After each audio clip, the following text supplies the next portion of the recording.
And here we are live on YouTube as well. And so that means that we'll be able to start in a second here.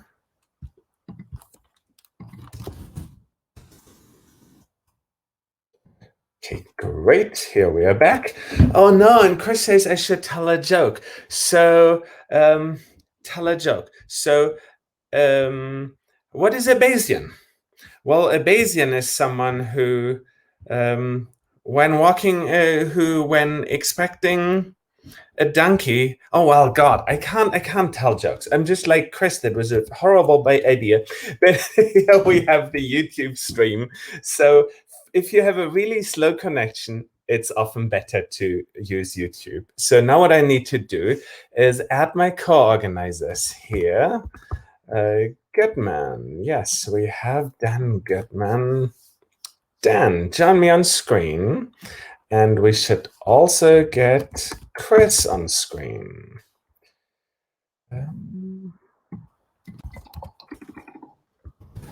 Hey, Dan. Hello. It is good to see you. I can't see Chris yet. What was that, sorry?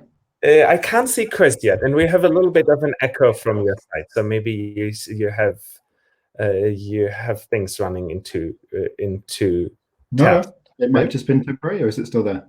Oh no, it's good. Yeah. Okay. Now I need to share my introduction slides. Here we go. Present. Okay. Here. Okay. Prom. Now let's try that differently. I'll share screen here, and I'll click to close, and I'll full screen me. Wow, isn't that nice how it like produces these things? And then we always have to start with the infinite recursion. Always start and end with infinite recursion. Yeah. Great. Okay, Dan, why don't you take it away here? Okay, great. So so welcome everyone to the second Neuromatch conference, coming only a couple of months after the first one. We've got a few new people on board. As you can see, we have some new organizers and some new sponsors, including IEEE Brain. We'll be hearing about them in a little bit. Okay, yeah, next slide, please, Conrad.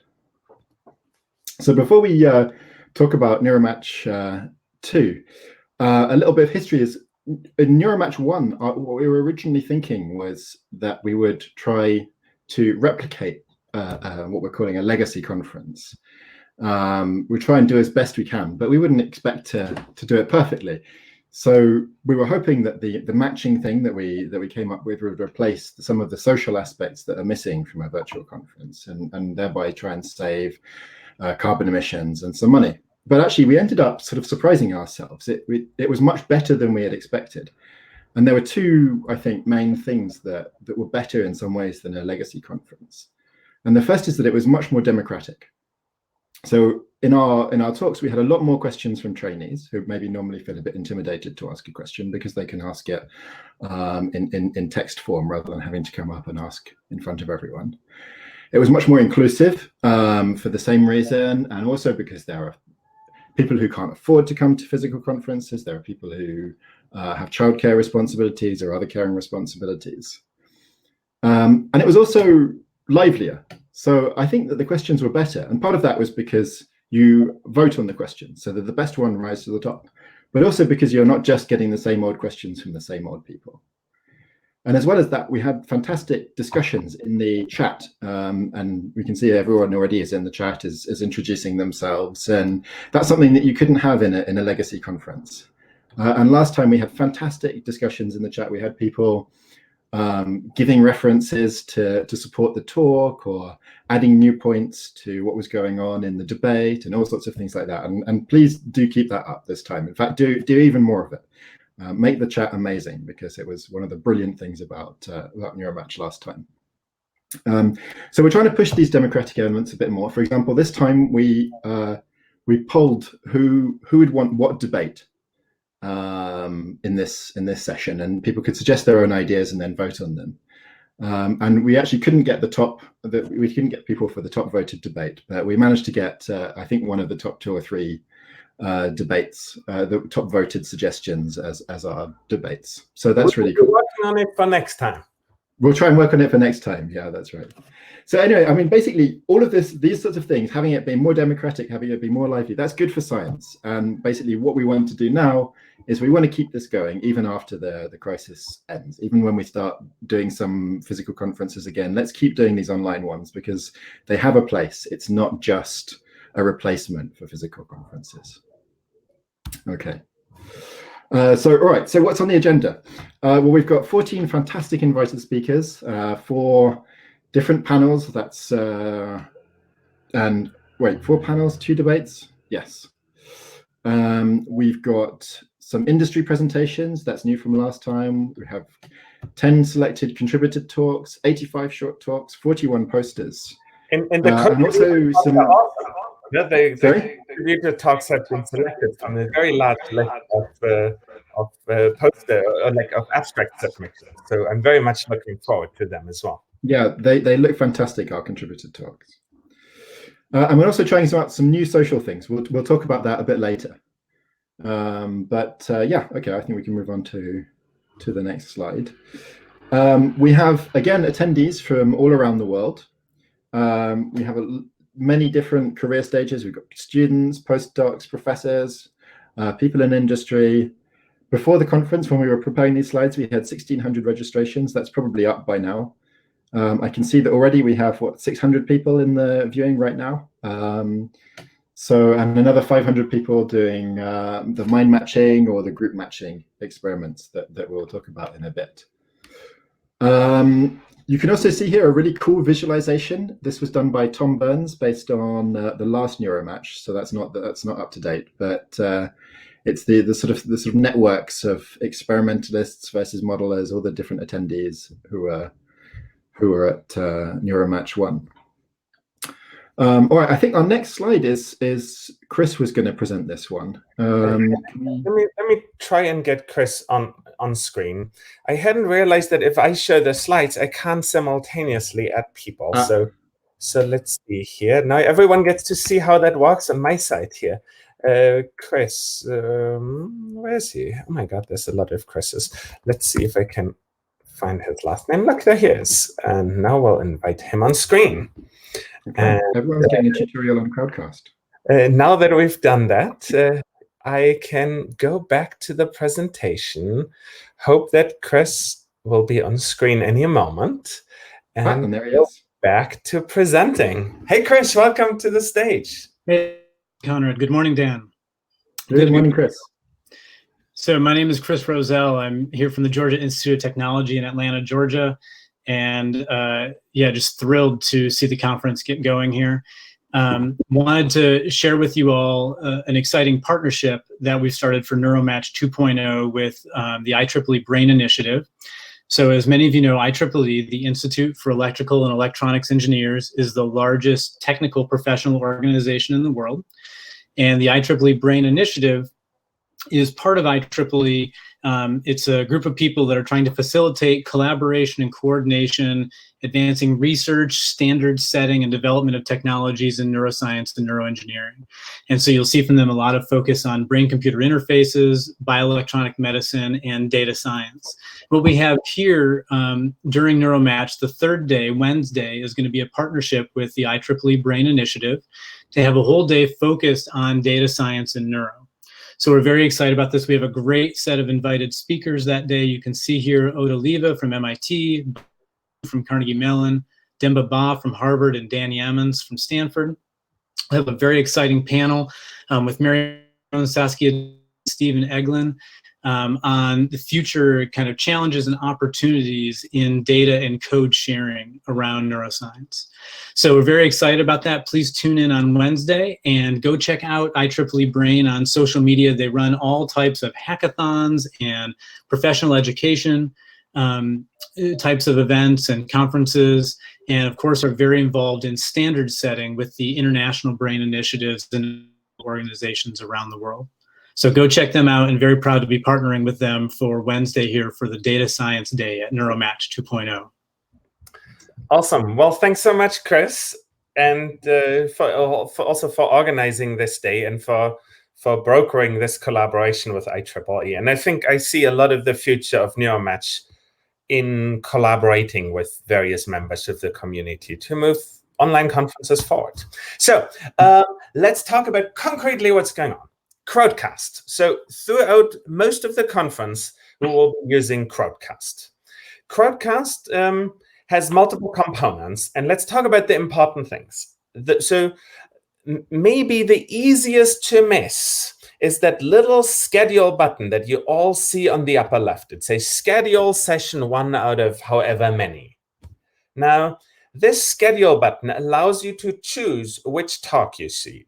This is absolutely essential at the times where we have multiple talks in parallel.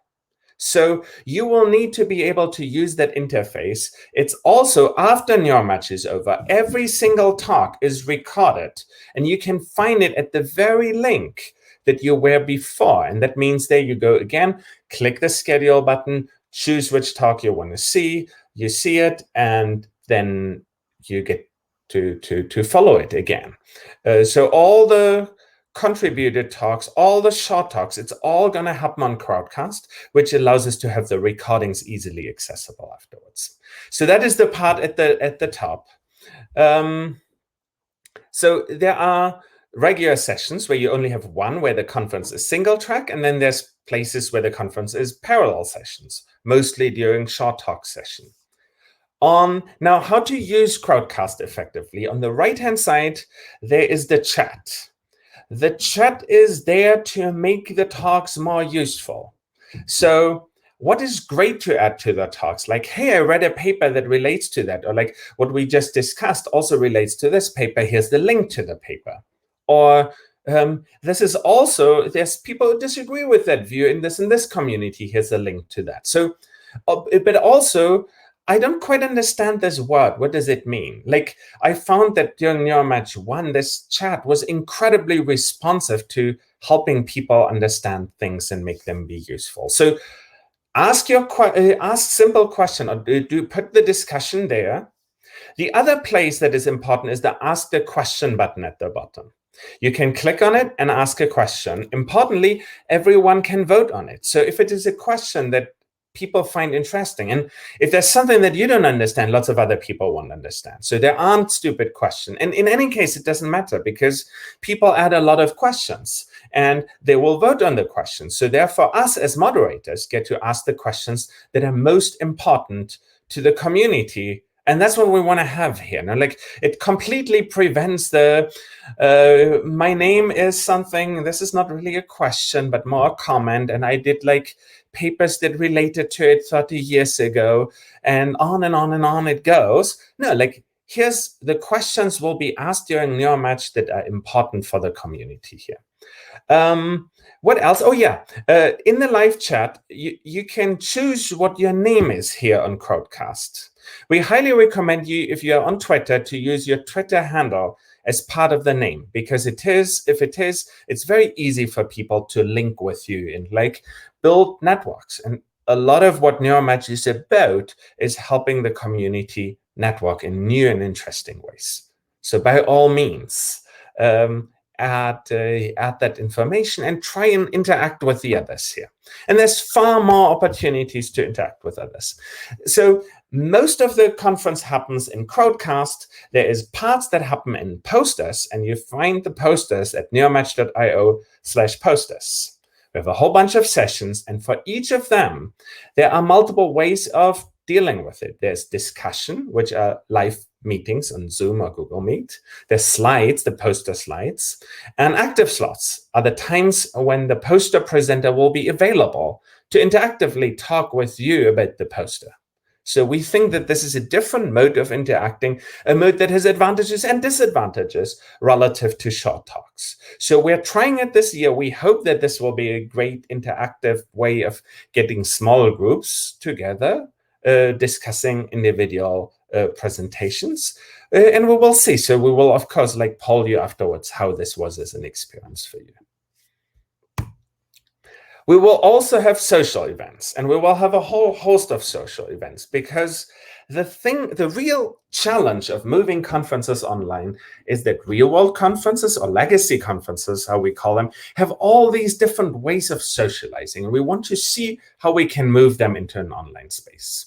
So the first one is we will have socials on Crowdcast. And I encourage you, I posted the link into it. It's easy enough to find. There will be open mic sessions on Crowdcast. What we want to do in those socials is kind of bring out like the realness, the fact that we are all human beings. So it's not a competition. You don't need to be an opera singer, but by all means, you're very welcome to like spend a minute on the microphone or 3 minutes trying to be an opera singer, and you'll have a captive audience here. But basically, we want to give people the chance to express themselves, to be themselves, and to kind of reveal something about themselves. There's a sign-up sheet on Google Sheets. Please just put your name into it. And I will then ask people on stage in the order that's there. But if you forgot to do that, you can always in the chat tell me, sure, I'll be happy to show you something. I personally will show you the room where I sleep here, and I will show you my lighting setup. The second one is throughout the meeting, we will maintain 3 virtual social or like 2 kinds of social spaces. The one is a Mozilla Hubs 3D rooms for people if you don't need like one of these overhead sets. Anything works, but we will also provide a Zoom room with you where you can just go and come and talk about things. As this is an online meeting, if there's a talk that you're not so interested in, it's totally cool to, during that time, hang out in one of these social rooms and talk with others. Please don't share our social links publicly. We have been Zoom bombed badly in the past. Just keep them limited to our community. And it's possible that we will need to put into place security measures if we run into trouble. It would be a shame. Please don't post on Twitter what the Zoom link is. There are people who run scripts that will basically immediately bomb it. And also behave well. No? Like if anyone shows inappropriate behavior, email us immediately. We will be as active as we can to try and do something about it. Great. Now, here's an advertisement if you want. So we have a sister organization that basically came out of the Neuromatch conference experience. It's called Neuromatch Academy. It will be a 3-week summer school that is going to be super interactive. So students will, in very small groups, like 6 to, the target is 6, sit in small rooms with the TA. We are producing amazing teaching material. It's mostly about teaching computational neuroscience to a broad audience, making it very accessible. And for that, Neuromatch Academy is still desperately looking for TAs because the success in students who want to sign up for it has been off the charts. It's 3 weeks in summer. It's July, I believe, 13 to 30, something like that. And I think it's a great opportunity to improve education in neuroscience and to teach computational techniques. And if you can consider helping as a potential TI, check out neuromatch.io, the same as the conference, only /academy. Oh, and I should say, of course, Neuromatch Academy is made possible by a lot of sponsors, including Facebook Reality Labs. Now, Neuromatch conference is a big production. In the first version, we were kind of trying to go crazy just getting it out. This time, we had a considerable sized organization that really tried to get things right. We have a very strong group of organizers. We have a very dedicated group of reviewers who did an amazing job turning around the reviews in matters of days. We have moderators that moderate the parallel sessions, and we have a considerable tech team that makes sure that the entire technology meaningfully works. And I also want to remind all of you, the hashtag we're using is Neuromatch 2020. Please feel free to tweet about it. It's always good to get out the word for free conferences. And in fact, it's quite interesting. I think that Neuromatch 1.0 set the standard worldwide that online conferences don't need to cost anything. And we've seen a couple of conferences that basically decided to go for free as well for that reason, I believe. Now, this is the introduction. Now, now that we're through that, I can finally go back to, hold on here, to the interface, and I can stop sharing this, sharing my screen. Great. Okay, so it is 9:01. It is time for the first session. And let me confirm. Okay, and Dan already said that they're ready to go. So thanks for watching this, this introductory session. Thanks for being here. I'm very much looking forward to a great conference.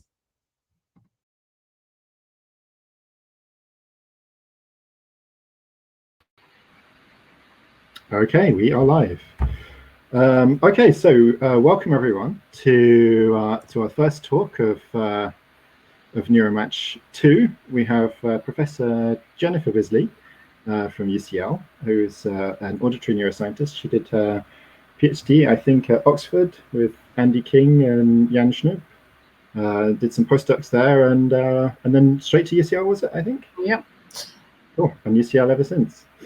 Yeah, so Jenny is going to tell us about some sound source localization stuff in auditory cortex.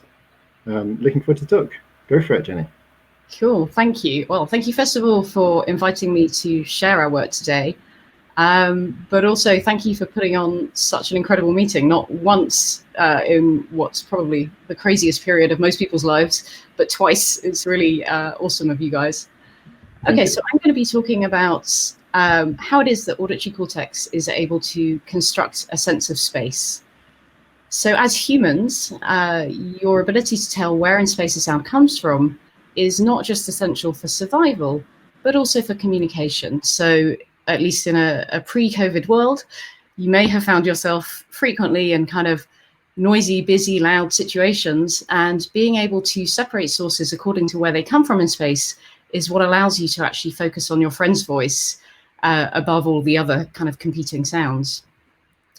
So no talk on sound localization is complete without the kind of cliche of an expert animal listener. So this is the Arctic fox.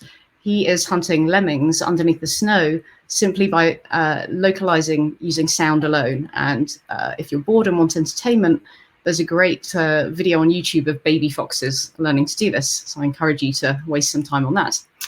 If you're an Arctic fox and you're looking for a mouse, there are various cues available to you. So as the mouse makes a sound, the sound will reach the fox's near ear sooner than it will reach the far ear. So there'll be what we call an interaural timing difference. Excuse me. The sound level in the near ear will also be louder than in the far ear. So there's what we call an interaural timing difference. And these two binaural cues are really kind of the bread and butter that your brain has to compute where sounds come from in space. It has to compute location because this isn't encoded at the cochlea. The cochlea encodes only the frequency content of a sound. There's a third cue that you have available to you, and these are so-called monaural spectral cues. So as the sound enters your ear, it interacts with the kind of complicated folds that make up your pinna, and that imposes a location-dependent frequency spectrum on an incoming sound. And that's particularly useful if you're trying to localize sounds in vertical space. Now, interaural timing and level cues are also frequency dependent. So timing cues are really only good for low frequency sounds, which bend around the head and for which a timing difference can be resolved. Whereas level cues really only are useful for high frequency sounds, which are effectively shadowed by the head, such that there is a level difference between the ears.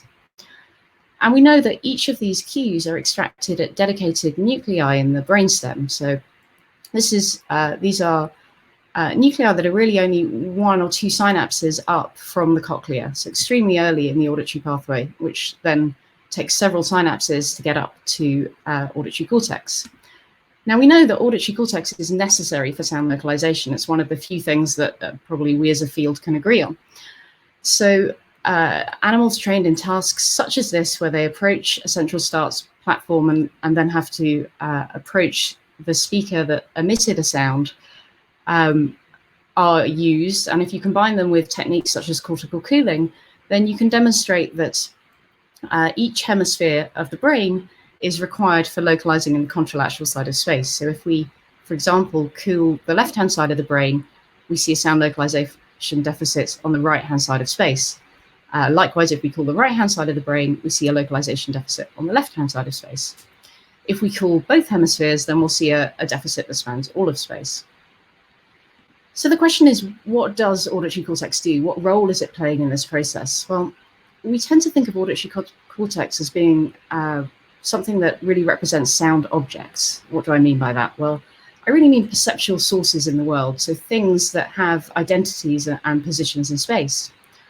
So the question we set out to answer, and I'm going to look at in the first half of this talk, is, does auditory cortex represent sound source location in a cue invariant manner? Does it, in essence, represent the perceived location of a source, or does it represent the underlying acoustic cues?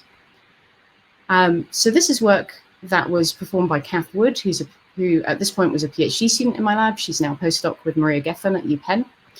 And Kath designed a task that required that animals essentially performed a relative localization task.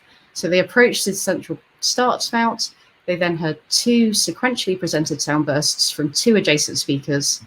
And their job was to respond at a right response spout if the second sound was to the right of the first, and to respond to their left if the second sound came from the left of the reference sound. And animals were trained with broadband noise, but then we tested them with a variety of different stimuli that we filtered such that they contained a restricted set of sound localization cues. So we had low pass noise, which contained only interaural timing differences.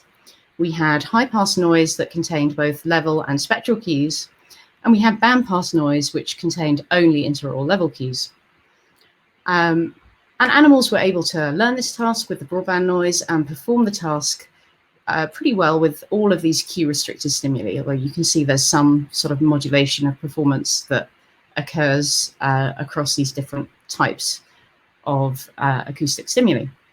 Now, alongside this, we actually tested some humans in a very similar task.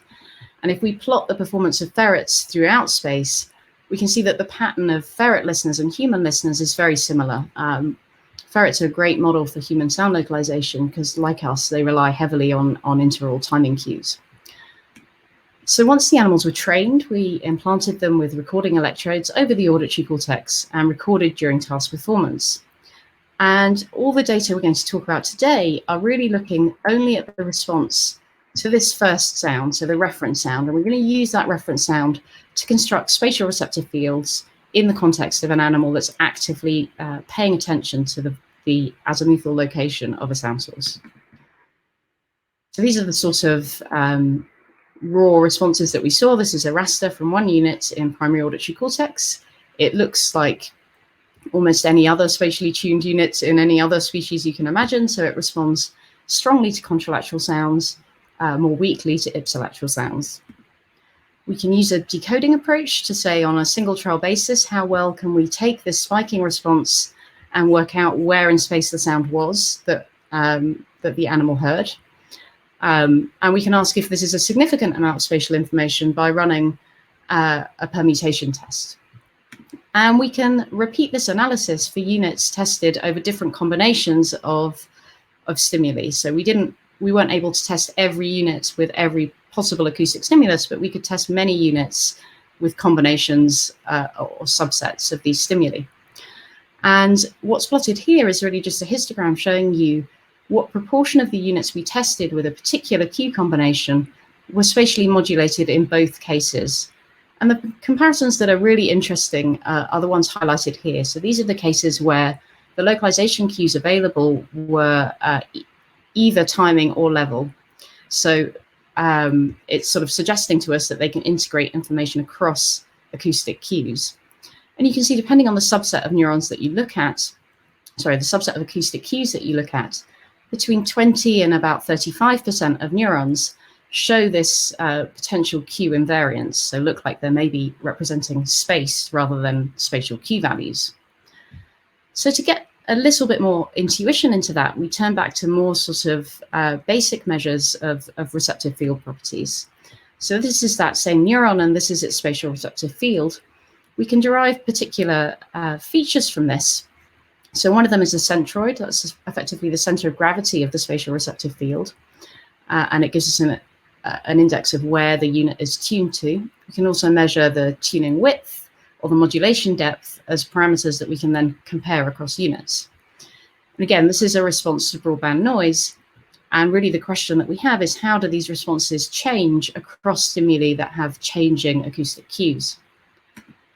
So shown below are 3 units, each of which were tested with all 4 possible stimulus types. And what you can see here is that for these units, the spatial receptive fields look really quite similar across the different types of stimuli, even though some of these only contain ILDs and some only contain ITDs. So these neurons must be capable of integrating different cue types. We could quantify various features of this across the population that we recorded. And essentially what we saw was that units that were spatially modulated for more than one acoustic stimulus tended to maintain things like their centroid across those stimuli. So that's what's shown here. So we've got here comparisons of stimuli. I focused again on the ones that show timing cues and level cues. And the neurons in black are those that are significantly spatially modulated to both of these types of stimuli. And you can see that their centroids line up very nicely on the x equals y line. And the sort of variance that we see around this line is equivalent to that we see if we repeatedly test the same neuron with broadband noise on separate days. Now, the units that are only spatially modulated in one case show centroids that show much more variance, and that's probably to be expected. So this we took as quite good evidence that we have this subset of neurons that really are capable of extracting location in a cue invariant manner. We then wanted to go on and understand a little bit more about how population activity was read out in auditory cortex.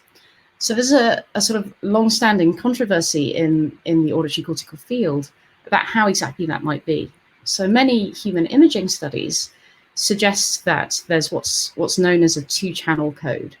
So here, essentially, you have units on the right-hand side of the brain that correspond or that are tuned to the left-hand side of space, and units on the left-hand side of the brain that represent the right-hand side of space. And location itself is estimated as the relative balance between these 2 populations of neurons. There are slightly different flavors of this model. So in the opponent 2-channel model, again, it's a comparison of 2 neural channels. It's just that you happen to have both of those channels in both halves of your brain. And the kind of contrasting model, which is supported by mostly physiology from small animals, is a more distributed kind of pattern code. So here you have an array of neurons, each of which is tuned to a different location in space, and it's the position of those neurons tiles all of the available space, and it's really the pattern of activity that's critical. So we thought this was a good data set to address this question because they were animals recorded during active behavior, which is not the case. Many small animal studies prior to this have been in anesthetized animals. And we compared performance of different population decoders as we increased the population size of units up to the maximum that we'd recorded. And we did this with a Bayesian maximum likelihood decoder. And this is the data for the broadband noise. And you can see that the labeled line or the distributed model really substantially outperforms either of the two-channel models. And when we sort of stepped back and looked at the spatial receptor fields of the neurons that were underlying this population of cells, you can see if we rank them according to now, each row is a spatial receptor field colored by its spike rate. And you can see really quite clearly that the best positions of these units really do span the whole of the space that we tested. So the actual structure of the units underlying this population also fits with that of a labeled line or a distributed code. Now, this was the broadband data, but the same pattern was true whether we looked at the low-pass stimuli with ITDs or the ILDs or the high-pass noise. But this doesn't tell us any further whether these populations are, again, representing some kind of integrated perception of space, or whether they're really just reporting the acoustic cue values that are extracted far higher in the auditory pathway. So to look at that, what Kath did was to essentially build some cross-validated decoders. So here are the confusion matrices that you would get for a population of neurons either trained and tested with low-pass noise or trained and tested with high-pass noise. But what's more interesting is if you train with one cue and test with the other. So here, low-pass testing with high-pass and vice versa on the right. So this is a small population of neurons because we only included neurons that were spatially modulated in both cases. And the performance is clearly noisier down here, but it's also clearly better than chance. So if we quantify that here, so there are only 16 cells here. So compared to a permuted chance distribution where we shuffle the identity of the cells, you can see that for both of these cross-validated decoders, we're doing far better than you would expect by chance. And I think given the kind of growth in spatial information that you get as populations grow that I showed you on the previous slides, it's very reasonable to expect that with more units, these cross-validated decoders would do very nicely. So to summarize what I've told you so far, we believe we've found a subpopulation of auditory cortical neurons that represent space in a cue invariant manner. They're integrating information across complementary cue types. And we observe that neural populations are best decoded really with a distributed population code. When I described the code to you initially, we posed it much as had been observed for example, ITDs and gerbil auditory cortex, where a complete representation of space exists in both hemispheres. What we observe is a bit different from that. So here we have a distributed code, but within each hemisphere, it's the contralateral side of space that's represented. And this sort of representation really fits much more neatly with the sort of inactivation effects that we also observe. So at this point, if this was a sort of pre-COVID talk, I'd probably put a slide up of some kind of really busy environment with lots of competing sound sources and say, look, aren't lab experiments really limited? This is the environment that I find myself in mostly at the moment. It's the woods near my house. It looks quite quiet looking at this, but if you were walking through these woods, you would appreciate that there are many sound sources. There are woodpeckers, birds, deer, squirrels, and some of those sound sources are moving as you stand still. And if you move through the woods, some of those sound sources stay still. So a really interesting question is, how do you disambiguate sound source movement from your own? So both cases will elicit a change in the interaural cues available at the ears, and yet your brain has no difficulty usually in deducing whether the bird is flying past you or you're walking past the bird. So one way to solve this problem would be to have cells that represent space in complementary reference frames. So we can kind of sort of formalize that here in an appropriately socially distanced cafe. So if you were sat in this cafe and someone said to you, okay, where is the coffee machine coming from? Where do you hear the sound? You could either say, well, the coffee machine's to my left, or you might say it's over behind me by the window. And this ability to flip intuitively between two different reference frames, one which you describe relative to your head, so in a coordinate frame that's anchored to you. As you move your head around, that coordinate frame will move with you. And a second that's anchored in the world, in this case in a room, is a question that we've recently become really interested in. So, and this is work from Stephen Town, who's a brilliant postdoc in my lab, who's been really sort of digging into this question for some time now. So what Stephen did was to build two kind of toy models, so an allocentric unit and an egocentric unit. And he then tested the spatial tuning of these units, or the spatial receptive fields that one would get if one tested in the kind of classic sense, so a head essentially fixed at the middle of a speaker ring. And he was able to nicely demonstrate that the spatial receptive fields that one records are indistinguishable. So this, and this is a problem for both behavioral studies and for electrophysiological studies that have gone before us, because in almost all cases, we anchor or encourage the animal to hold its head fixed in location at the middle of a speaker ring. And in this situation, it's impossible to break the correlation that exists between the position of the sound in the world and the position of the sound relative to the animal's head. The way to solve this problem is to allow the animal's head to move. So if the animal's head can take a variety of head rotations, then now you break this correlation. And now you can sort of test your models at a variety of different head rotations. So for an egocentric model, if you map sound relative to the head, it doesn't matter which way the head is pointing, you'll get a single tuning curve out. In contrast, if you map the sound's position in the world at a range of different head rotations, what you get is a series of systematically shifted spatial receptive fields. And the inverse is true for the allocentric units. So here, if you map spatial receptive fields at different head positions in the world, you get shifted tuning curves, whereas if you map simply the position in the world, then you'll get the single tuning curve out.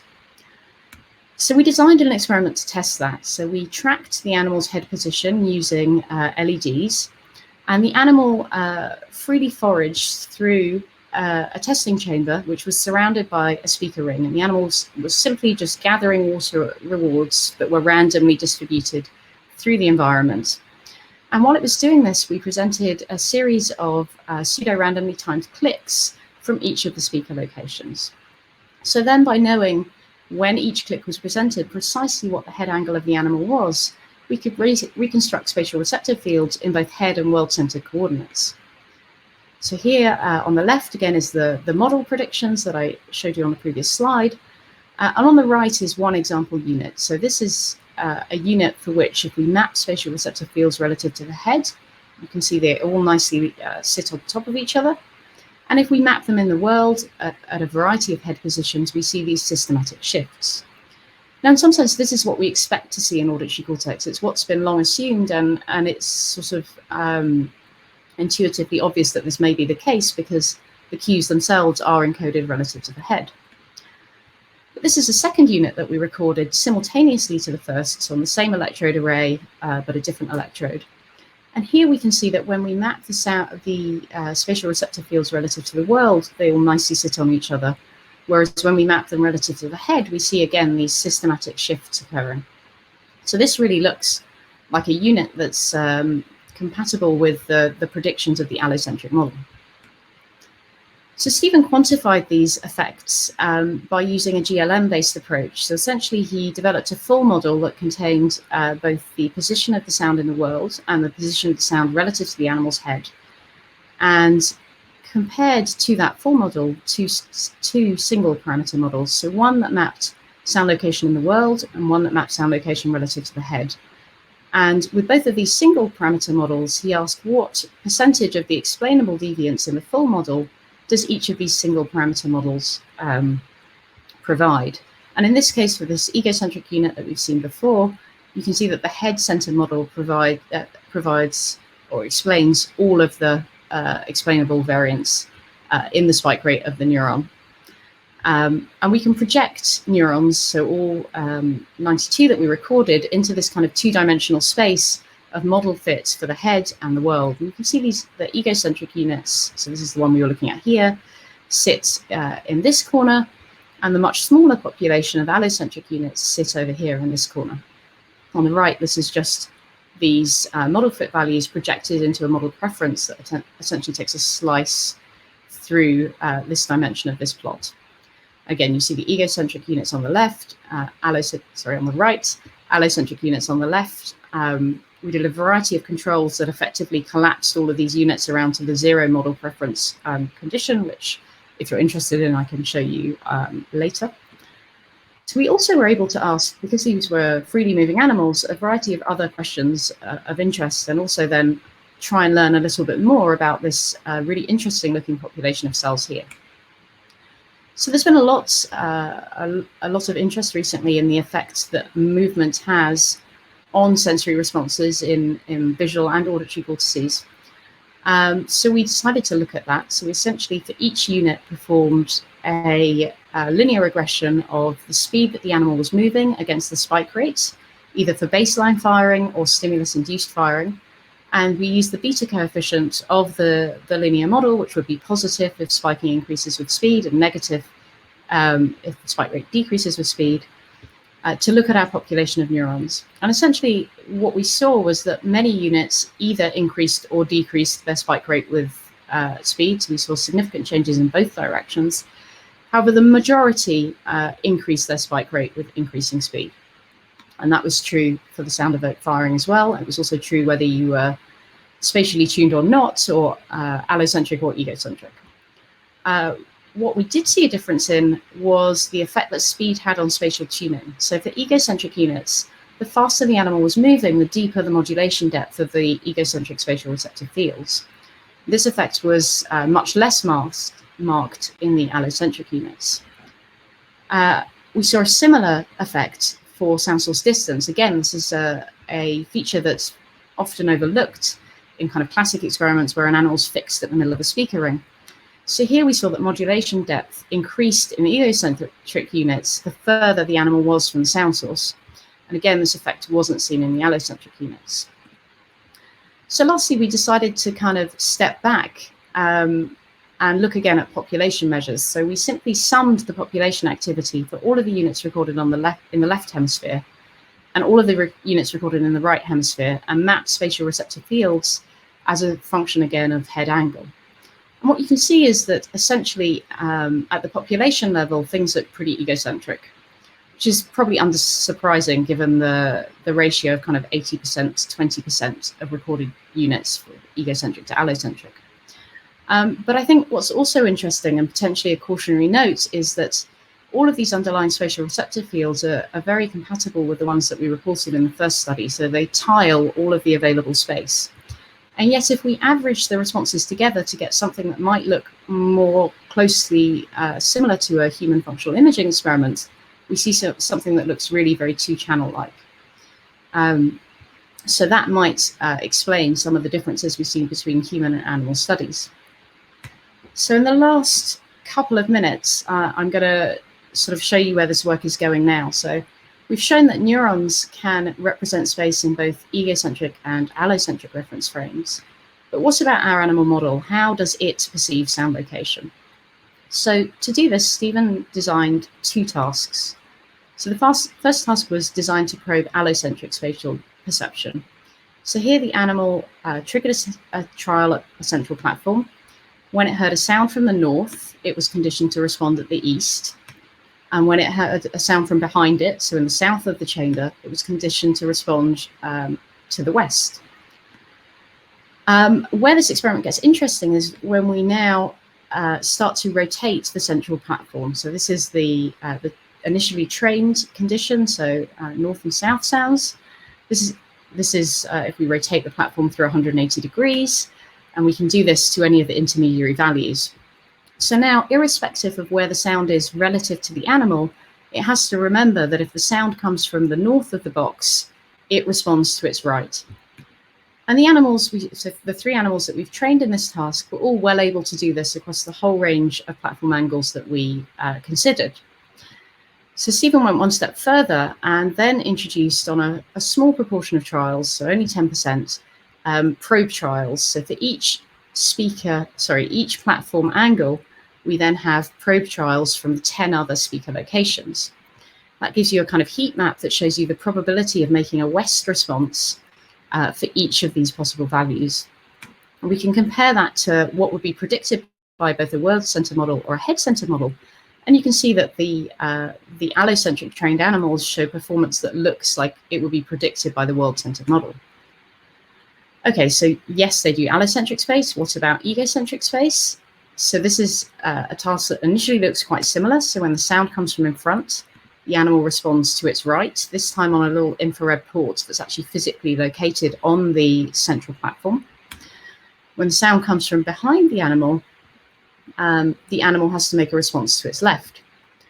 But now, when we rotate the central platform, what we also do is rotate the position of the sound. So now the animal needs to disregard where the sound comes from in the world and simply make a response based on where the sound is relative to itself. Again, when we do this across a variety of different platform animals, for 3 animals, we see that behavior is pretty stable. And we can again do the kind of probe trial trick to fill in all of the points on this probability map. We can see that the structure of this is really very different from what we saw in the allocentric trained animals, and indeed matches very nicely what we see in the head-centered model. So to summarize what I've told you, we believe that at least a sort of proportion of roughly a third of neurons in primary auditory cortex actually represent the perceived location of a sound source rather than specific sound localization cue values. By recording from freely moving animals, we were able to reveal that there are multiple reference frames encoded again within early auditory cortex, and one can speculate about how the relative proportion of allocentric and egocentric units might change as you ascend the auditory cortex, or indeed in these animals that we've trained in the two complementary tasks. And finally, like humans, it seems that ferrets can at least be trained to localize sounds in either of these two reference frames. So I'd like to again really highlight that the first half of this talk was all Kath's work, and the second half was all Stephen Town's work, and thank the people who funded the studies, and also Dan and the rest of the Neuromatch crew for putting this meeting together. Thank you. All right. Thank you, Jenny. Just get clapping from me, because otherwise it would be a disaster if everyone started clapping and whatever. But hopefully we'll have some claps in the chat. That was a great talk. Thank you, Jenny. It's obviously a topic that is of interest to me. Since I did a lot more early work on sound localization. Yep. Like first question actually I wanted to ask is what did David McAlpine think about all of this? He was fine with it. He was fine with it because we weren't looking at ITDs in the colliculus. They can be two-channel like, and cortex can do something different. Okay. All right. Let me ask some of the questions then from the audience. So, first question is: wouldn't the population representation of the hemispheric model imply that people with a corpus calostomy would not be able to locate sound source? Which I'm not sure that was observed. I don't know if that's been tested. I know that Kath and I for a long time spoke about doing that experiment optogenetically, but it's just not non-trivial in ferrets, shall we say, to get these methods working. I mean, yeah, that would be the prediction for sure. I guess it's possible that if that's not observed in that patient group, it's something that one can learn to do. Given that, I mean, so even though I say that each hemisphere's code is contralateral, it's dominantly but not exclusively contralateral. So you do have a small proportion of units that maintain ipsilateral tuning. And certainly if you use permanent lesion techniques rather than reversible methods, animals seem able to adapt to being able to use this small population. Yeah. Although if I remember right, then they're less good in well, the opposite hemisphere from the one that you lesioned, right, or something like that. It's been a while since. Yeah, depending on the size of the lesion and the duration of the sounds, you see more or less permanent deficits. Yeah. Yeah. Cool. All right. So next question: are the spatial receptors just along the azimuth axis, or do they also change with elevation, and is the species dependent? So certainly, I mean, so Andy King's lab, where I did my PhD, did an awful lot of mapping of three-dimensional spatial receptor fields. And yes, they are tuned in vertical space, although many units sit kind of on the ferret's, what would be the ferret's eye line. We simply haven't tested this here. So one thing that Kath did that I didn't have time to tell you about today was she also did some experiments with a competing sound source on the grounds that sort of object-based representations, you would predict that competition would sharpen spatial tuning. And the competing sound source we put above the animal, so in vertical space, and it didn't shift the centroid positions, but it did sharpen the modulation depth. And it would be fascinating to know if we had the technology within the lab to map full 3D spatial receptor fields, if it had also kind of pushed them down away from it. But we don't have data to answer to that question. Okay. All right. All right, and I think we actually have someone on screen now to ask. Hello. Hey. Thanks for the very nice talk. And actually, my question is related to what's the relation between the navigation system with this allocentric and egocentric representation? I mean, I see lots of similarities with the speed modulation and I guess also this sound localization is essential for navigation and for the animals to understand whether they have to flee or they have to run away or find food somehow. So is there any study about the relation between with hippocampus and entorhinal cortex and these different representations? Not yet. So Okay. we have some data from ferret hippocampus with sort of neuropixel probes, but we're trying to target both structures. Mm-hmm. So that's certainly a question we're interested in. Anatomically speaking, there aren't direct connections that I've observed between ferret auditory cortex and any of the hippocampal formation. So information is probably going via someplace else. Not even entorhinal cortex? Especially head direction cells.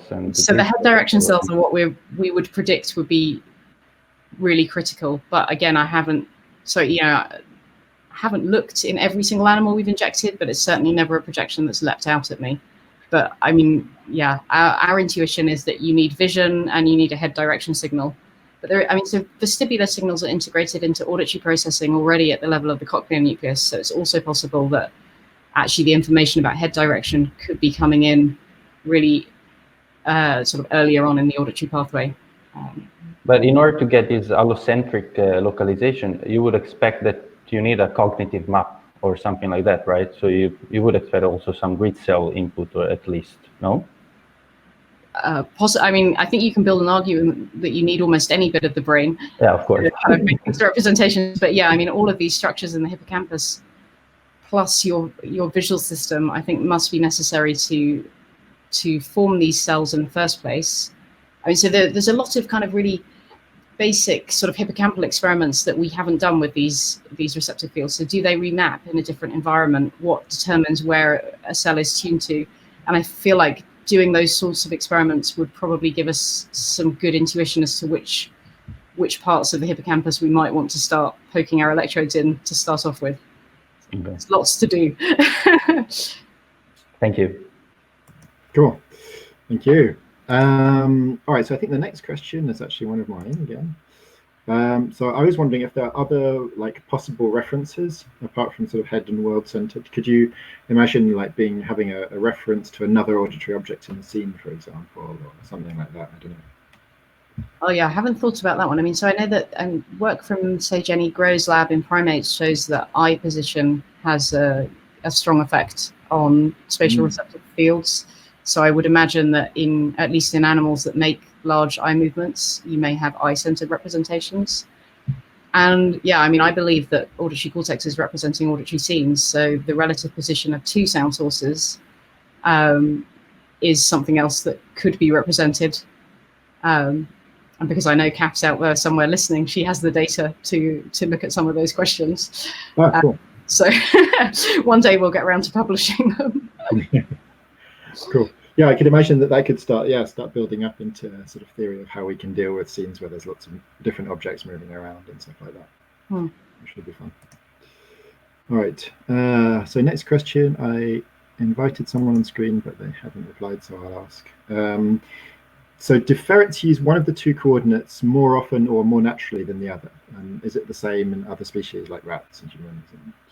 So, I mean, to the best of our knowledge, we're the first people to have attempted to tease apart this coordinate frame problem in any animal model. So I can't speak for other species. I can say that the learning time for the egocentric animals and their ability to do things like pick up the task again after, a hypothetical 8-week coronavirus shutdown is quicker, and it seems more intuitive than the allocentric task.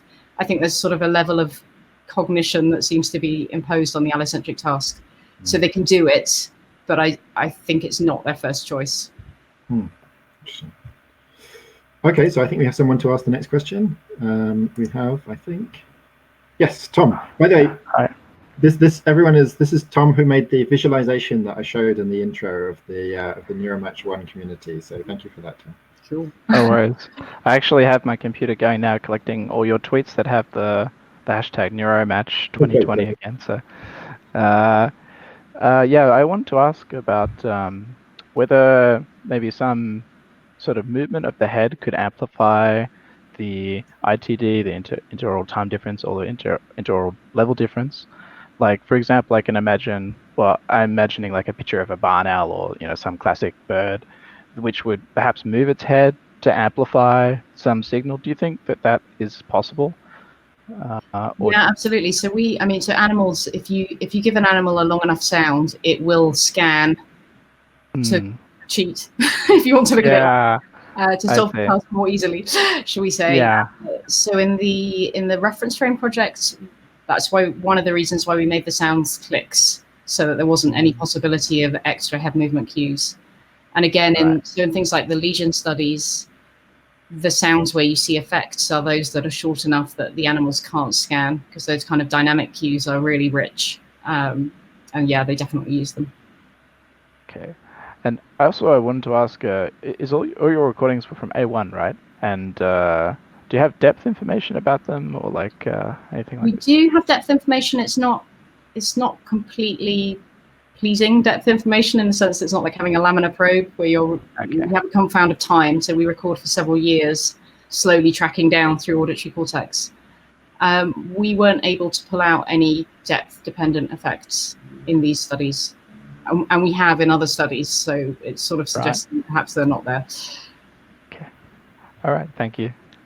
Oh, all right. Thanks, Tom. So next question is, I don't fully get it, but how would the Doppler effect be mapped in allocentric versus egocentric model, and how would it be different if it is? I'm not sure. I don't know. Yeah, no, I'm not sure. Quite sure I get my head around that one. I need to think about that one. Okay. Sorry. Right. Okay, let's see. So this one I think could be potentially quite interesting. Do you think that there's any genetic differences between the allocentric and egocentric units? And someone else asked a follow-up question, or functional specialization? Could it be wiring? Is it plastic? I guess, where is this all coming from? Yeah, so I mean, we've tried the really sort of basic things like depth analysis and whether particular types cluster on particular electrodes, and they seem really intermingled with the egocentric units. So there's plenty of scope for them to get egocentric information in. We know that visual information gets into auditory cortex through a variety of routes. So yeah, whether it's genetic differences or wiring differences or differences in the outputs of those units that's most significant, I'm not sure that those are the sorts of questions we're beginning to try and get to the bottom of, hopefully. And we're sort of hoping that by having these cohorts of animals where we've trained them to do one task or the other, and hopefully therefore have a larger proportion of allocentric units to play with, we can begin to say a little bit more about how they come out and what their properties are, and what makes them allocentric in the first place. So next one from Rebecca Hurst. Is there any knowledge whether the responses of these cells are modulated by incongruous visual cues, like the ventriloquist effect?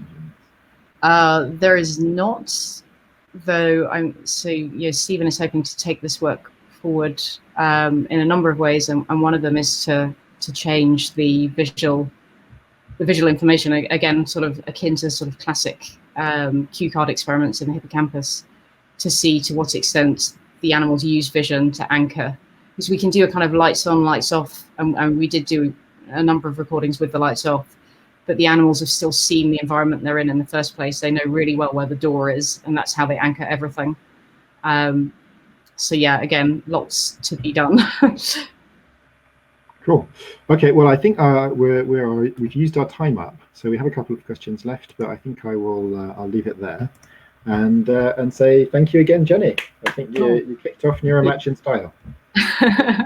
Excellent. I think you probably introduced some interesting auditory stuff to a bunch of probably people who mostly are not doing auditory things. So everyone should do more auditory stuff, right?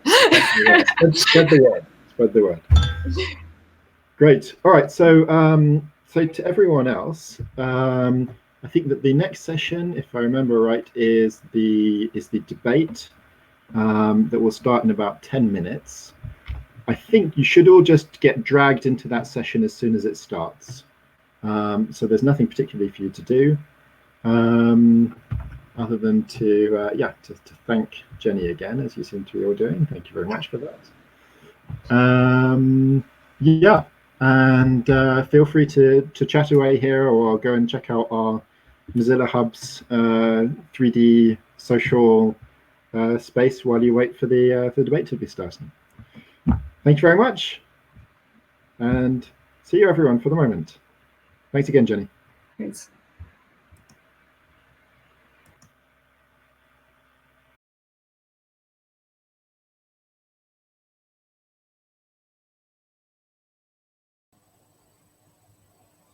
Hello, everyone. We are finally here for a very exciting debate between Tony Zador and Tim Lillicrap, which focuses on the question, is learning more important than innate mechanisms for biological and artificial intelligence? This is the question we're trying to answer by the end of this debate. And I will pose it to you as a poll as well, so you have a choice to pick out the right answer for you. So first, let's start by introducing our participants. So Tony Zador is Brazilian by origin, I recently found. And he's a professor of neuroscience. No. Didn't you say you were Brazilian? Hungarian. Oh, Hungarian. Oh, sorry. Hungarian by origin. Okay, apologies. He's a professor of neuroscience at Cold Spring Harvard Laboratory. And No, that part's right. Sorry. But we don't see you anymore. Where is your video, Tony? Tony, are you with us? I don't know. I'm here. I can see and hear Tony. I don't know if anyone sees or hears me. I see you and hear you, Tim. Great. But I don't see, or I actually hear Tony, but I don't see him anymore. That's great. No, they say they can see him. Okay, perfect. Well, if they can see you, that's great. Okay, so Tony is well known also as a co-founder of COSIGN and the NISIYS conferences. He got his first degree at Berkeley, then did a PhD in Yale in machine learning and artificial intelligence, and a postdoc at Salk Institute.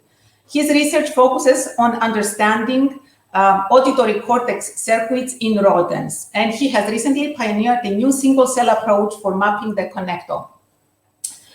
Tim is Canadian, I think I got that right. Great. He's an artificial intelligence researcher at Google DeepMind, and he's also an adjunct professor at UCL. He is mostly known for his work in AlphaGo and AlphaZero.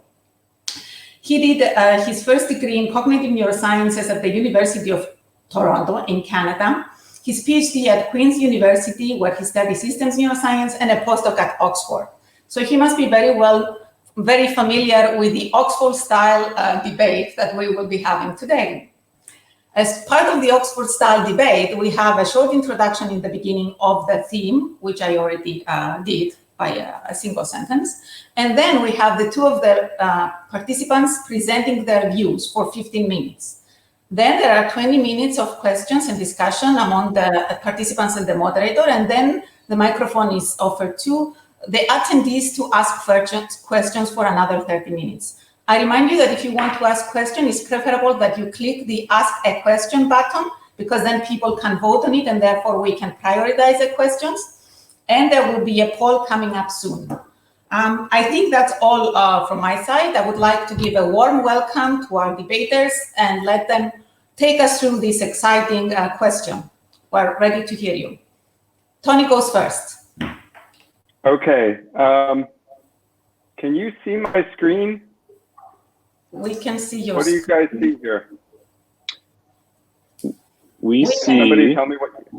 We do not see PowerPoint. I currently see a background and some Crowdcast. Oh, that's so unfortunate. Well, the one possible upside is I have no slides, so at least we may be, yeah. But unfortunately, everything I said was sort of planned around slides. Anyway, I mean, this is very annoying. And last time I did a Crowdcast, I was able to use slides. Where are your slides? If you my slides are on my PowerPoint. Which is not on your full screen now? It was when I went full screen with that. No, I'm not on Chrome because I couldn't. Neuromatch organizers. I'm not on Chrome because I couldn't even log in using Chrome. They say don't use presentation mode. What if you open your slides without the presentation mode? This could be on another screen. Drag the slides to this desktop. Yeah, that's right. So it may be that it looks like what's going on, Tony, is that you maybe, sometimes you have a sort of a second desktop. See, if I don't know if you can drag the PowerPoint presentation onto that one. Either to the left, probably to the right. No rush. Yeah, People are patiently waiting.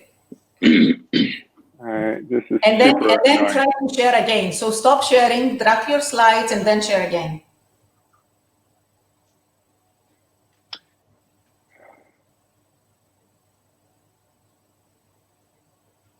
There's another comment. You can mirror your desktop and then not see us when you go full screen.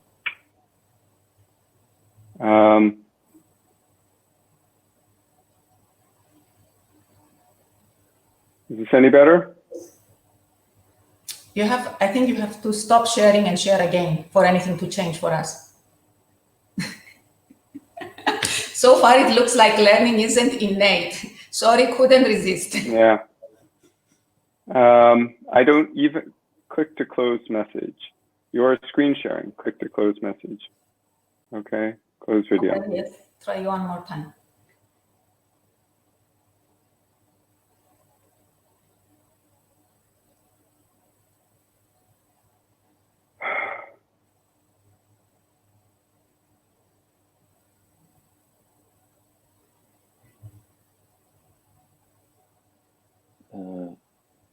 Robert's saying control plus right left to move between. Oh, yeah, that's different.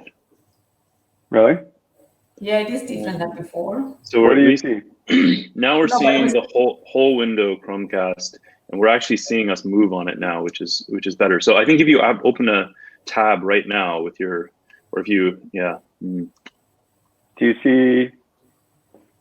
Not bad for the beginning of online conferences. Well, this is fun. Yeah. Okay, I mean, I guess what I can do is give a talk where I describe each of the slides that I made, but that's a very different talk from, like, there's a lot of content in those slides. The other thing you can do is send me your slides by email and I'll share my screen. Do you think that'll work? Yeah, I tried the screen sharing before and it worked for me. All right. At Gmail. Yeah. Yeah, let's do that.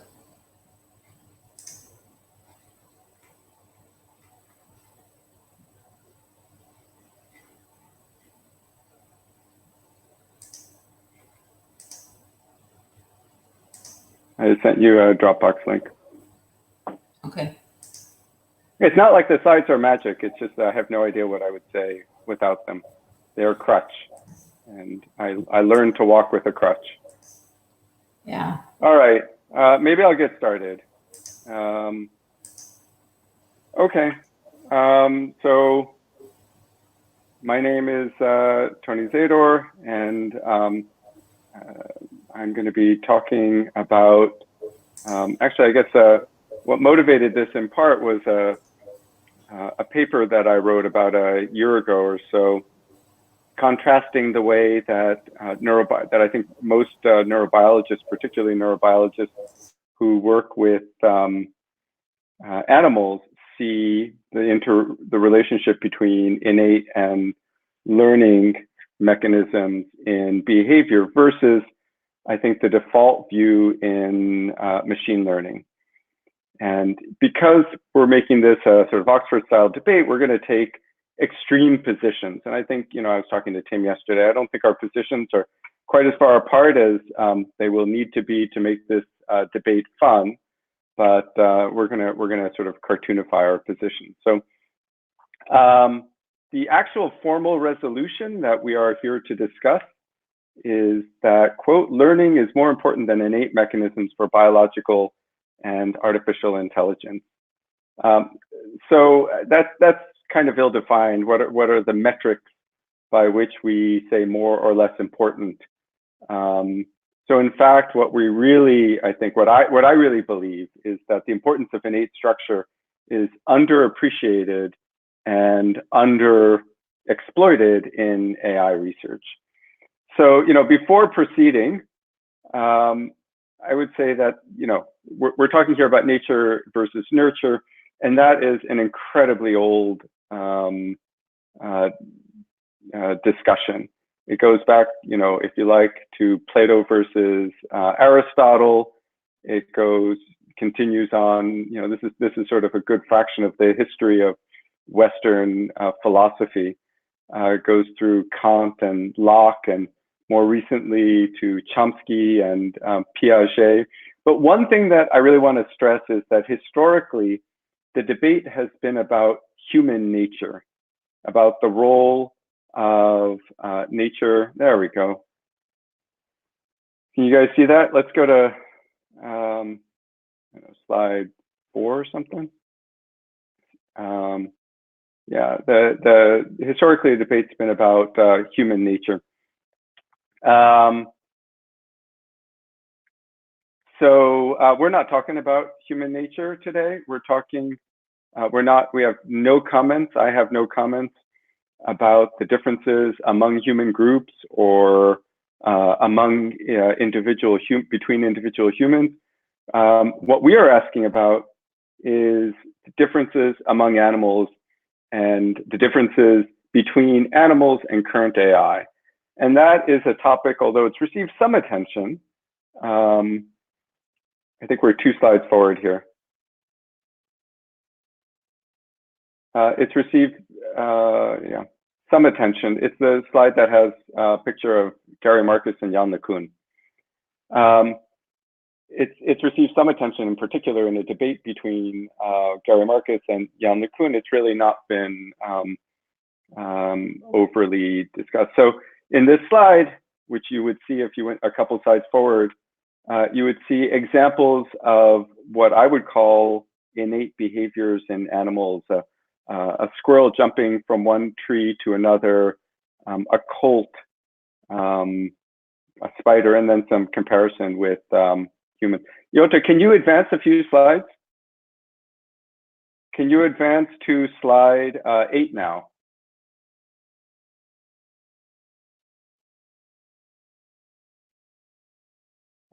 There you go. So the real question that if you hit the animation, the real question is, why can't my robot do the dishes? And I would contend that although I can't train a monkey to load a dishwasher, the kinds of things that animals do are so impressive and so complex that I'll bet you that with the right environmental constraints, in a few thousand generations, I could evolve monkeys that do a good job loading the dishwasher. And if you go to the next slide, I'm going to sort of take you through what I see as the source of the limitations of modern AI. So it is that modern AI is really all about the learning algorithm. If you go to the next slide, you see that, it's the weight matrix animation that, Jota, I think you're going to have to just keep trying to click on animations because there's a lot of animation here. There you go. There's, so a modern, that's fine. The weight matrix specifies how the pieces of an artificial neural network get put together. And, a modern neural network can have as many as 10 to the 8 or even more parameters. And so if the question is, next slide, where do all these 10 to the 8 parameters come from?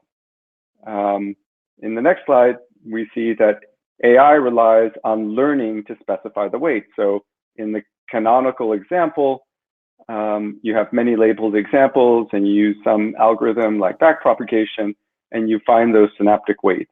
And the challenge, if you go to the next slide, is that it takes a lot of examples to learn, a lot of labeled examples to learn all these parameters. So in the next slide, we have a cute little picture of a child looking at its parent. And we note that if we had to label as many objects for that child as we need for a network for that child to learn language, we'd be labeling objects every second for a few years and still wouldn't have enough examples. And although anyone with children might have the impression that they answered the question why 3 times 10 to the 7 times, in practice, that's not really probably true. That's really not how animals learn, how humans learn language. If we go to the next slide, I'll comment that this is well known in the machine learning community, and the usual answer is that that animals don't rely on supervised learning, but really some form of unsupervised or more recently self-supervised learning. So in this nice slide from Jan LeCun, or actually the quote is from Jan LeCun, he writes, "If intelligence is a cake, the bulk of the cake is unsupervised learning, the icing on the cake is supervised learning, and the cherry on the cake is reinforcement learning." But I would contend, as I do in the next slide, that even unsupervised learning isn't enough. Can you go to, yeah, there you go. So, a squirrel can just click on the animations. Just click through on the animations for all of these. I'm not going to keep the audience in suspense for any of these. Thank you. So even unsupervised learning isn't enough. A squirrel can learn to jump from tree to tree in a few weeks, maybe a few months. A colt can stand pretty much the moment it's born, and a spider can hunt pretty much as soon as it's out of the box without any instruction, minimal instruction. And this is really driven home in the next slide. I spend a lot of time with my 10-year-old watching YouTube videos of bug wars. Don't click on the video, but it's fun. I recommend it, but then that could be far more interesting than anything I have to say, where you can watch bugs battling each other. And these guys, they do amazing things, and it's all built in. It's all built in to their, it's all kind of hardwired with, I think, very little opportunity for them to learn. So in the next slide, I have some more striking examples that most behaviors don't involve learning at all. So many animal behaviors don't involve learning at all. So, a termite nest builds its mound without instruction. Birds build specific nests without instruction. Beavers build dams in ways that are, of course, interacting with the environment, but in many ways pre-programmed. And in the next slide, just click through the animation, you can see one of my favorite examples. This is one more animation studied by Hopi Hoekstra, who works on 2 closely related species of mice. In fact, so closely that they can be cross-fostered. One of them, the old field mouse, builds a long escape tunnel like you see there, and the other one, the standard deer mouse, builds a stubby little tunnel. And that is built into their genomes. That's hardwired. So if you click once more, you can see during cross-fostering experiments, you can go back. You can basically you can take the mice from the old field mouse as a young pup, a newborn, have it reared by a deer mouse, and it will still produce a long escape tunnel, and vice versa. A deer mouse raised by an old field mouse will produce a deer mouse's short stubby tunnel. So these complex behaviors are somehow built in to the genome. If you go to the next slide, I'll say that I spend my day job, click through, is training, click through the animation, please. My day job is training rats and mice to perform complex tasks. And what we learned early on is that we can train rats and mice to perform very complex tasks in the lab, as comparable to some of the things that people train monkeys to do in the lab. But the trick is to adapt the task appropriately. So really, it's not a matter of training them to do something complicated. It's figuring out how to design a task that can exploit what they do naturally. So next couple slides, just click through a bunch of animations. The brain basically comes pre-packaged. That's the argument. If you click once more, you have a nice picture of Betty Crocker instant cake mix. And basically, that's my model of how it works. The summary so far, if you click through, is that AI relies mainly on learning, and while more, natural intelligence relies heavily on innate strategies. So just a few more minutes, I'll say next slide, where do the innate structures come from? Innate behaviors are encoded in the genome. And now on the next slide, we can ask, how many parameters does it take to specify a brain? Well, we know the answer in C. elegans, which is a very simple model organism widely studied by neuroscientists. There are 302 neurons and 7,000 synapses, and almost every connection is stereotyped. So that's very comfortably into a genome. But for the next slide, you can see some, just click through, a bunch of calculations, back of the envelope calculations, just click a couple more. One more, there you go. A couple of back of the envelope calculations that, oh, it doesn't matter. The point is that to wire up a brain takes about a petabyte, naively would take about a petabyte of data if we had to specify every connection. And the challenge in the next slide is that the human genome is a gigabyte, and compared to a gigabyte, a petabyte is about 6 orders of magnitude off. So there's a missing, just click through a couple slides. There's a missing factor of 10 to the 6 in wiring up brains, and that's all the innate stuff that's encoded. One more in the genome. Okay, so now click through. Well, at this point, many people in the audience might be thinking, look, I don't care about building burrows and bug battles. That's all boring, irrelevant stuff. I want to achieve human level AI ASAP. Interesting intelligence requires learning.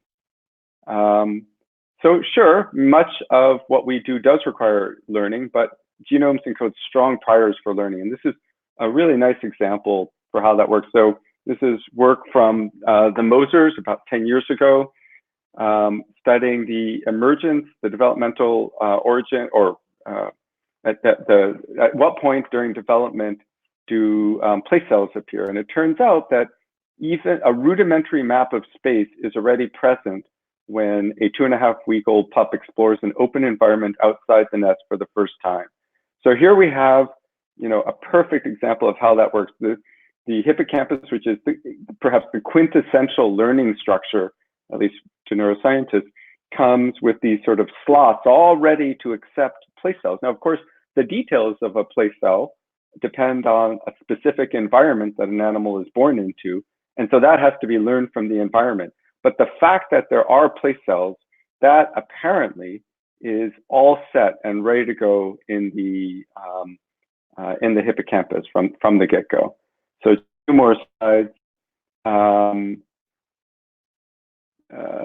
This is a quote from Hans Moravec, an AI pioneer who wrote, encoded in the large, highly evolved sensory motor portions of the human brain is 1 billion years of experience about the nature of the world and how to survive in it. The deliberative process we call reasoning is, I believe, the thinnest sphere of human thought, effective only because it is supported by this much older and much more powerful, though usually unconscious sensory motor knowledge. We are all prodigious Olympians in perceptual and motor areas so good that we make the difficult look easy. Abstract thought, though, is a new trick perhaps less than 100,000 years old. We have not yet mastered it. It is not all that intrinsically difficult. It just seems so when we do it. So I think what he's saying is, go on, that what animals do is hard. Can we just click through here? Cognition and reasoning is the easy part. I'll just make a final comment here about one of the most challenging areas, one of the highest measures of intelligence or manifestations of intelligence, which is language. So even a lot of language is likely innate. People who study gorillas and chimps and are very impressed.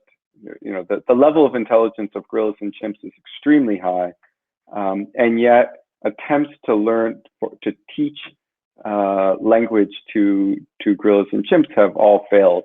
And perhaps the most successful attempt was Coco the gorilla, who could learn 1,000 signs, but never really learned to speak. And so, final slide, is that to achieve human AI, we should aim for mouse AI. And if we have that foundation, that's not to say we'll be all the way there, but if we can achieve mouse AI, which is largely based on innate abilities and a flexible structure for learning with the right priors, we'll be ready to move on to the aspects of intelligence that many of us find most interesting in the long run. And with that, I'm ready to hand it over to Tim. Great. Perfect. Thank you very much, Tony. That was great. So I'm closing the sharing screen, and Tim, the floor is yours. Thanks. I don't have slides, but it was nice to have had some to sort of square things up. So I'm gonna start by saying a couple of things, just reminding us of what the resolution is, which is that learning is more important than innate mechanisms for biological and artificial intelligence. And I want to say that, I mean, first of all, I think neither of us disagree that both of these are important. You know, everyone thinks that these are important, and so the question is really, I think, about, as Tony put it, under or over appreciation. And I think that I guess what I want to persuade people of today is that even though I think we've seen a surge in a new surge of interest in learning, learning and machine learning recently in neuroscience, I think it still hasn't gone far enough. So this is, I guess that's what I want to sort of convince you of, is that learning really is important, and it's going to be increasingly important for us in terms of understanding the brain. And I think I'm going to say that it's sort of important, I think, on three fronts. I think it's important in the sense that it's the place where the bulk of the information is gotten from the world and put into synapses. I think, Tony, you have your mic maybe unmuted, which is, or rather not muted. Yes, thank you. Right. So I think that learning is the where, you know, how you really get the bulk of the information into the brain to let it do its job. I think it's probably the way that we're going to increasingly be able to sort of frame and understand what's going on in brains, especially more complex ones. And I think it's actually the sort of focus on learning is what has driven progress in AI. And I think it's probably also what's going to continue to drive progress in AI, rather than a focus on innate mechanisms. So I want to walk through all of these. And I want to start as well by agreeing that you know, it's sort of, I think, fairly clear that there's a spectrum of animal behaviors and a spectrum of complexity and a spectrum of intelligence and flexibility in animals. And I think in some sense, it should be obvious that learning should be increasingly important as you sort of go from go towards more and more complex and more flexible behaviors. I think that's a given, but I would say that it's probably, I think, underappreciated that learning is crucial even in the sort of lower down in that spectrum, if you like. Okay, so why should we think these things? So let's start, I think, a little bit with you know, what's going on in brains as far as, you know, the setting of synapses. I think this is in some part the crux of things, and you could do a couple things with the information in your DNA. So one thing you could do is you could use the information in your DNA to set up learning rules, to set up learning dynamics, and have those learning dynamics drive a process where you take data from the world and transform that into the setting of bits at your synapses, which then drives behavior downstream. Another thing you could do with the bits in your DNA is you could specify, how those circuits ought to compute. So you could really sort of say, I'm going to specify the mechanism by which I compute the way in which I take data in and transform it into outputs into behavior. And I think for a lot of reasons, it's probably really important to focus. It has been important for DNA to focus on trying to sort of build innate mechanisms which are about learning rather than explicit mechanisms. And I think there's evidence coming, for this, both empirically in neuroscience and in terms of the progress we've made recently in machine learning. So let's talk a little bit about the empirical evidence in neuroscience. So we have a long history of going in and looking at what's happening in terms of, for example, the receptive fields in visual cortex. So this is just sort of a long and sort of well-studied area, and people had I think characterized visual cortex in terms of things like simple cells and complex cells, and sort of the receptive fields, say, looking like Gabor patches.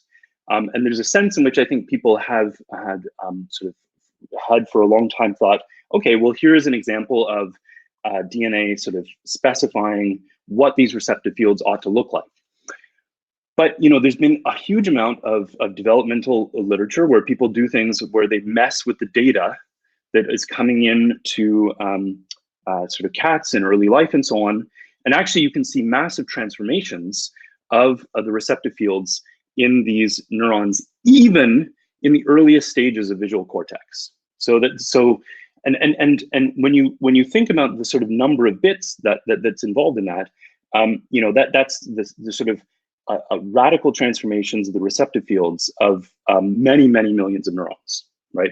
And so the question is, where did the bits come from for to sort of induce those changes? They came, I think, in large part from the data that the animal was operating on. So I think this is sort of one sign, and I think we see this. I think we see this pop up all over the place, actually. So especially in the context of mammalian cortex, but in other areas as well. Just to give some other examples in the mammalian cortex, though, there's lots of studies where people have done things like remove a digit, say from a raccoon paw, and then look at what happens in cortex, and you can see that basically the neurons there will just sort of move in. So that the neurons which would have represented, for example, this sort of this digit in some sense, they've just been repurposed to sort of work for these other nearby digits. So that is the receptive fields for those neurons, the bits which sort of constitute their, constitute their sort of synapses, have been sort of fully repurposed by learning rules. And you can see, even more of this in the sense of people have done things like if you blind an animal early in life, you can see auditory sort of signals take over in what usually would have been a visual piece of cortex. And you can find examples of this all over the place. So, right. So then it looks on those accounts, at least in the context of something like mammalian cortex, like a huge number of the bits are being set by a learning algorithm running on data that's coming in from the environment. And we should take that seriously. I think as well, even if you go and look at something like an electric fish, and in a circuit which is much better understood than something like mammalian cortex, it's certainly true that when you go and look at the kind of circuit, so the circuit that's been studied there a lot is to do with its sort of electrosensing of the environment. So these weakly electric fish can sort of sense bugs in the environment. And in that context, there's sort of some beautiful work studied, mostly I think done in Bell's lab, where they've studied sort of how these fish are able to sort of parse out, electrical signals that are generated by themselves versus electrical signals generated by insects in the water. And it's absolutely true that the circuit is set up in a very particular way to do that, but learning is sort of instrumental, and without it operating across many synapses, it would just not function, even when you go sort of that low and that basic. Okay. Then I think on the AI front, the story is maybe even sort of easier and more persuasive. I think it's just absolutely the case that a focus on learning has really been what has driven progress in artificial intelligence. And it's true that many of the essential ingredients were around in the 1980s in the PDP sort of revolution that happened. And most of what's been happening recently is maybe just a revisiting of many of those principles, now that we have the compute power to do it. But that doesn't mean that they were wrong. It really means that they were right and probably just ahead of their time in terms of having a sense about what would be important. And I think it's been, I think the key thing that has happened there, just to sort of spell it out, I think, is that we've had an idea about how to train very large over-parameterized systems, very large over-parameterized networks. And that with that single piece, we've seen revolutions now pop up over and over and over again in various areas of machine learning. So it's not, I think, as we commonly hear in neuroscience, just that we can do now supervised learning on sort of ImageNet data sets. So this is not the case. Now that we've understood how to do learning in large, deep structures, large over-parameterized structures, we're seeing, I think, revolutionary results across machine learning, including in unsupervised learning, including in reinforcement learning. And just to touch on one of those, I'll touch on two of those aspects very quickly. One of them is related to this question that Tony mentioned about speed of learning. So we now actually, just in the last 8 to 12 months, have seen a surge of unsupervised learning algorithms. Some of these are things like CPC, AMDIM, SimClear, where we can train on a bunch of image data. So train a network on a bunch of image data, and then with 100-fold fewer labels, perform very, very well on things like ImageNet, right? So, and I think that there's not much of a sign of that sort of slowing. I think actually we can, this is the sort of like first year of results coming in where people are starting to make these unsupervised learning algorithms really function. And I think that what that hints at, that kind of a result, what it hints at is that, better to focus on setting up those learning algorithms and then going and just getting the data from the world and that way robustly getting fast learning to happen. I think that's what it hints at, and I think the other reason we should think that this might be the case, and this is the way to sort of understand these things, is that we had previously banged our heads against the wall for a long time, trying to sort of unpick circuits and describe them, and unpick behaviors and describe them. And that has been, I think, painful historically. It's been especially painful when we talk about more and more intelligent behaviors. So, when we talk about things like how do humans produce language, how do you do these sorts of things, trying to sort of write down, describe in a codified way, in a solidified way, how those things work has been historically, I think, a mess. And I think we're seeing sort of progress year after year by just applying learning to larger and larger amounts of data. And it's hard to deny that. But I want to push even further and say that it's not just that this has been successful recently. I think there are real hints, I think, so far, that this is what we should expect to sort of see more and more of. And here's one of the things that sort of strikes me. When I want to understand what's going on for some of these more complex behaviors that we can get a machine to do now, how do I do that? And in practice, what that looks like largely is when I go and look at a paper, and I try and understand, what's going on in the machine learning case, in the AI case. What I'm going and looking at are basically the essential components that went into learning, right? So that's what an engineer is describing to me. So they're describing what the loss functions are, what the learning rules are, and as well, I will say, some pieces about how the architecture is, how that's set up, which I think is important, and I'll come back to. But that's the language in which they're describing success on some task and how to produce a behavior. There's a fourth piece that is usually pointed to, which is the data source, right? So those pieces together are the things that I use to render a description of what is going on and how to understand how the system produces this behavior. And that's a language that is working for us. It's working well. And I think there's no sign of that slowing down. And at the same time, even though we have now very powerful function approximators, admittedly within narrow domains, not as general as we might like in the long run. Even though we have these things in a totally white box sitting on a computer, no one is running around talking about really, I think, how they work in terms of what they're computing internally to them, right?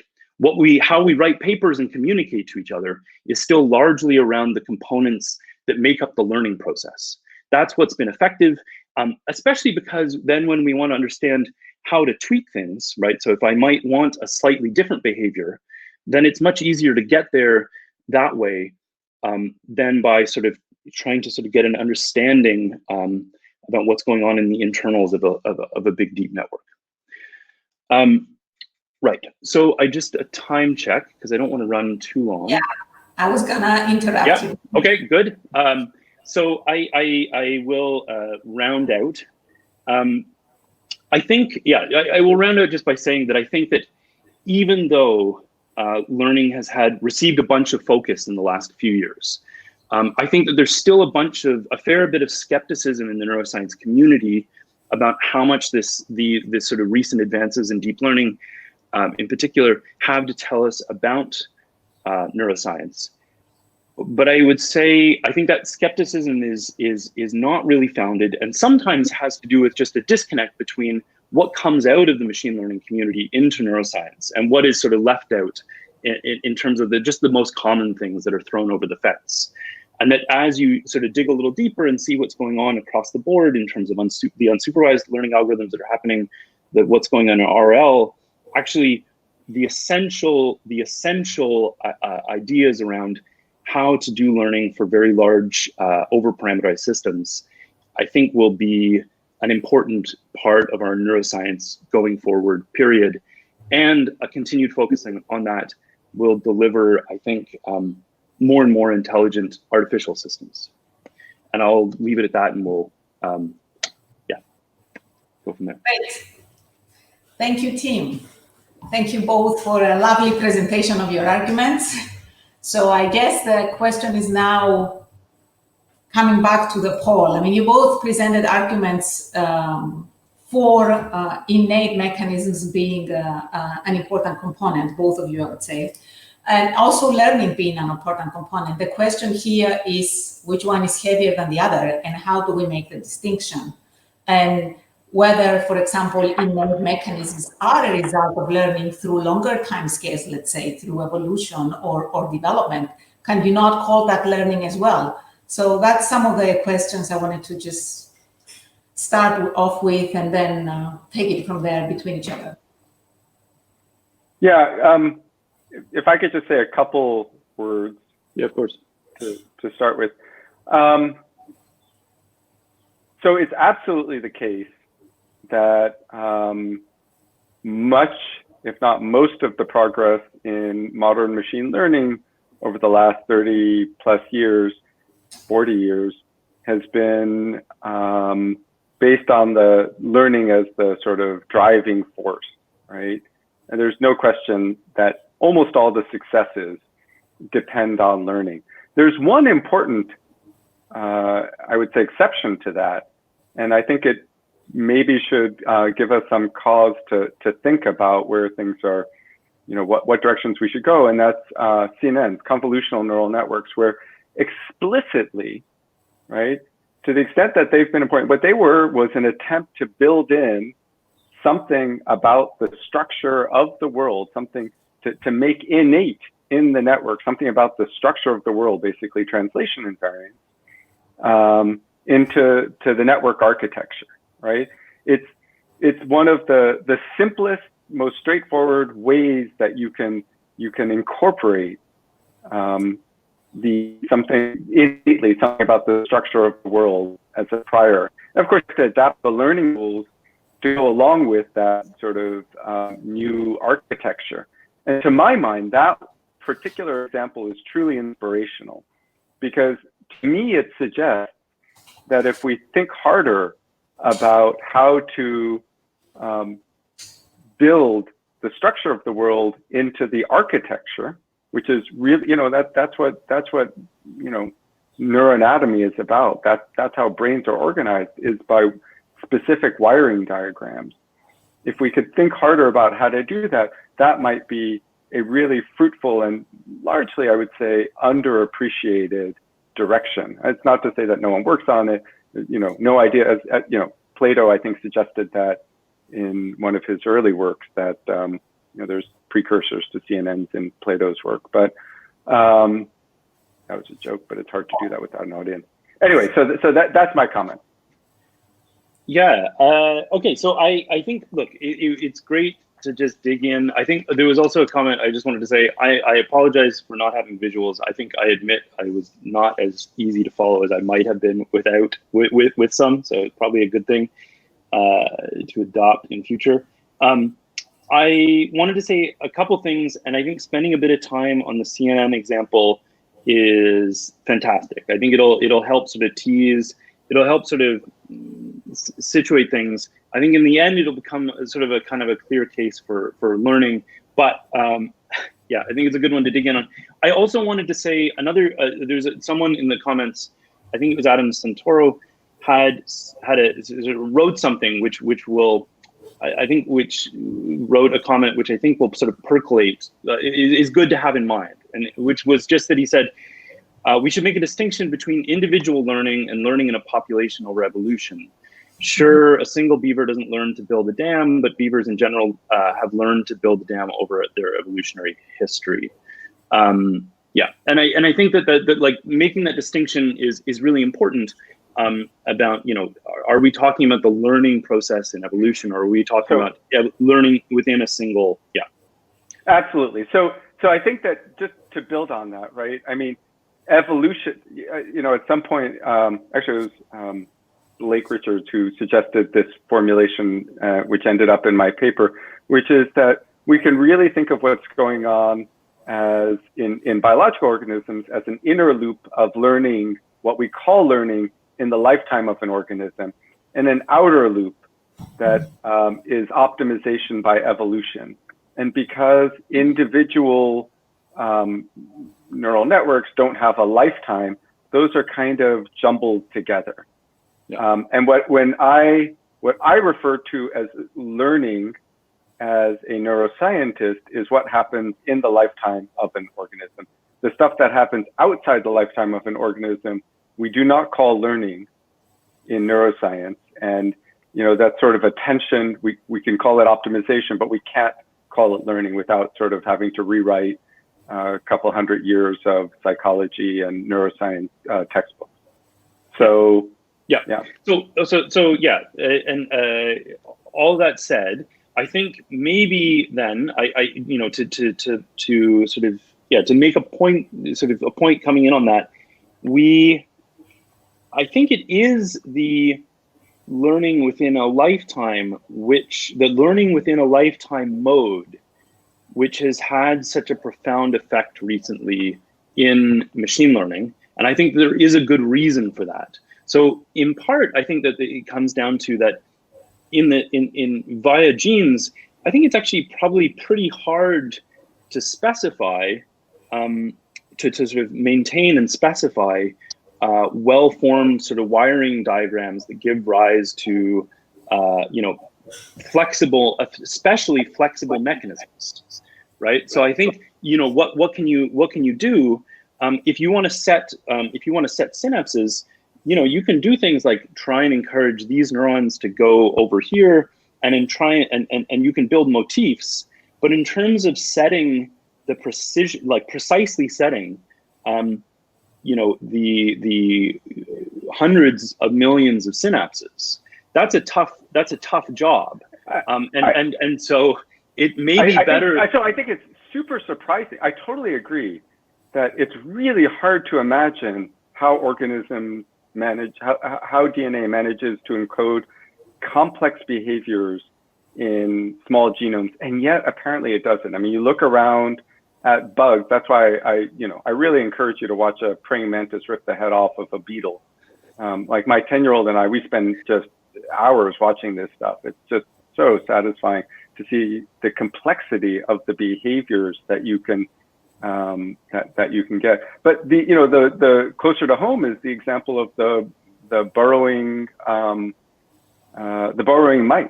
How, like, it's puzzling. How do you encode the length and shape of a burrow in a genome, and yet it's there, right?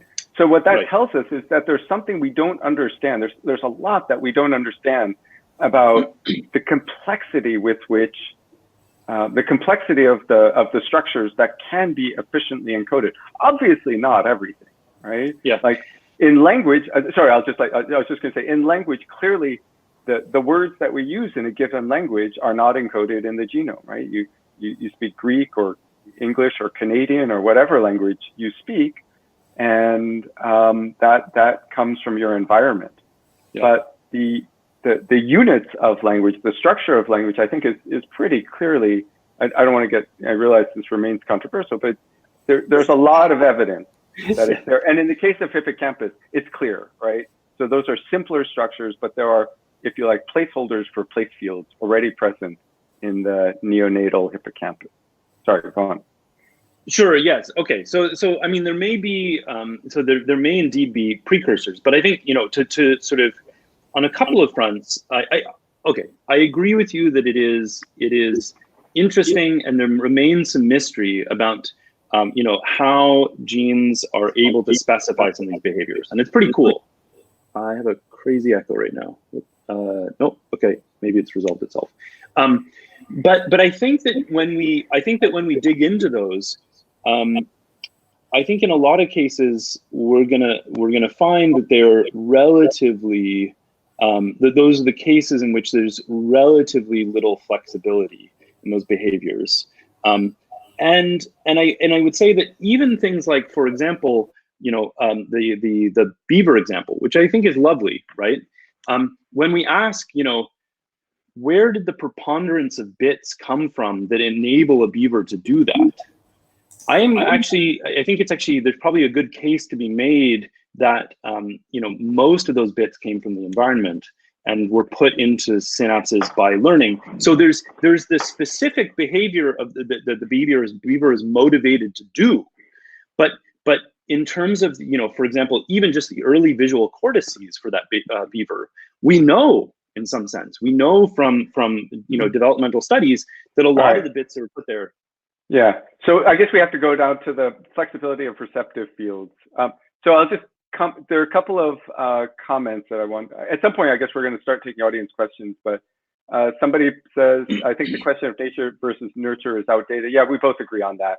We're doing that just to make this a stark, you know, a debate. Of course, it's both, and I think we can both agree it's both, and they interact in complex ways.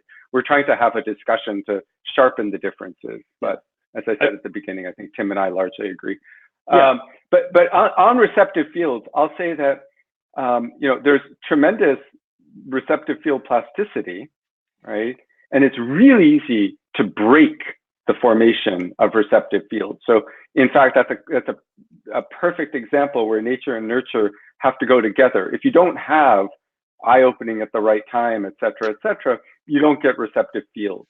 However, I think it was actually Doris Tsao in one of the earlier comment said, did anyone ever think simple complex receptive fields were coded by DNA? I never thought that. Field and Olshausen suggested it wasn't necessary 25 years ago. Well, they showed that you could get them without input from the environment, but that does not mean that that's how they arise. And in fact, I would say that the organism is not de novo extracting the structure of the environment every generation. And it would be foolish for it to do so. And in fact, one of the slides that I removed is pointing out that if you have two organisms, that one of which comes out of the box working really well, and the other of which has to go and soak up a lot of information in the environment before it works, the one that comes out of the box as close to working as possible is the one that's going to have an evolutionary advantage and will reproduce more quickly, right? So there is a strong evolutionary pressure to work as well out of the box as possible, but only as possible, right? So in the case of receptive field plasticity, it's true you can screw up the visual receptive field, but here is what I don't think you can do. If receptive fields were really that flexible, then it should be possible to take visual fields, convert them into auditory signals, right? Just by, let's say, scanning, right? You could come up with a map that converts a visual signal into an auditory signal, and then raise animals with headphones so that what they are hearing, quote, hearing, is actually what they would have been seeing. And I'll bet you dollars to donuts that you will not find a recapitulation of visual receptive fields in the auditory cortex following that manipulation, right? And yet the information is the same. So if really you have this uber flexible system for extracting structure in the environment, that experiment should work. Now, no one's done it, and so I don't know. But yeah, I wouldn't write a grant to do it because I'm sure it would fail. Yeah, I mean, so that particular one, I might be inclined to agree with you. But I mean, so a couple of things. I mean, there are some funky things out there in the literature as far as, so there's a genetic study where they basically get mice to express, like, I think, another cone cell that ordinarily mice can't, and in the retina, and the mice can, within a single generation, like with immediately, zero shot, they learn to use that in tasks. So they can learn to use new kinds of Sure, and that visual tells us something really interesting about development. It tells us something interesting about development, and it tells us something interesting about the learning mechanisms that are downstream taking that information in, I think.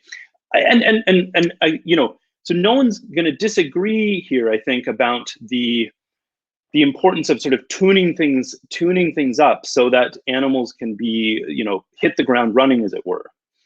The question is how best literally, literally, yeah. The question is maybe how best to do that in many circumstances, and I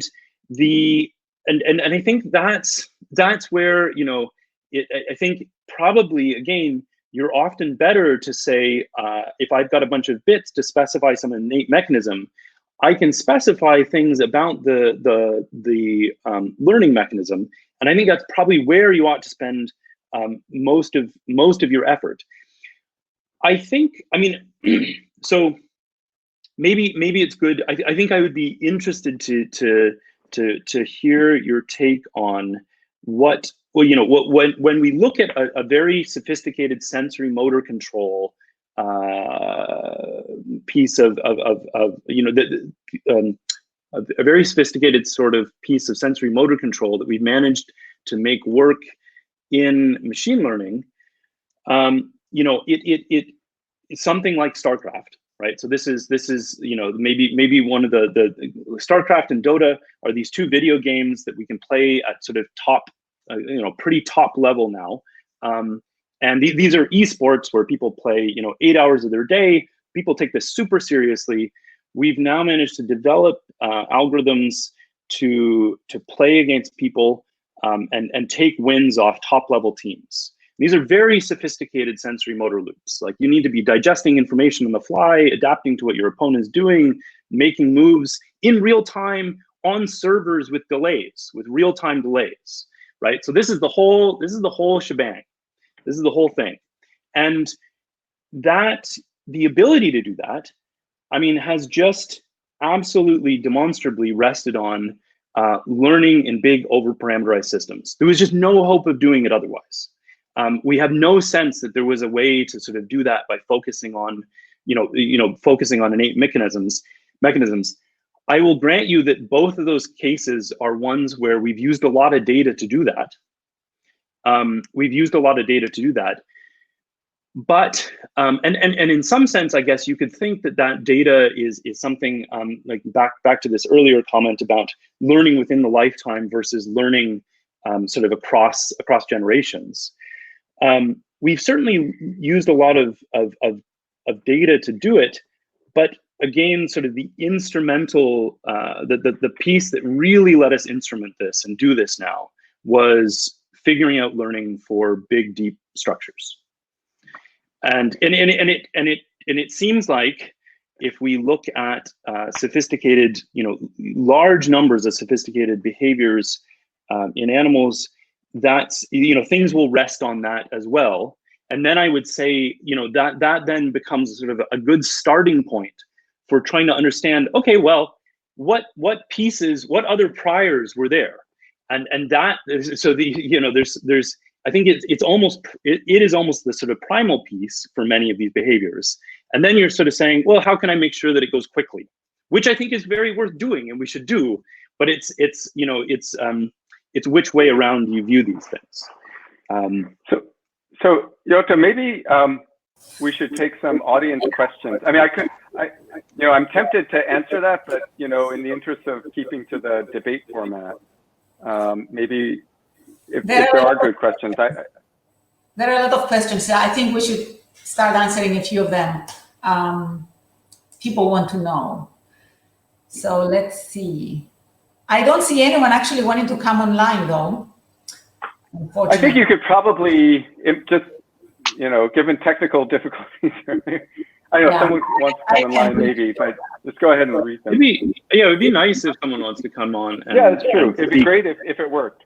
If anyone wants to come online, please say so in the chat and we'll invite you. But for now, I'll start with the most popular question, which is, isn't learning an innate mechanism?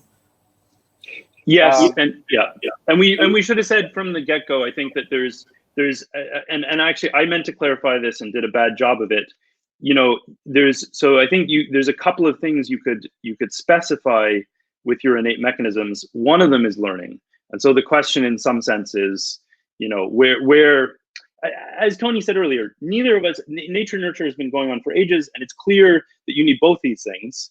The question is maybe most interestingly for us right now in neuroscience and machine learning, how should you spend more of your time, right? And how should you think about understanding these things? Yeah, and if I could build on that, I mean, I think, look, it's clear it's both nature and nurture. They interact in complicated ways. I think that, we were talking about, Tim and I were talking about, before we got online, how one would quantify the relative contribution. And in some sense, I think that the way to quantify it is how many bits do you get from the environment versus how many bits do you take to specify both the architecture and the learning algorithm? And how much mileage do you get from each of those?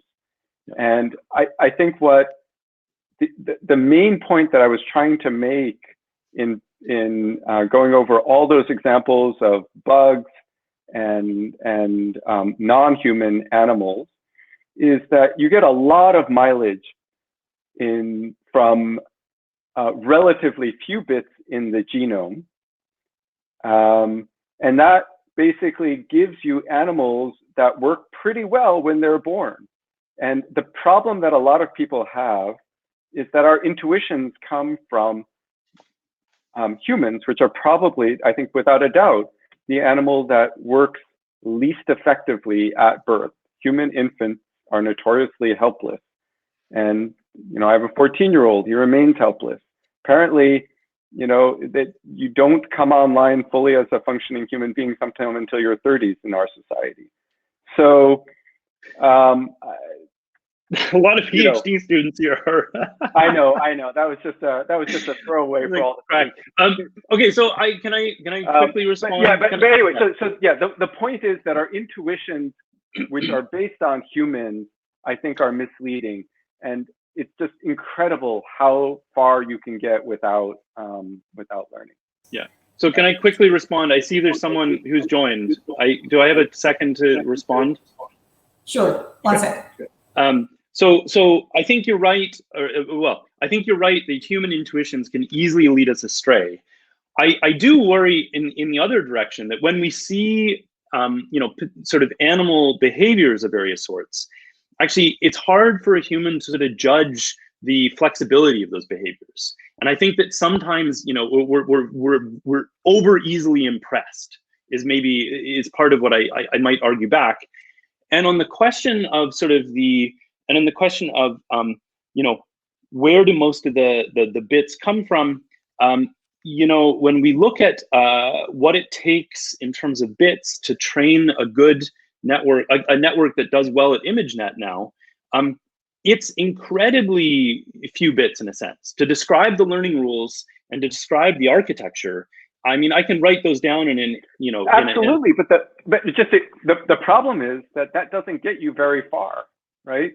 The number of innate bits that it takes to describe ImageNet are so small because ImageNet does not work very well out of the box. It takes huge numbers of training examples that it gets from the environment. So it's absolutely true that in machine learning and artificial neural network architectures, the balance is heavily toward the learning algorithm and very far from innate. And that's So final point is only just that I would worry if that were labeled examples, but we've seen that you can easily get hundreds of thousands or millions of images from a couple years of a couple months of hanging out. Okay, let's take a question from the audience now. We have Daniel Gardner here. Daniel, please. Okay, hi. So the question of bits and bytes is also a question about the fundamental nature of the learning mechanism, because between the genome with its small number of bytes and the problems and the size of the nervous system with the petabytes lies both the functional connectome but also the biophysics. And this is the same problem that we face in the way genomes specify really complex 3D proteins like ATP synthase. The genome specifies a small number of things like protein sequence, but the biophysics takes that, and gradient descent means that what you get out of it is a complicated functional molecule. So for the nervous system, it's the same thing. The genome is specifying the proteins that cells are going to express and the things they're going to use to handshake to build very specific networks.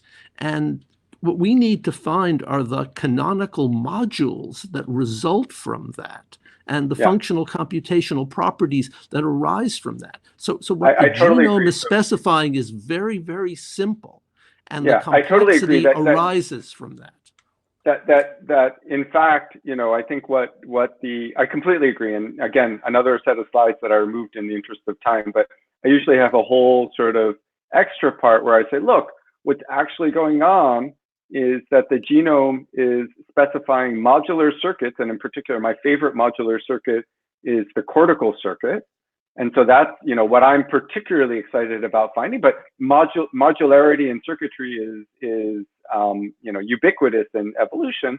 And so, I think what's special about the cortical module is that it scales well, right? So you can keep adding these little modules and you can build bigger and bigger brains.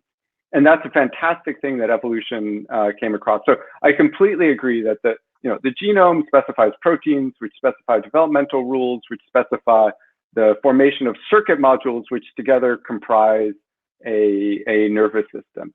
But Tony, in your paper, you talk about a single cortical module, which is your favorite.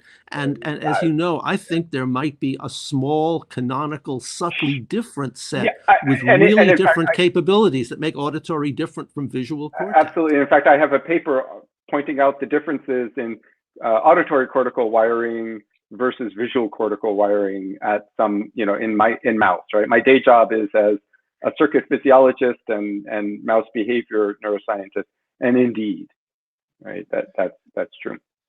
Okay, thank you. Completely agree. Yeah, thank you. I also think, sorry, I should just say that questioners should identify themselves when they get on. So would you like to introduce yourself? Oh, hi, I was introduced. I'm Dan Gardner, Weill Cornell. Yeah. So I love that. A great summary. I agree with a whole bunch of it. And then I do want to say that I think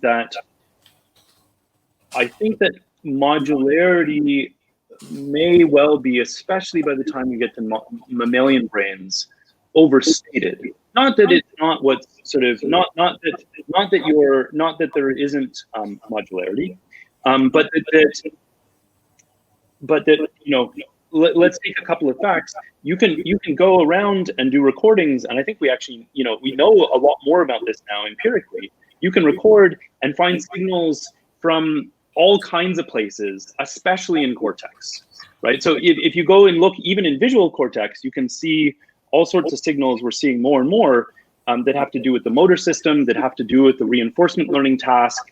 So although there is modularity, I think, in terms of circuit motifs, in terms of information processing, that's less clear.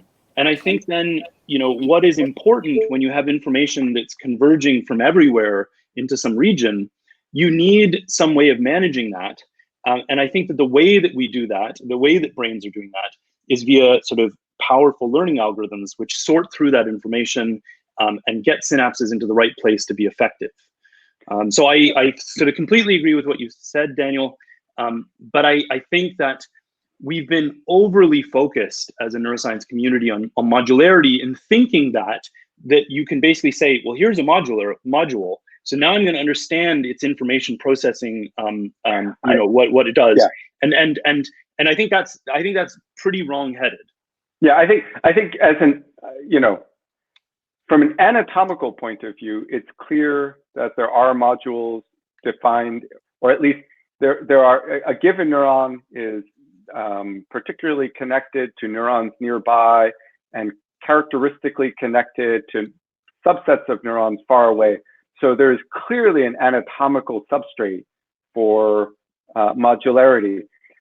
Physiologically, as you point out, right, it's not simple, right? There's not, it was always surprising that one could make any progress by attributing a simple function to a particular area, right? And we are all guided, especially, I'm really a physiologist by training, that we could get it's surprising that we can get any traction whatsoever by a simple description like visual cortex or auditory cortex. And in fact, when I started working in auditory cortex, it was so striking that the auditory cortex doesn't merely encode sound.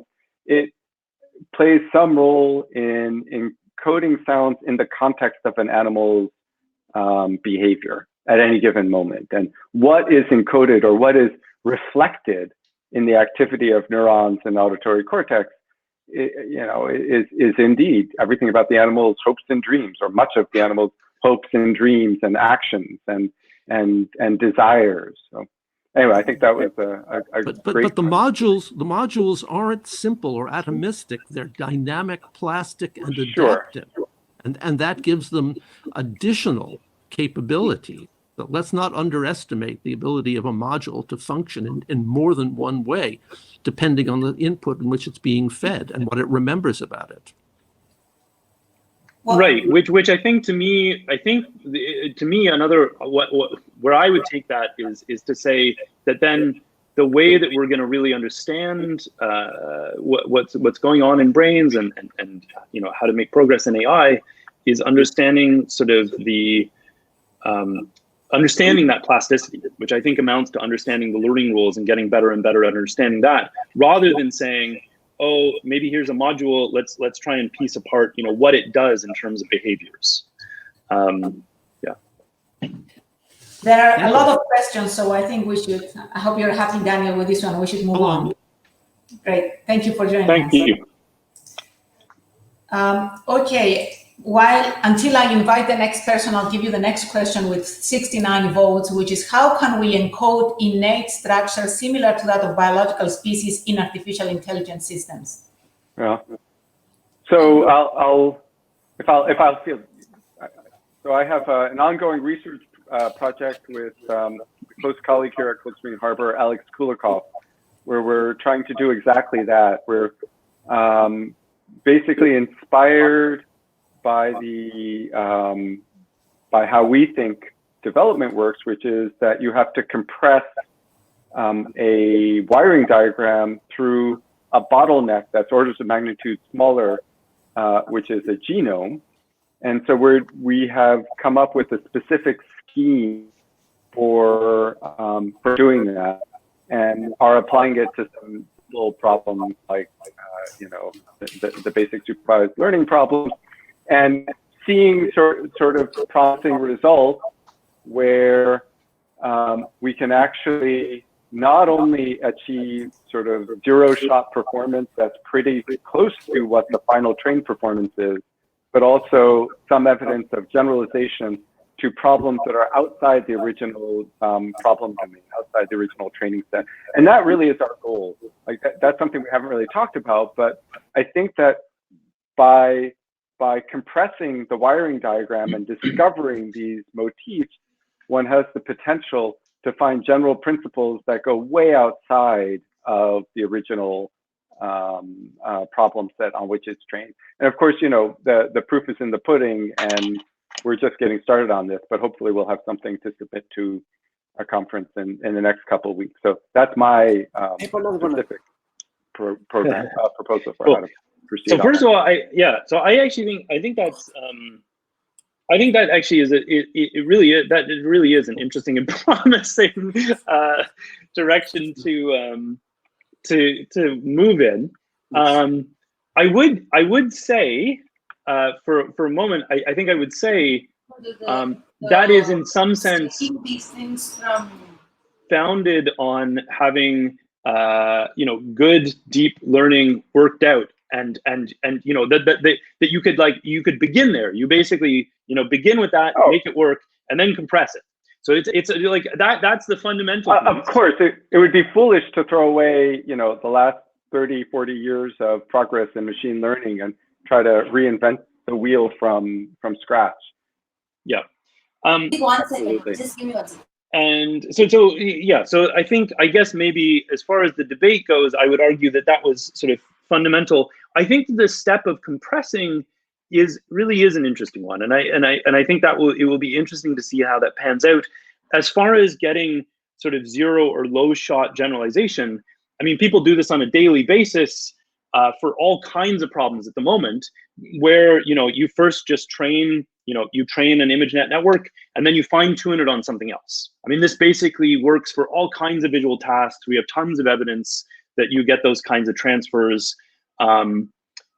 And so I think, then the interesting step that you're hinting towards is, instead of just taking a full big network and just fine tuning that, which we know works well, can I first compress the bits that live in it and then use that in our downstream transfer tasks? Now, I think that is really interesting. I would say that as far as neuroscience understanding, I'm a bit skeptical about what will get out the other end. As far as like what those compressed networks look like. Are they going to be meaningful to us? Are they going to be meaningful to us as people? And on the machine learning front, I think it's an interesting proposition. It's not clear to me that compression step will be instrumental and essential for driving progress, but it's an interesting hypothesis. Yeah. Oh. Venkat, welcome. We're ready to hear your question. Let me unmute you. Yeah, thank you. Apologies for the kid bombing. My question mainly was to Tony. And the question is, what is a realistic roadmap for innate AI that isn't bootstrapped by learning? In other words, isn't it a chicken and egg problem? So I laid out what on the one hand, I have a vision of what's missing, and this vision is not unique to me. There are many other people. There's a whole research community and building innate structure into artificial intelligence in a variety of ways. Josh Tenenbaum is a great proponent of this. His name hasn't even come up yet, but he starts from sort of high-level constructs and tries to build those in ways that I think are really fruitful and promising. My own view, coming from the perspective of a neuroscientist who studies neural circuits in animals, is that the building blocks, that the right vocabulary for building innate structure is the vocabulary of the circuit design, right? And that's my perspective on it. And I gave you sort of the approach that we're taking in the answer to the last question or just now, that we're trying to see, can we get any traction by compressing wiring diagrams and then sort of passing the description of a wiregram through a bottleneck to produce something useful. But the general idea that there has to be that organisms start with as much innate structure as possible, I don't think it's controversial. I don't think it's controversial that animals, just by the nature of evolution, have to have as much as is useful, but not more, right? Because for the argument that I made earlier, which is that if you have two organisms and one gets to successful reproductive age earlier than another, all other things being equal, that one is going to produce more progeny. And of course, the answer is that all other things are not equal, and humans are this sort of really fantastic example where we've delayed and put off and minimized the contribution of the innate and increase the contribution of the learning.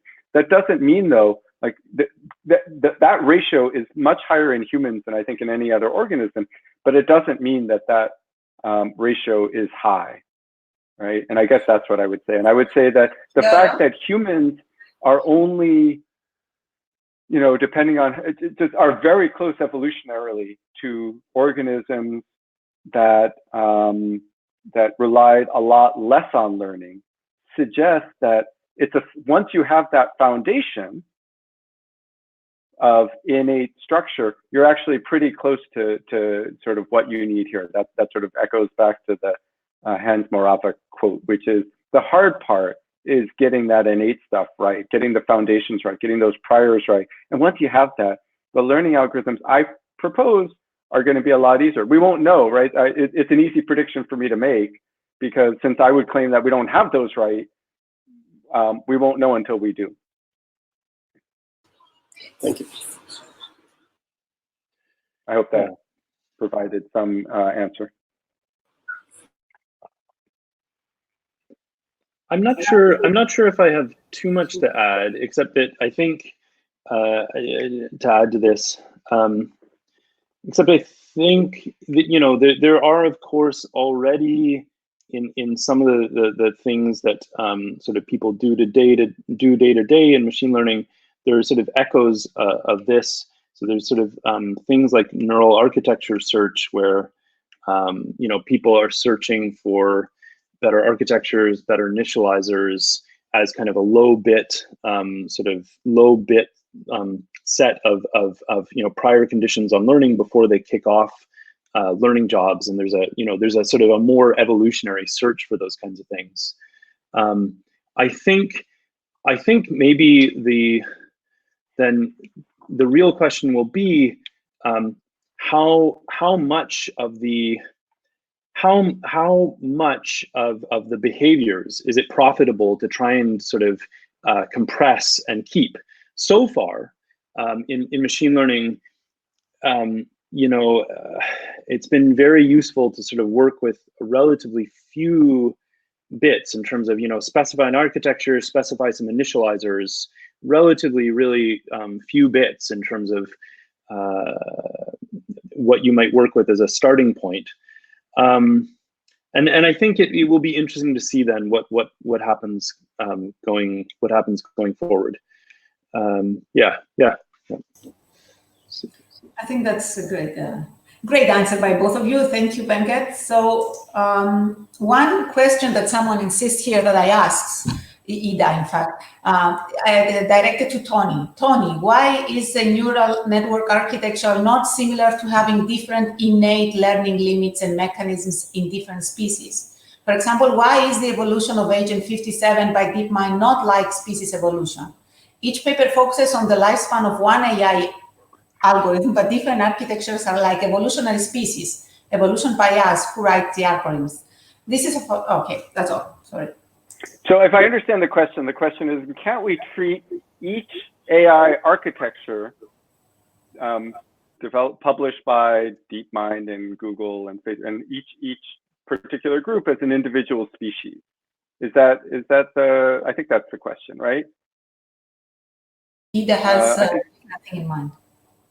I think that's the question, and I guess I would say that you could do that, but then you get a bunch of in evolutionary terms, that would be equivalent to having a bunch of extremely highly specialized organisms.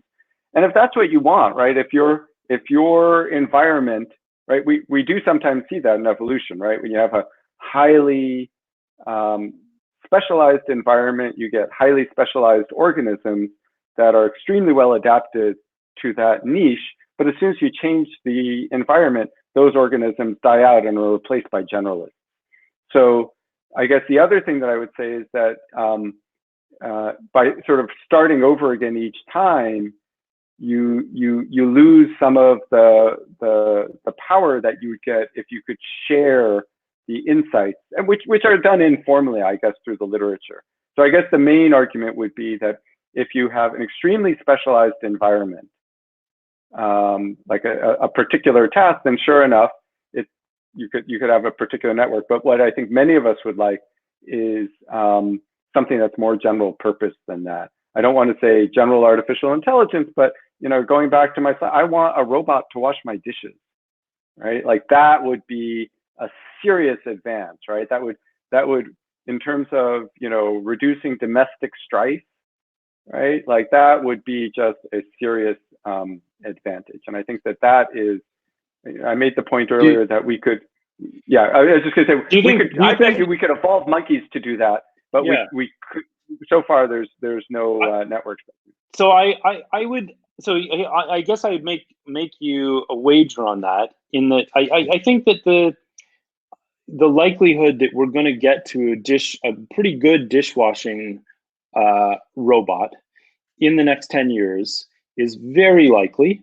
I think that seems almost, I would say, if you follow some of the papers that are coming out of Berkeley, Brain, I think this is almost certainly going to happen within 10 years. Whether it's commercial, whether you can roll it out commercially is another matter, because there's all sorts of production chain stuff, hardware issues, things like this. But whether we can do it, I think is sort of almost a certainty on a 10-year time frame.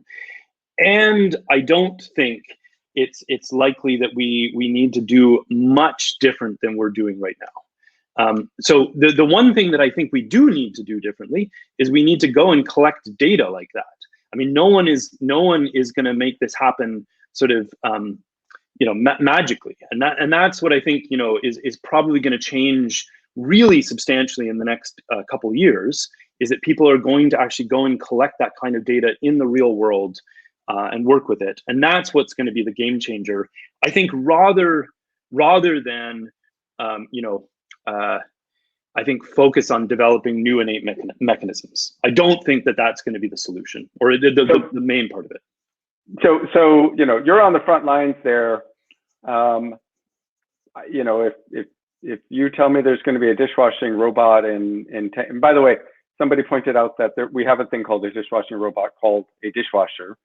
But it still takes yes, we both mean something more interesting, I think. Yes, I think it still takes a separate robot, namely me, to load up the dishes in the dishwasher, and that's the robot that I'm talking about. the outer loop of the dishwasher, the current dishwasher robot, which is the dishwasher loading robot. But what I can say is that the 10-year time horizon, maybe, but I tried to find it. There was a beautiful article in Scientific American predicting that we were less than 10 years away from language.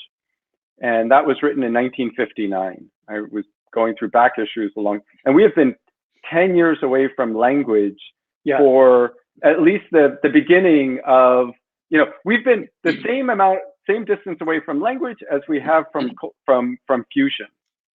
Actually, I think usually fusion is about 20 years away, and language has been about 10 years away, and we've made tremendous progress in language. Finally, in the last couple of years, I don't think we're that close yet, but that's a different discussion. But the 10-year dishwashing thing, I think we've been 10 years away from a robot dishwasher for quite a while now. Yeah, I think that's true. Let me try and say a couple things about what I think will sort of be really important in making things like language and dishwashers work, and also try and spell out, I think, why the progress on that has been a little bit slow, but also why we should be really optimistic. Tony, your video's disappeared from me. I don't know if that's just me, or are you still there? I still see myself. Okay. I think it's just you. It's just me. Okay. Interesting. So I think that what has happened, I think, of late, what has happened of late, we've made big over-parameterized function approximators work, right? So I think that's the main thing that has happened. The ideas for that have been around certainly since the 1980s and really earlier, and now that we have, but we really made them scalable now on machines, and so now that we have that technology, we're, I think, now quickly able to go and look at all these other things. So reinforcement learning really was kind of not doing much for us for ages, and over the last 3 years, it's let us, it's the injection of having big deep function approximaters work has just revolutionized reinforcement learning right the way through. It's similarly revolutionizing unsupervised learning. And now what's really missing when we talk about things like language and dishwashers? Well, most of the things that we've done in reinforcement learning so far have been things like chess or Go or StarCraft, where we can write down the objective function, right? And so that we have a reward function that we can query, and we can query it over and over again. Okay. And you can generate as much data as you want internally. That's right. But I think that all the signs, people, there's a growing and enriching literature going on, where people are now turning their attention to saying, okay, well, we have a big deep function approximator. Maybe what we should be doing is using that to approximate the reward functions we really care about that we can't specify in a computer. So if I want to do dishwashing, right? What's hard about loading a dishwasher? Part of it is that we can't even specify the problem. We can't specify it in natural language, except to other humans, which is useless, and we can't specify it in programming languages, right? I mean, how to do that and what success looks like really, well. So what we really want is to be able to have a robot practice over and over again, and generate lots of data, and we need to be able to evaluate it. And what I think is happening is as well a revolution on that front, where people are saying, let's take our big deep, this thing that's happened in big deep function approximation, and turn it to these kinds of problems, where even the objective is hard to write down and query. So what we'll do is we'll gather some data, train a network that then can give us an evaluation function, and then we can run a bunch of RL against it. And I think this is rather what's going to really drive quick progress in this kind of direction. And again, it's sort of founded on the basic technology of training an over-parameterized function approximator. So I think turning it back to the debate for a moment, I actually think that what you're proposing as far as the compression idea is a very cool one, and actually I'll be interested to follow it. But I think then, as far as what we should think is fundamental in deep learning and in neuroscience, I think we should see this development, this return to some of the ideas in the 80s as fundamental, and it should be almost a starting point for anyone who's interested in understanding animal behavior, a starting point from which you sort of elaborate, which you can elaborate from.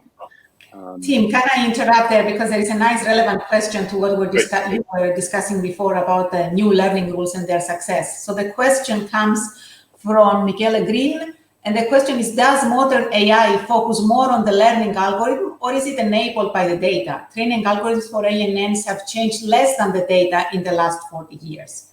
So pretty much the question is, how do we know that it is the advances we've done in the algorithms versus the huge amount of available data that makes a big difference? Well, no one's going to argue that the data isn't instrumental. The question, I think, in some sense comes down to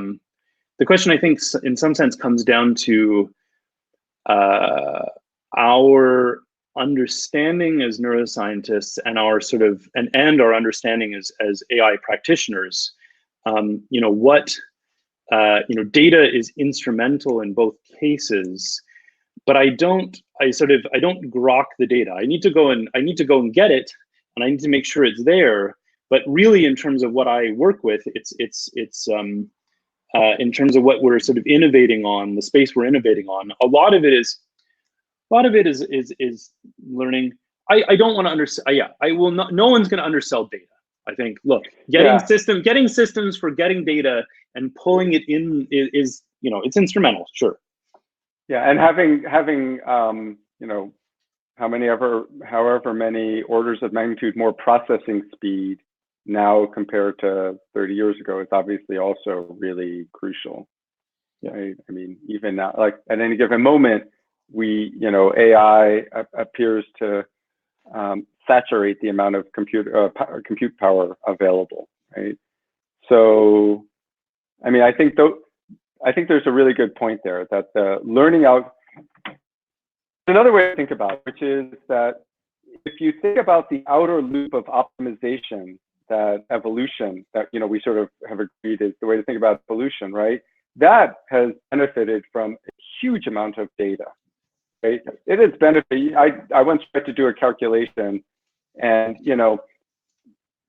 my best guess is that we've had at least well over Avogadro's number of organisms that have contributed to selecting who we are, right? Not direct ancestors, but organisms against whom our ancestors competed. So maybe as many as 10 to the 30 individual organisms, multicellular organisms, have been on this planet since the beginning of multicellular organisms, maybe 700 million years ago.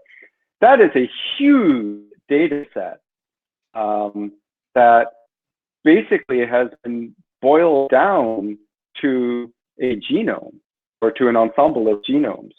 And that is what we are benefiting. We as biological organisms are benefiting from. That is the outer loop.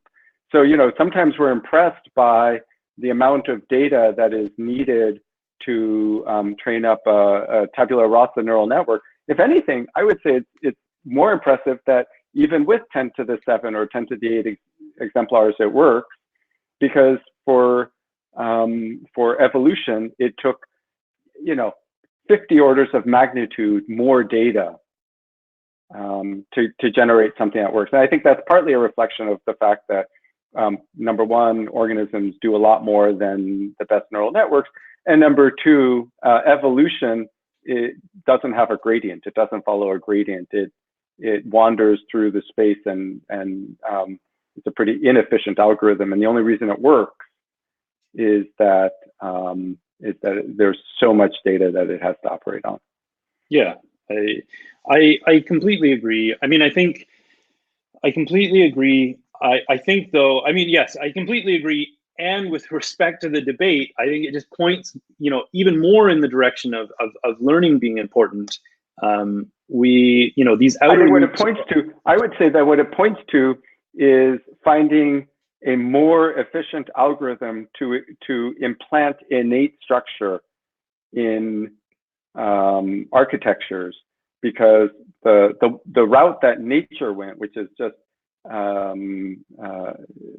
evolution without dissent, would work if we could wait long enough, but I can't wait that long, and we don't have enough data.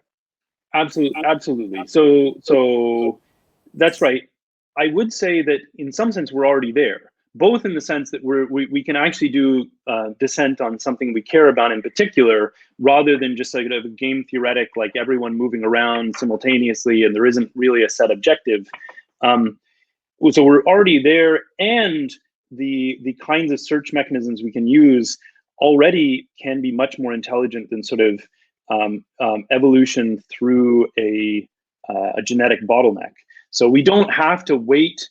We don't have to. We have all sorts of reinforcement learning algorithms which are already better than sort of just waiting until the end of the lifetime of an organism and getting a single fitness evaluation from that.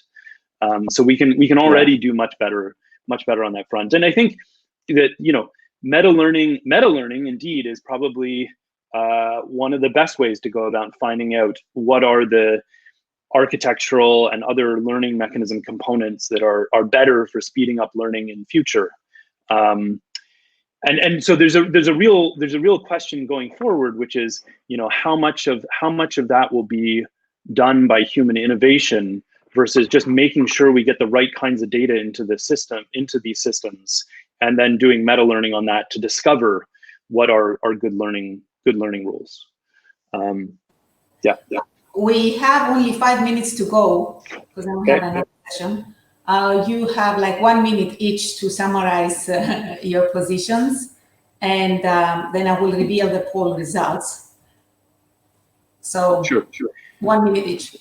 Who goes first in the closing? Does it matter? Shall I just go first? Doesn't matter, I think. You go first. Okay. So look, we all agree that both of these things are important. I think that the innate and learning are important. What I hope I would manage to budge you on is that learning is even more important than we might think, and that the skepticism that has sort of, I think, cropped up in response in neuroscience to some of the recent progress, the skepticism is actually, I think, unfounded. There's real hope for optimism, and that a focus on knowing how to train large over-parameterized systems, I think, is going to be an essential part of our neuroscience and in terms of how we teach it, hopefully in the next sort of decade or so. And there's very good reasons for that. Yeah, I'll just say that I think to a neuroscientist who studies animals, there's nothing that I'm saying that is not obvious. In fact, when I have discussed this to neuroscientists who maybe were less familiar with machine learning, they were puzzled even what point I was trying to make. Because what I'm saying is so self-evident to neuroscientists that most of animal behavior, even to neuroscientists who study learning, the idea that most of what's going on is baked into the genome and emerges as innate behaviors, that just goes without saying. I think I would appeal to a historical artifact, which is that symbolic AI basically arose from, to the extent that those people had contact with organisms, they were talking to psychologists. And so the symbolic AI community sort of started at very high level constructs and tried to get there without sort of opening up the black box. And I think that the neural network community has had a lot more interaction with people, with neuroscientists who study circuits, but they haven't really necessarily fully tapped into the insights that we've gotten over the last 30 years. And what I'm trying to do is basically argue that neuroscience has made a lot of progress in the last 30 years, only some of which, especially circuit neuroscience, animal neuroscience, has made a lot of progress in the last 30 years. And only some of that is sort of affecting the periphery of modern artificial neural network AI research. And I'm advocating one sort of source of that, which is sort of focusing on how circuits give rise to behavior. So that's the end of what I have to say. Great, thank you both. So the result is that most of the people, at least in the initial poll, voted somewhere in between. So neither one side or the other, which I think is the natural conclusion that one reaches after hearing this debate as well. There was another interesting poll, but I don't see any responses yet, whether the debate changed your opinion. If people are listening to us, please cast your votes right now to that poll as well to see whether we managed to change your opinion somehow. Okay, it's working. Let's see. People are voting. You can also see the results right live. It's happening right now. This is really cool. Okay, it seems like more people are now interested in innateness. And that bar keeps growing. So this says something about future AI, team. We should do more to incorporate innate mechanism processes, whatever you want to call it, meta learning into modern AI. Yeah. And there is a lot to be learned that way, I think. Okay. Yeah, it looks pretty. All right, well, pretty clear. Yeah. Okay. Nice. Well, this was fun. That was the point. To change some opinions, to present new data, to steer new interest and new knowledge, and to move the field forward. So if nothing changes, there is not much to gain, right? We need to keep learning. Well, indeed. Thank you very much both for a really exciting debate. Thank you for being a wonderful host and moderator. I didn't really do much. You did all the work. So thank you, Yoda. Yeah. It was great. And thank you, Tim. This was a lot of fun. Yeah, it was great. Thank you very much, Tony. A virtual elbow tap. Yeah. Okay, on to the next session. Bye, everyone. All right, thank you all. Bye. Thank you. Bye.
Okay.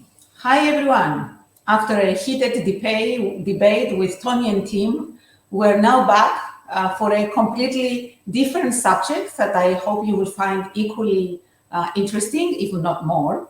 And we have with us Asia Rose. Asia is, in fact, a dear friend of mine. We've met a couple of years ago when we both joined the FENSCABI Network of Excellence. And I can tell you beforehand that she is absolutely amazing. She's an associate professor in Technion in Israel, and she works on a subject that, at least to me, is extremely exciting, the interactions between brain and immunity. For example, what happens when we're really stressed? How does our brain influence our body? Or how does the placebo phenomenon work? Why do people feel that they get cured by just eating sugar? So she will tell us all about this today in her talk. Just briefly, Asia got her bachelor degree in life sciences in Technion. Then it did a PhD at the Weizmann Institute on immunology and systems neuroscience. And then a postdoctoral in Stanford University, where she focused on sleep and memory. And the title of her talk today is Harnessing the Placebo Response, the Brain-Immune Communication. So thank you, Asia.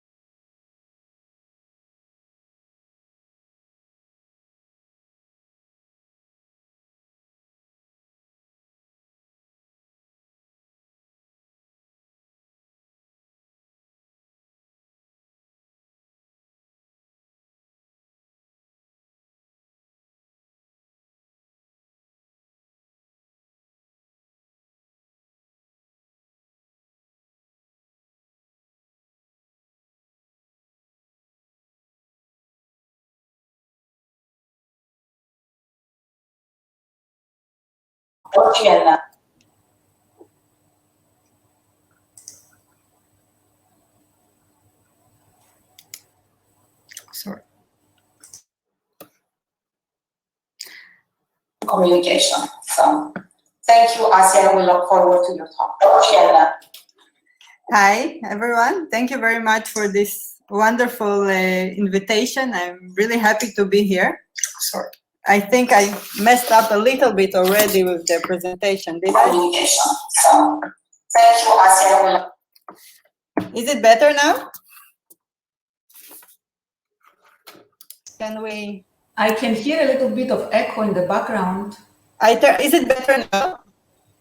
Yeah, I think it's okay now. And you might want also to click on the hide button in front of your slides so that we don't see that. Okay, then we will move this one. No? Yeah, go back to full screen because now we see you. Okay, excellent. Okay, perfect. So thank you again. Thank you, Yota. And I'm really happy to be here. It's an amazing initiative. And I think the world is changing. And I'm happy that you are doing this transition. So I will try to tell you what we are interested in, how this connection between the brain and the immune system, which I think is even much broader than just brain-immune communication. I think it's in general, we need to start thinking of the brain as something that actually evolved to control the organism in the most physiological sense. It's not just and how the brain and the body are connected. And we see it, of course, we see it, as you mentioned, in these different interactions. We see it when we get sick. We have just a strep infection, but we start acting very differently. We are less social, things seem gloomier, and we are more prone to sleep, we are more tired. These are all things that are regulated by the brain, even though the effect was actually only on some peripheral infection. And the thing is that there is ongoing dialogue there that is actually important for evolution, because it was suggested that if you are sick and then you kind of focus on yourself, focus on recovery, and don't go to spread the disease, this is actually one of the reasons why we are less social. There are other aspects. For example, something that in our world we know very well, when we have a deadline, we somehow don't get sick.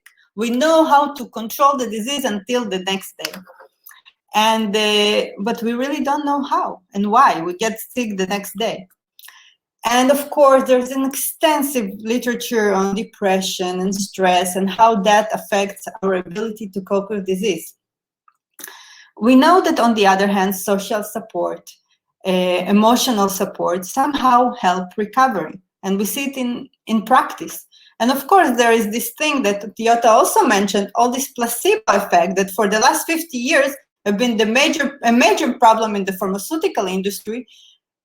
But in fact, it has been proving for 50 years that every time there is something going on with our emotional world, how our thoughts, our attitude that affect the way our body responds to disease. And I just want to give you one small example from a study that was done back in Yale by Alia Krum, and she did a very interesting study. She gave people milkshake. And she gave one group of people milkshake that was this indulgent milkshake, and the other one that is a skinny milkshake. And then she measured the levels of the hormone ghrelin, which is a hunger hormone. And as you expect, there was less in the indulgent milkshake, and of course, much more in the skinny milkshake. The thing was that it was exactly the same milkshake.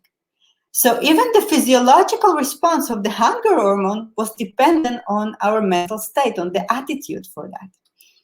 And I think it's clearly a much broader phenomena that we just somehow, we get the point of it. If we were able to understand it and to cope with that, we will be able to use it also in medicine. We will be able to harness this enormous potential. Instead of fighting the placebo, maybe we can use it. The problem is that we don't get it, and in many ways it's because it's hard to translate something that is so almost philosophical concept of the mind-body question, right? But I think if we make a transition, and instead of looking at that from a psychological, philosophical level, we can make it a physiological question by making it a brain-body question and making a huge reduction. And I'm fully aware of the reductionism that we are doing there, but what we say, okay, every thought, every emotion is eventually reflected in specific brain activity. And brain activity is something that we know how to control, we know how to record, and maybe if we just reduce it to simpler questions, then we can get an insight of even just the potential of the brain and what it can do, what kind of pathways it actually activates. So basically we can start asking, for example, in placebo. In placebo, we have positive expectations, right? And positive expectations, we know, they are correlated with elevated activity in the reward system. Here we see an example from a placebo trial. People experiencing placebo have elevated activity in the reward system. So maybe we should ask, what does activation of the reward system, does it have any effect on physiology? And specifically in our case, we are asking that in the context of immune activity. So I want to ask, and this was done by back then a PhD student in the lab, Tabar Ben Shana, now she's a postdoc at UCSF, and Shai Shanhor, who is a systems immunologist. And what we did, we wanted to ask, how does activation of the reward system, and specifically dopaminergic neurons in the VTA, how do they affect, and whether they affect the activation or activity of the immune system? And we did it in mice. We used dreads, so we can directly manipulate the reward system. We used AAV virus that we injected specific to the VTA. We use CRE-dependent system with THCRE mice, so we can target specifically these dopaminergic neurons there. We had controls in which we used either the virus itself that expressed the information for dread, or just the sham virus, basically encoding only the information for the fluorescent reporter. And they all were injected. So we have controls for the entire procedure. So we can now activate the dopaminergic neurons in the VTA and see how that activation will eventually affect the immune response. We wait for 30 days, so it also reduces the inflammatory response that it is induced by any kind of injection of viral infection.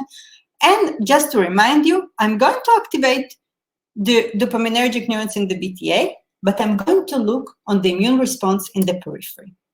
And just to validate, indeed, we could see that we're activating these neurons, and we also behaviorally validated that. So now we could activate the reward system and look on the immune response. But where in the immune response? We were really in the question, we had no idea where to look for, but luckily with this new technology in the immune field that allows us to map the immune system with much higher resolution than it was done before. And we found that once we activate the reward system, we can, if we use this cyto, we can identify specific cells, specifically myeloid cells, and they seem to change following this reward system activation. So what we did the following experiment. We took mice, we activated the reward system, and then we extracted from their blood these myeloid cells. And these myeloid cells, one of the things that they will do, they are phagocytic. So they basically phagocyte the bacteria and kill them. So we just incubated them with bacteria, with E. coli. And then we plated the remaining media on Petri dishes. So you can see here, every dot represents a remaining bacteria following this interaction. This is in control mice, but this is after we activated the reward system.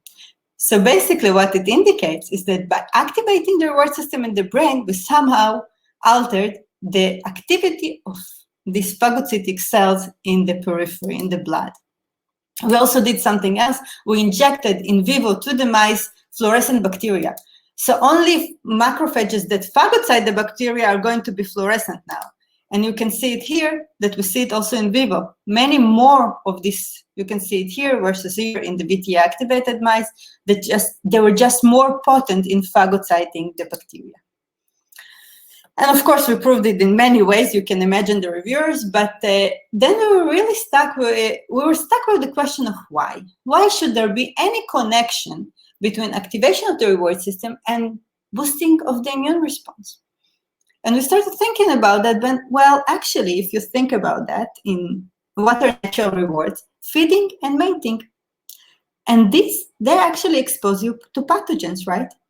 So if they expose you to pathogens, then evolutionary coupling, this innate activation of the reward system with elevated immune activity, primed immune activity, can give you an evolutionary advantage. And the other prediction that we could make from that is that if this is the case, then if something was rewarding, so I'm going to go back and expose myself to the same source, right? I'm going to eat in the same place. So I should form stronger immunological memory to a bacteria that I encountered following reward system activation. Namely, I should form a stronger vaccination. And this is exactly what we could show here. We activated the reward system of mice, exposed them to bacteria, and waited for 30 days. Nothing else happened. And later on, we just re-exposed them to the bacteria and checked how intense was the memory response, which is indicative by the swollen area. You can see it here in the control and here in the VT-activated mice. And this suggests that also the immune memory that was formed to this pathogen was much stronger. But then we started thinking, well, of course, the immune system is not only relevant for this fighting bacteria, it's also important for cancer. And I will just very briefly show you some data from the cancer. It was done again by Tamar with Maya Schiller in the lab and Dr. Fayed Hakim from the Nazareth Hospital and Michal Raat. So what we did here, we again repeated the same thing. We activated the reward system of mice, but now mice were injected with tumors, either Lewis-Lyon carcinoma or B16 melanoma. We activated the reward system every day and just extracted tumors. That's what you see here. You see here, this is the size of a tumor of control, and this is following VT activations. No more, and nothing else but reward system activation. We did it daily for 2 weeks, or even every other day for 4 weeks, and we see exactly the same effect. But how is the signal mediated? From the brain, basically. I'm manipulating the brain. Dopamine doesn't cross the blood-brain barrier. So what mediates the signal downstream to the periphery? All my tests are in the periphery. Of course, it can be an endocrine pathway or peripheral nervous system. We focused on the sympathetic nervous system. And the reason we focus on the sympathetic nervous system is first because the parasympathetic nervous system has actually more immune suppressing effect, it was known. But the other thing, and I think this is a fascinating aspect of physiology that we barely know about. If you take all these maps of the sympathetic nervous system, you see that it only shows innervation to all the other organs, but it doesn't show that there is actually a very deep and defined innervation, sympathetic innervations to all immune organs, all lymph nodes, spleen, everything is innervated. And in fact, activity of sympathetic nervous system is affected by the reward system. And we also already showed with the bacteria that the effects are dependent on sympathetic activity. So what we wanted to do, we wanted to see if our effects on tumors growth is mediated by sympathetic innervations. So we ablated the sympathetic nervous system. Basically, we used 6-hydroxy to chemically ablate the peripheral neurons. If you inject it into the periphery, it only kills sympathetic neurons, catecholaminergic neurons in the periphery. And then, so if the signal is dependent on the sympathetic activity, we should not see any effect of reward system activation. And this is indeed the case. You can see it here. This is control and VT activated mice. But once there is no sympathetic nervous system, or if we block beta blockers, we lose the effects. So it seems that the sympathetic nervous system is involved. How? Well, it didn't seem to work through the regular pathways that we would expect. Actually, cord was not affected. Interestingly, we found that all the effects were actually changes in the sympathetic innervations to the bone marrow. You can see that we just had much less sympathetic innervations in the bone marrow. It's the last place we thought of looking. But in fact, it's very interesting because the bone marrow is the site where the immune system is constantly evolving. So we're generating again and again the immune system because we are losing cells, we're losing blood, they are short-lived. So we have to generate them all the time. And it actually makes sense that the brain will talk to the source that generates the immune system.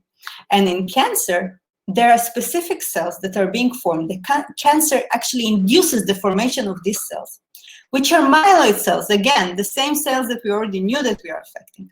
But these are a subset of cells that are actually working with the tumors.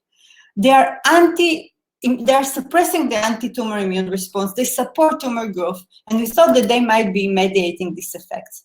And just to show you briefly what we did, we took mice, we activated the reward system of these mice or in controls. They were carrying tumors. And then we extracted from these mice these MDSCs. We took an equal amount of cells. And we injected them along with naive tumor cells to naive mice. So basically, the only difference is these cells and where they came from, because we did not manipulate these mice at all. But what you can see now is that the tumors are much smaller when we are using MDSCs derived from the VT-activated mice. And it opened like a whole aspect of these interactions and how the brain seems to manipulate even specific sites of the immune system. So just to summarize that very briefly, the reward system seems to affect the peripheral immune response. I showed you 2 examples here of antibacterial and anti-cancer immune response. We know that the signals were mediated, at least in part, by the sympathetic nervous system, but I have to emphasize that we are just choosing here. We just picked one, but I'm sure that the effects are much broader. And what it seems that it's really specific. It's not both in the brain. We know that if you are manipulating different brain regions, we have very different effects on the immune system, which will make sense. I will show you another example in the next part. And also the nature of the effects. They were really specific. It went specifically to the bone marrow. And this was actually surprising and made us think about whether there are some maps of the immune system which are represented in the brain. Which actually brings me to the really big question of how does the brain know? If the brain is regulating the immune system, it should somehow know what's going on with the immune system, right? Most of the regulators work like that. So how does it know? How does that happen? And I will tell you now a part that is completely unpublished, but I'm too excited not to talk about it. So basically, we know that the brain responds to immune stimuli.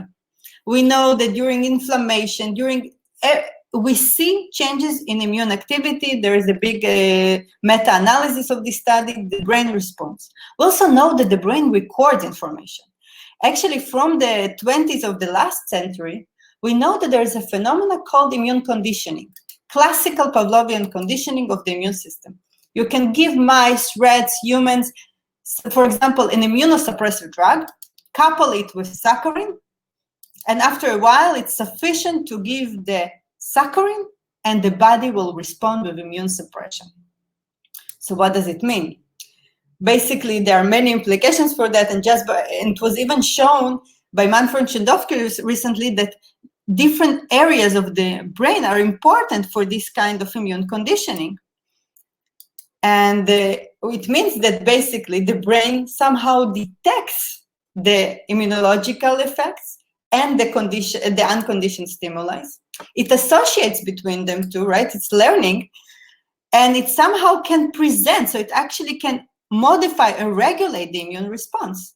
Is it some sort of memories almost? So we started asking, where can that happen in the brain? And we decided to focus on the insular cortex, and I will give you a few reasons for that rationale, but actually not sure that it's the only area that is relevant, of course. So first, conceptually, this is a site of interoception, right? Integration of the state of the body, the organism. So it makes sense that if you are integrating every other aspect of the physiology, the immune system should also be very valuable kind of input, because this is an important reporter of the state of the organism. Anatomically, it receives inputs from peripheral neurons. So we actually know from retrograde studies that injections to all immune organs from spleen for different sites actually reach by several junctions, of course, to the insula. And the other thing is functionally. We know that changes in immune activity are when we have change, inflammation and any other kind of peripheral inflammation, we see changes in the activity in the insula. And also that in the immune conditioning studies, if you lesion the insula, you are actually disrupting the immune conditioning. So it made sense focusing on this area. And this was the work of Tamar Koren in the lab. And what she wanted to do is to ask first how the immune system activity is reflected in the insula, whether it is, and if it does, is it meaningful for immune regulation? So we decided to focus on, as an immune site, on the gut, which is a very active visceral organ and also very active immune neuronal organ. So, and in terms of the immune system, it's a very active site. It's very complex in terms of its structures. And it receives a lot of innervation, including enteric nervous system. Do you hear the dog is really loud? I hope not. So the enteric nervous system, and it also receives sympathetic inputs and parasympathetic inputs. So it seems like a good site of interaction. And in fact, it's also interesting. We know that inflammation, colon inflammation, like IBD, irritable bowel disease, IBS, all of these conditions have they are inflammatory conditions, but they have a strong aspect of stress or emotional connotation. So we did an immune challenge in which you give mice DSS into the drinking water, an agent that actually disrupts the wall of the colon and causes inflammation, like in human IBD model. It gives you loss of body weight, loss of the creeps, the nice creeps in the colon, shortening of the colon, and a typical inflammatory response. So is the brain activity reflected? Is there immune activity reflected in the brain? We used trap mice. And trap mice, basically, I'm sure you're familiar, but it allows us to capture neurons that are active at a given time point. And namely, once we inject tamoxifen and neurons are expressing immediate early genes, these neurons will express Cre. And once they express Cre, of course, we can control them. So we can capture ensembles of neurons active during inflammation. So what we did, we injected the viral vector to express the fluorescent labeling in these neurons. And basically, the idea was the following. We inject the viral vector that will express under Cre a fluorescent reporter. And then after mice recover, we treat them with the DSS to induce the colon inflammation. And in the peak of the inflammation, we give them tamoxifen. And tamoxifen will actually induce this capturing and trapping of these neurons that were active in the peak of the inflammation. We wait for 3 weeks and we sacrifice the mice. And you can see that we can capture indeed active neurons. And there are more neurons active in this once we have DSS-induced colitis. But so it seems that, yes, we see some kind of activity. But is it meaningful for immune regulation? Okay, so it's active. What does it mean? So now we injected in the virus, instead of just a fluorescent reporter, we injected them with dreads. So now we could activate these neurons. So the paradigm was the following. We inject mice, treat them with DSS, induce colitis, label neurons in the peak of the inflammation, wait for 4 weeks, nothing happens. And then once they completely recover, we just reactivate these neuronal ensembles that were active in the peak of the inflammation and see what happens in the colon. And what you see here, these are immune tables, but you see here CD45 cells, there are more immune cells in the colon, indicative of inflammation. There are also more CD4 T cells or more specific subsets of immune cells characteristic of this disease, and also in terms of cytokines. So we kind of induce, by just reactivating these neuronal ensembles, we just induce the disease. And so, okay, it seems that the immune response is reflected there. Is it meaningful for immune regulation? It seems that yes, we somehow show that we can activate them. But the question is, what is the control here, right? I'm showing you here whether I'm just activating or not activating. Maybe it's just a matter of activity in the insula.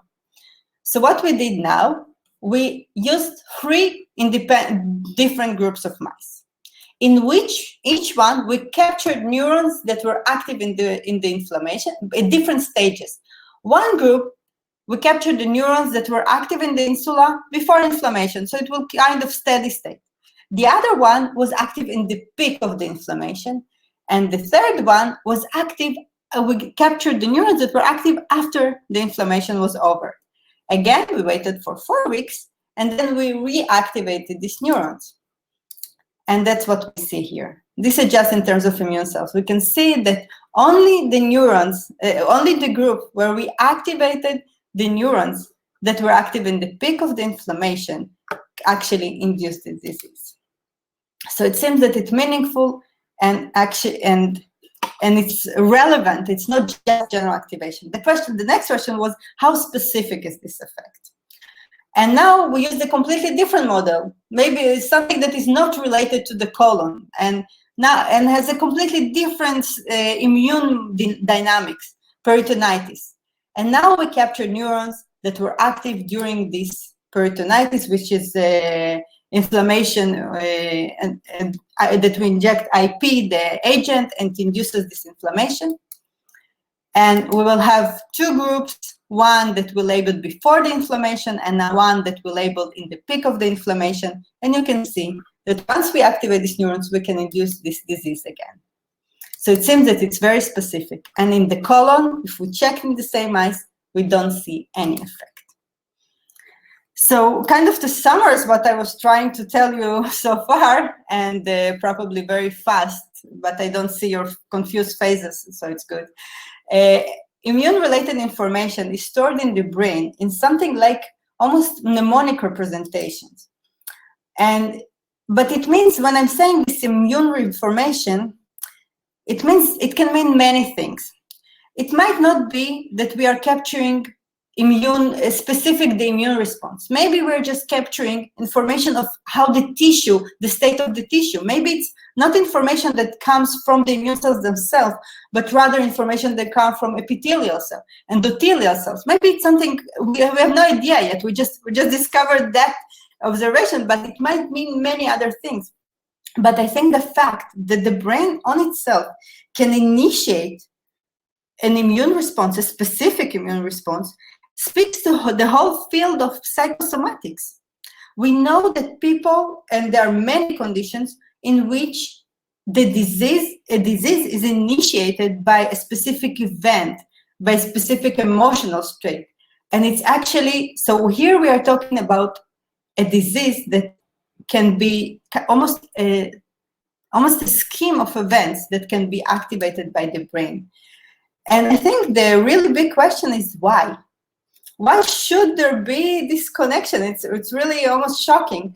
But I think it works, most of the time it works pretty well.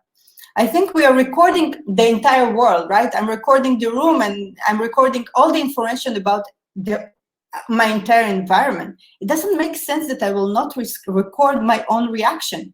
If I survived, it was a traumatic event, and I survived, so my body probably responded in the right way.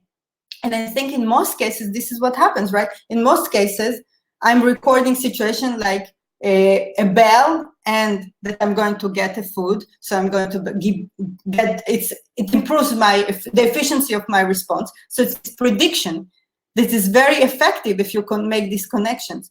But in some cases, it's pathological. And then I think we are getting all these conditions when actually our mental states, our experiences can even initiate disease. But of course, I think one thing that I know now is the number of questions that these kind of projects actually open is much more questions than actual answers. But I want to thank the people that were involved in this entire project. So all the people in the lab, I mentioned them along the way. Especially I want to thank Ilaz Ulai Debi, our lab manager. I mentioned the Fayed Hakim, our collaborator, Shai Shenor and Mickey Rad. I want to thank Kobe Rosenblum from Haifa University, who is our partner on the insula cortex story, on this new representation thing. And of course, I want to thank the funding and all of you for listening. And I will be very interested in hearing your questions. Thank you. Great, thank you very much. Yeah, that was a great talk. It was a little bit fast, but this gives us more time for questions. Okay, I was worried about the time all the time. No, we have a full hour and we only spend 33 minutes. Okay, so I can answer many questions, and actually, I would love to hear your feedback. Excellent. So we have 10 questions already, but everyone is very shy. I don't see anyone willing to come online. Come on, people. So we'll start by asking the first one, and meanwhile, maybe someone will get brave and join us. Can I undo the screen? Is it will it work like if I, or should I keep sharing? Okay, I will keep sharing. Maybe we need it, but what about now? Do you see yourself? No, I don't. Oh, you don't? Let's keep on and then. No, I'll close it, and if we need, you share your screen again. Okay. Okay, perfect. So that you can see the people. Okay, the first question is, what is the time scale of your reward system activation? Seconds, minutes, hours, days, weeks? And this is by Emily. It's actually a good question. I think what we are doing is for example, in the bacteria, we activate the reward system. It's a DREADS activation. So we are basically talking in the most extended time, it's hours. And we see the effects on the immune system. We check them 24 hours. But actually, I know now from other projects that we can see effects already 90 minutes after the activation. So it seems the immune system and the nervous system work in completely different time scales. But I think it seems that the effects are extremely fast in terms of immune responses that you can see effects already within hours. Very nice. Thank you. The next question. Does this mean cocaine is good for the immune system? I bet you get that question all the time. Yeah, I get this question. I better start. I don't have any stocks on cocaine or something. Well, the thing with the cocaine, of course, it activates the reward system, but the thing is that you also have receptors for opiates on the immune cells themselves. And actually there, they are dampening, so they're anti-inflammatory. So it seems that it's almost the opposite kind of effects. Some people will be disappointed. Yeah, I know. But on the other hand, there are other ways to activate the reward system without using cocaine. There is also a follow-up question. Also, does activating the reward system in different ways or different types of rewards differentially activate the immune system?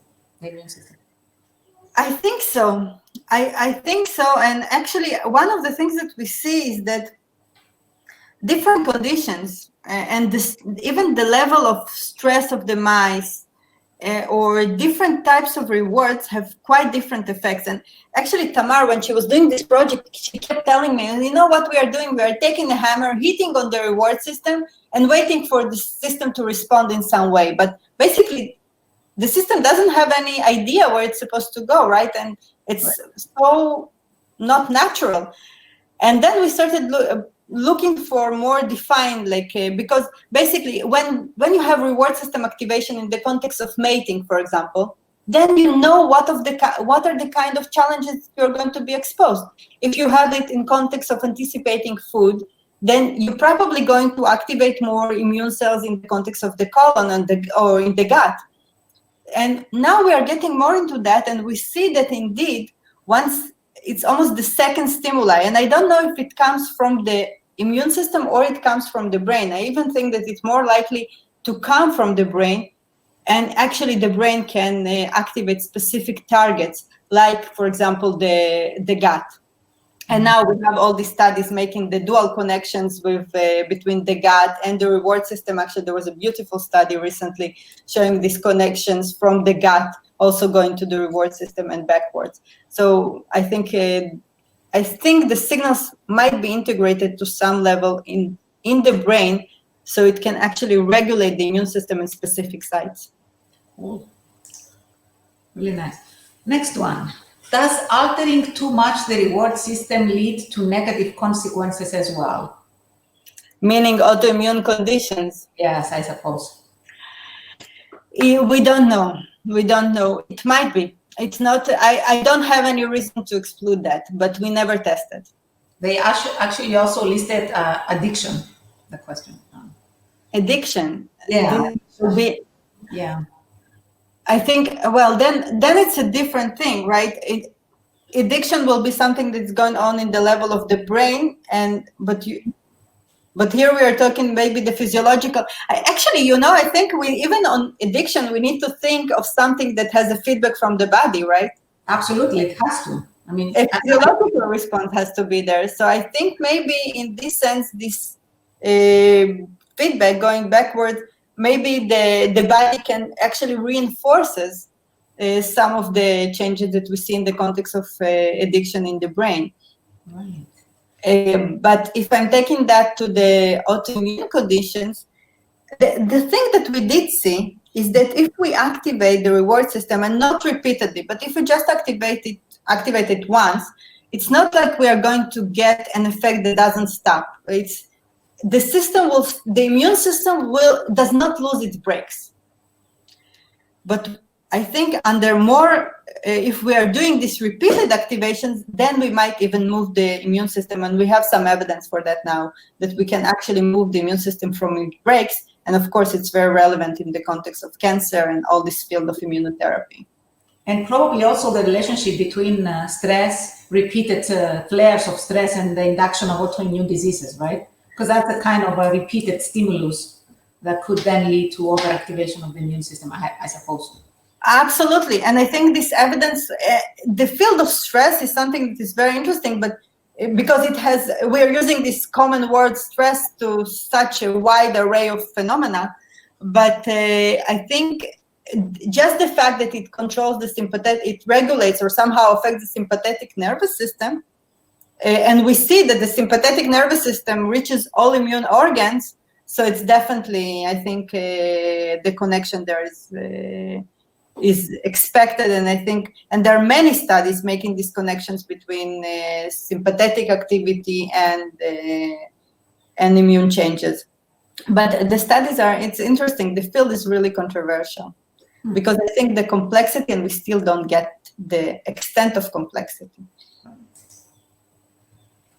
Okay, the next one is this not also explained by raising subjective stress on the animal? This does not make sense on its own. I guess this is related to the previous question. Also, how do these results go in line with the effect of the deadline stress mentioned earlier? I think that they mean that the fact that you get sick the next day, right? Because you have very high levels of stress, and maybe that's what's causing. Yeah, I think actually it's clearly that there are many phenomena that we cannot still put entirely in the same framework. But if we just take this fact of being sick after, or just not being sick, if the brain has such a level of control that it can activate very specific responses or regulate very specific responses. So, for example, if I'm stressed, but I also have this intention of, which I don't know how to translate intention, right? The motivation. I have no idea how to translate it at this level to something that, what is the neuronal network that eventually can change the immune response? But it seems that it can actually control very specific immune profiles. And then you can induce a disease after you recover, like, or for example, you're suppressing the state of the disease because you have this way of controlling it. You have it seems that you have the pathways all set in place. And then once you are releasing them, then you kind of boost the disease the system can go suddenly the infection will become in place, and somehow you suppressed it. And I think the other thing that we really need to remember is to differentiate between for example, the bacteria and the tissue tolerance. So it's not necessarily the same thing. It's also a lot is relevant to how the body responds. So you can be sick, but still not feel as sick, because these are different levels of regulation. Right. And I think we are talking there about other aspects of physiology that we still really don't understand enough. For example, why is a certain tissue will tolerate more, even a bigger load of infection, or suddenly it will change. I see. So you mean by not getting sick, it's not like you're not getting sick, you're just not feeling the effects of the sickness for some more time, so that you keep on doing whatever it is that you're doing, and it's so important to you. Yeah, maybe it's one level, and the other might be that for some reason you're collecting more and more resources, and you're fighting a certain bacteria, keeping it more tightly. But you have to remember all the time that overwhelming immune activation is very dangerous. So you don't use it all the time, because otherwise it's basically the immune system is a system that has a license to kill. So you have to be very, very careful with how much you utilize it. That's what happens with corona, right? Yeah, but corona is a perfect example, actually, because the thing that kills there is it's the cytokine storm. And actually, the IL-6 that initiates is a major player in the cytokine storm in corona. It's highly controlled by neuronal factor. IL-6 is really responsive to neuronal signals. So we just have to train our brains. We just have to train our brains, and then that's how we stop corona. And eventually we get more funding to neuroscience. Yeah. Nice. Okay, next one. How can these results be applied to human diseases? Can we increase the immunity of patients against any disease? Yeah, exactly what we were discussing now. So how do we, let's say, take advantage of the power of the brain over the body to stop disease? It's something that we are actually busy a lot, and we have now a study that we are doing with Talma Handler from Tel Aviv University and Ichilov, and what we are doing there. So the idea is that basically, if we start mapping the different brain areas that are involved in immune regulation, we can get some sort of a map and see which areas are relevant. For example, the reward system, and maybe it's just one system. It might not be the strongest one. But okay, so if we know how to activate this system, and there are ways of activating, and what we're doing, neurofeedback, fMRI guided neurofeedback. So she can train people in the fMRI to activate a certain brain areas or to inhibit activity in certain brain areas. And one of the things that we're working on now is seeing whether these kind of manipulations can also affect the immune response somehow. So this will be one strategy. For areas that are more cortical, like the insular cortex, we can use things like deep brain stimulation or TMS. So there are ways now that you can control the activity of more specific brain areas, and I think this might be one strategy of going forward. What about EEG? Would that work, you think, which is less expensive? I think EEG that. Okay, so EEG, what it will give that, and actually with the fMRI guided neurofeedback, what Talma has, she has this way of, it gets a signature in fMRI, but how it's reflected in the EEG, and then she can move on and do all the training on the EEG, and this, of course, will be much more relevant for humans. So we're trying to do that. And I think also in terms of EEG can be a very good reporter, maybe, of what's going on in the brain, and I think of what's going on in the body. And this is one of the other aspects that we can do. And it's another thing that we're really interested in. Nice. So the next question is, did you try it by activating the VTA by behavior, for example, giving sugar water? But yeah, I think you didn't present your data on the mating, right? Didn't you try? Yeah, I didn't present it. So we did try to do it with mating. And it was really fascinating piece of data that we're now trying to kind of put together and finish it, because what we see is it's not the mating itself that changes the immune system. So what we did, we had mice. It was Tamar's idea. She was obsessed with doing something physiological. And she took mice and she put them to mate. And then we saw changes in CCR5, which is very interesting receptor. It's an immune receptor, but it's also a receptor that HIV penetrates via. So it was really interesting, the connection. But anyway, we saw very specific changes. It wasn't the same kind. It was very different changes from the ones that we saw by just direct reward system activation. But the thing was that she saw these changes if only they were when the expectation of mating was going on. So she could even put them in perforated cages. It wasn't the mating itself, it was the expectation that seems to induce this effect. So it's actually a very interesting thing. Yeah. Cool. So there are ways to do it, natural ways to do it. Yeah, I guess so. Yeah. How long does neural activated immune response last? On the immune response, do you mean? So does it mean like how the effects on the immune system last? On the organism. I think once you induce it through activity in the brain somehow, how long does it last? Is it like the full-blown same thing? So it's interesting. I think it depends on the kind of activation. So with the reward system, the thing with the immune system is that it's a cascade, right? You start the cascade and then the events will follow until you stop them or until you keep accelerating them.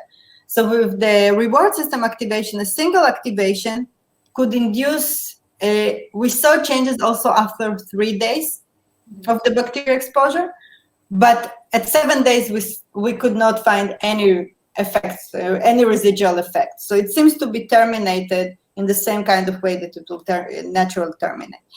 In terms of once we reactivated the signals, for example, in the insula, there we could see the effects because we initiated the cascade.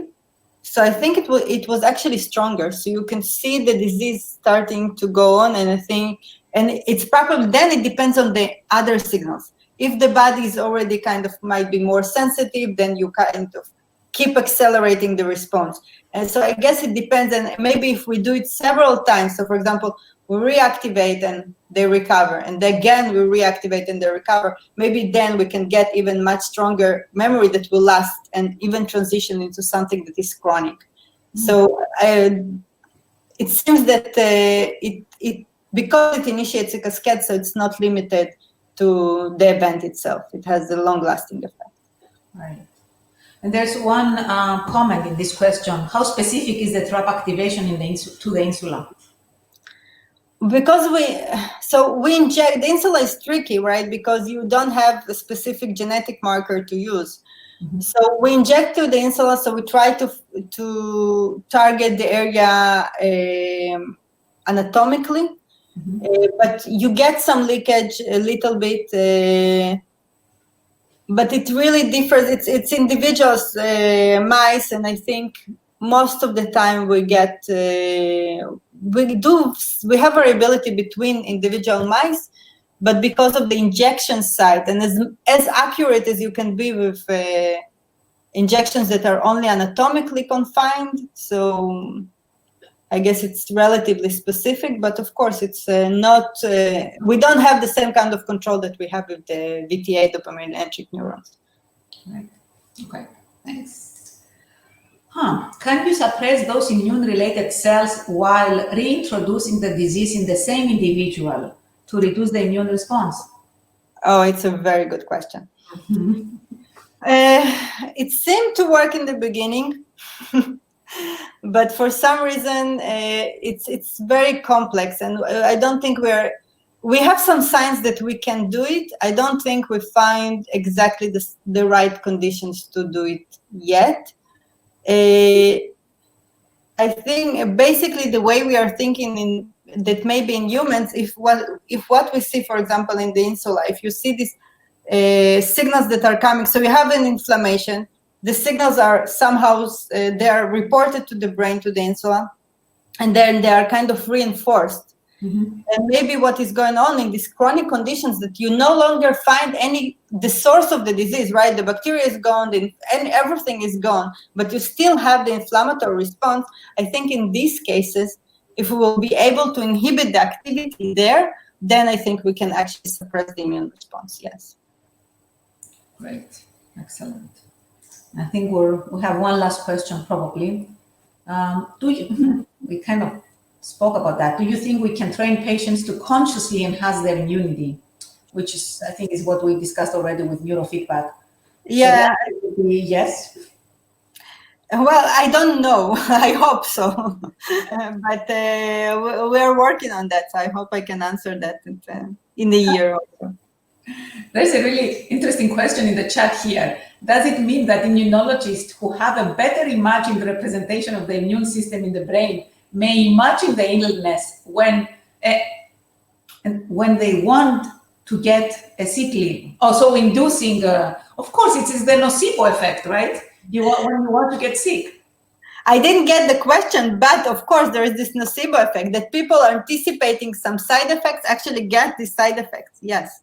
Yeah. I can tell you, I can definitely do that. Hypochondriacs are a different thing. Okay, maybe a last one. Would you like to comment on chronic pain and autoimmune disease, on the role of insula on chronic pain and autoimmune diseases? Oh, I think pain is probably a big factor in what we see. And maybe in a way, so what I don't know is what is recorded, for example, in the insula, right? I don't know whether it's part of the inputs that are recorded there are actually pain. And what are the representations? And we know that pain and immune activity are very tightly correlated. And in fact, we know, for example, in the periphery that immune activity can induce pain signals, and it's there. We know that during inflammatory states, our pain responses are altered, and pain sensitivity is altered. And it was even shown recently by Sekshiri, showed that neurons, sensory neurons, directly respond to bacteria, for example. So the connections there are really, really tight. And I think if indeed what we see, if part at least of what we see in the insula, of this replay of information, I don't know what it is, like, and I know that I'm using terms that it's really hard for me because I still don't have the right terms, but maybe this information that is encoded there in some way, if part of it is related to pain, then definitely pain can play a role in exacerbating a disease. And I think these feedback loops, which we see also in the context, I think also with, we now have some evidence in the context of heart rate imbalances or in other conditions. And I think definitely in autoimmune conditions, pain might be a factor that actually exacerbates the whole condition, even if it just reactivates a components of memory, of this state, of what happened, of this experience. And maybe this will then relate to the whole phenomena of reactivating certain ensembles. Wow. This is really hand-waving in a crazy way. There are still many cool questions, but we're running out of time. So I'm going to ask one that I've seen a couple of times. Is the response different in male and female mice? Oh, we don't know. We're now checking it. We are always careful with the male and females because of the endocrine system, which is the other thing. And now we are starting to work on that more because I think the endocrine pathways are probably very crucial players. We know that there are differences in the immune response. Autoimmune conditions are different between females and males. Right. COVID-19 is different between females and males. So definitely, both in the level of the immune system, and I think definitely also in the level of the brain and the connections between them, like the endocrine pathways, I think there is something, there are probably some differences. And we know that psychosomatic aspects of in humans, they also have different sensitivity, not depending on the conditions. There is differences in between females and males in their sensitivity. So I think there's a big area of questions there, yeah. But you did use both female and male mice, right? No, in these experiments, the ones that I showed you, it was only in males. And now we're doing more in the females, especially the insula stuff. We're doing both in females and males, but we still don't have the full data. Like we didn't cover the whole spectrum of effects. Okay. Well, I think we are running out of time. So I would like to stop here. We already answered a lot of questions. There are many more. If people want, they can reach out to Asia via email or something. I'm sure she will be willing to answer your questions. So I would like just to thank you, Asia. This was a great presentation. I really enjoyed it. And hope you like being in Neuromatch. Thank you very much. It's a great fun and I'm learning a lot. And thank you very much for inviting me. You're very welcome. Have a good day. Good night, actually. Good night. Bye.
Hello, everyone.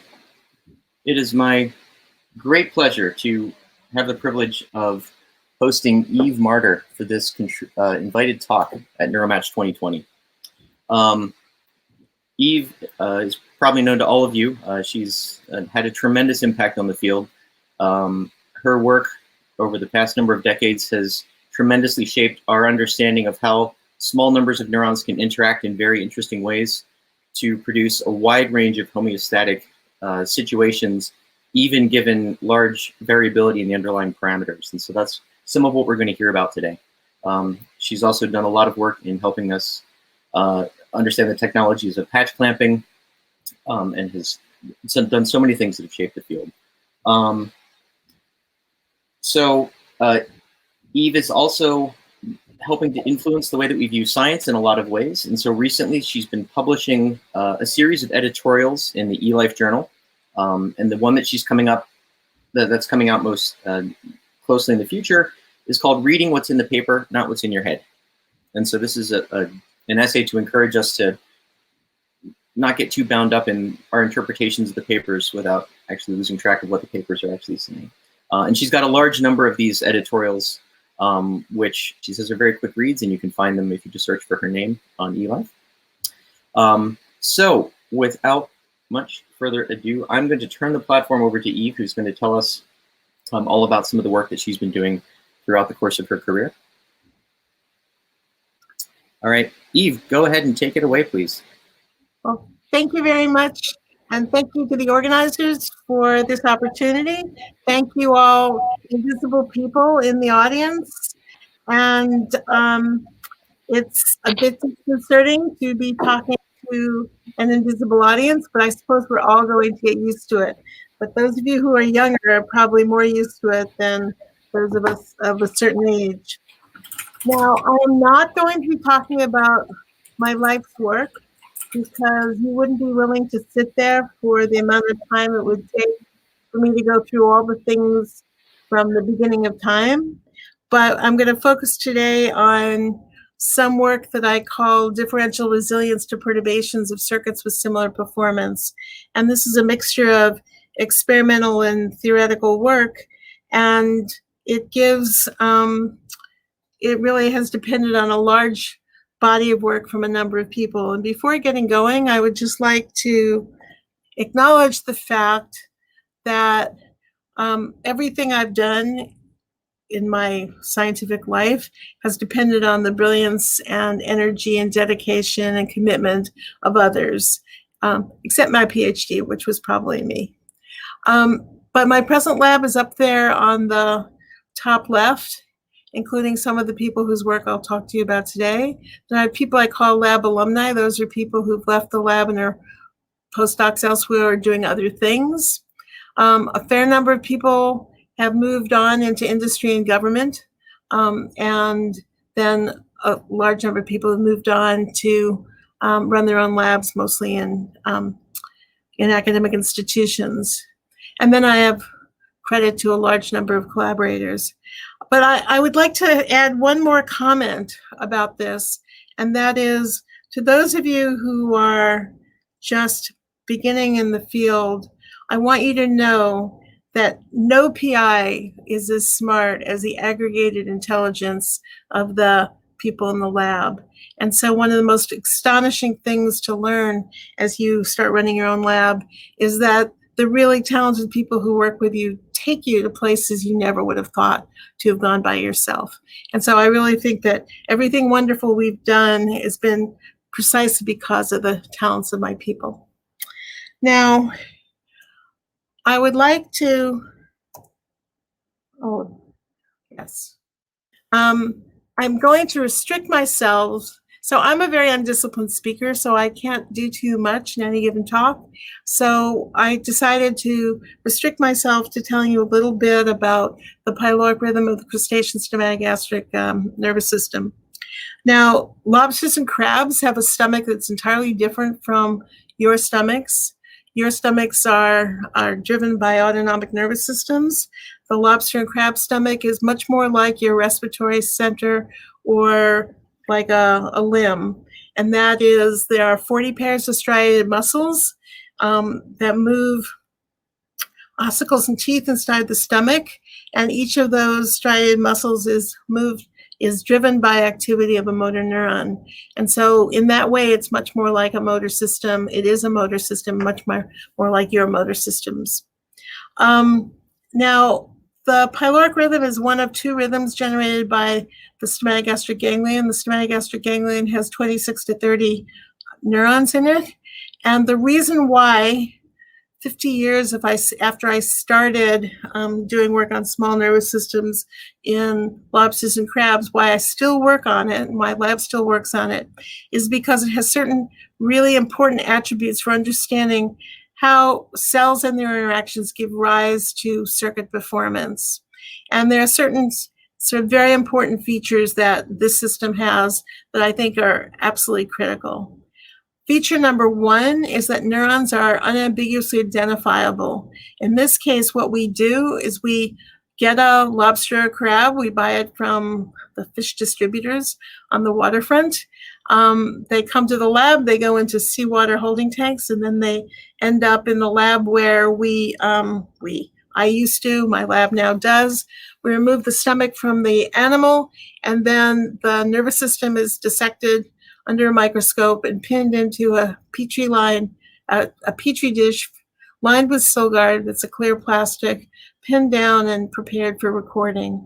What you're seeing on the left is a picture of that nervous system.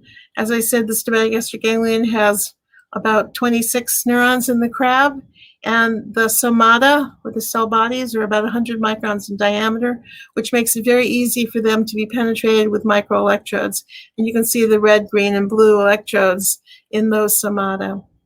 We also record from motor nerves, and one of those is in this picture labeled as an LVN, with extracellular electrodes that give us spike trains. Now, those are the motor neurons that used to go to the muscles, and because the motor nerves branch extensively, the action potentials on the branched motor nerves allow you to unambiguously ask which cell body that you're recording from in the ganglion matches up to the motor neuron that innervates that muscle. And it's precisely that allows us to unambiguously identify the neurons. And this is very, very important, because in understanding a circuit, if you can't identify the neurons and work out their connectivity, there's absolutely no way you can understand how the circuit works. So in the middle panel, you see 3 simultaneous intracellular recordings and 1 extracellular recording of the pyloric rhythm. The top trace from the LP neuron in red shows a bunch of action potentials followed by a hyperpolarized interval. Below it in green is the PY neuron, and you can see it's firing more or less out of phase, somewhat overlapping and out of phase with the LP.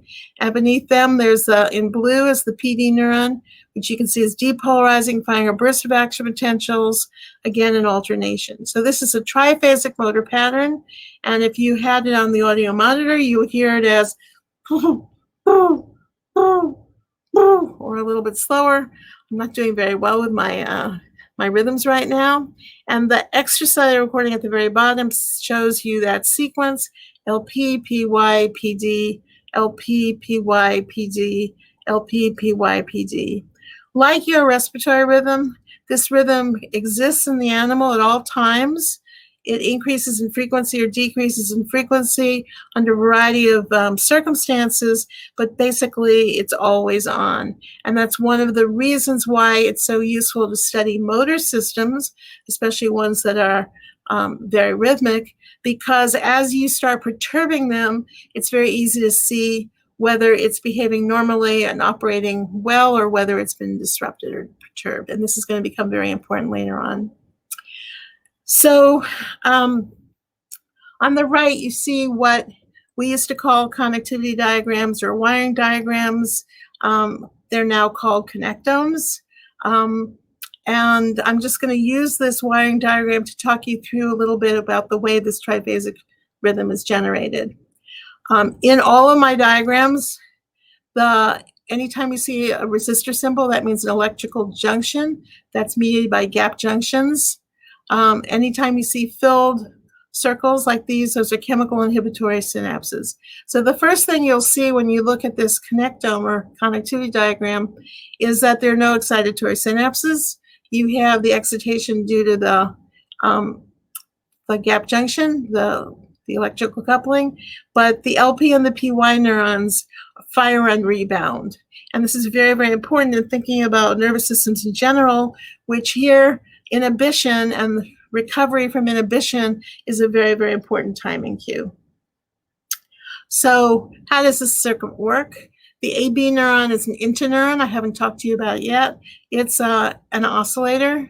It's electrically coupled to the PD neurons, and it therefore drives the PD neuron to fire and bursts, such as you're seeing in the middle panel. The AB and the PD neurons both inhibit the LP and the PY neurons, and therefore they're suppressed during that pacemaker phase. The LP recovers from inhibition first and continues to suppress the PY neuron. Eventually, the PY neuron recovers from its inhibition and turns off the LP, and the cycle repeats itself. Now, it's very, very important to realize that if I had just shown you this connectivity diagram and not shown you the dynamics, there'd be absolutely no way you'd be able to predict the dynamics from the connectivity diagram. At least I don't think there's any way you'd be able to, but maybe some of you are so brilliant you'll think you'll be able to, but I don't think you will. But nonetheless, what's missing from the connectivity diagram or the connectome is all the voltage and time dependent properties of all the currents in each of these cells and the strength and time course of all of the synapses.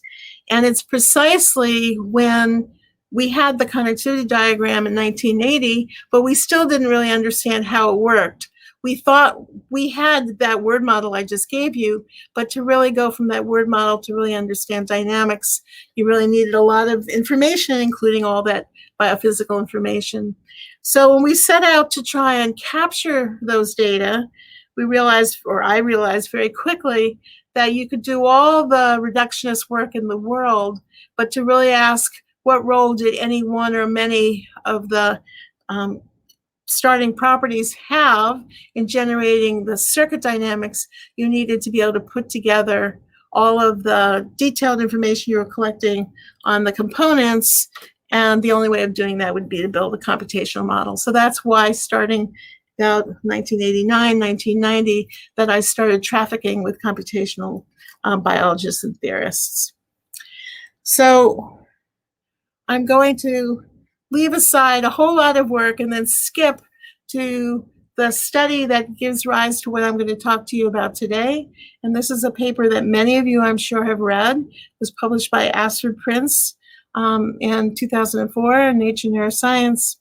And this paper basically was a switching point for the experimental work we've done in the lab and for a lot of the more computational theoretical work itself.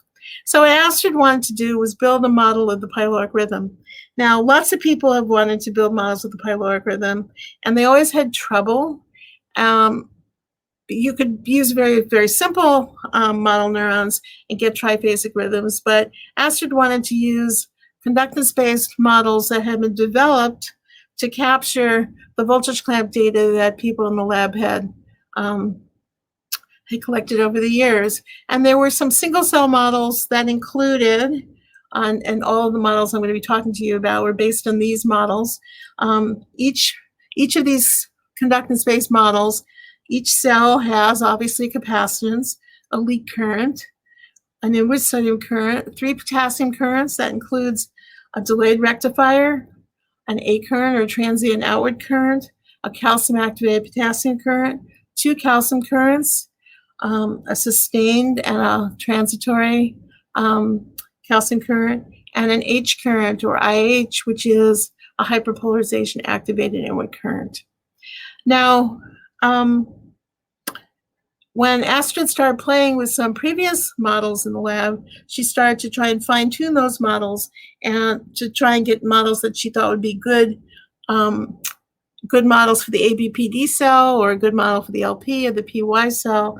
And it drove her crazy, as fine-tuning conductance-based models always drives people crazy. And I would suggest one never do it.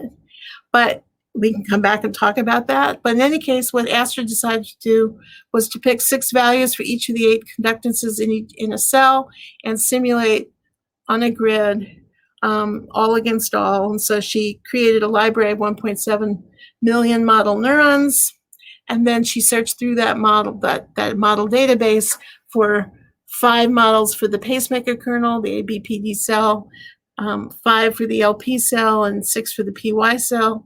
And then she chose either 5 or 6 values of the synaptic conductances in the connectome of the pyloric rhythm, and she simulated all against all again. So she created a library of 20 million model networks. And when she did that, she started out with her 20 million networks. And then she found that 19% of them were pyloric-like.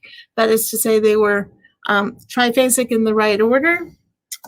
And then 2.4% she classified as good pyloric rhythms because they were triphasic in the right order and they had the right attributes to fit within a range of parameters that met a bunch of biological data that Dirk Bucher had collected. What Dirk did is he measured the extracellular motor patterns from 99 animals, and now he was plotting, and he plotted the range of cycle periods, the phase relationships, burst durations, number of spikes per burst, etc.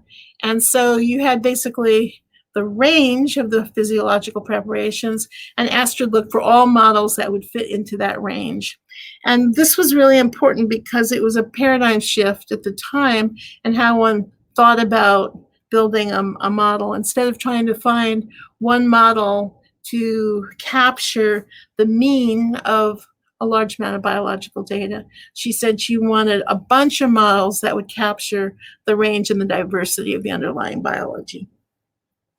So looking at these models, the first thing that Astrid noticed is that she could find many models that had very similar behaviors. And here are 2 of those networks. Here's model network 1, model network 2. You can see if you had collected these data electrophysiologic, these are models. But if they were biological data, you'd say they were pretty close. And then when we were writing this paper, I asked Astrid to go back and find 2 model networks such as this with different underlying conductance properties. And she came back 2 hours later, which tells you it was very easy. I tend to judge how hard something is by how long it takes my students and postdocs to come back with the answer. So in this case, it was very easy to find a very good example of this. And if you look at on the left, model network 1, the H current in the PY is big and it's small in model network 2 on the right. The ABLP synapse is large in the left and very small on the right. And you can see that these 2 sets of underlying parameters are entirely different, and yet the circuit is producing very similar behavior. So this was incredibly exciting to me. As an experimentalist, it gave me incredible hope because it meant that some of the variation or the variance we were seeing in our biological data could really be real, and that was very comforting. But additionally, it was very important because we immediately thought it could suggest some sort of relationships or correlations between different parameters. But when I first started talking about this to theorists, I got a tremendous amount of pushback. There were the people who told me that this couldn't be right because everybody knew there had to be a single optimal solution. And I said, huh? And they said, well, you know, biology is optimal. And I said to them, well, you're not optimal. So that usually would shut that comment down. But they came back with a much more important statement, which is one that really has guided what we've done in the last 5 years, last 15 years, actually, almost by now. And they said, even though the set of parameters on the left and the set of parameters on the right both can produce very similar network performance, that doesn't mean that they'll respond to perturbations in the same way. And in fact, that observation is completely true. It is completely clear that these 2 sets of parameters or other sets of multiple solutions will always respond differently to some perturbation.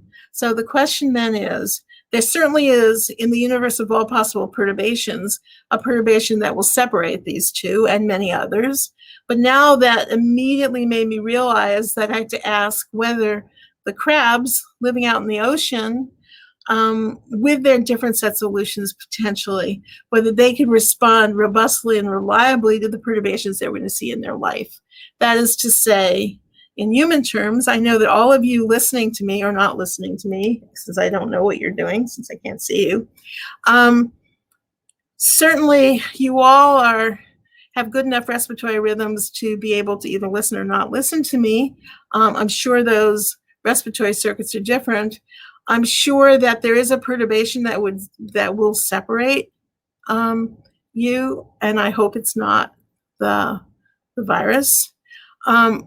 But for most of what you have to do in your world, those differences between your respiratory rhythms are fine. But on the basis of this, this gave rise to a bunch of questions. This is what drove us back to biology. How variable are the parameters in real biological networks? Do perturbations reveal cryptic animal-to-animal differences? And then how reliably can animals with intrinsic variability respond to perturbations? And that's what I'm going to spend the rest of my time talking with you about. Okay, so first of all, the first thing we had to do is we had to go back to the biological systems and ask the parameters, the single cell parameters, animal to animal, how much do they really vary? And we had some previously collected data that went to this, but the really important set of studies started with Dave Schultz and Jean-Marc Goyard, who were both postdocs in the lab at the time. And this is one of their slides. They recorded, in this case, from 2 LP neurons on the top, the green and the blue neurons. And those are recordings from those cells in their networks. There's 1 LP neuron in each animal. And you can see those neurons are showing very similar behavior, and you can see they're overlaid in the last panel. Nonetheless, when Jean-Marc went into voltage clamp, and he measured the values of the 3 potassium currents, the delayed rectifier, the calcium activated potassium, and the A current in the 2 animals, you can see the blue calcium activated K is much larger than the green one, and the blue A current is larger than the green one, etc. And in the bottom left, you can see the conductance values in the conductance densities for the delayed rectifier, the calcium activated K, and the A current from this first set of studies reported here. And you can see that they vary about 2 to 6-fold across animals. Then after the voltage clamp experiments had been done, Dave Schultz hand dissected the neurons, and we measured the mRNA copy number in those same neurons. And you can see here the copy number for those three currents also varied 2 to 6-fold. And interestingly, in the right, you can see there's a pretty high correlation for some of those currents between the copy number and the conductance density, which is the protein in the membrane. So this was really very, very exciting to us. Now, since then, we and Dave Schultz in his lab have measured many, many, many, many, many currents and many receptors, etc. And this is just 2020 unpublished data about mRNA expression of many different channel genes in single isolated PD neurons. And again, you can see the range of each of the currents is considerable. Nonetheless, when Agina Topolik, who made this slide for me, took the extracellular recordings of the pyloric rhythm from 5 animals here, you can see that the behavior of the pyloric rhythm is extremely similar across animals. And now if you look in intracellular recordings and look at their waveforms, you can see they're very characteristic and similar. So this tells you that individual synaptic and intrinsic parameters can vary 2 to 6-fold. I didn't show you all the data. We have a ton of data. We and others and people in many other preparations across animals, even when they have very similar behavior. So this is telling you that these animals, and presumably we also, each animal's found a different one of an allowable solution, which means that the circuit behavior at this level seems to be more reliable, even though the underlying conductances can vary. Now, The next thing we wanted to do was look at a variety of perturbations to see whether we could reveal the differences, the predicted differences. And we were looking in general for global perturbations that would influence all the cells in the circuit. So temperature is a global perturbation that influences all biological processes, but interestingly, it does so differentially, so the relationships among processes would be altered. We've also studied pH, and that was recently published, that paper. And then we've also looked at perturbation by high potassium, and that paper just came out in Journal of Neurophysiology. But I'm going to focus on temperature. Now, biologists often use a term called a Q10, which is, the equation for it is up there. A Q10 of 1, you can see on the bottom, is temperature invariant. A Q10 of 2. When I was a student, I was taught that biological systems all had Q10s of 2. That is to say they double for 10 degrees centigrade change in temperature. A Q10 of 3, because of the exponential, you can see process increases wildly. Now, the rate constants, the opening and closing of ion channels, usually have Q10s between 2 and 4, although there are temperature-sensitive ion channels that can have Q10s of 12 or 50 or 100. Those are very, very temperature-sensitive processes. Now, if you think about a bursting neuron, which has a sequence of physiological activities as channels open and close, and that the kind of behavior that you would need to have a train of action potentials or a bursting neuron, you realize that if all the channels and all the rate constants have different Q10s, you might very easily get out of whack as you start changing temperature. And that's illustrated here in a simulation that Tim O'Leary made as part of a study on the looking at the effects of temperature in a homeostatic process. And I'm just going to use it here to show you that in green, at the reference temperature, you have 3 model neurons. They have the same conductance densities, but they have different sets of Q10s. There's Q10 set 1, Q10 set 2, Q10 set 3. All of them are fine at the reference temperature, but you can see that as you increase the temperature or decrease the temperature away from that reference temperature, the 3 neurons behave very, very differently. And most notably, you can see that the Q10 set 1 and Q set number 3, they both crash or they become inactive. Q10 set number 1 gives you a depolarized crash, and Q10 set 3 gives you a hyperpolarized crash. And what's happening here is that all of these openings and closings of ion channels are getting out of whack with each other, so they can no longer maintain that bursting behavior.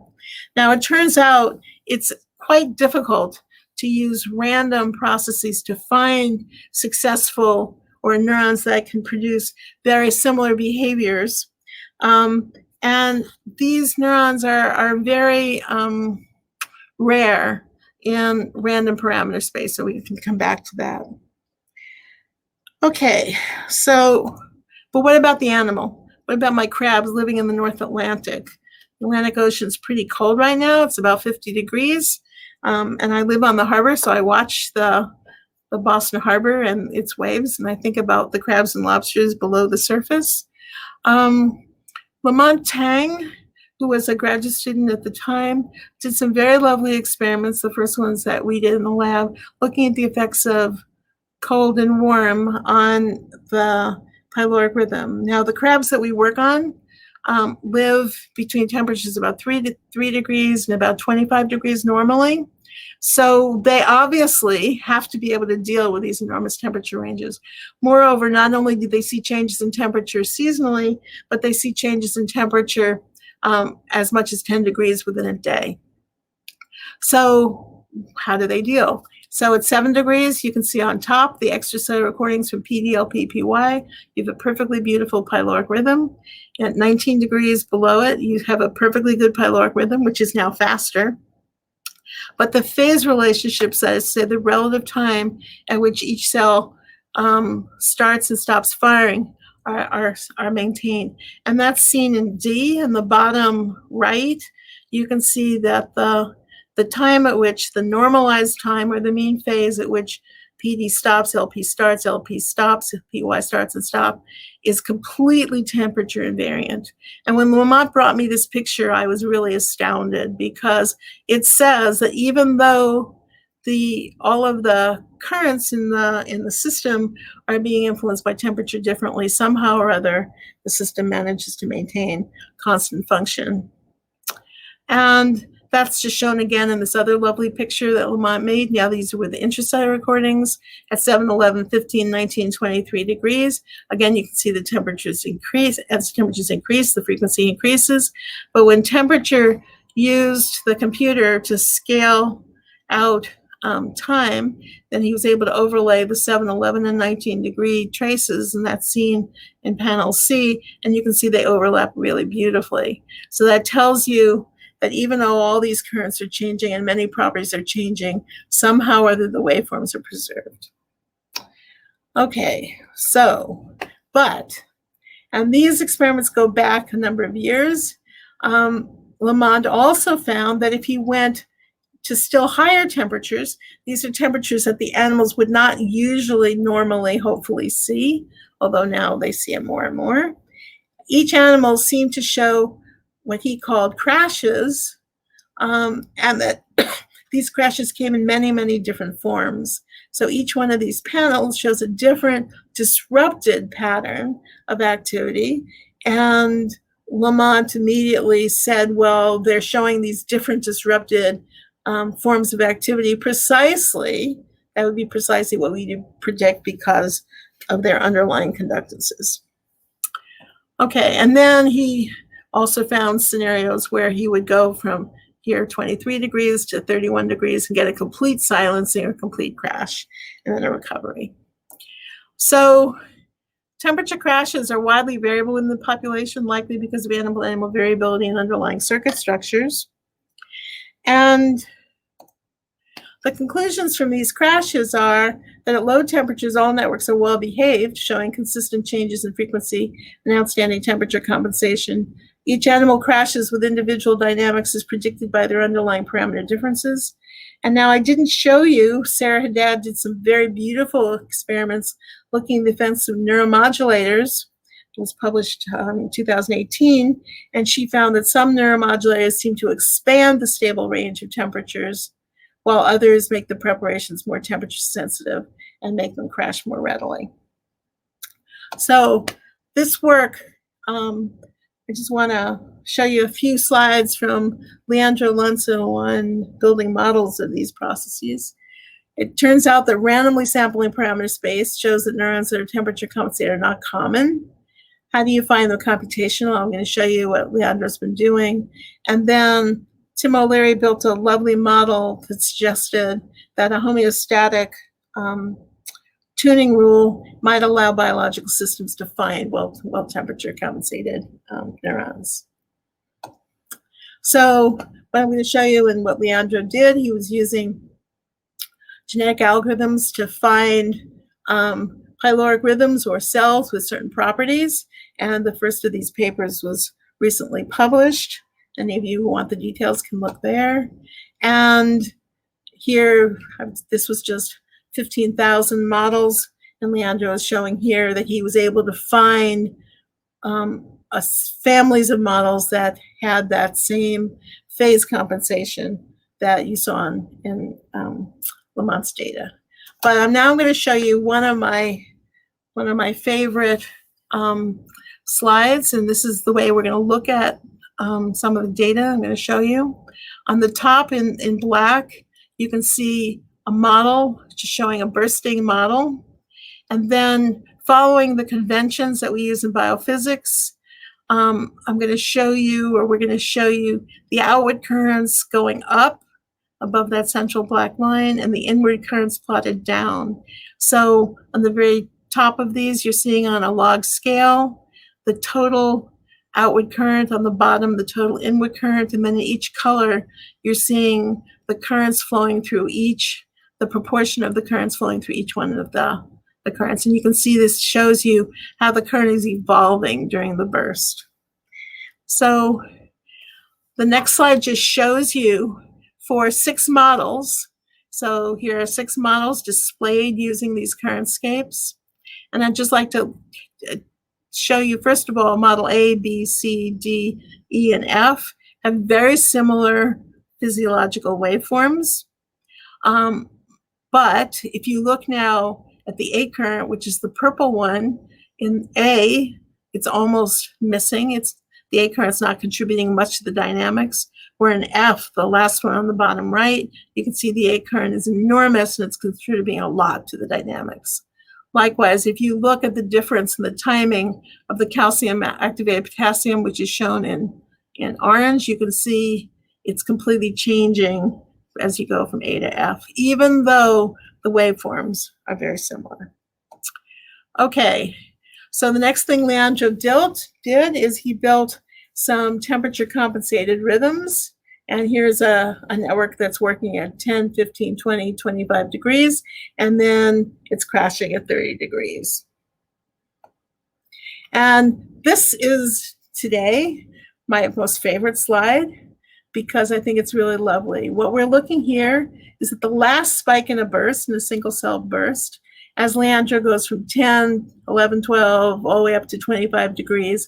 And now what he's doing is he's plotting the currents that are important in the last spike of the burst through those changes in temperature. You can see at 10, if we look at the purple, the A current, it's big. And if we look at 25 degrees, it's really small. If you look in orange at the calcium activated K, you can see it's really modest, 10 degrees, and it's become a dominant feature in the repolarization of the last spike at 25 degrees. And the reason why I like this so much is it tells you that as you make this transition, you're moving through, you're making a smooth transition between different biological mechanisms as you go through these temperatures. And I like to imagine that one of the reasons we have so many currents in real biological neurons is to allow you to make these kinds of transitions so that you don't have to, so that you can, with biological neurons, go through very wide and expanded ranges of dynamics. Now, I'd just like to show you 2 more slides from this temperature work. Here we have 2 models, Model A and Model B, shown first at 10 degrees and then at 25 degrees, and for each of them. So you've got 4 columns. The first 2 are Model A, the second 2 are Model B. And if you look at the waveforms as you go from 10 to 25 degrees, you can see they're bursting, and they're bursting, increasing in frequency. Now, if you look at the first of the black traces, the sodium current in Model A gets much bigger as you go from 10 to 25 degrees. But if you look at the sodium current in Model B, it gets smaller as you go from 10 to 25 degrees. Likewise, if you look at the CAS, that's one of the calcium currents in Model A, that's the 4th trace down. 1, 2, 3, 4. It's going much bigger. It gets much bigger as you go from 10 to 25. Whereas if you look in Model B, you can see it gets smaller. So this is telling you that because of the relationships of the currents as they change temperature, that things can go up and down differentially across individual models or individual cells in us. I'm going to skip these and just end with one more slide. And in this last slide, last slide with data, I'm going to showing you 2 models, Model A and Model. In A, what we're seeing is the A current in a rhythm at 10 degrees at 100%, and then we turn off the A current, and you can see the rhythm is completely disrupted. However, if you do the same manipulation and turn the A current off at 25 degrees, you can see the network is almost completely insensitive to that. In B, you have the calcium activated potassium in control and then turned off. The network is pretty insensitive to that, but at 25 degrees, it completely disrupts the rhythm. So the same manipulation, this could be pharmacology or genetic, has completely different effects at 10 and 25 degrees. So just to summarize, I'd just say that individual similar starting circuit performance with relatively similar circuit mechanisms in the control state can nonetheless show entirely different crash mechanisms. And this is a cautionary tale for thinking about disease. And then lastly, multiple good enough solutions to circuit performance in the population are necessary to ensure a substrate for evolution under diverse environmental conditions. And thank you.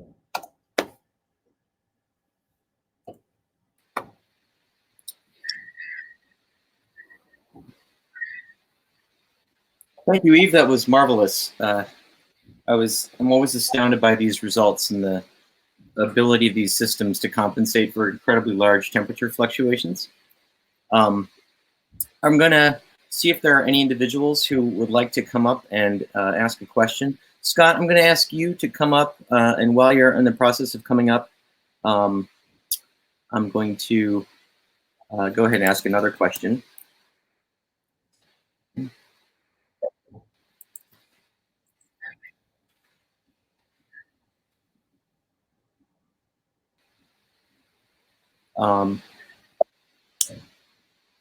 So let's see, looking at the questions.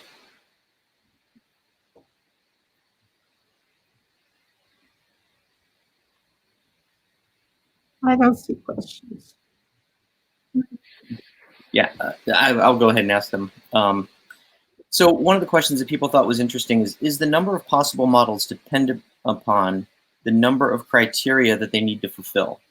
In other words, can the large number of models be a product of suboptimal description of the system? In other words, I guess if we had better data, would we then think that there's a tighter range of models that would be allowable? I think it's not completely clear to me. Yeah, if you require that the animal do 12 different things, presumably you're going to lose solutions that would be good at doing 5 of them, but not good at doing the other 7.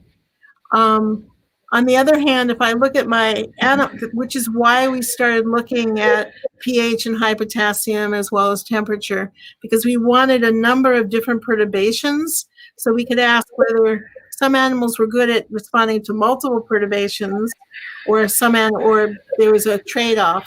So we have a bunch of experiments where we've looked at dual and triple perturbations, and we haven't completely processed that information, but it looks like a number of animals are pretty good at dealing with more than one perturbation, which is what you would imagine for the animals in the wild. So I don't fully know the answer to that for the animals, but they are remarkably resilient to a number of important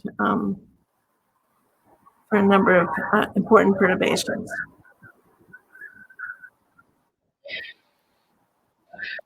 All right, well, thank you. Scott Rich had a question about peer review that I thought you might be interested in. Hi, Eve. It's nice to virtually meet you. I work with Francis Skinner, so your writings are basically our Bible. So I'm curious as to your thoughts on, based on your eLife series, about where directions you think peer review is going, especially given the interdisciplinarity of computational neuroscience and sometimes the extra hoops that have to be jumped through when you're writing something that's being read by such a large audience. So how do you think that peer review is going to evolve to face those challenges? Peer review is changing daily right now. I think the bioRxiv has completely transformed the way people are thinking about publishing in biology. And eLife is just pioneering a new way of reviewing on bioRxiv and then maybe bringing things into the journal or not. I think there are going to be a lot of experiments about peer review. The thing that is most concerning to me right now, that's relevant perhaps to this audience, is that watching reviews for 6 years at eLife, I had the impression that theorists were very hard on other theorists, and that theorists were much harder on theorists and theory papers than experimentalists were. Because I think I'd just like to say one word about that, which is, for me, as someone who does both, I mean, I was trained as an experimentalist. I wasn't trained as anything, but leaving aside that, I would say that for me, the use of theory is 2 things. One is, when you study something in the lab, you never know if you have all possible cases. And I discovered this in 1990. We had a very beautiful study about oscillator function that Scott Hooper had done. We published this paper, and then when Tom Kepler came to build a model of that, he showed us that in the lab we had only seen one of the cases, and there was another case, which later, 10 years later, we found in the lab in a different cell. So there's something about you're prisoner to the idiosyncrasies of the way of your preparation and the way you've done an experiment, and theory can sometimes tell you that you're only seeing part of the answer. And that's really important. And in the paper I didn't talk about today by Gabriel Gutierrez, you see that there are 3 different mechanisms for doing a very similar process. And in the lab, you probably would only see one of them. Now, so that's really, really important. And the other thing is, I feel like there are many, many things that we can't do biologically easily. And so anytime there's a problem that you can't study biologically easily, it's very useful to study it theoretically ahead of the data. It gives you an idea of possibly new things to look at or new ways of framing the question. And then it may give you a sense of how to design an experiment in a totally different way. I think that is the most important use of theory, is to be ahead of the data to tell you what you might imagine could be an answer to this real puzzling problem. Now, the fact that theory reviewers eat their young or eat each other, I just don't understand. But that's, I think as biologists, we're so grateful when someone builds a theory that says, oh, here's a possible answer to something that you've been puzzling about. It's very, very welcome. Awesome. Thank you very much. Thank you, Scott. Waiting for Alexandra to come up. There she is. Hello. Hi. Also from Francis Skinner Lab. My name is Alexandra Hadzikalimniu. I had a question that I actually asked in the Q&A. So every time that I hear about variability and how the different parameters in a model, different combinations of parameters in the model can yield similar dynamic responses, I think of my engineering background. And I was wondering whether something that I've learned in my own past may have some sort of translation in neuroscience. So in fluid dynamics, there is this Reynolds number. We know that we don't know when the fluid will go from a steady flow to a turbulent flow. We can't really understand that just by looking at the velocity of the fluid. We can understand that by looking at the viscosity of the fluid. We can understand by looking at the chemical viscosity of the fluid. So it turns out that it's a combination of these 3 parameters, which was called the Reynolds number, because that was after the name who realized that it's a combination of these 3 parameters that predicts the transition from the steady to the turbulent flow. And I was wondering whether there's any similarity maybe in neuroscience, whether it's not just one parameter, one conductance, but a smart combination of those conductances that actually can predict the transition from one dynamic state to another. And yeah. So in the biological data from the very beginning, we noticed some very important correlations between the expression values of different conductances. And there's a very beautiful model that Tim O'Leary built that shows that you basically use very simple homeostatic integral control rules. You generate correlations, and that you can use those generated correlations to find neurons that deal successfully with certain kinds of perturbations like temperature. So what's left out in what I talked to you about today, that's the other hour lecture, are a discussion of all the possible different homeostatic tuning rules that neurons can use, biological neurons can use to find the successful solutions. And the fact that in the way that I think a lot of us are thinking is those tuning rules generate very important sets of correlations, and those sets of correlations sort of give you certain characteristic behaviors. But we don't really understand all of this. And remember, it's not going to be 3, it's going to be many. and that figuring out, and it's not clear that the same sensors or the same tuning rules are going to be used always, because you may have to shift them. So I think you guys have another 20 years of studying the homeostatic processes that give rise to characteristic cellular excitability before we really understand that. But that's a place where theory is very, very instructive.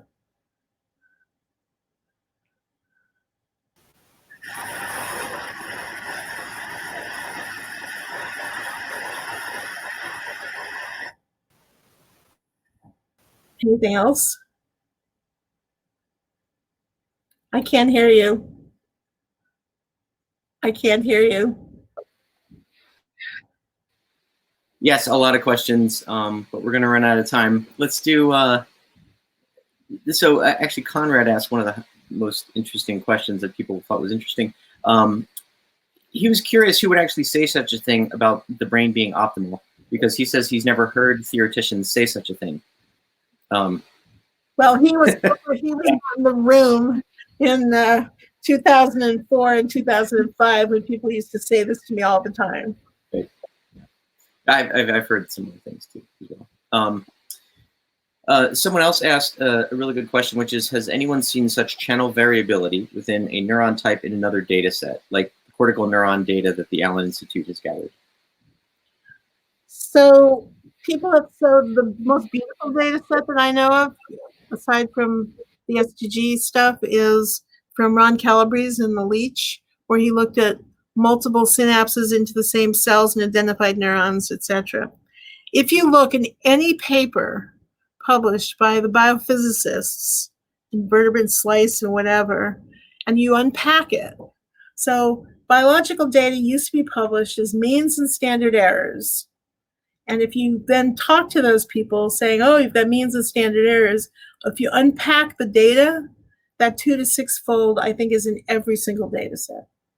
And it gets lost, or it used to get lost, because graduate students felt it would make their data look prettier if they had smaller standard errors. So they used to throw out outliers for no good reason often, or they used to make up criteria to throw out outliers.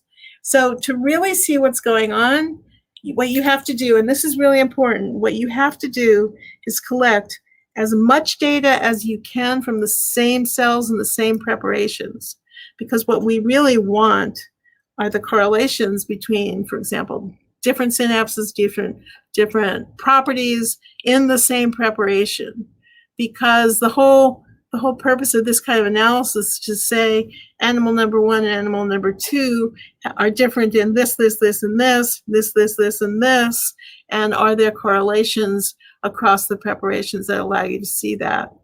Anytime you just publish means, you lose a tremendous amount of really important information. I don't know. I would warrant that in any data set with large N's, if people haven't thrown out the data, that 2 to 6-fold is going to be there. Because I think it's a really interesting number in biological systems. You know, biological cells can't tune to the 0.1%. Just biological mechanism won't do that. And if you are too variable, you probably can't get robust circuits to work. So I think that 2 to 6-fold is a really interesting domain that biological systems can work in. I've never personally looked at the Allen data set, but I'm sure there's some amount of variation there, unless they've thrown it away, which they probably haven't. Yeah, I think you're probably right about that. And a kind of similar question here is, given that ion channels are usually being recorded with potentially different ACSF recipes with different temperature controls, someone wonders about the possibility of us creating Frankenstein models, as they said, in computational neuroscience, I guess, where the data are not. I think that most of the early models, most of the early computational, conductance-based computational models were totally Frankenstein models. You'd have someone, in 1992, we published our first LP model, and I hated that model, but it was probably one of the best ones out there because we made up less than, you know, you'd have people publishing models with a cerebellar Purkinje cell, current of this and a squid axon current of that, and you were lucky if they were in the same phylum, and etc. For that reason, one of the most beautiful papers I've seen in a long time is the paper from Ranjan from Henry Markham's group, where they looked at the effects of temperature on a whole variety of potassium channels under the same circumstances. So they looked at every single potassium channel under the same circumstances at multiple temperatures, and you can see that some of them have a whole variety of different behaviors. And I think it's the only time I've seen someone do it so completely, to look at 40 different potassium channel genes and the effects of temperature. And that paper makes the point that those are the kind of data you need if you want to build models that make sense. You know, you can't combine data that was collected at 20 degrees with data that was collected at 35 degrees. I mean, because you don't know what the Q10s are.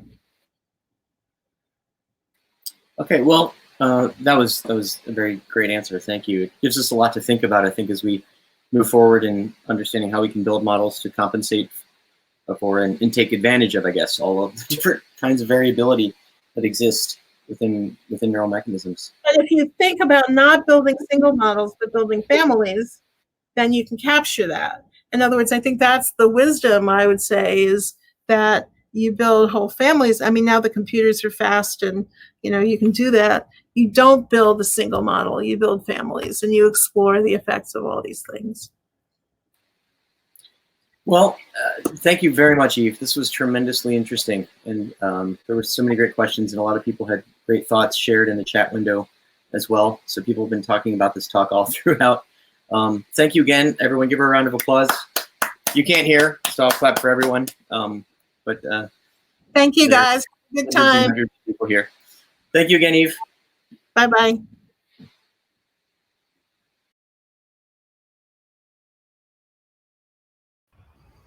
Hello, and here we are live with the first contributor talk session. And it's a great pleasure for me to have Daniel Whitfield as our first speaker, who will tell us about connectomes across development reveal principles of brain maturation. Daniel, I'm very much looking forward to your talk. Thank you for the introduction. So today I'm going to talk about a project that's been going on for many years across multiple different labs, but it's finally near completion. So the question we've been trying to answer is how brain wiring changes after birth. Because during development, the nervous system faces multiple challenges. New circuits need to be built to support new functions. Existing circuits need to be maintained despite a changing anatomy. And to adapt and learn, circuits must be optimized to a fluctuating environment. So it's poorly understood how neural circuits change across the brain to cope with these challenges, because that will require mapping the synaptic wiring diagram, or a connectome, across multiple life stages. And this is currently not feasible due to the larger number of cells in the brain of larger animals, but it is feasible for small animals, such as the nematode C. elegans, whose nervous system consists of only 300 neurons. So because of its small size, its entire connectome can be mapped at synapse resolution. Another advantage of C. elegans is the stereotypic cell lineage that allows direct comparison of every neuron and its connections between individuals. And finally, C. elegans populations are isogenic, so we can pretty much eliminate genetic differences as being the cause for any connectivity differences we observe between individuals. So our aim was to reconstruct the synapse resolution connectomes of multiple animals spanning from birth to adulthood in order to understand how and why the connectome changes across life. So to do this, we developed a high-throughput serial section electron microscopy pipeline. Hopefully this video works here without too much lag. If not, looks very good. If not, you can go onto our preprint on bioRxiv, and it's under supplementary materials video 1 and 2. But what you're supposed to see is a serial section electron microscopy volume that consists of about 5,000 images covering an entire C. elegans brain. So here, every neural process and muscle fiber in the brain have been segmented. We focus on the brain as it contains the majority of neuron classes and is where most decision-making happens. This reconstruction here was semi-automatic, meaning that the first pass of the segmentation was done by a machine learning algorithm followed by human proofreading. And each cell here is colored by its type. So we have sensor neurons, interneurons, motor neurons, and modulator neurons, and muscles, which should come out here one by one. And we define modulatory neurons by their known expression of monoamine neurotransmitters or prominent presence of dense corpuscles, indicative of neuropeptides, which we can see these dense corpuscles in the EM. And finally, we didn't just segment cells, but we actually have annotated every single chemical synapse in this data set. So you can see the connectivity between each one of these cells. Here's all the synapses. So we've done this. We're going to reconstruct the brains of 8 isogenic animals across maturation, as can be seen on this timeline here. And with these data sets, we can examine how the synaptic connectivity and morphology of each neuron changes across maturation at the level of an entire brain. And one thing that's immediately obvious from this visualization here is that the brain is getting bigger without changing in overall shape. So we can quantify this by looking at individual cells, such as here's just one example of a neuron pair named AIZ left and right. And we can measure the length of each of these neurites as well as their physical contact area between cells. So the total length of all neurites in the brain increase about 5-fold. And this growth is proportional such that the physical contacts between cell pairs are mostly persistent throughout life. So here in this plot down here, the y-axis is simply the percentage of physical contacts between cells that you see across all data sets. So for example, more than 90% of the physical contacts that you see at birth are present throughout life. So the overall shape and relative size of neurons in the brain is maintained after birth. But in parallel to neural growth, there is an extensive formation of new synapses from birth to adulthood, which is evident if you plot the connectome as network graphs, where here each circle represents a cell and each line represents the synapses between cells. So from birth to adulthood, the total number of synapses increases 6-fold. However, the synapse number increase here is not simply explained by enlargement of existing structures. As I'll show you, there's actually a profound amount of rewiring going on at the level of individual cells to the level of the entire brain. So if we look closer at one of these connectomes, we can more clearly see each cell and the connections between cells. So here we define a connection as being all the synapses between 2 cells. So some connections consist of more synapses and are therefore stronger than other connections. So the addition of synapses during maturation creates many new connections, meaning that synapses are added between cells that were not connected before. And the addition of synapses also strengthens existing connections, meaning that the number of synapses per connection increases. So we asked whether this large increase in new connections and strengthening of existing connections happened uniformly throughout the brain. And we found that in at least 3 different contexts, connectivity changes throughout the brain are not uniform. So first, if we look at the creation of new connections, one long-standing hypothesis in developmental neuroscience is that synapse formation is driven by the physical contact between 2 cells. So according to this model, neurons sharing a large contact area are more likely to build new connections. To determine if this was the case, we measured the contact area between every single pair of cells in the brain that did not already have a connection and counted the probability of a connection appearing later in life. And we saw that a large contact area was indeed predictive of a new connection forming.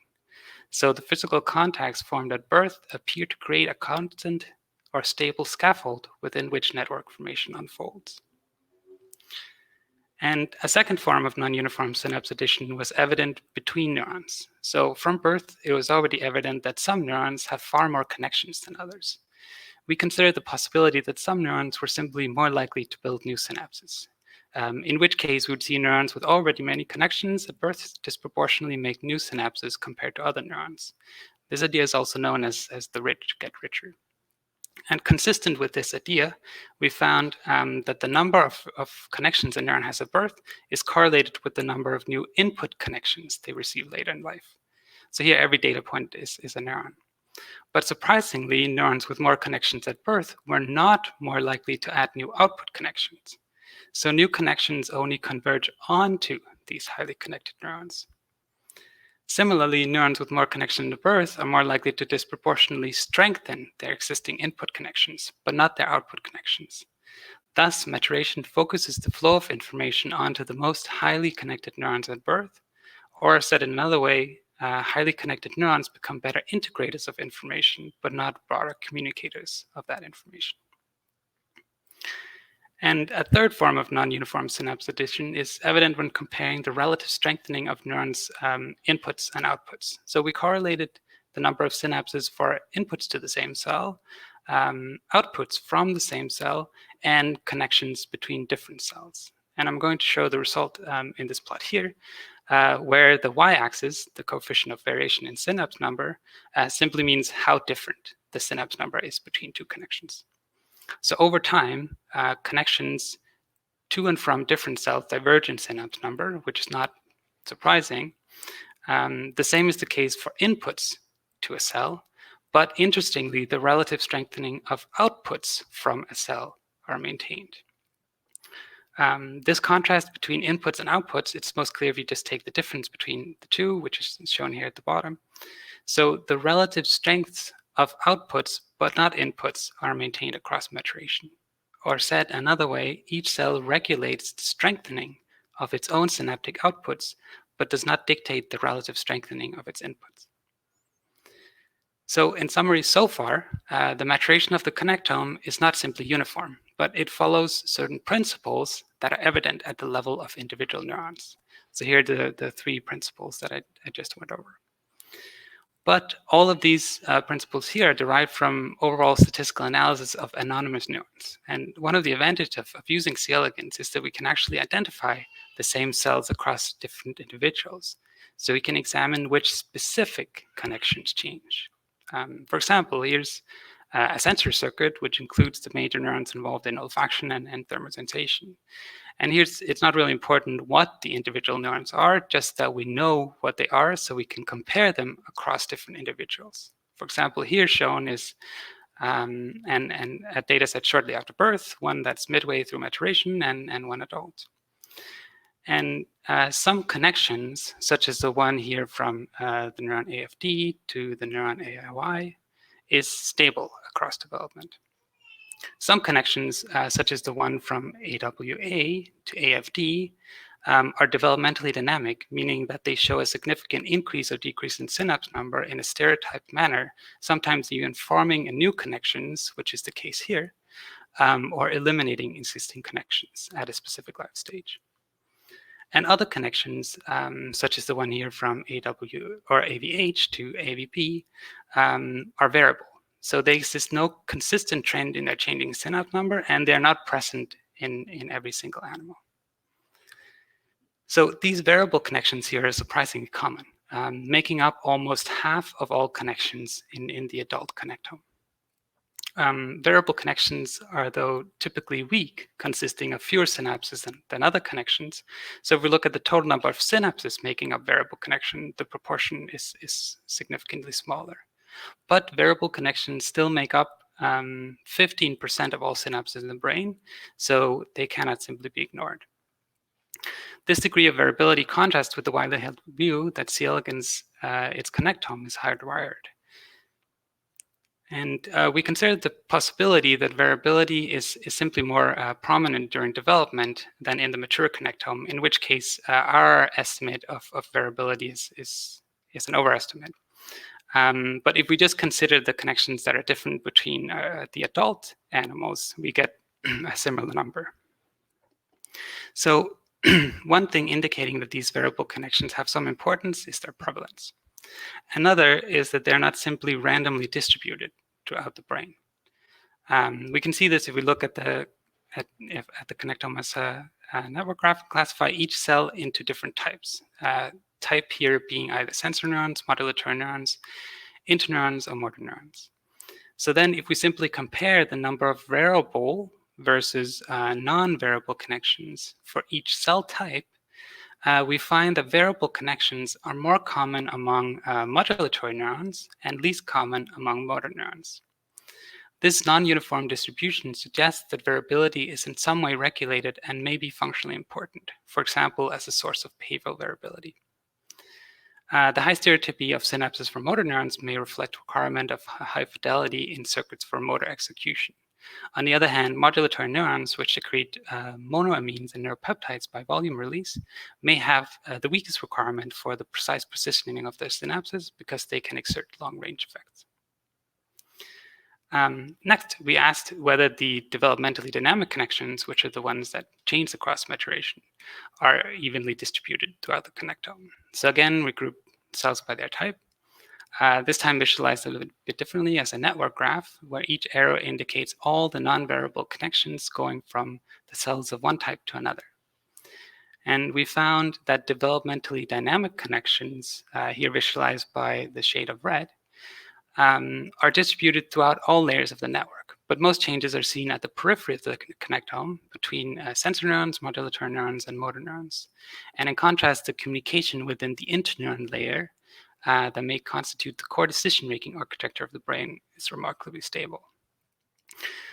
We think changes at the sensor circuits may reflect changes caused by learning and memory, whereas changes in motor circuits may reflect adaptations to the changing musculature of the growing animal.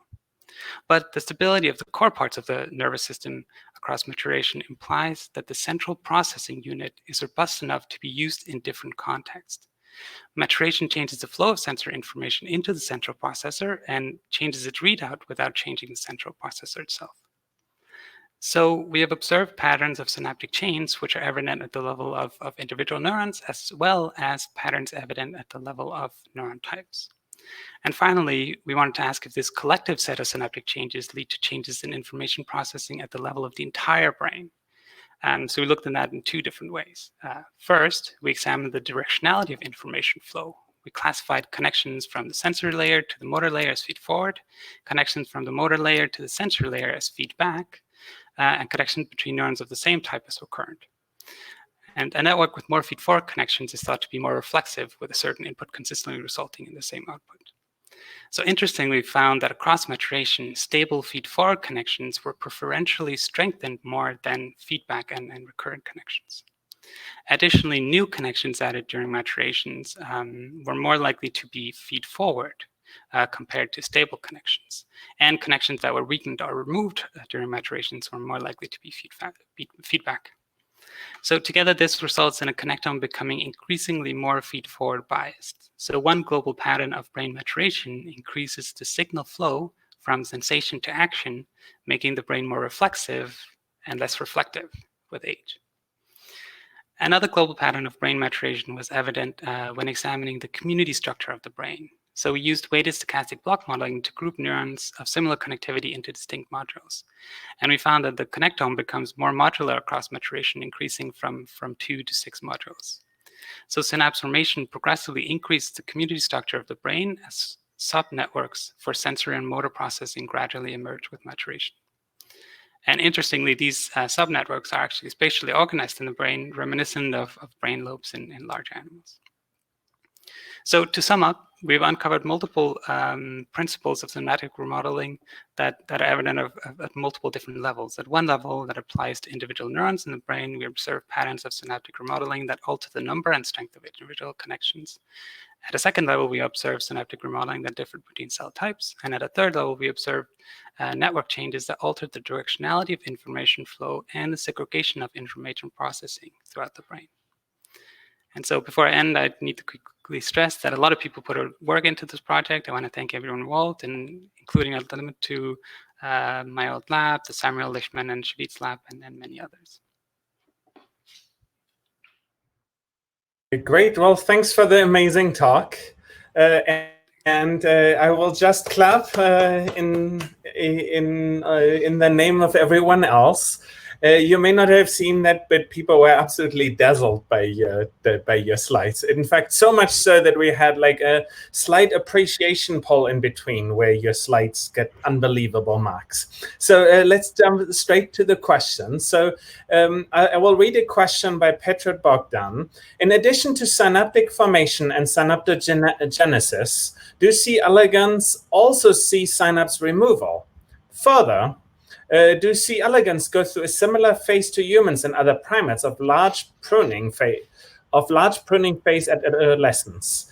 question added later, what effect does the environment have on the number of synapses?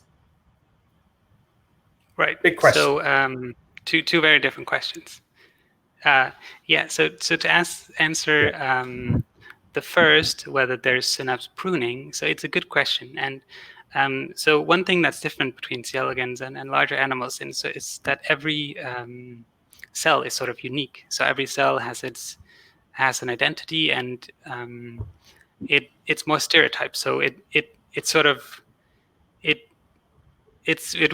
a bit of waste to sort of add a lot of synapses and then prune them. And so we don't really see that a lot in C. elegans. We do see specific connections that disappear. But we think more what we see is that because there's so much growth in synapse number, we think that the ones that don't grow a lot, the connections that sort of stay the same, they're like effectually pruned because they become less significant compared to other connections. But there isn't too much synaptic pruning. And to answer the second question, cool. So was whether go for the the second environment question. Sorry. has a big impact here, and the short answer is we don't know. It's something that we're trying to answer next, right? It's sort of an obvious next step. Now we see that there's a lot of change. Is it because of the environment, or is it genetically determined? And it's something that we're planning to do, take worms that's been raised under different conditions and see how different their connectivity is in the adult as a result of that. Cool, great. There's a great question by Sam Bronwasser who wants me to read it as well. Have you looked at differences in excitatory versus inhibitory connections? It seems like there would have to be some mechanism to keep activity in check if the synapse number keeps increasing. Right. So we have tried to look into that. The difficulty there is we don't know for sure which connections are inhibitory and excitatory. So we do know the neurotransmitters that the different neurons use, but depending on the receptor, the same neurotransmitter can be either excitatory or inhibitory. And so even one neuron can have its same neurotransmitter be excitatory on one postsynaptic partner and inhibitory on another postsynaptic partner. And so people have tried to map these receptors, but it gets a bit hard because a lot of neurons express both the excitatory version of a receptor and the inhibitory version of a receptor. So it's something that's a bit hard, and only maybe 5% of connections that have been studied really well, we know for sure whether they're excitatory or inhibitory. Great. So now I get to ask one of my own questions that get voted up enough that I'm allowed to ask it. So rich gets richer and ideas like that. They aren't really mechanisms. No, they aren't even principles. They're just kind of like a pattern that's observed, that there's more of them. So have you thought about the mechanisms that could give rise to it? What could it be that there's just some Hebbian mechanism where like synapses that are too weak like are eliminated or something? Have you thought about how to link like these macroscopic observations of synapse numbers to like underlying learning mechanisms? Yeah, it's something we've thought about a lot actually, and I think in our preprint that we recently uploaded, there's some thoughts about different ways that it could happen, but the answer is we don't really know too well, so we're hesitant speculating. But one example that I think one example I think is good is this the idea that different neurons sort of control the strengthening of their own outputs, but not their inputs. That to me suggests that there's some kind of intrinsic factor right at the presynaptic side that's determining the growth of its own synapses, and that could be the activity. We don't know that for sure, but that could be related to Hebbian learning. That the activity is keeping the growth of these connections in check. But again, we don't know that for sure. We would have to do more work to get to that. Great. Yeah. This will be so exciting. Thanks again, Daniel, for this like absolutely stunning talk. It was just a delight to see. Thanks so much. And it's great to have Martin on screen here. Martin, why don't you share your screen? Okay. Great, and there we see the dune. Now we just, oh yeah, and there we see your slide. Okay, great. So I'm very much looking forward to Martin Hilbert's talk, who will tell us about revealing the multidimensional mental representations of natural objects. Martin, I'm very much looking forward to your talk. Great, thank you. Yeah, so we're all experts at recognizing objects and interacting with them in a meaningful way. So just have a look at these images here. It's very easy for you to identify what category they belong to, but you probably have never seen any of these exact images before. So in a sense, object recognition requires us to map our incoming sensory information to the knowledge that we have about those objects. Now, I would like to illustrate what it feels like if you break that connection. And so I would like you to take a look at these images here. These object images were created using a generative adversarial neural network, and you can still perceive dimensions such as shape, color, or texture, but you can see it's impossible to make sense of these objects. At the same time, some object dimensions still carry useful information. So if I ask you to decide if the object here in the middle is an animal or is a man-made, you would probably all agree that it's more of a man-made object. So even though you cannot recognize the object, you can use its dimensions to extract some useful information about those objects. Now, the big question that I'm interested in here is, well, what dimensions determine our mental representations of objects? Now, one common way to gain access to these mental representations is through similarity. And here we visualize the relative similarity of objects by plotting similar objects close to each other and dissimilar objects far away from each other.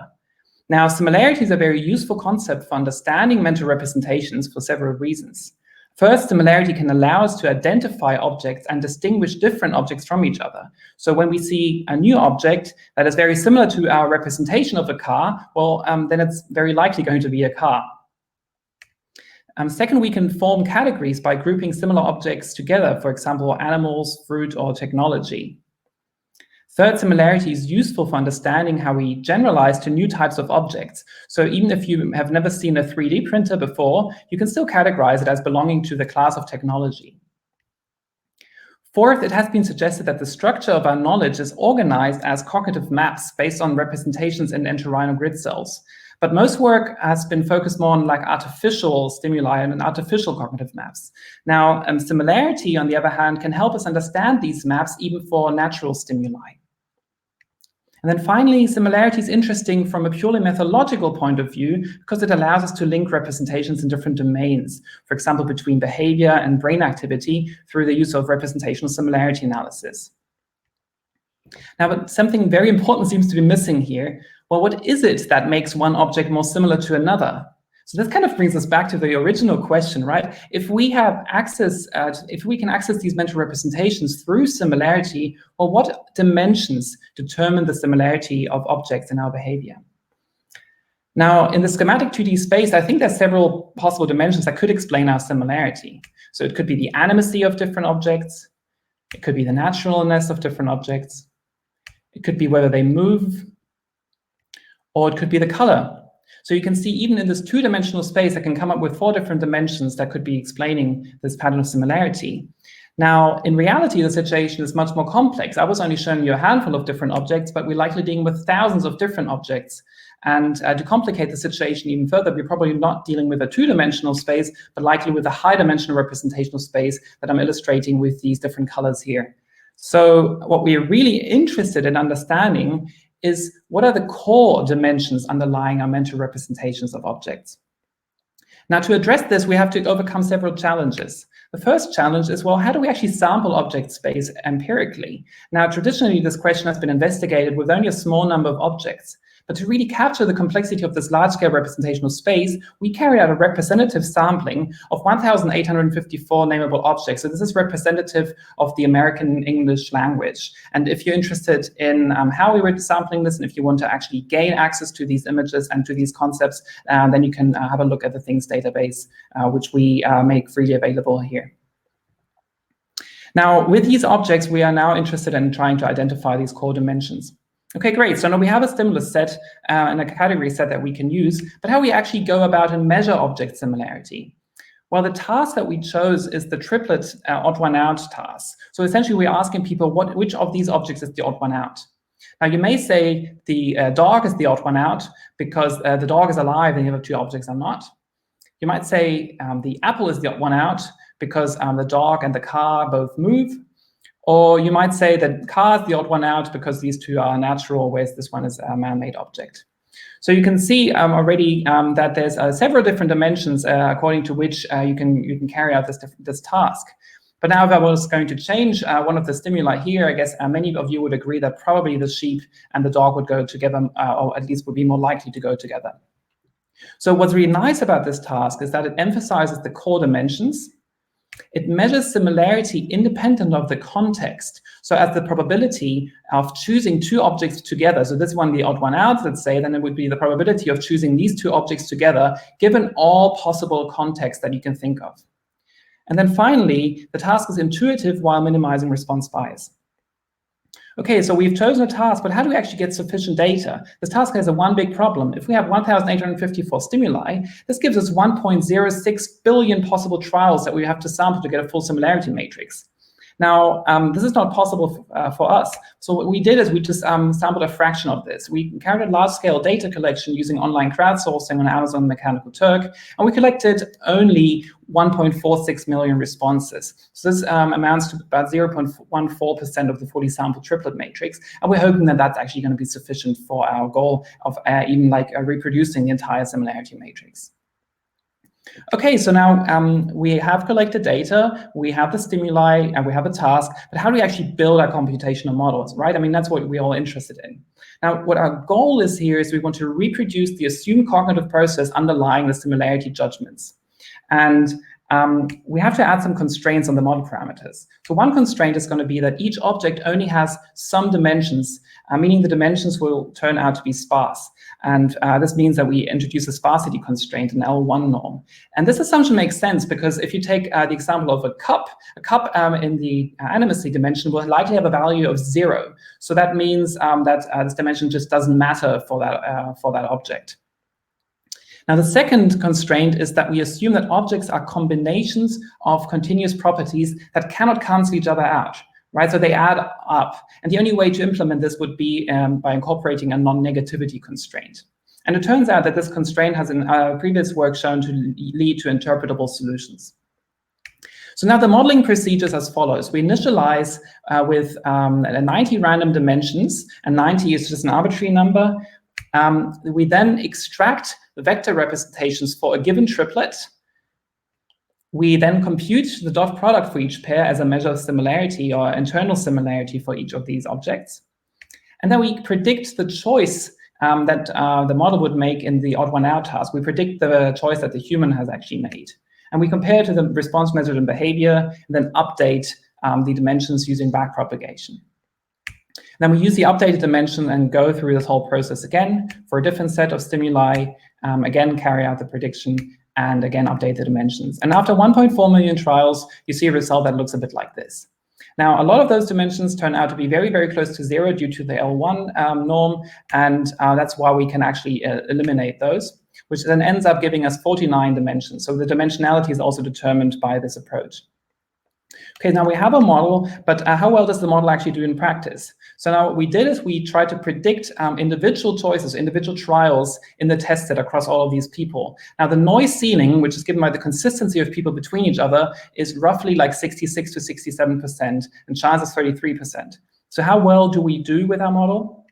It turns out we're actually not doing bad at all. We are actually approaching noise ceiling, and the model captures roughly about 92% of the explainable variance. So I would say it's actually doing a pretty good job.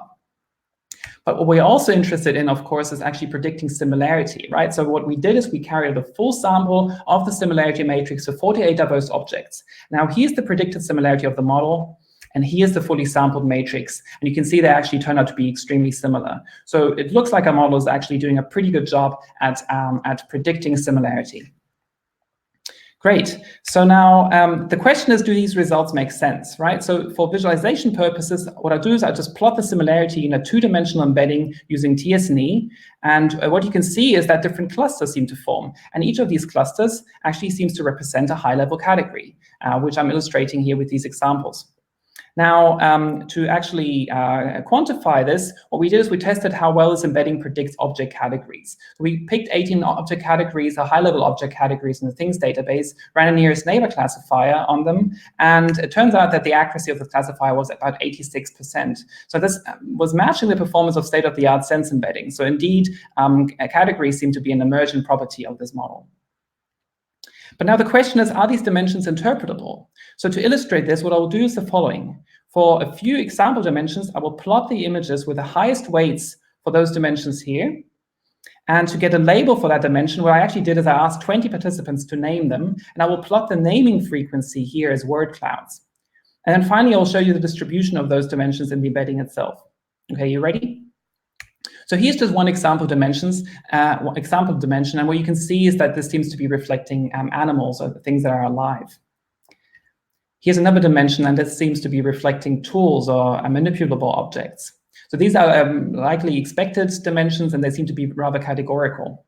But there's also interesting other dimensions that appear. So this dimension here seems to be reflecting colorful items. This dimension is more related to the shape and seems to be reflecting round or circular items. And this dimension is more reflecting like the fine-scale spatial pattern of fine-scale spatial grid, or even like potentially the size of different objects. So what you can see is that this embedding is not only performing quite well, but indeed is actually yielding interpretable dimensions that we can now look at in more detail.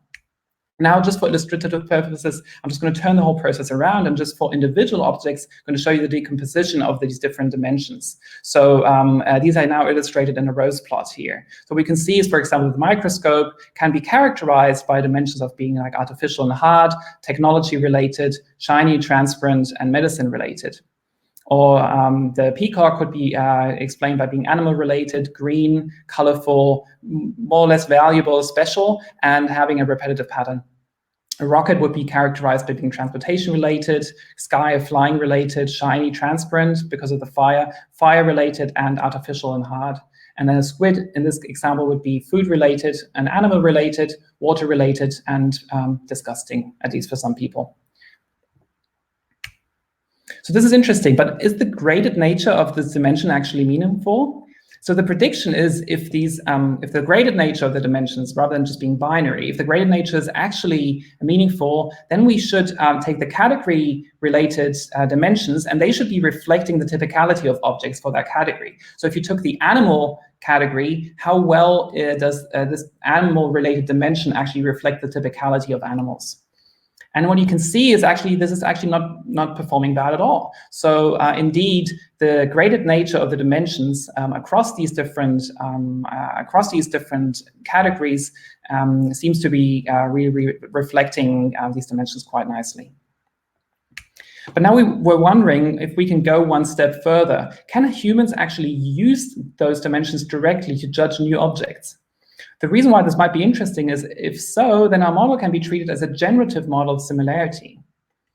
And if so, we actually not only need to collect similarity judgments, but we can just directly measure the dimensions and then construct similarity from the measurement of the dimensions, which would like drastically reduce the complexity of this problem. So what we did is, rather than showing people what these labels of the different dimensions are, we actually just showed them a range of different example objects here. This is just for one dimension here, which seems to be related to metal or metallic things. And what you can see is, and a flamingo would probably end up rather on the lower end here. So now carrying out this approach for 20 different objects, this is the similarity that we would get for the set of 20 different objects when we reconstruct it. And this is the similarity matrix as a reference from our model. And as you can see, they actually look very similar. Correlation is actually 0.85. So this is not perfect, but you have to remember that these subjects were not trained on the task, right? So this means that the participants can intuitively carry out these ratings. And if we trained them, I'm actually expecting this relationship to be even higher.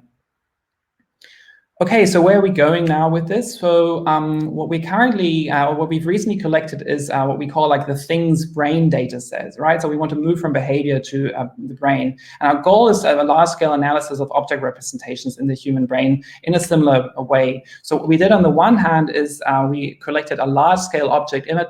We created a large-scale object image database consisting of roughly 26,000 high-quality images from those 1,854 object concepts. And again, if you're interested, you can download it in this link.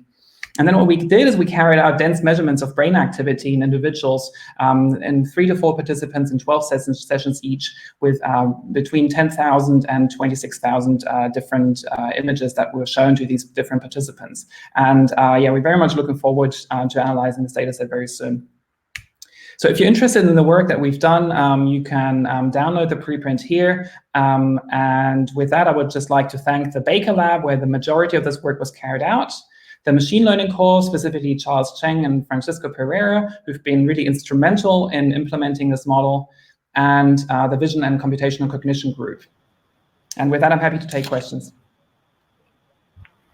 Well, thanks so much for the great talk. I'm clapping for everyone. We have an applause poll so that we don't need to like scroll away all the nice comments that we had here. So this was a fantastic talk, and I get we have at least 11 questions. So the first question is by Panyan Rafe, who asks, how does familiarity with the object contribute to categorization of mental representations of the objects? That's a good question. So what we did in advance with these objects, and that's the way they were selected, is so I mean, obviously there's a lot of objects out there that people don't know, right? That you might not be really that familiar with. So what we did is we asked people on MTurk, we showed them this example image that we showed participants here, and we asked them to tell us what the object is. And we actually started off with 3,200 objects, but it turned out that only 1,854 of those objects were also named consistently by people on MTurk. Now, obviously, we had to set a threshold here, and it would be really interesting to look at how the consistency of the naming that people were doing online would actually be related to how people are carrying out this task. Yeah. Great. So next question is here by Dan Wesselink. It's to what extent...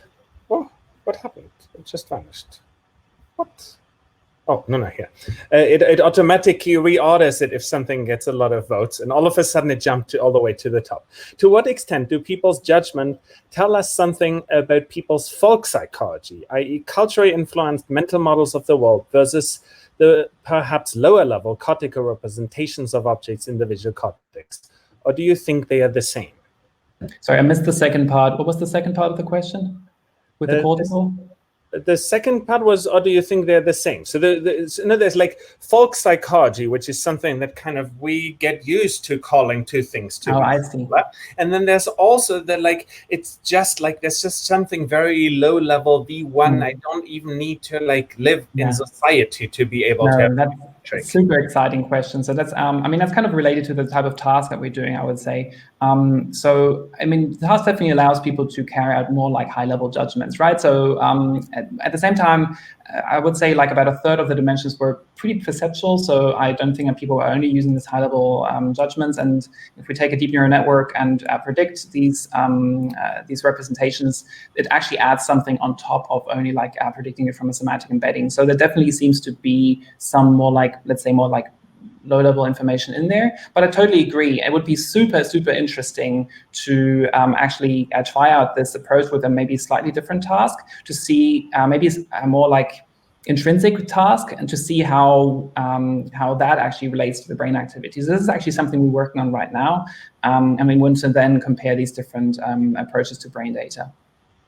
Cool. So now I get to answer a question of my own, which is, shouldn't we expect that somehow similarity depends on a background that we have? So for example, if I want to drive a hammer into something, then arguably a chair and a hammer, if I want to drive a nail, a chair and a hammer might look very similar to me. Whereas in other situations, if I want to sit down on something, a hammer will seem very different to the chair. So to which level do you think there is like this similarity that is universal, or to which level is it that it's this specific task where I ask you which of these three things is the odd one out that induces the metric that you're implicitly seeing?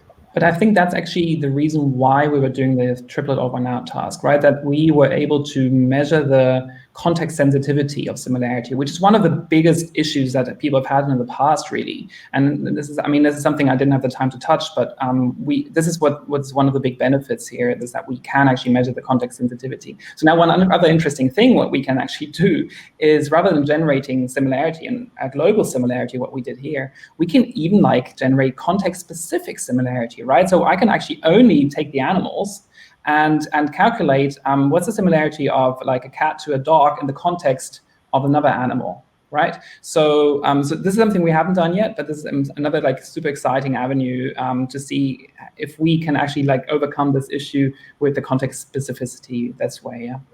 That's a great question, which relates to the question of Maria Pizarro that I'm reading now, which is, what is the role of previous experience? Now, you can say there's context right now, but there's also context that kind of comes from our life, and how similar things are. Depends on the world in which you live, I presume. I totally agree. I mean, what we can not necessarily generalize to the general population. I'm sure that people. Here's one example. The word chestnut was removed from our set because Americans were not calling it chestnut; they were calling it nut. Whereas as a German, I was surprised because a chestnut is a chestnut, right? I have one right outside of my window. Why would they call it a nut and not a chestnut? I don't know. So this definitely tells us that the mental representations of people in different countries seem to be different, right? So it would be super interesting to do this in a culture-specific way. But for the sake of this study, we were just focusing on the American population. Cool. So next question is a question by Michelle Green, who asks, it's interesting that this is for completely unconstrained similarity judgment. I wonder the extent to which the preferences can be fixed and the extent to which it can be pushed around by asking people to choose with respect to some type of similarity. Yeah, that's a good question. Internally, I guess people have different ways of carrying out this task in a sense, right? So, some people might be using some dimensions more than others, and we just chose to keep it unconstrained just for the sake of just keeping it consistent, because if you bias them in a certain direction, it actually turns out maybe not to work all that well. And then you have a bias which is even not working. So we decided to kind of average across all biases and hoping that the bias would kind of vanish. Just assuming that what we are sampling is really a representative sample of the general population in that sense, right? So is it possible to push people in a certain direction? I don't know. We haven't tried it, but it would be interesting. Cool. I think one upshot is from a lot of the question. There's an awful lot of great research to be done in this area. But there's also an awful lot of awesome research that already happened. So let's applaud the speaker once again. Thanks much thank you, everyone. for an outstanding talk. And it's just amazing to see the quality of our contributor talks here. No? So in any case. Yeah, I appreciate it. Thank you. Great. Cool. See you.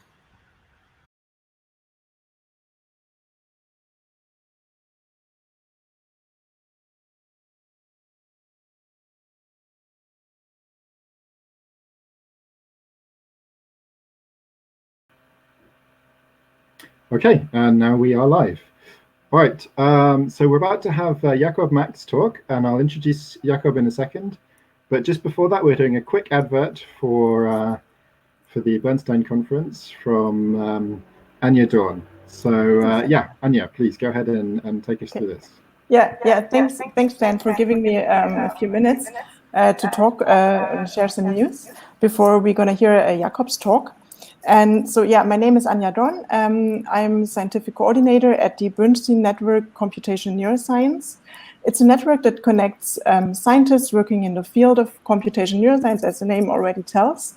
Jakob actually is a member of our network. He is part of the steering committee of the network. And so we are based in Germany, but we are open for individual membership from scientists working in the field across the world. And so each year we do organize the Bernstein conference, which takes place or happens in September. And this year is some kind of special year because on the one hand, the conference is going to turn 15 years. And on the other hand, we decided to for some reason we just got stopped from broadcasting. Oh. So I'm going to hit go live again. We were on for a minute, and then for about 60 seconds ago, maybe you that's when we oh, I see. Yeah, when the green room started again, right? Yeah. And now it's not letting me go live. Yes, maybe something wrong.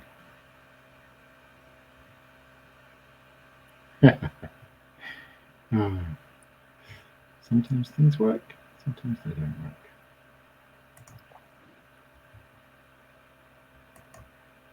Come on, I'm pressing the button.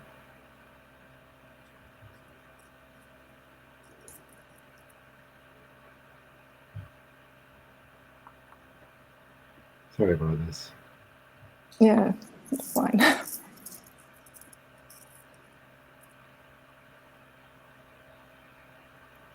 I think it was a Crowdcast thing, because suddenly a whole bunch of people appeared and disappeared.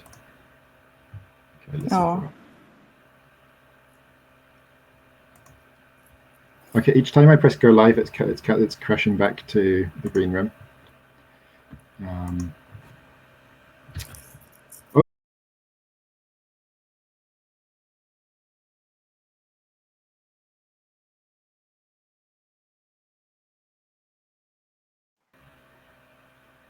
Okay, we are live again, I hope.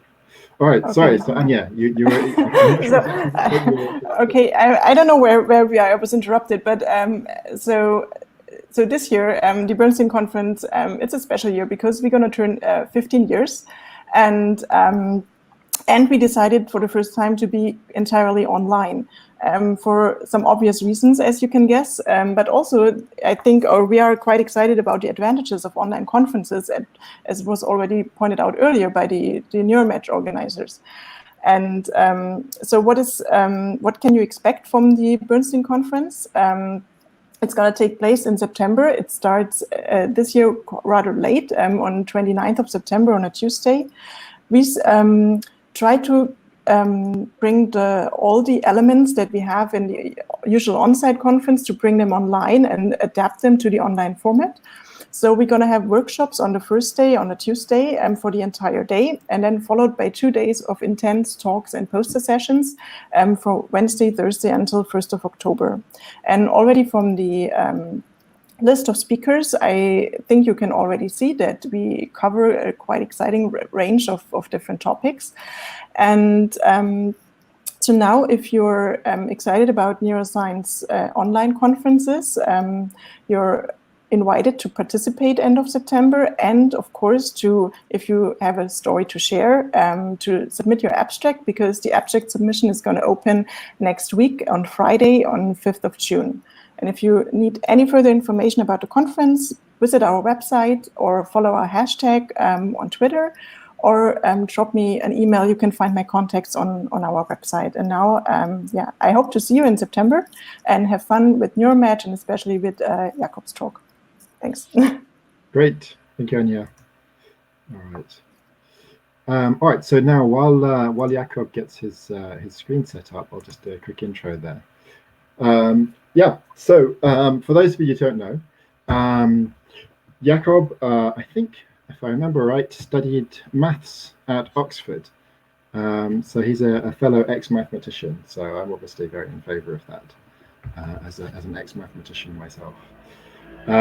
Did some work at Gatsby and Max Planck Institute, and now professor at Munich at the TUM. And I think he's about to blow our minds, if this work is the thing that I think it is, because if you're a computational neuroscientist, I think by the end of this talk, if you don't know it already, you're going to be convinced that this is how you should be doing computational neuroscience from now on. So Jakob, please blow our minds. Mine's already blown, but. Well, thanks, Dan, for this kind introduction. Thanks for organizing such a fantastic event, and thanks for letting me be part of it. Obviously, not thanks for setting the expectations impossibly high, but I'll try my best. what I'll try to do is, or what I'll talk about is our recent work on building computational tools that hopefully help neuroscientists build better data-driven models of neurodynamics.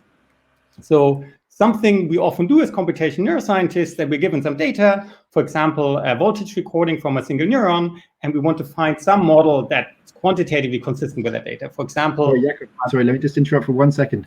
If you can hover over your thing where it says you're sharing your screen and click hide. I will.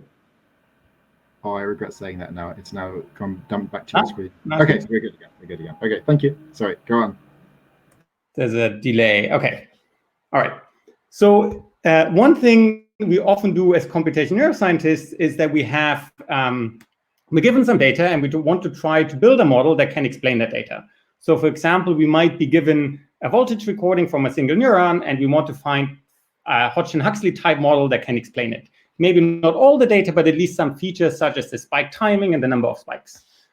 Or we might be given a population recording. We might be given spike trains from a bunch of neurons and we want to find a network model, for example, 2 pools of recurrently connected spiking neurons that can capture that data. Maybe not all the details, but at least the correct firing rates and the correlations, etc.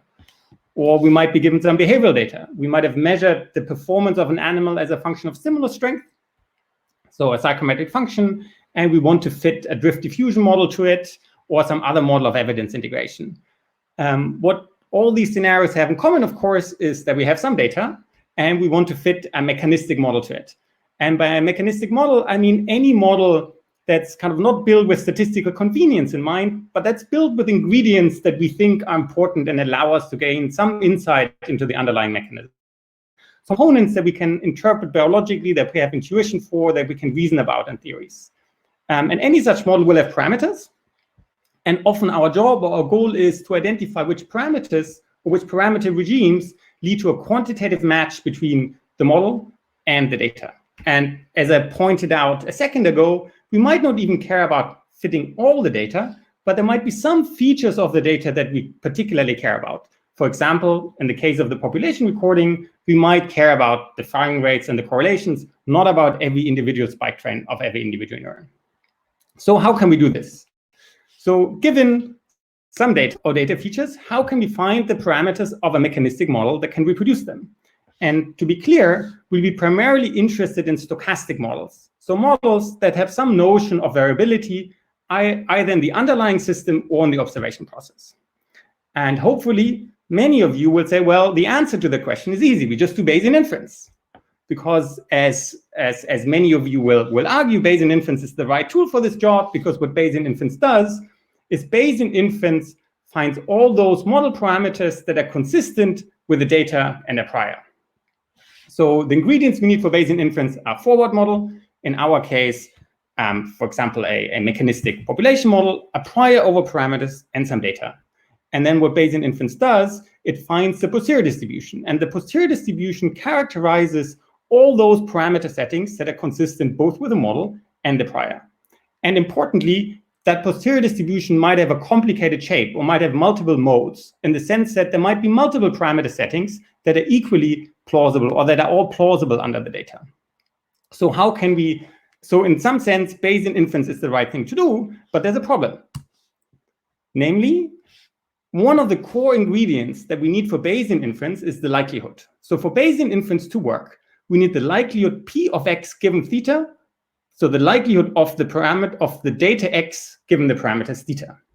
And this is something that unfortunately we don't have for many mechanistic models. So for many mechanistic models, it's easy to simulate data X, but it's impossible, or at least challenging, to evaluate the associated likelihood. So it might be easy to simulate, but hard to compute likelihood. For example, for a spiking network model, we can easily generate simulated spike trains, but it might be hard to calculate the probability of each individual spike train. Likewise, when we care about data features, not the full data, calculating the associated likelihoods can be difficult. Why is this? Well, if we want to condition inference on the firing rate, we might have to average over all possible spike trains that give the right firing rate. And that's an integral that might be impossible to compute. Finally, even when we have likelihoods, mechanistic models can often not be differentiable, which makes inference difficult. So this raises the question of how can we do Bayesian inference for models that are mechanistic and that might possibly be nasty in the way that I've just described. And again, to remind us, why do we want to do this? Because we want something that is more systematic than the thing that many of us end up doing, and that is tuning parameters by hand.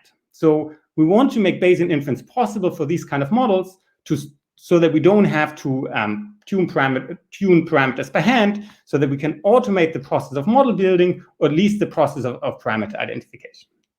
So how can we do this? Well, given that Bayesian inference is hard in these situations, rather than doing it ourselves, we will train neural networks to do Bayesian inference for us. That's going to be the basic idea. And how can this be done? Well, one approach is the following. We start off by just randomly sampling parameters from the prior. Once we have sampled parameters from the prior, as a second step, we can simulate data from these different parameter sets. This gives us a data set comprised of parameters on the one hand and data simulated from these parameters. Once we've built up this database, we can use supervised learning to train a neural network. So this neural network will be trained to take as input simulated data, and it will be trained to predict the parameters that generated the data. And we will use a particular kind of neural network for this. So this is a density estimation neural network. So it takes as input the data, and as output, it doesn't just predict a single parameter setting, but it predicts a distribution of all parameter settings. So in that sense, we put in some data, the output is a distribution of all parameter settings that could have generated that simulated data. And we will use a modern, flexible neural network-based density estimators, primarily so-called neural flows. Once we have trained this network on simulated data, we will plug in the real data. So the network has learned to do Bayesian inference on simulated data, then we plug in the real data, and we can basically read off the posterior distribution of the real data from that neural network. So to summarize, the basic idea is we train a neural network on simulated data to predict posterior distributions, then we plug in the real data, we get out the posterior distribution of a real data without ever having to have a likelihood. The only thing we need is the ability to sample from the model. You might argue that, well, that sounds cool, but that sounds very expensive because we have to generate all these random simulations. And the answer is yes, you might need a lot of simulations, but this approach can be made more efficient in the following sense. Once we have an initial estimate of the posterior, we can use this initial estimate of the posterior to adaptively generate new simulations that are more useful. So we can close the loop in that sense to learn how to make better simulations. And when we make better simulations, to learn a better posterior. Okay, so we refer to this general process as SNAPE, sequential neural posterior estimation, because we use a network to estimate posteriors, and we can do so in a sequential manner. This approach was not invented by us.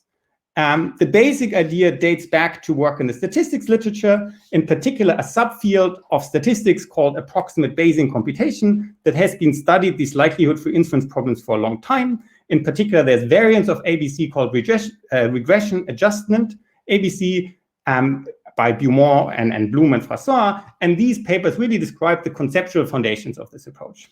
The modern version of it, as I described it earlier, was published by George Papamakarios and Ian Murray in a NeurIPS paper from 2016. What my group has done in the last couple of years was to develop mathematical kind of extensions and improvements of that approach that we've published in machine learning conferences. And these improvements are with a particular goal of scaling this approach to problems of interest in neuroscience. I will not talk about the mathematical details and about the algorithms behind these tools and exact relationship to other approaches. I will focus on applications in neuroscience, and in particular, the work I will be speaking about was primarily done by Pedro Gonçalves, Jan-Mathis Lückmann, and Michael Deisler in my group, and you can read it in a preprint that's on the bioRxiv. There's also code online that Alvaro Tejero Cantero and other group members of my group have put together based on code from other labs. And this code is available here, and in the next couple of days there will be some major updates to the code, which hopefully make it a very fun tool to use. All right, now let's look at this approach. Let's see how it can be applied to some problems in neuroscience. So as a first example, let's look at a Hodgkin-Huxley model. So let's assume we have a spike train, a voltage recording in response to a step current input, and we want to fit a Hodgkin-Huxley model to it. So we first define some features we care about, such as the number of spikes, resting voltage, etc. And then we define an 8-dimensional, an 8-parameter Hodgkin-Huxley model and use Snape to do Bayesian inference over its parameters. This yields an 8-dimensional posterior distribution.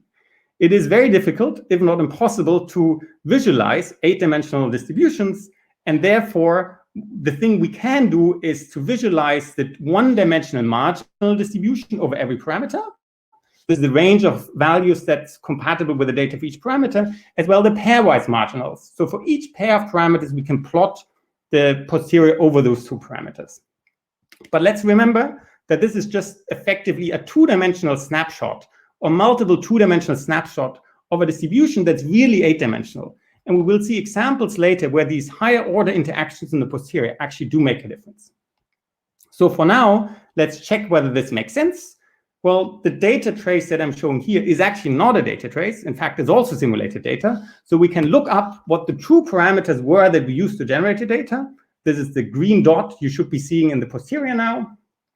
And reassuringly, this green dot lies in a region of high posterior probability, which gives some credibility that this approach might work in this case. We can also look at the parameters at the mode of the posterior, the map estimate, that's colored in purple. And when we simulate from the map estimate, reassuringly, we get simulated data that very much looks like the data we put in originally. Conversely, if we take parameters that have low posterior probability, and we simulate data from it, then we get a recording or a simulated recording that doesn't look like the data we put in originally. So what you'll be seeing in pink is parameters with low probability. The resulting data looks similar. Sorry, looks unsimilar, dissimilar. Okay. What I showed earlier was simulated data. This also works in real data, though. What I'm showing now are a few example cells from the Allen cell type database. So we use Snape to fit the same kind of Hodgkin-Huxley model to that. I'm not showing the full posteriors here, but I'm showing data sampled from the model, and hopefully you can see that there is a rough visual correspondence between the true data that's in green and the parameter and the data reconstructed through the model in purple. One thing that you might worry about, as I mentioned earlier, is that this approach is computationally expensive, that you need to run many, many simulations for this to work. And partially, this is true. There's a price for the generality to pay, and that is that we need many simulations. But it might not be as bad as you think it is for the following reason. If we are in a situation where we want to run inference on multiple data points, we don't have to run this whole process again, because this inference network, this density estimation network, can be shared across multiple data sets. So we don't have to simulate every time we observe new data. Once we have trained such a density estimation neural network, whenever we get a new observation, the only thing we have to do is pass it through the density estimation network, and then we instantly get the posterior. And this is very useful for kind of any time-critical or large-scale application, and it's also almost a dream come true for all of us that have been doing Bayesian inference for many years and spend a lot of time waiting for a sampler to converge or some other slow inference technique to finally give an answer. So once we've trained the network, we basically can do inference, a Bayesian inference in real time. All right, so this is the first illustration of how this approach can work. I should also say that this approach of using amortized inference is something that we applied on a large database of ion channels in a collaboration with Tim Vogels's group. I will not talk about the details here, but they're also covered in depth in our preprint. Okay. As a second application, we will use this to study, or we will illustrate this method using the stomatogastric ganglion.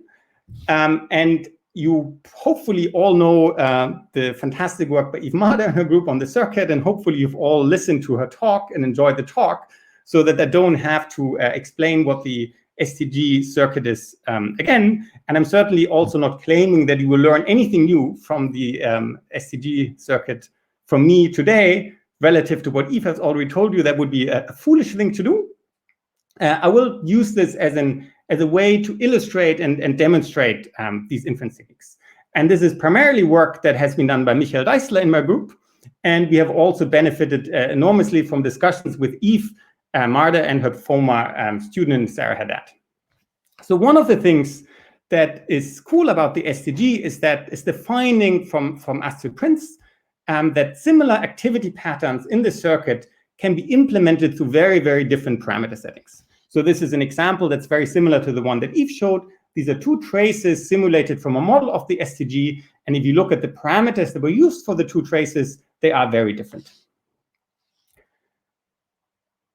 So this raises a challenge for any inference algorithm because it means there's not a one-to-one mapping between data and parameters, which is often a challenge for inference algorithms. It also presents an opportunity, though, because it allows us to use Bayesian inference or our inference techniques as a tool to try to visualize and study these resulting parameter landscapes. And for example, it allows us to study whether there's kind of one connected manifold of parameters that gives rise to the same pattern. It allows us to search for directions in which the circuit is maximally sensitive. So directions in parameter space where small change leads to big change in the output, or directions in which the circuit is invariant. So where we can change the parameters a lot without changing the network output. I'm just quickly checking back with Dan. So my other screen froze. Is that just my other screen, or is my presentation frozen? Dan? Yeah. Sorry, it's still working. Yeah. Is it working? Okay. So just the other screen froze. Okay, good. All right. So just to get back to what I was talking about earlier, we will use Snape to study the parameter landscapes underlying this pyloric rhythm in the SDG. And the way we're going to do this is we're going to start off by taking a snippet of real data. This is a recording that Sarah Haddad shared with us. This is a recording from the SDG.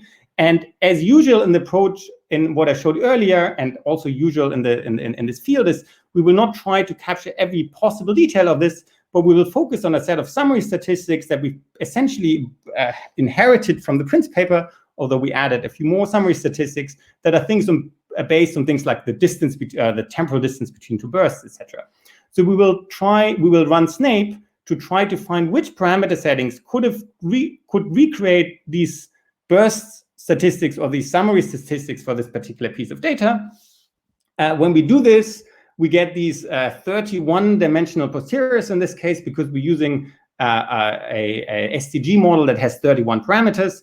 There's 8 parameters for each neuron or each group of neurons, and there's 7 parameters for the synapses between them. And at first sight, you will probably say, well, this how is this 31-dimensional space useful? And so we're going to try to unpack some ways in which we can study such a 31-dimensional posterior. Well, as a first sanity check, let's check that if we sample data from this posterior, we get data that at least looks realistic. So what it will show now is different samples from the posterior, and hopefully we'll agree that they visually look similar to the data we put in, and it is also quantitatively true that the summary statistics of the simulated data is similar. So these are few samples, and they look different to each other, but they all look roughly similar to the data we put in originally. And again, to remind you that these are samples from a 31-dimensional distribution, so that I can only visualize the second order projections of this. I cannot visualize the higher order correlations. But I can try to show that these higher order correlations do make a difference. Because if I just sample from each individual parameter, so I sample from the marginals of this posterior, but I ignore all the second and higher order correlations, then we get simulated data that it looks nothing like the real data we put in. So this is useful in 2 ways. Firstly, it tells us that whatever higher order correlation in the posterior in the neural network is estimating are useful, and that if we ignore them, we get something that's less realistic. The other way in which this is useful is it serves as a reminder that if we build a neural network and we make every parameter realistic, so every parameter is individually consistent with the data, it still does not mean that the entire network is realistic. So optimizing your network by making sure that every single parameter is in the biologically observed regime means this is really a necessary condition for experiments to exhibit realistic data, but it's certainly not a sufficient criterion, which is something that certainly after Eve Marder's work, is not something that should come as a surprise to anyone, but it's still something that I would argue is sometimes forgotten by people that build large-scale brain simulations and adjust individual parameters to make them consistent with some experimentally observed range. All right, so let's go back to a question I posed earlier, and this is the question of whether if we take any two such parameter sets that give rise to the same circuit, are they connected with each other in this high-dimensional space? And again, these two-dimensional projections I'm showing earlier don't really convey the full picture. So the question that we're after is whether these particular two parameter sets, I've colored them in blue and orange in the posterior, whether there's a path from one to the other one that only goes through high probability regions. So the question that we're after is, can we go from blue to orange without ever going through a landscape where data doesn't look or looks dissimilar? And the answer is yes. So we can use the fact that we have this 31-dimensional smoothly parameterized neural network that allow us to search for a path from blue to orange that does not leave high probability land. And we can try to visualize this in this little animation that hopefully works. So we can start off on the one point. I'm only showing a 3-dimensional projection here. And we can basically move from the orange point to the blue point. And hopefully you can see, if you look at the top, that the qualitatively the circuit pattern doesn't change. If you look at the summary features characterizing them, they only have a very small variance, although there's a big variance in the underlying parameters. And this shows that there is a way to perturb the system from the green parameter setting to the orange parameter setting without ever changing its output qualitatively.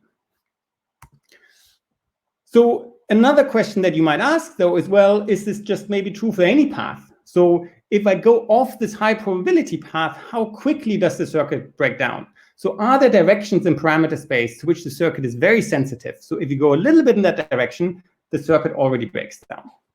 And again, we can use the fact that we have this 31-dimensionally smoothly parameterized posterior to numerically search for such directions. So in the second example, we're now trying to find a path, starting the red point, which very quickly goes to low probability land.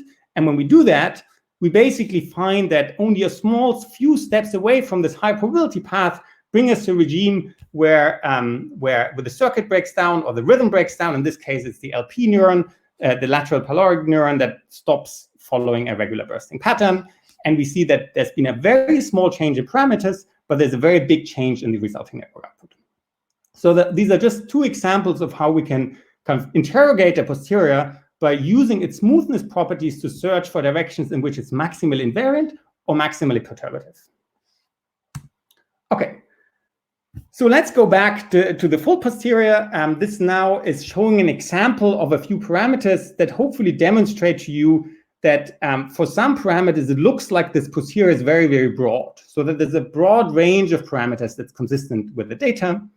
Again, let's just remind us that this is a 2-dimensional projection of a 31-dimensional space. So there's a lot of higher order correlations that also matter.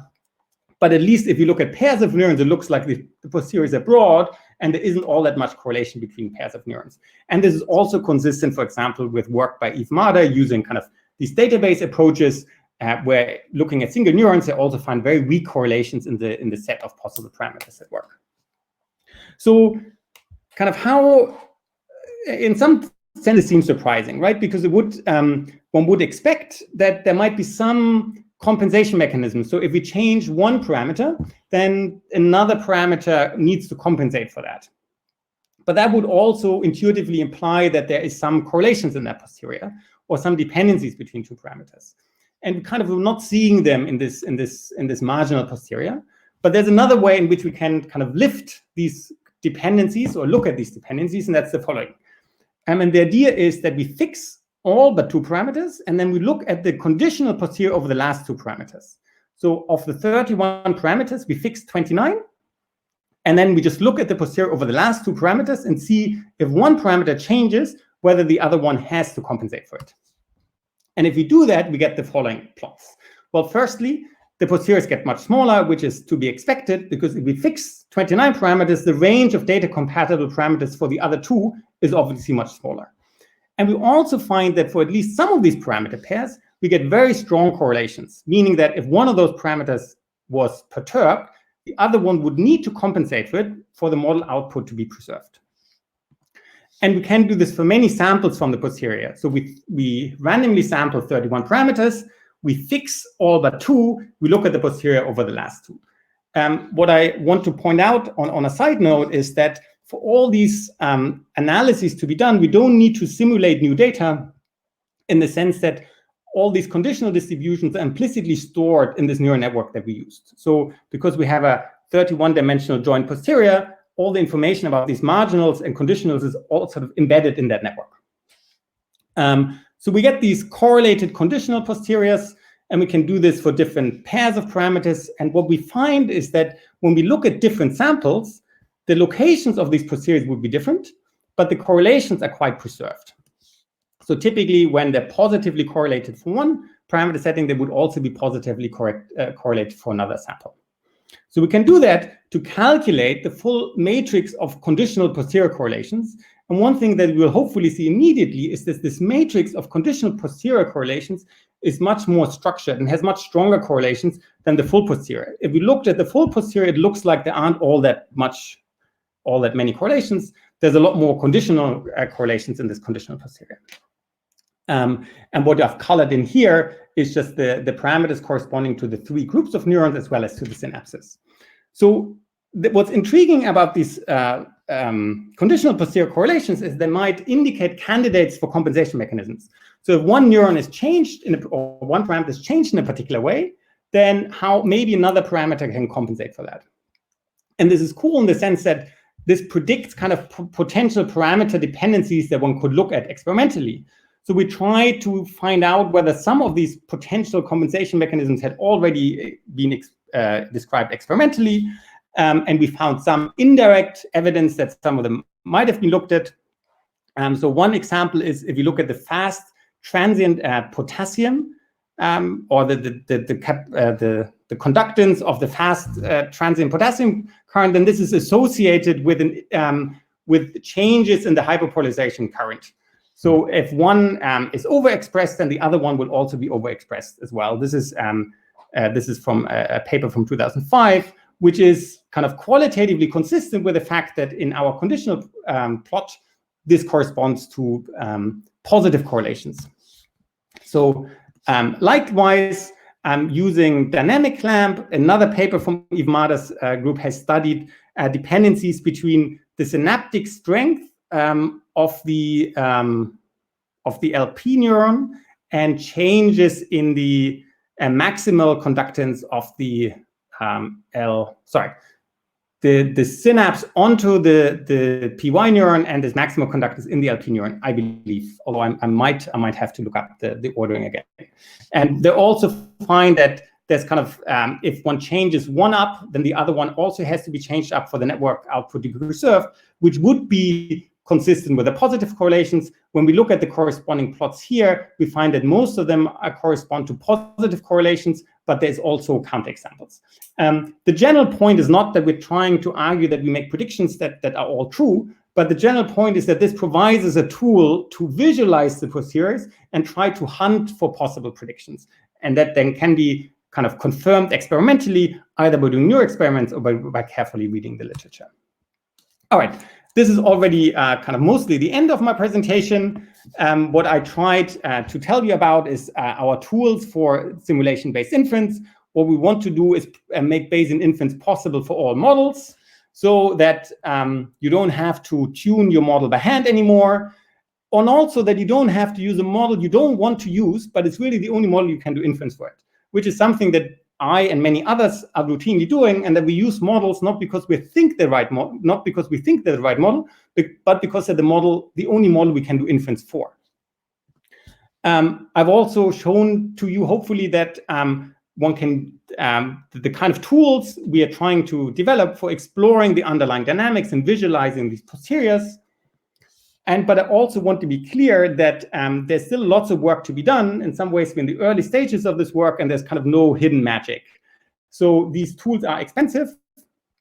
There are cases when they can fail, and we have provided that we're very happy to share. But this is still code that you kind of have to know how to set up on your network.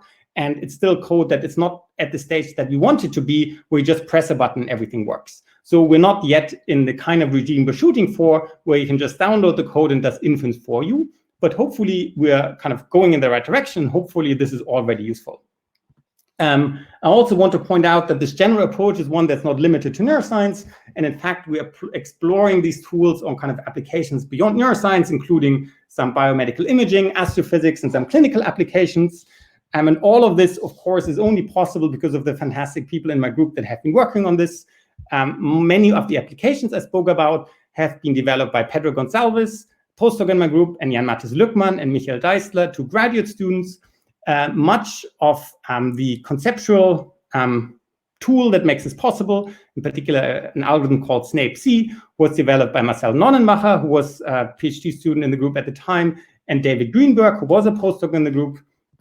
David now has his own group at the Helmholtz Center in Gestacht, where he's moved from doing machine learning for neuroscience to now doing machine learning for earth and climate science. He just started a new exciting group, and he's looking for students and postdocs. So if you're interested in using Bayesian inference in earth and climate research, make sure you check out David's group. David is not the only one that's moving. Our whole group is moving back to our spiritual home, Tübingen, where Tübingen set up this new excellence cluster for machine learning in science. And they were kind enough to offer me a position as professor for machine learning in science in that excellence cluster, which I was very happy to accept.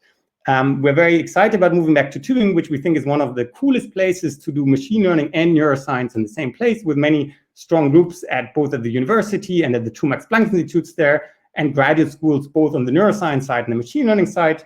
So we will be transitioning there this summer. We have positions both for kind of permanent positions for senior research associates, postdocs, PhD students, and in particular, we have kind of an exciting new PhD project coming up for analyzing multi-cell spiking activity recorded from epilepsy patients. This is a collaboration with Florian Moormann.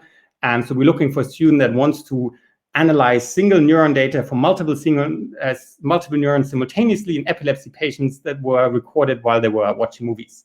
So with that, I want to thank you for your attention. And yeah, thank you very much. Thank you very much, Jakob. And I hope that everyone's mind is as blown as I predicted. I'm sure it is. So I created a poll, said, how much is your mind blown? And the winner by 2 votes was kapow! Although it was slightly followed up by krablo. So it was pretty close. Good. All right. So let's jump into the questions. So first question is from, and he or she gave me an indication of how to pronounce the name, but I'm probably going to get it wrong, but Chala Chakan. How does SNP compare to other optimization methods, such as evolutionary algorithms, gradient descent, in terms of convergence speed and number of parameters? Okay, so yeah, that's an excellent question. I want to emphasize 2 things. One is that the goal of SNAPE is in some ways not to optimize a cost function, but to find the full posterior distribution. If you have some cost function and you just want to find a parameter set that goes well on that, then if you have gradients, you should be using gradient descent. If you don't have gradients, you should be using Bayesian optimization.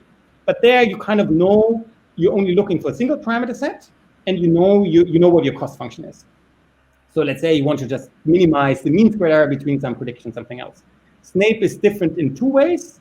Firstly, it tries to give you the full posterior distribution, and it basically doesn't rely on you having to specify a cost function, because it takes the cost function that's implicit in Bayesian inference, and that we want to get as close as possible to the true posterior distribution.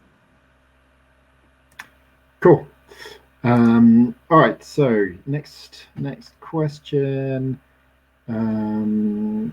All right, from Luigi Acerbi, says, amortized inference in a single pass requires to extensively sample from the prior, but for other approaches, sampling from the prior can yield terrible results. E.g., try evaluating the marginal likelihood sampling from the prior. Prior sampling fails because the likelihood might cover a tiny volume slice in parameter space with effectively near zero measure with respect to the prior coverage. What makes SNP different? Okay, this is an excellent question by someone that very obviously knows very much what they're talking about. I mean, again, if you are in a situation where you have lots of parameters and your true posterior is kind of concentrated in a tiny region of the parameter space, then it might be very hard to find it.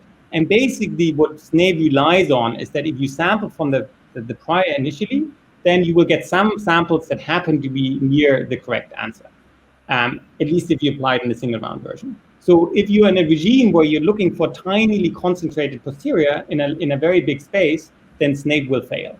So it will work in a regime where you have enough coverage, we can do enough simulations to roughly cover that space. I should be very clear that this is not a tool to use if you have, I don't know, dozens or hundreds of parameters. This is a tool that will be very useful if you have, I don't know, 5 to 10 parameters. In the examples we've looked at, we've pushed this up to 30, 40, sometimes 50 parameters. It can also work in those cases, but you're starting to see the limits of what's possible there, and you will definitely need a lot of simulations. So there is no magic there. If you're looking for very tiny posterior embedded in a big space, then this brute force approach that doesn't rely on gradients will be very inefficient, if not just impossible. Does it have an exponential growth in the number of simulations you need to run with the number of parameters? If you want to cover the full space, yes. There is a question of how much you're asking from your posterior. When I say we are fitting a 31-dimensional posterior, I do not have evidence that all the interactions of all orders are correctly estimated. By showing that the full samples are better than the marginal samples, I showed that there's something correct in the higher order correlations. By looking at these paths we calculated, we showed that these paths can be evaluated kind of in a way that makes sense, but I've not given any proof that we're estimating all the conditional dependencies with perfect accuracy. Okay. All right, so the next question. Does the method provide confidence or quality of the approximate posterior, especially observations very far from the prior? Okay. This is yet another excellent question. So the question is, on real data, do we know whether we got the right answer? And that's a very difficult question to answer. In general, it's true even for likelihood-based Bayesian inference to evaluate how good is your posterior. This is generally a tough question. So we don't have an answer on whether we get the correct posterior. What we do have are some sanity checks on whether the posterior makes sense. And one sanity check is doing these predictive samples. So when we sample from the posterior, and the resulting data looks realistic and is quantitatively realistic, then we know that the true posterior can't be so far, or that the posterior estimate can't be so far off. What we cannot show, what's almost impossible to show, is to prove that there's not some other island of parameters far away that we've never seen that might also work.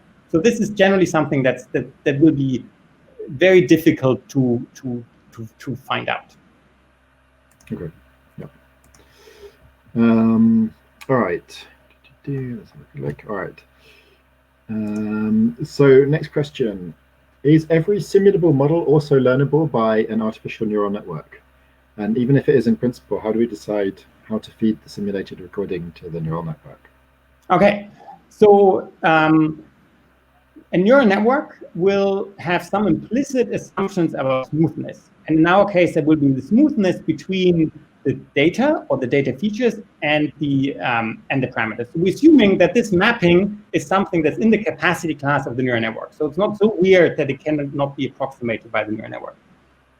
Can we prove in which scenarios this might break down? The answers in general, that would be very difficult and possibly not very informative. So we're basically relying on what everyone else in neural network research is relying that, or assuming that the capacity class of neural networks is big enough that the true answer is in there. Whether that is true for a particular example will be difficult to verify. The other part of the question is, it kind of relates to architecture design. So which architectures will be most useful? In the examples I've showed, we've been using pretty simple architectures using on a few layers, and we've not found that the capacity is a gigantic bottleneck. There's one exception to that when we look at the STG circuit where we had 31 parameters and we actually used 20 million simulations. We actually found that by increasing the conditional density estimation neural network, we got better answers. So we're relying on the same kind of empiricism that all neural network researchers rely upon, that you will kind of see when your network isn't big enough, but you will hardly ever have a formal proof that your network is big enough. How much like hand tweaking does it take actually when you were developing these examples? How much did you spend a week, a month? a day? So there is tweaking in the network architecture and the learning rate and all these components.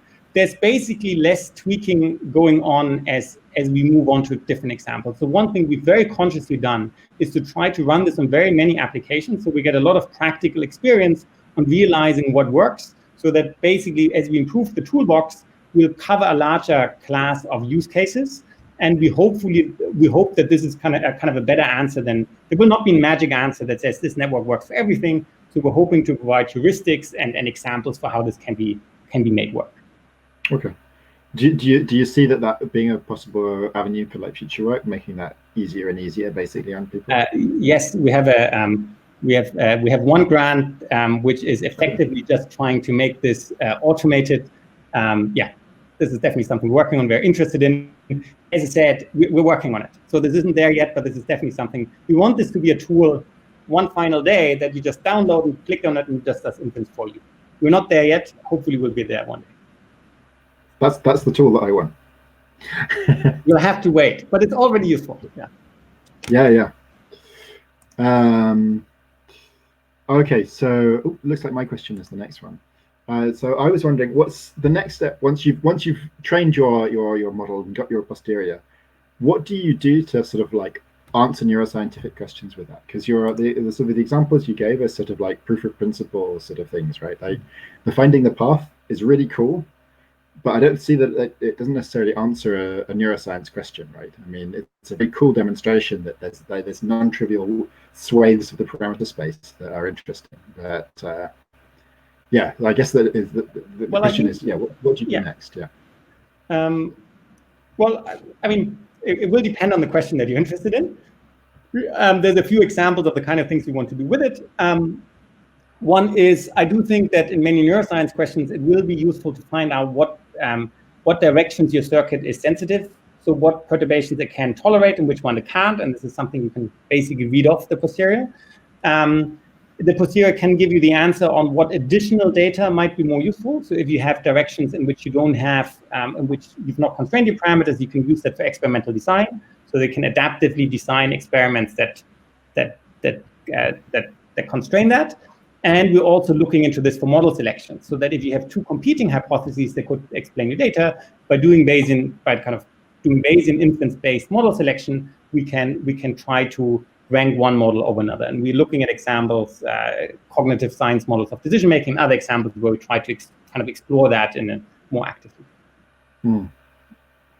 Could you imagine like linking it in with something that sort of suggests an experiment? You did the experiment, you then suggest another experiment, or something like that, right? Like some sort of online. There's a lot of there's some parallels or relationships between simulation-based inference and active learning and experimental design. And there's another avenue where we're interested in but haven't done it yet.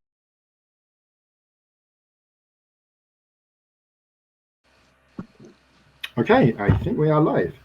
So yeah, sorry everyone to be seeing me again. This was supposed to be Conrad hosting this, but we seem to be having technical difficulties. So it's me again. I'm very happy to introduce Richard. Richard, is it Node or Node or? Node, as you wish. Okay. He did his PhD with Wolfram Gerstner, and he's now assistant professor at the University of Ottawa. And he's going to tell us some really cool stuff about synaptic plasticity, I think. So, Richard, blow our minds. All right. So thank you so much for the invitation, Dan. I'm actually very excited to talk about this work because it's work that it's rare that it's so exciting to and that it works so well to do that sort of bottom up with a view at top down computational neuroscience. So when you do bottom up computational neuroscience, you look at a bunch of mechanisms, subcellular mechanisms, cellular mechanisms, molecular mechanisms, and there's a lot of them. And it's really hard to know what they do, and they all seem to be doing roughly the same thing. And on the other hand, you have people doing more top-down type of approach. And they focus on a problem, and like image classification or solving Go in artificial intelligence. And they converge on a set of bits of algorithm that are really useful. And then you wonder, is the brain actually doing this? And so the two parts are trying to speak to each other. And today what I want to talk about is one way with which we found a set of mechanisms that are connecting to a particular bit of algorithm that is very useful, that is used to do proper credit assignment in hierarchical neural networks. So the problem of proper credit assignment looks like this for neuroscience. You might have information going from the bottom to the top, and the representation is changing through your network. Now, you might be interested in controlling the representation that is at the top. For instance, it might be a very relevant representation, but that representation depends on the synapses that are below, that are not seeing that particular representation. So how can you go about optimizing those synapses? How can they choose whether to undergo LTP, LTD? And the way that machine learning is found as useful, very efficient to do that sort of credit assignment is to have a representation of the error. So at the top, you generate a representation of an error. That is, how good is that particular representation? And then you back propagate it through the network with a specific set of rules. And this error is represented in every neuron at the same time as sensory information is flowing through it in a forward fashion and is used to steer the plasticity. But how can neurons really do that? How can two signals be crossing each other in the network? How can that steer plasticity and so on? These are really complicated questions. It sounds as if it's not possible for neurons to do that. So what I want to talk about today is to try to change that point of view and to highlight a set of subcellular and synaptic mechanisms that, if you get them together, allows you to do sophisticated credit assignment, allows you to coordinate the plasticity in that large hierarchical neural network. And I'll separate this talk in three sub-bits of algorithm, three parts of three things that you need to do and the mechanisms that are helping doing that. First is the steering of synaptic connection with an error type signal using burst-dependent plasticity. A second one will be the multiplexing of two types of information in the network that will be relying on short-term plasticity and bursting. And the last one will be the alignment of the feedback synapses, feedback connectivity to the feed-forward connectivity that is essential to do efficient credit assignment. So this work was led in great part by Alexandre Payer, a postdoc in my lab, and Jordan Gogev, a PhD in Blake Richards' lab. It's a collaboration between my lab, Blake's lab, and Friedman Zelke's lab. So it's really a fun thing to get to work together. And I should also highlight that it builds upon an earlier idea by Conrad, whose citation I put right here. So, to begin, in vivo studies of synaptic plasticity have highlighted multiple parameters that are controlling the sign of plasticity. The first one will be relative timing. So if your postsynaptic synapse is firing before a presynaptic synapse, you'll get LTD. And if the postsynaptic synapse is firing after the presynaptic synapse, you'll normally get LTP. Another dimension is that of neuromodulation. So depending on the cocktail of neuromodulation, you'll have different sign of plasticity. You get LTP or LTD. So, for instance, acetylcholine, serotonin, dopamine will change the sign of plasticity.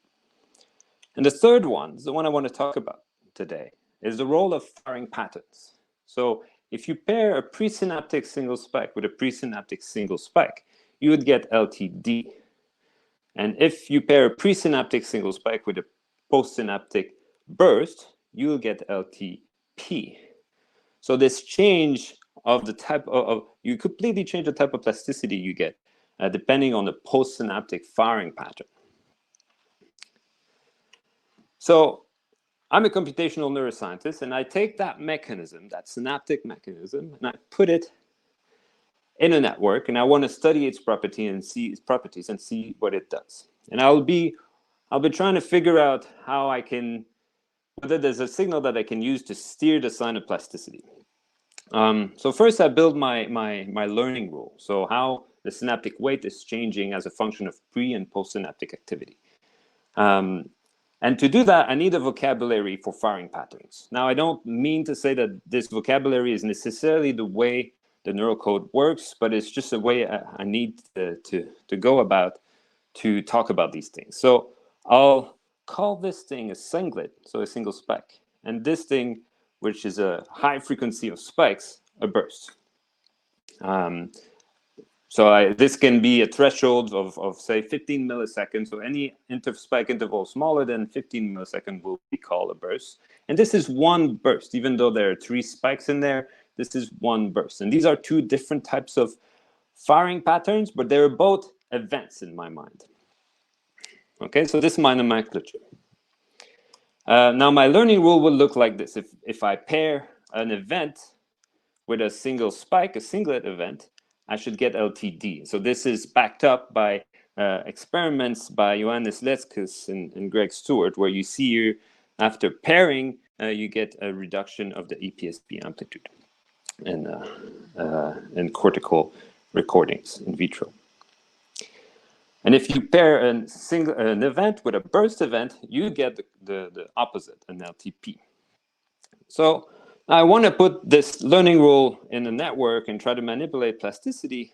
But if I think in the normal way of pre and post firing rate, and I try to think about the network with pre and post firing rate, it's completely oblivious. It removes any information about the firing patterns. For instance, you see here a neuron for which I can control the firing rate would have here the 4 hertz or 4 spikes per unit time, but dramatically different firing patterns. So I need to, again, use 2 knobs. The vocabulary where here there's 4 events, and here there's 2 events, and in the lower case there's a 0 burst probability, and the uppercase there's 1/2 burst probability, meaning that half of the events are actually burst.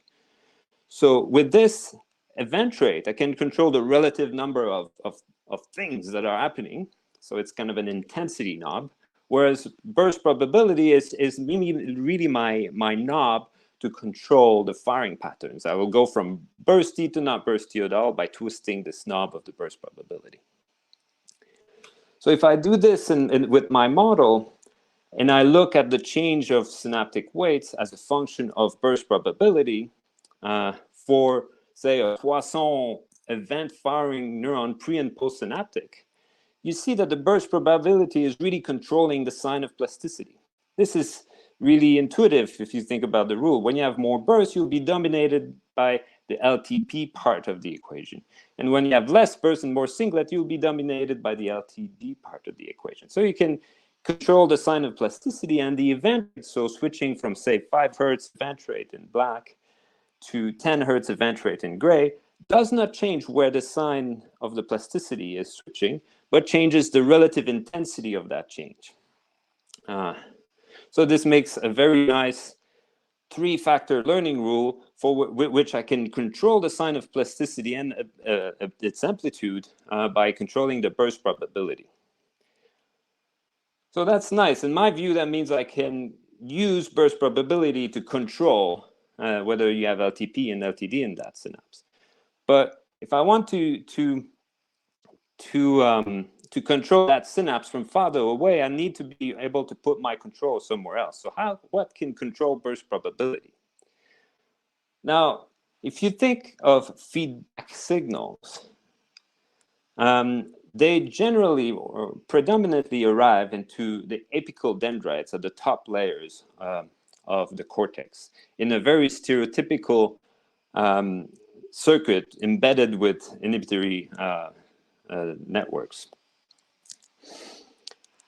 So that feedback signals, these feedback synapses, say they're carrying that learning signal.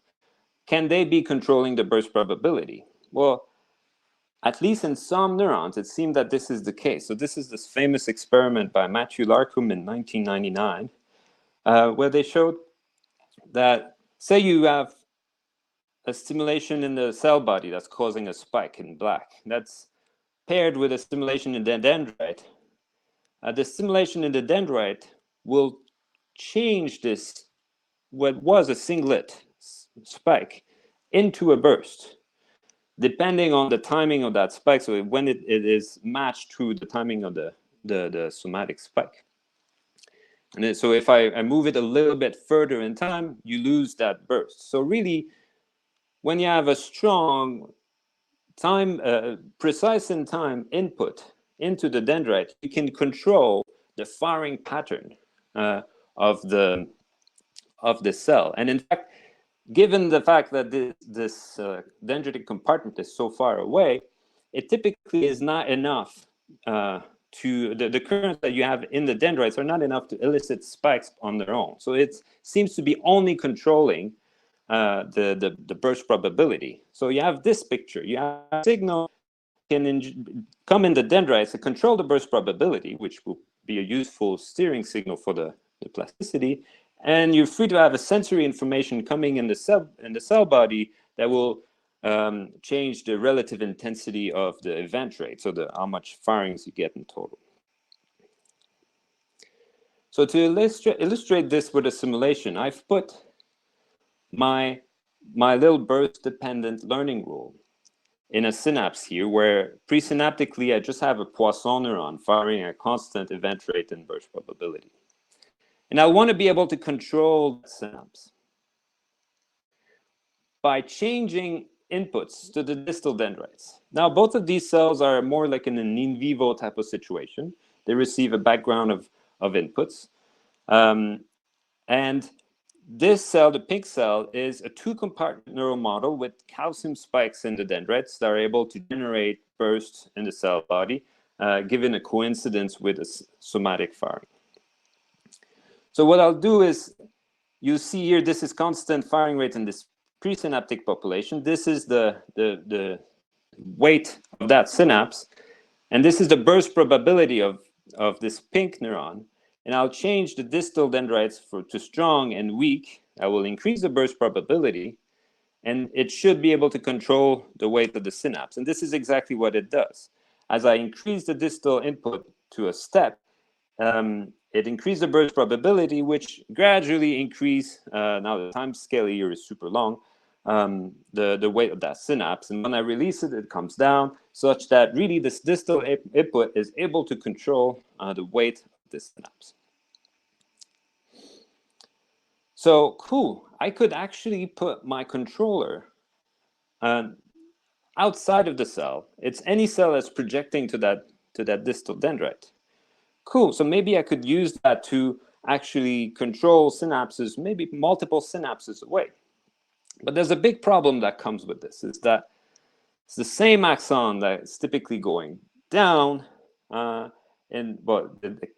same axon could be going down to the lower order synapses that is going up in the upper order synapses. So for instance, if you're trying to communicate sensory information up, but you're trying to give some type of credit signal here that's controlling the plasticity, well, it's going to be channeled through the same axon. If you're trying to control the synapses of this guy should actually, according to the rules of the backpropagation algorithm used in machine learning, send something that is proportional to both the sensory signal that's being sent up and the learning signal that is coming from higher up. But it's the same axon. So how can the same axon communicate two completely different things? So that's where multiplexing is becoming really important. Now, you need to have a representation of two different things that will be able to evolve quite quickly in time to follow whatever is happening in the network. And neurons, I mean, in engineering, we have two ways of doing multiplexing. One is time division multiplexing, where you use one channel to first communicate one input, then the other, and then you alternate between the two inputs like this. Or you do frequency division multiplexing, where you separate the frequency bands into different input categories that you then combine in the same signal. But in my view, both of those multiplexing methods are quite artificial for neurons. And I came across a way with which neurons could be doing yet a completely different type of multiplexing. I found that super cool when working with my postdoc with Henning Spreckele. It was published in 2018, so 2 years ago. And let me explain that briefly, and then we'll see how this has an importance for credit assignment. So typically, if you represent time-dependent information in an ensemble of neurons, you will calculate the relative number of spikes that are in every time bins, like this. You count, these are voltage traces for different neurons responding to the same input, and you count the number of spikes in different time bins. Well, you could do the same by first separating the different types of firing patterns and give them different colors. See here, blue and orange. And you can therefore simultaneously count the number of the different types of spike timing patterns and get different types of rate. So here the event rate is increasing, which might be representing a somatic input that is increasing in time. And the burst rate is constant. There's only one burst in every one of those time bins, such that the burst probability is decreasing. It's a completely independent signal that is represented very quickly. How quickly this code can function mostly depends on how many neurons you have in your ensemble. Now, how can you use that sort of burst ensemble multiplexing to send different types of information to different targets? Well, it's kind of interesting to see that there are two types of synapses. Short-term facilitating synapses are potentiating after a burst, such that basically, so this is experimental data, they will give a response only for bursts and not for singlet, in kind of a cartoonish version. Whereas short-term depressing synapses will do the opposite.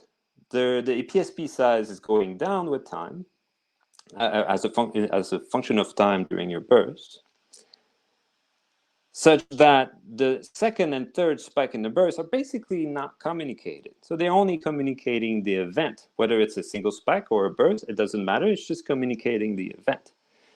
So that's really where I got this nomenclature, this vocabulary, is to match the type of synaptic communications that you would get in real networks using short-term plasticity.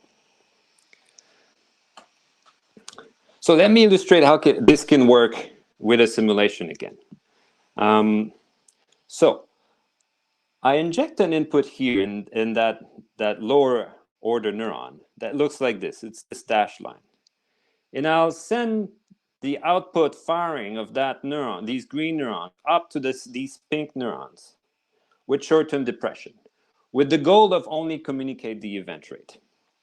So what you see is that the green neuron is indeed, if I plot the event rate of the green neurons on top of the input communicating this sinusoid that I've injected in them in my simulation.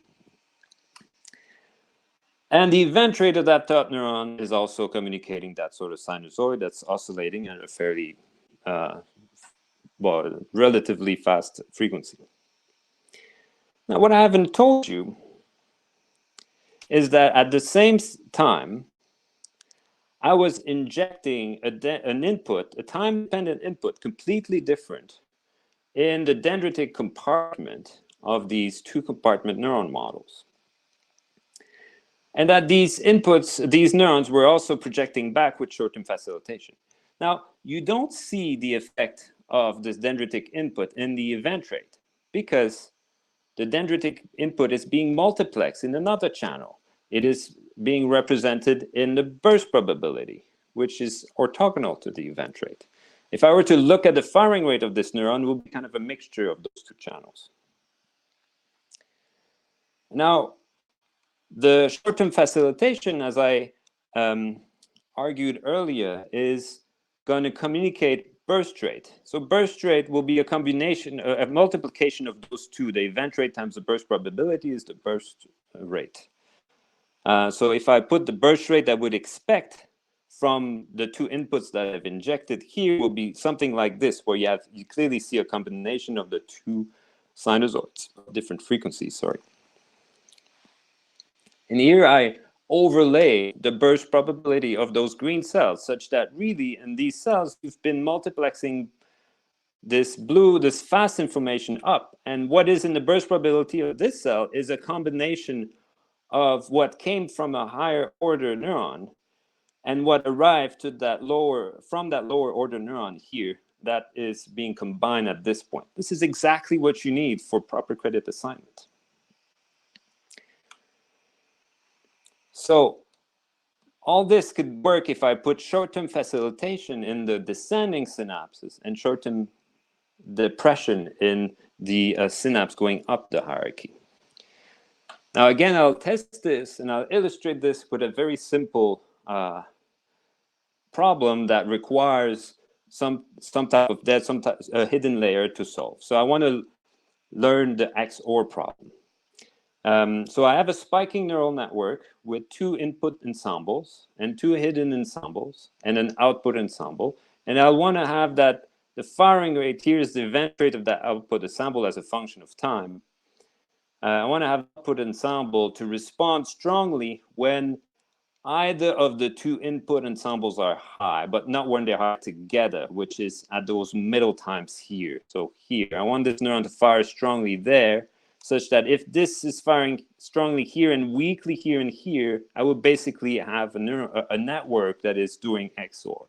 I want to learn this. So this is the event rate before learning. Now my network is such that it's really like leaky integrating fire neurons with burst generating mechanisms, with a short-term depression going up and short-term facilitation going down, and I've separated the polarities of the feedback in two different ensembles. But that's all there is, and I'm in the error. So whether I have a good representation at the top is only an input that I put here in the dendrites as a current. That is positive when I want the output firing rate to be higher and negative when I want it to be lower. And the plasticity of the synapse is actually only working during those times where the teacher is present. So if I am able to do that sort of control of that plasticity, I should be able to learn the XOR. And after learning, indeed, you see that the event rate has gone up at the times where it was trained to respond, and gone down at the places where there's a general trend upward at the times where it relatively went down at the times where it was trained to go down.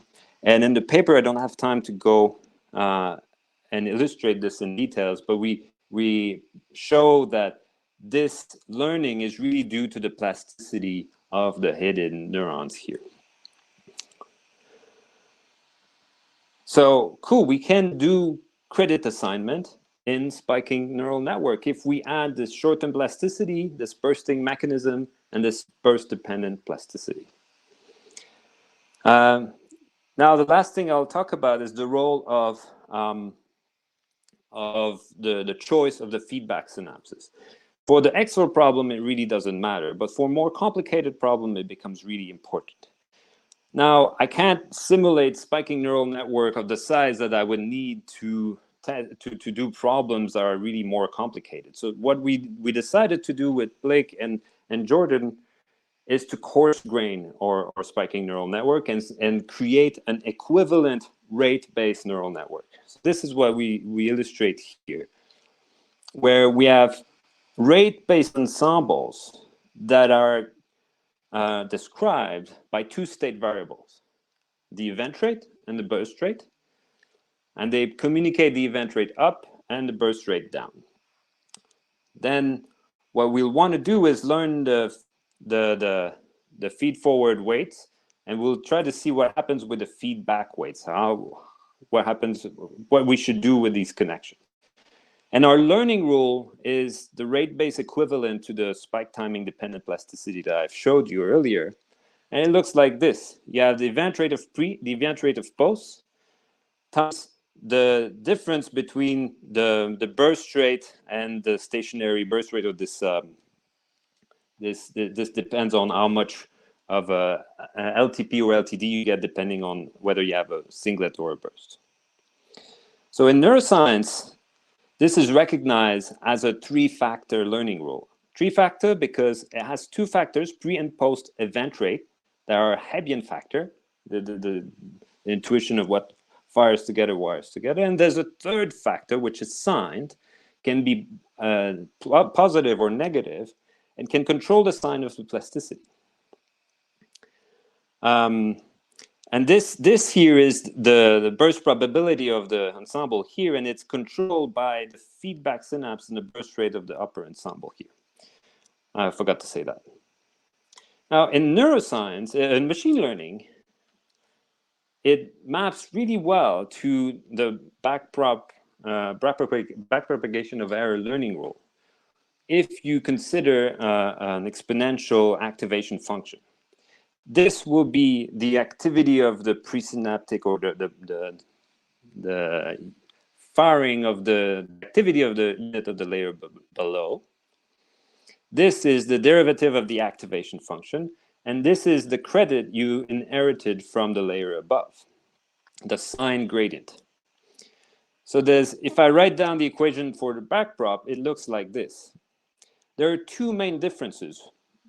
One is that in our burst prop learning rule, we have a nonlinearity such that this steering, the learning signal, is passing through nonlinearity as it goes down the network, as illustrated by this F here.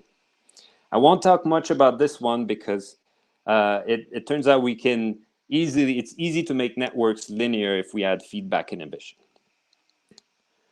The other difference is the reciprocity. So that here in the backprop learning rule, you have the same weights going up the hierarchy that are going down the hierarchy. And so we'll see what happens first if we fix the feedback weights, and then if we can try to learn those feedback weights from the information that's available at each synapses. So we'll do our testing in the traditional machine learning approach that is really efficient for finding what is working and what is not working in terms of an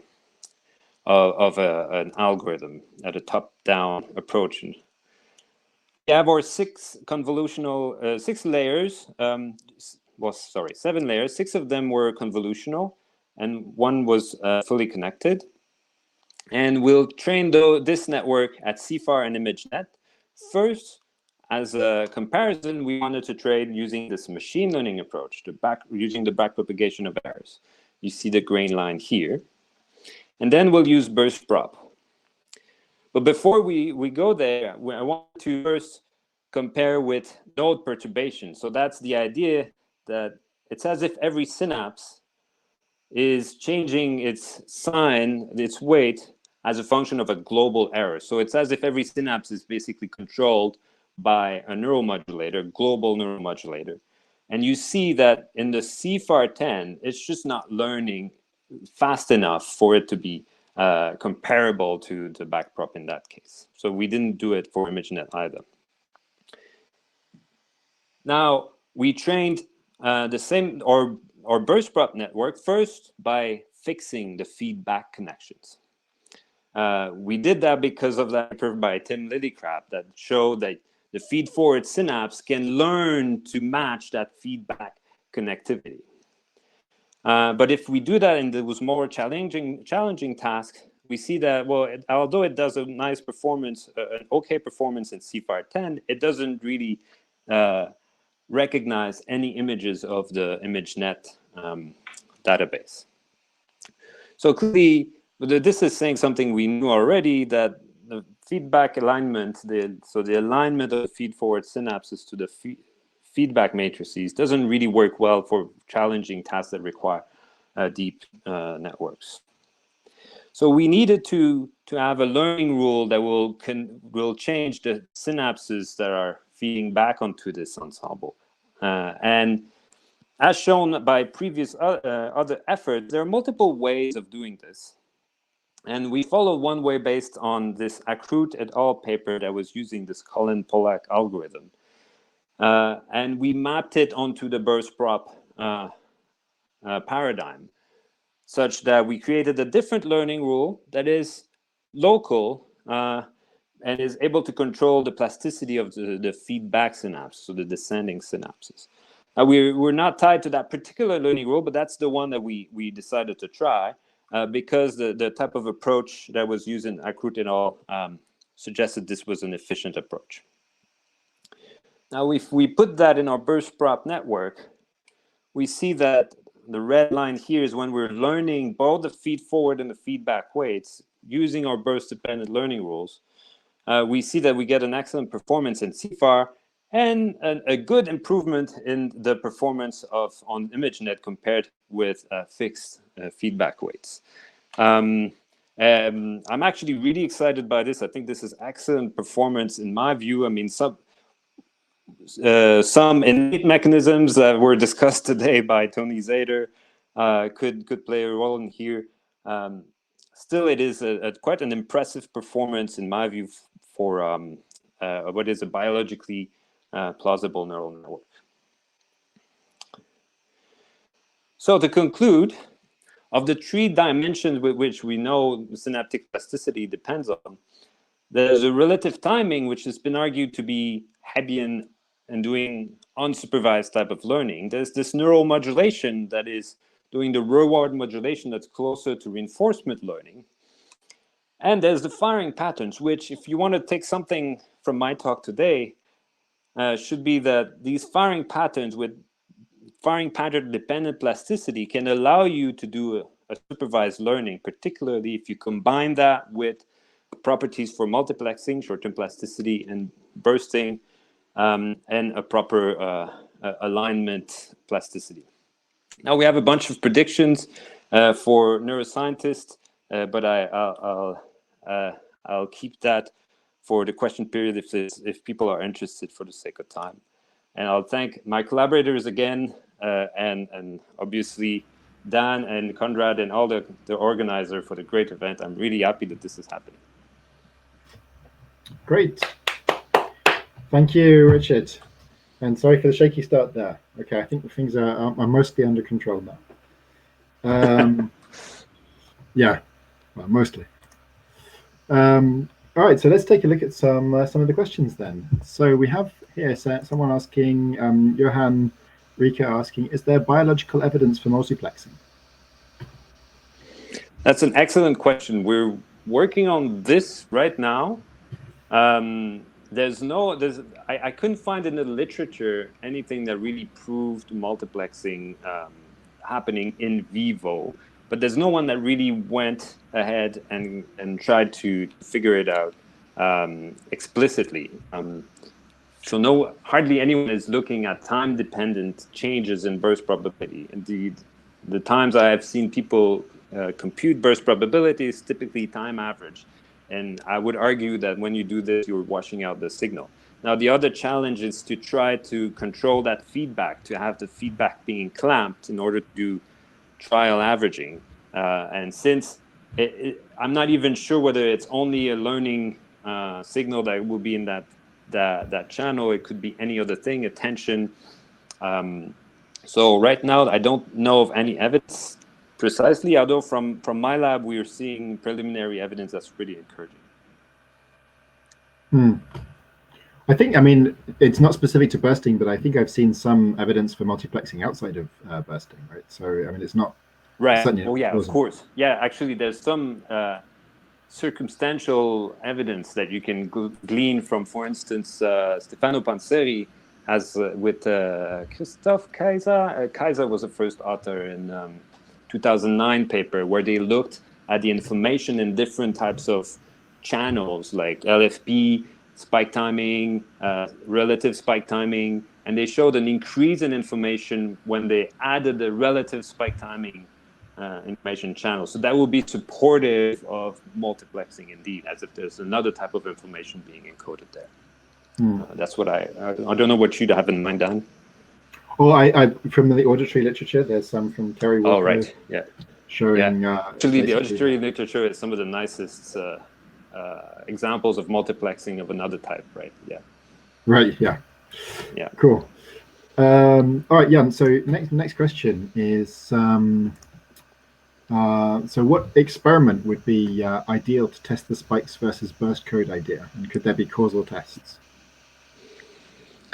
Yeah, well, it would have, for the one related to learning, it would have to be a learning task where there should be a correlation between changes in burst probability that you see in responses throughout a learning task, where you're recording from an area that is obviously involved in that particular learning. So that, in my view, will be the sort of and oh yeah, this is not causal, this will still be correlative, but then I mean, I'm not an experimentalist, so I'm really bad at designing experiment. That's why I need help there, but it will be something like manipulating the feedback, I guess.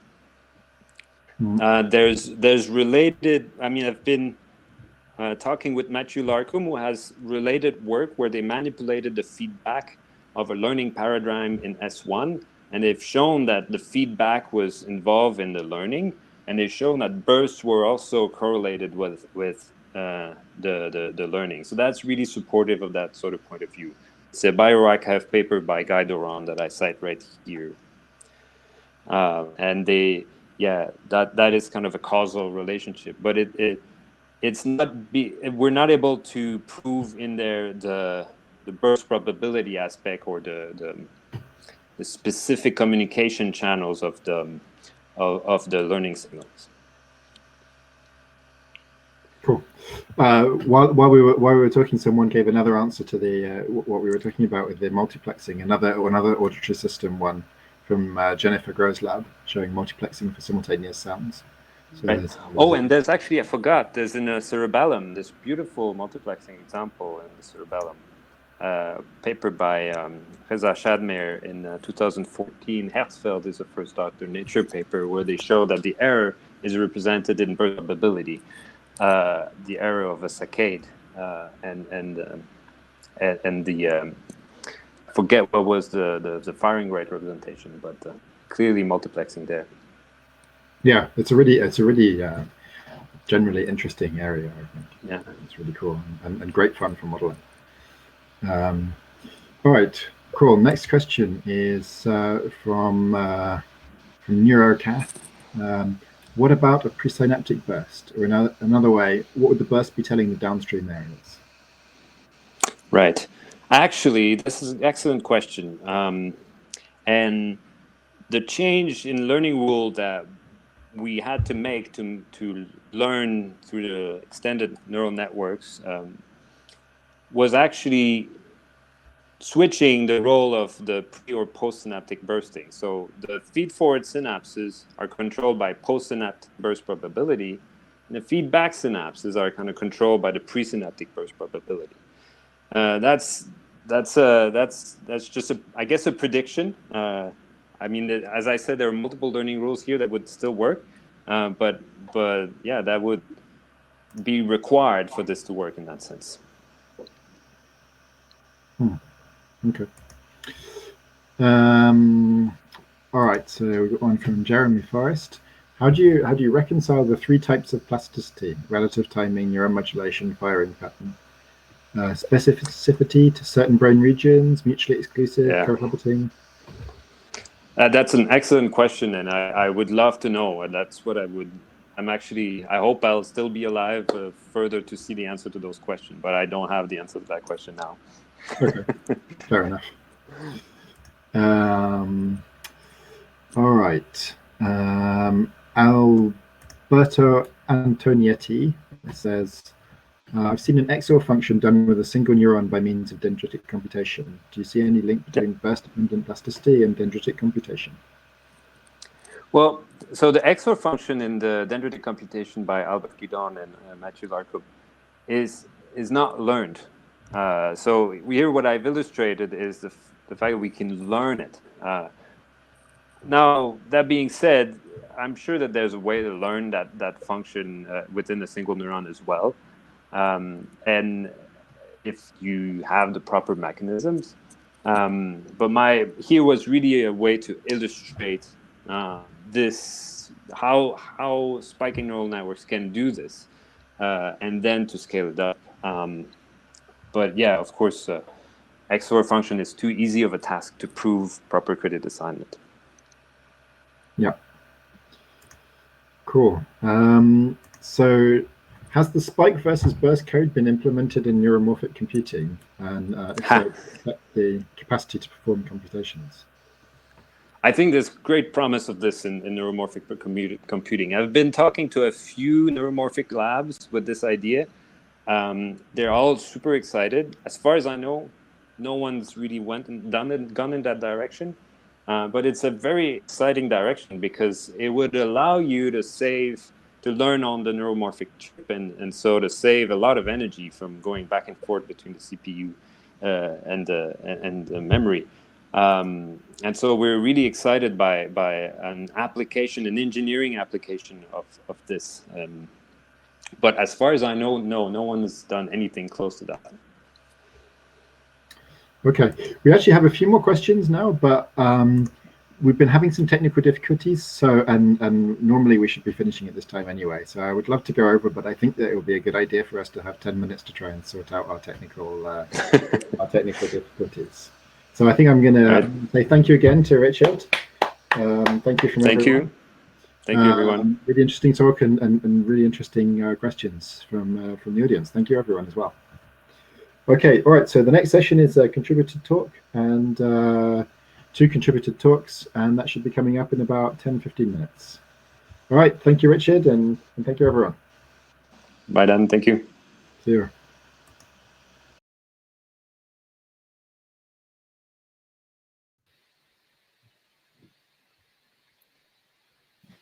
Hello, everyone. It's my very great pleasure to host the next session of Neuromatch 2.0. Today we're going to have 2 talks. The first one is by Dilip George, who got his PhD in electrical engineering from Stanford back in 2006. And he was a co-founder of Numenta Incorporated, which I'm sure many of you have all heard of by now. And he is now working since 2010 with an AI research project named Vicarious. And he's going to tell us today about some of his efforts to build large cognitively inspired neural architectures. All right, so Dilip, go ahead. Thank you, Brad. It's great to be here, and a big thanks to all the organizers and volunteers of Neuromatch. It's incredible what you're able to pull through here, and you're really changing the future of academic conferences. So thanks a lot for all that effort. Okay, so the background of this talk is that we know that deep convnets have been very successful, but we also know that many of the shortcomings of deep convnets, some of which might be fundamental. So, for example, we know that it has large sample complexity, does not explain the scene, not enough invariance, not generative, does not deal well with overlaps and occlusions, etc. And if you look at the biological inspiration behind deep convnets, it goes back to the Hubel and Wiesel model of simple cells and complex cells and stacking them on top of each other to create multiple layers. And it came from neocognitron, which then led to HMAX and CNNs. But neuroscience has made a lot of progress after 1962, which was when this Hubel and Wiesel model was discovered. So how do you incorporate those insights into new models for vision? And that's a theme of this talk. And this is based on a paper that we published in 2017. The model is called recursive cortical network, and it's different from convolutional neural network in the sense of having high compositionality, controllable top-down attention, etc. And it's a graphical model which is compatible with causality concepts, and it has hooks for solving the binding problem. So we will go through the details of this model in this talk. And his rough outline, we'll first discuss the neuroscience outline, neuroscience insights behind RCN, details of how the model works and what it can do, and then briefly mention the connection to cortical microcircuits that we are working on right now. So everything in the model can be put in terms of the bias variance dilemma. If you have a model that makes too many assumptions about the world, then you are building domain-specific architectures. You build an algorithm to solve a particular problem. If you do not put any assumptions into the model, then it can be very general, but the trade-off is that it will take huge amounts of training data. ConvNets is somewhere in between. It makes some assumptions about the world, but our assumption is that neocortex is towards the right of ConvNets. It makes more assumptions about the world than a ConvNet does, and it encodes those assumptions in different way compared to what the ConvNet is doing using a neural network. And that's the spirit with which we look into neuroscience. How do we get the principles of representation from neuroscience? So here is a brief tour of some of the insights that we get from neuroscience. I will go through a few of them in detail. So the first idea is of contour continuity via lateral interactions. We know that there are lots of lateral connections between the cortical columns in V1, V2, V4. It's a feature of every cortical level. And it's also known that these lateral connections are involved in representing contour continuity. So we don't see disconnected line segments here. We see a continuous flowing contour. We recognize continuously flowing contours here, and that's because of the lateral connections. Another one is the idea of factorized representation of contours and surfaces. So this is the reason why you can recognize a rainbow banana even if you have not seen that before. Deep neural networks cannot, and you can recognize chairs made of ice even though you have never seen it before. And this is because in the visual stream, shape and appearance is represented in parallel interacting streams. And there's, of course, more recent work on that, showing that these segregated projections between the blobs and interblobs carry all the way to V1, V2, and even V4. And another idea is the idea of border ownership coding, where when you parse a scene, you can infer the ownership of each border, and those can be flipped very easily between just using very local perturbations. I can make you flip your interpretation of the border ownership. And Wanderhead has done a lot of work on this border ownership coding. Top-down object-based attention is another idea where you can, we know that visual cortex can pay attention to overlapping objects even when they are semi-transparent, and you can identify which features belong to which object. And this enforces constraints on what kind of visual system need to be built.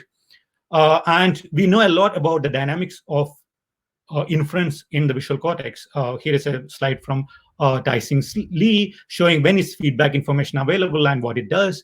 And we also know that this dynamics is separate for contour dynamics versus surface filling, and they have different dynamics of inference. So how do you build a model that combines all these different insights into something coherent? And for that, we look at three things at the same time. We look at the neocortex, we look at the physics of the world's data, and we look at a computational framework. And when we can match all three corners for a particular idea, a particular observation from the neocortex, that's when we put it into the model. So it almost goes something like this. You have the list of biological features, you have your hypothesis on what their computational algorithmic underpinning is, and then you find what is the representation of that in RCN. Keep in mind that all these different observations are interconnected. Hierarchy and border ownership coding and feedback connections are interconnected, and so are they connected to blobs and interblobs. So you have to think of all these things together at the same time and try to build a joint model. And trying to build a joint model actually simplifies the problem because of the interconnections. So, and what we are after are general principles, not hacks. For an example, what is the general principle behind contour surface factorization? Natural signals, as opposed to noisy signals, just pure random noise, are piecewise continuous. And not only that, their discontinuities, in this case contours, are continuous in a lower dimension. Images are piecewise continuous in 2D. Their discontinuities are contours, which are continuous in 1D. And these form a special family of signals. They fall into something called horizon functions or similar. And natural signals have this property, and it is not just for images, it's for volumetric medical imaging, it's for videos, it's for shock fronts in fluid dynamics. And so that's a general principle that we are willing to put into our model. And what do you lose if you put this into our model? You lose the ability to, you lose the ability to easily recognize QR codes. And that's a trade-off human visual system or primate visual system will be fine with making. You can lose the ability to recognize QR codes, but still have a better ability to represent natural signals. So now I'm going to go into a few more details about the mechanics of recursive cortical network, how the model works. The model can be divided into two parts, a contour hierarchy and a surface appearance canvas. And the surface appearance canvas consists of nodes interconnected with factors. The surface nodes are representing a surface property like the color or texture in a local patch. And they interact with the contour nodes at the next level in this form through this surface contour factor. So the idea is that if the contour is on, then you expect the surfaces to be discontinuous and vice versa. And remember that it's a graphical model, the interaction goes both ways. So if you see discontinuity in surface properties, you increase the likelihood of a contour being on. And then if you, for example, clamp a set of contours and sample from this model, it will generate different surfaces for the same set of contours as shown in this image. The contour hierarchy in the model has many similarities to a convolutional neural network hierarchy, but with many significant differences. One is that it is generative; it is not just a classifier, and the pools, like in a connet, are pooling over transformations, and the features are conjunctions of child pools, and you specify it in the generative direction. And in this figure, the black node at the top is encoding the conjunction of two corners, which are the red corners and the red corner and the blue corner, and but then it is recursively decomposed into lower level features and their conjunction and pooling. And pooling is gradual, lower amounts of pooling at the lower level, which becomes more pooling at the higher level when you form more conjunctions. And one distinguishing feature is between that CNNs do not have is this idea of lateral factor. Lateral factor is required because if pooling is actually doing the job of forming invariants, then you want the pooling to be coordinated. You don't want the left pool and the right pool to be uncoordinated while generation or during inference. So if you have this model and if you turn off the lateral connections and sample from it, you generate corners which are not aligned in the contour space. But if you turn on the lateral connections, you have contours which are aligned. And similarly, if you have a multi-level model for a character, when you sample from that, you can adjust for the amount of deformation and invariance the model has by adjusting the pooling and the lateral connections at different levels of the hierarchy.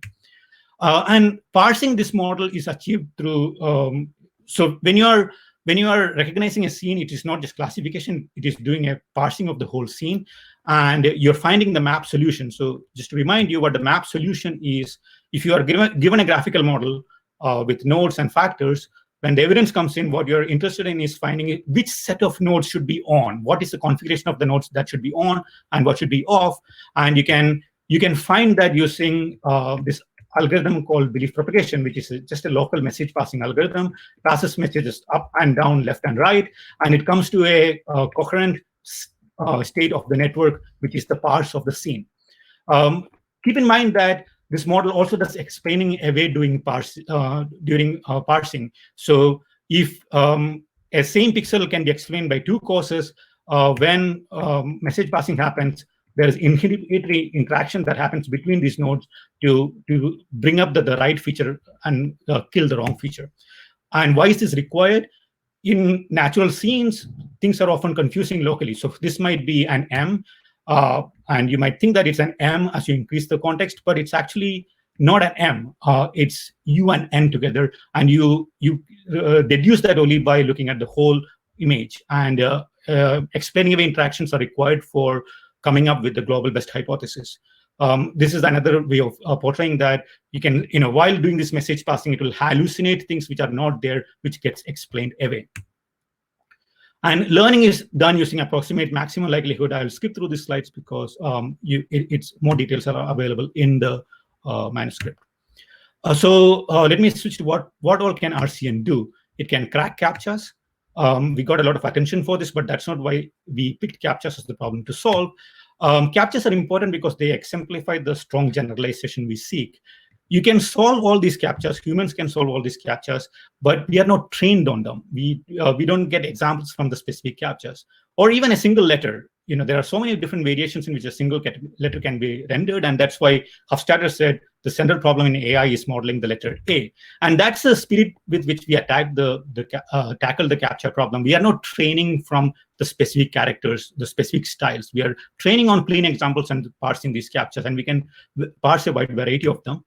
The model is very good at one-shot recognition and also very robust to novel perturbations compared to CNNs and different variations of that. And when you come to reconstruction, the model is very robust compared to VAEs and DRO model. It can do one-shot generation of samples. And on scene parsing of scene text recognition images, which are pretty challenging, it can beat deep neural networks with 300 times fewer training data. And even when it comes to CAPTCHA parsing, if you compare with how a deep CNN does it with a bank of classifiers versus what RCN does, if you perturb RCN to increase perturb the input image to increase the spacing between the characters from the training spacing, RCN remains very robust, just as you would expect for a human. But the deep NNs just dramatically fall in performance because it is picking up the specifics of the spacing of the training set compared to RCN, which is modeling the characters and their interactions. And occlusion reasoning is another thing that the model can do very well. And occlusion reasoning is important for binding disconnected pieces together, as we see in this Bergman's P example. And this is an example of our model doing occlusion reasoning in a pretty challenging setting. And keep in mind that RCN is an integrated vision model which does different tasks. So for each of these tasks, we are comparing against a different model, but all of them are solved using RCN in a single model. And now it is scaled up to parse real-world images, and we have deployed it in the real world with semi-transparent, shiny objects, etc. And our robots are actually using it in the factory right now. So if you want to see what our robots can do, you should visit vicarious.com. It can do quite a few things, and in many places in our robot deployment, we are using RCN currently. I want to make a few comments about connection of RCN to free energy principle. It's compatible with free energy principle in the sense that inference via message passing in our model is optimizing a free energy called the Beth free energy. However, the model structure, the inference scheduling, all the details of what makes the model work does not arise from free energy principle. You have to put that in externally from biological observations and other insights, but it's compatible with free energy principle. Connection to predictive coding. RCN is a generalized predictive coding model because predictive coding assumes linearity and Gaussian noise. RCN does it in a more general setting, the Bayesian inference in a more general setting using message passing. Very briefly, the RCN model can be taken to derive neuroscience insights from that. A new manuscript is coming out on this one. So you can take the neural circuits and their laminar organization and ask the question, how do you explain these circuits? What's the mathematics behind these circuits? And you can map it to the computations being done in RCN. And the result is a fully elaborate biological model with functional interpretation for each of the connections. And this is coming soon.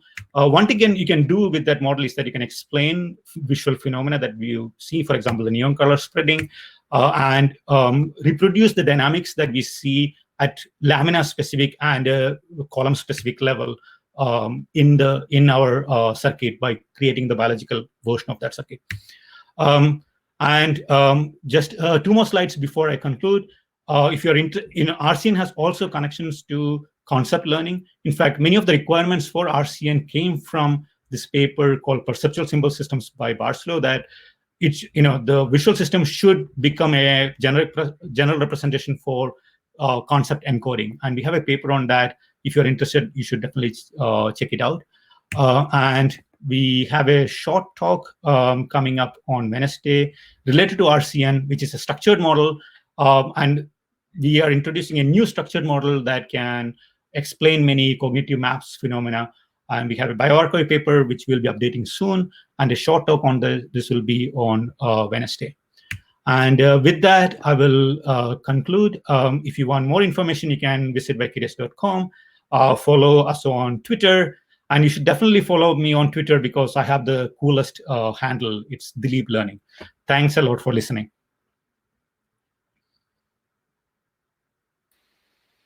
Thank you. That was a wonderful talk. The only disadvantage of this platform is that you don't get to hear everybody clapping, but you'll just have to imagine it, I suppose. All right, so the first question got actually is from me. It got voted up, which is, how does this account compare to dynamic routing with capsule networks? Yes, in fact, great question because that's my backup slides. Okay, so can you see this one, connections to capsules? As my Brad, can you see these slides still? Okay, so yeah, so yes. kind of expected that question, so I created a few slides too. So capsules has interaction, very interesting connections to RCNs. One thing is that, of course, RCN preceded capsules by about 2 years, but many of the ideas are similar. So Hinton has recognized some of the same problems with CNNs as we recognized, and it is emphasizing some of those same ideas, but in a very different way. Capsules recognizes that parsing overlapping digits is a hard problem, and you need to have explaining away. That is something that is common, but in capsules you need to train specifically for those overlaps. You need to, if you want to parse overlapping digits with 2 characters in it, you have to train for those specific overlaps and 2 characters. It's not dynamic enough. So although it is dynamic, it's called dynamic routing, it is not dynamic enough. It is still doing amortized inference. And the reason is that capsules actually do not have compositionality at the level of characters, and it doesn't have factorizations of shapes and contour. In fact, I have a list on the representational differences between RCNs and capsules. So we have object-based attention, capsules have it, but in a different way compared to the way we are doing. So so at the very high level, we are doing dynamic inference on the fly, and we infer the number of objects and their occlusions, etc., on the fly. Whereas in capsules, you have to amortize for that, and that, in fact, when you train capsules, you have to dramatically increase the sample complexity compared to original MNIST. You have to go to 60 million training compared to 60K training to get any kind of dynamic routing. Whereas in our model, because we're using graphical models, that comes for free. You just need to train on single characters without having to go through that discriminative training step. Does that answer your question, Brad? Yes, very much. Great, thank you. Next up, we have a question by Mark Axon. I'll let him ask it. Hi, I'm Mark. I'm a master's student in statistics at Columbia. My question is, we mentioned this model is generative. Why does it need to be generative, and where do you use that? Yeah, so it needs to be generative. Okay, so this falls into the class of vision as inference. So you are, when you are interpreting a scene, you are doing it generatively. You are doing you have a model of the scene, and you are using that model to explain the input rather than just doing a classification. And many of the visual phenomena, many of the things that we see in the visual cortex fits into that realm of vision as inference. It cannot be explained using just vision as classification, and that's why so that's one reason, just thinking of it from just the vision side. The other reason is that if you want to connect it to learning concepts at the higher level, like concepts like left, right, inside, outside. If you read Barcelou's paper on perceptual symbol systems, which was a big source of inspiration for RCN, you need to have a generative model of the world that you can kind of dynamically query to learn higher level concepts and to manipulate them in your head. One classic example that he gives is, if I tell you John pounds a nail on the wall and ask you the question, was the nail horizontal or vertical, you get that answer by simulating that scene and reading out the answer. And to do that simulation, you need to have a generative model, and it has to be controllable and compositional to be able to simulate parts of it. So those are the inspirations behind generative model. Okay.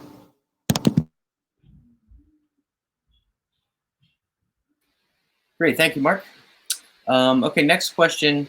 This might be our last one because we're going to need to start transitioning over. Have you found any tasks that this model or network notably underperforms on? Like, I'm guessing QR code is an example of that. Right? Of course, this is lots. This is work in progress. So currently, for example, it cannot do CIFAR. We haven't even attempted to solve CIFAR or ImageNet, those kinds of problems, because in those problems, the shape and texture and everything is mingled together. It is not a shape classification problem. I mean, many of those things, texture is very important. Sometimes the background is important. The context is important. For example, if you see grass, you can infer that there is a cow. And so, so this is we have built only a part of the model for an overall. We have to build many other parts of the model to be able to attack those problems. For example, the appearance model in the current instantiation of RCN is agnostic to the object kind. So if you see a yellow banana, yellow doesn't increase the probability of it being saving a banana because it is completely factorized, and the yellow doesn't increase the probability of it being a banana. Whereas you want to do it in the right way. You want to do it in a factorized way, but still encouraging the probability of seeing a banana. You don't want to just jointly model the color and the shape to get that. So we are building on all those things right now to make the appearance model more class specific and making it hierarchical, etc. So all those improvements will be required for tackling ImageNet, CIFAR, more real world examples.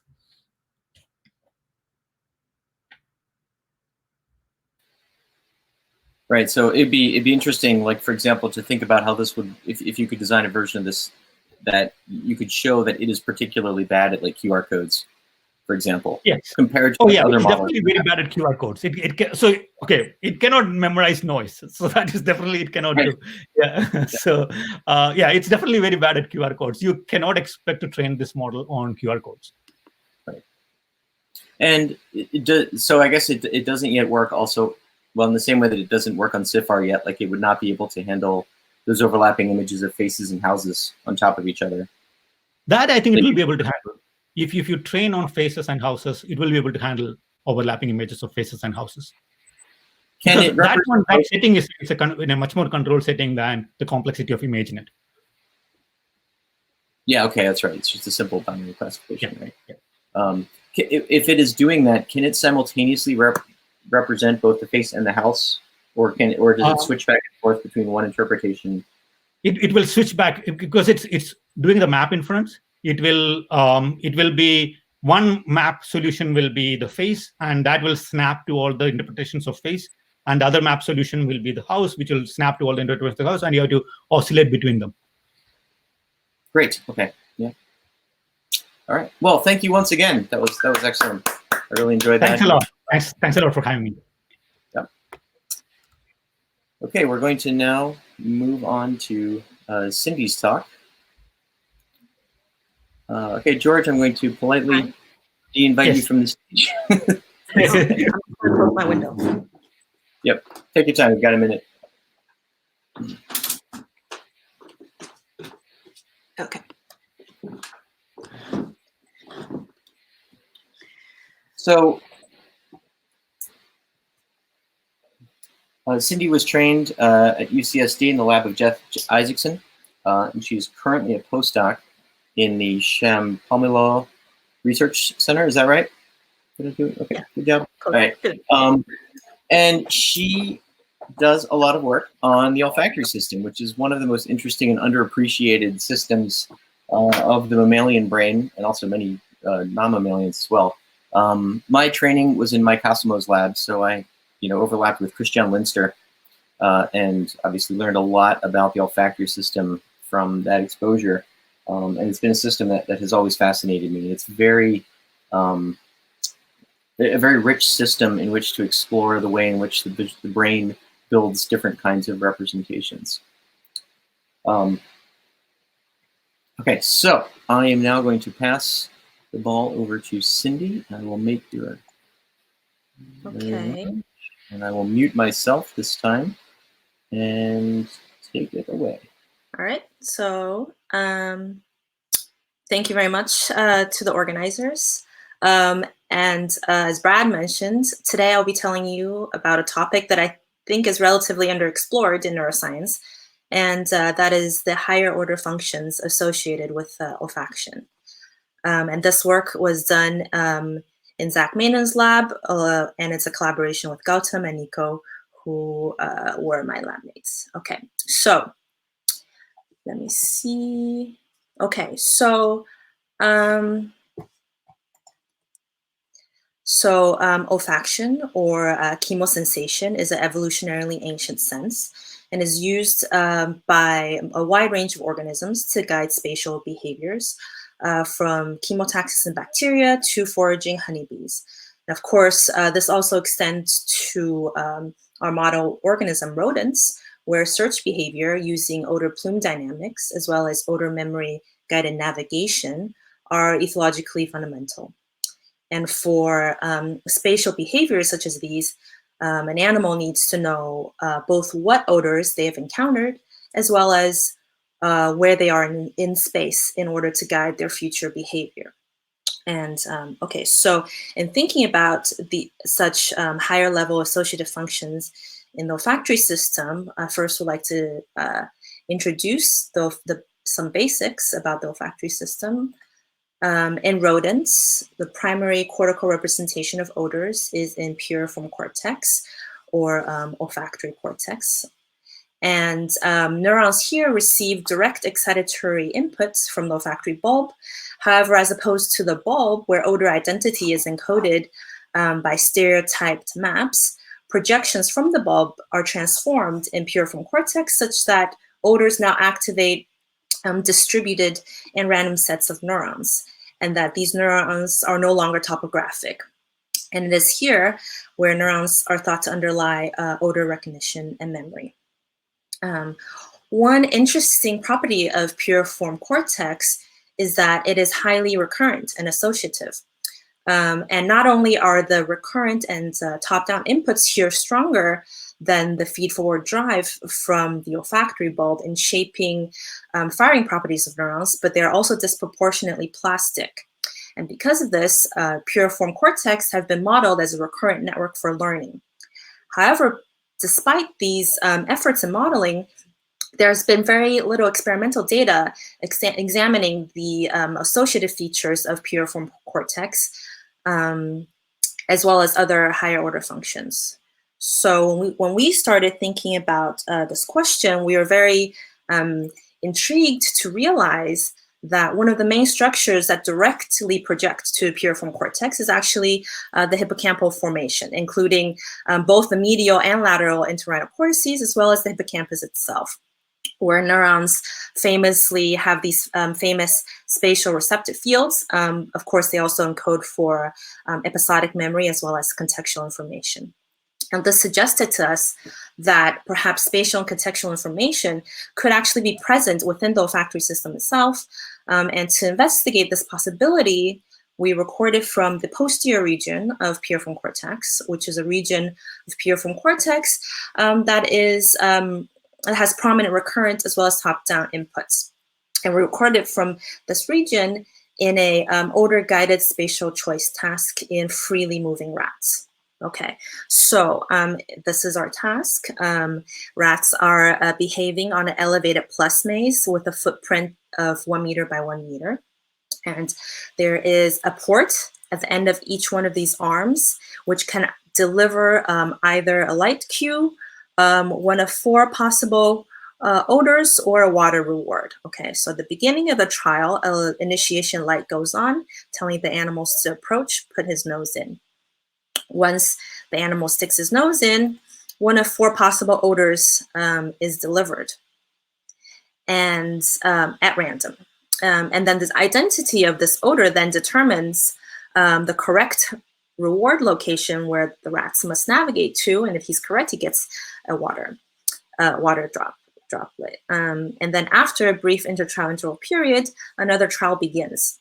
So each odor can be sampled at any given port, but the reward location is dependent on the odor identity. And I will show you, hopefully the video will play. I was warned about maybe this was not such a good idea, so I might have to skip it if the video is not playing. Okay. So this rat will approach north, poke his nose in, get one odor, which tells him to go east, and he's correct. The next trial will start as indicated by an initiation light going on, lighting up here at the east location. He's going to go in, receive a different reward, or a different odor, excuse me, and that odor is going to tell him to go to a different location, and so on and so forth. Okay, so he was supposed to go east, and he got it correct. And on a subsequent trial, he will go to the same initiation port again, but here he will receive a different odor, odor 1, which tells him to go north. Okay, so as you can see, after some training, rats can reach stable performance across odors as well as the 4 different sampling locations. You know, I explained this. I explained it that our intention was for rats to use navigational strategy in combination with odors to solve this task. And that is indeed the most compact strategy for animals to use an allocentric map. That is, when they experience odor 1, they should go north, etc. However, given the complex, given the total number of combinations of trajectories, it is also possible that rats are using a combination of allocentric and egocentric strategies together. And what they're doing is, for example, when I get odor 1 in this location, I should turn left. And when I get odor 1 at this other location, I should turn right. Okay, so how can we distinguish these 2 strategies apart? In an egocentric strategy where rats are keeping track of action sequences, we would expect that given a reward, they would be more likely to repeat the same action. And similarly, for an allocentric strategy, we would expect rats to be more likely to revisit the recently rewarded location. And so when we did this analysis, what we saw is that given a reward, our rats were not more likely to repeat a rewarded action as compared to a different non-rewarded action, whereas they were more likely to revisit the same rewarded location.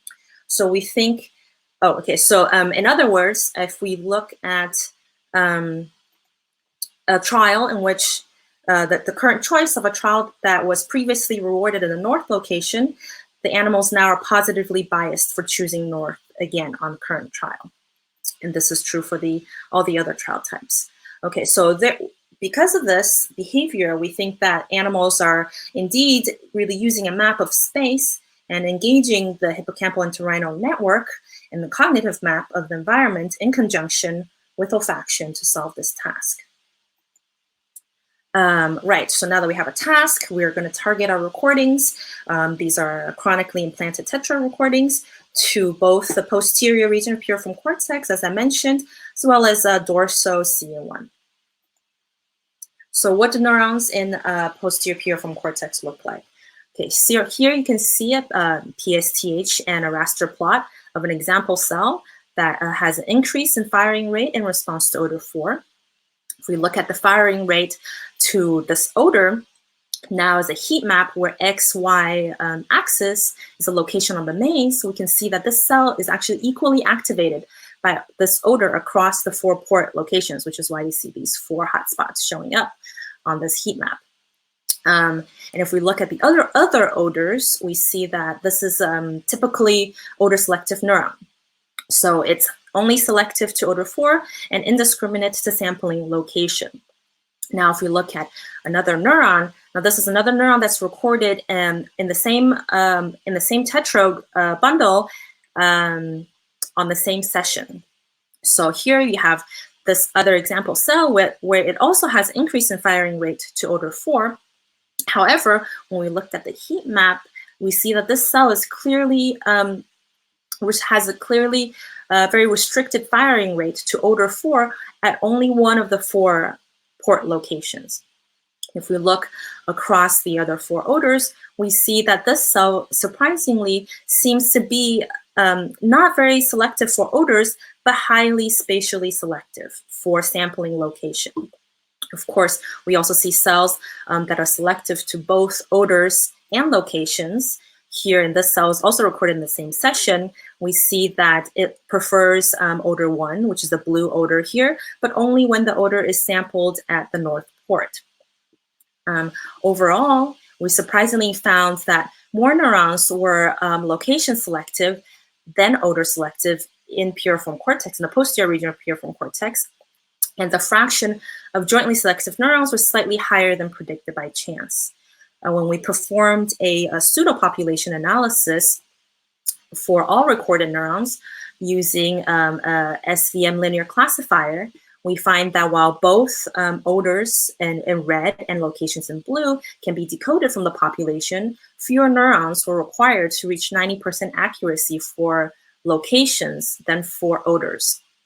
In comparison, for simultaneously recorded hippocampal population, we see that it provides a more precise spatial map, unsurprisingly, with only 46 neurons needed to reach 90% accuracy as compared to 250 of piriform neurons.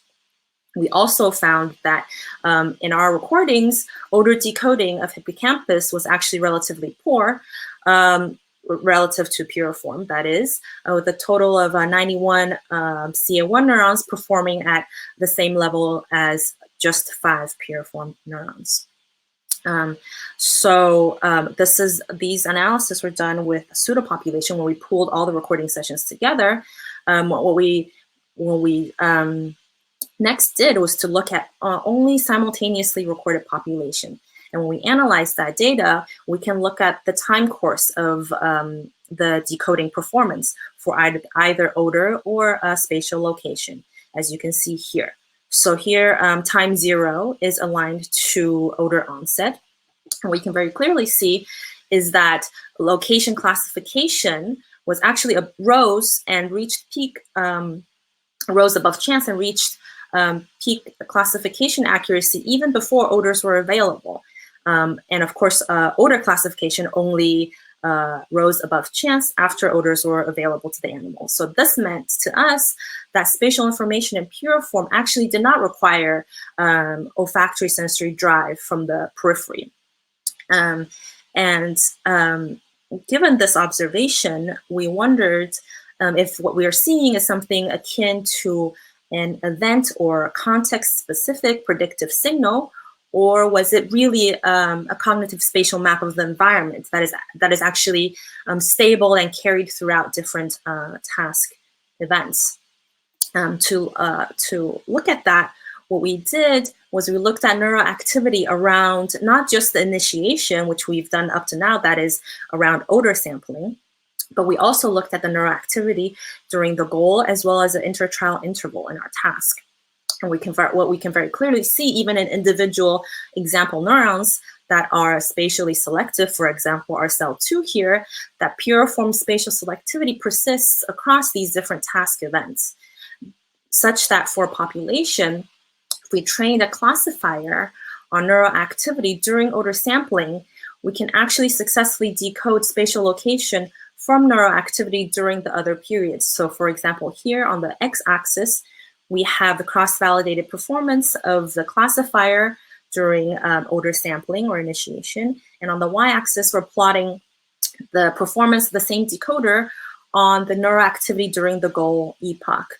And so here, each data point is one simultaneously recorded population set, and the size of the dots reflects the number of neurons that's going in there. And what we see is that not just for the goal epoch, but even during our inter-trial interval recordings where the animals are just like wandering around the maze, we can see that spatial information can be read out.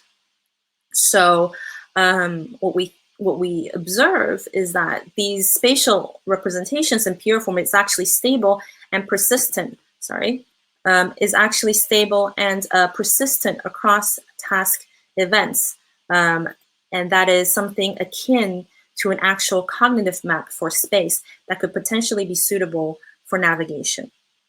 Okay, so up to this point, the next step we wondered, of course, is what is then the difference between the spatial information that's here in pure form versus that which is in the hippocampus.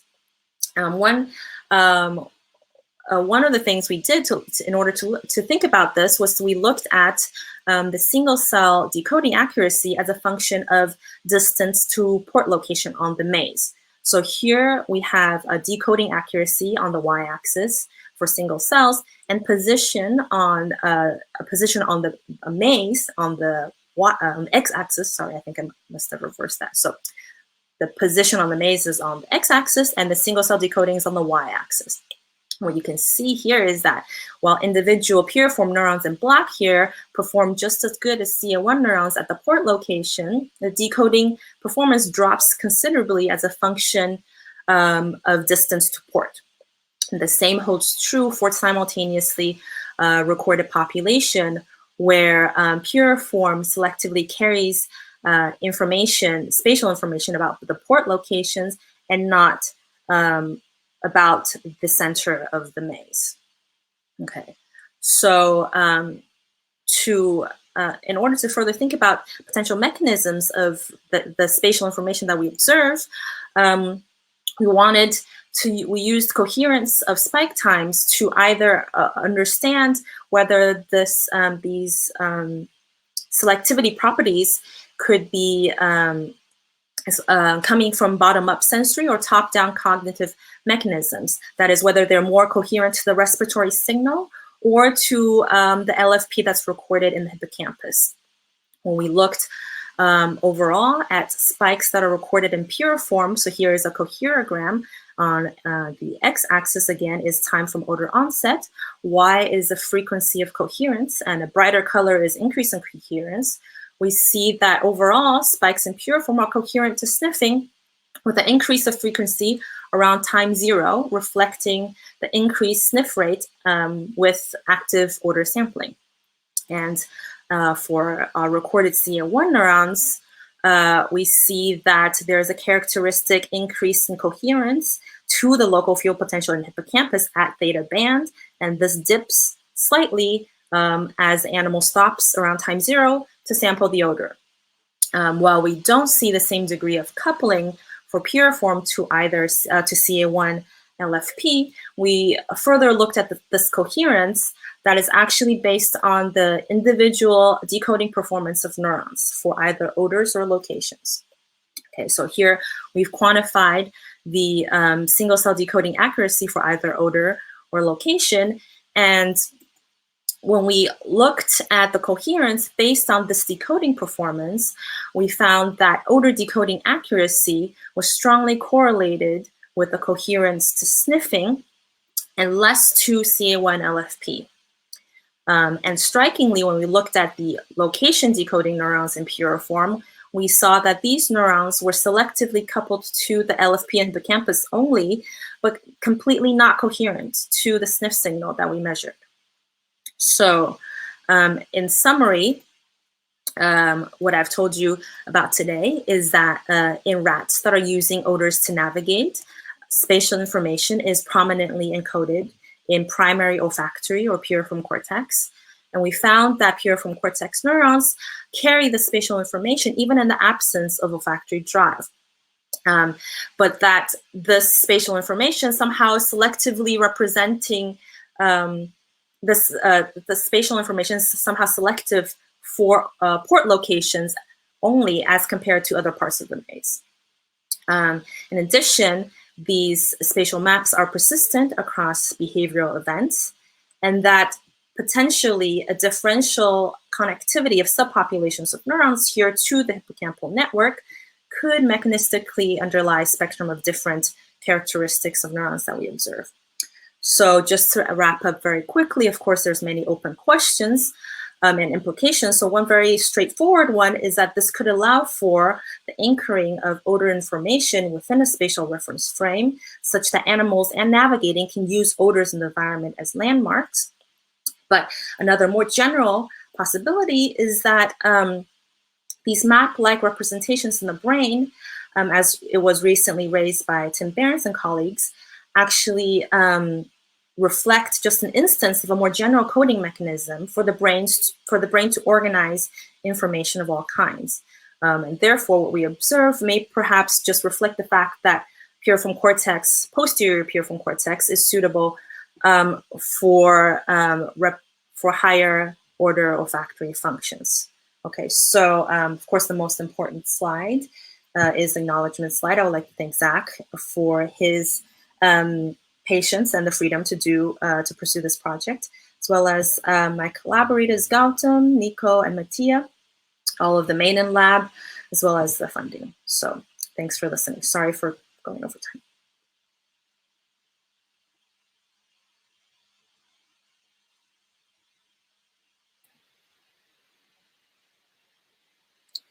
Great. Yeah, successfully unmuted myself. Thank you. This is a great callback to a lot of the stuff that I used to do back in my days as a rat physiologist.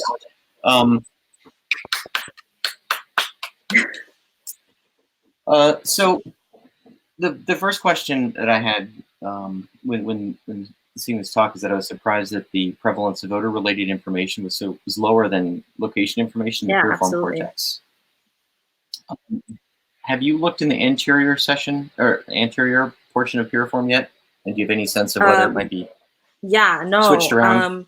I mean, my guess would be that would be the case indeed, because of anatomical connectivity strength with the bulb in the more anterior regions. Although, given how interconnected the entire piriform cortex is, I wouldn't be surprised that we still would see inklings of the same, spatial signal in more anterior regions. Although I would expect the neurons there to be more driven by odors. Although one thing to keep in mind, of course, is that we're using highly trained animals, right? So, and these are only 4 odors that we're looking at, which is a tiny fraction of the total possible olfactory space. So, just because the neurons are doesn't care about the 4 odors,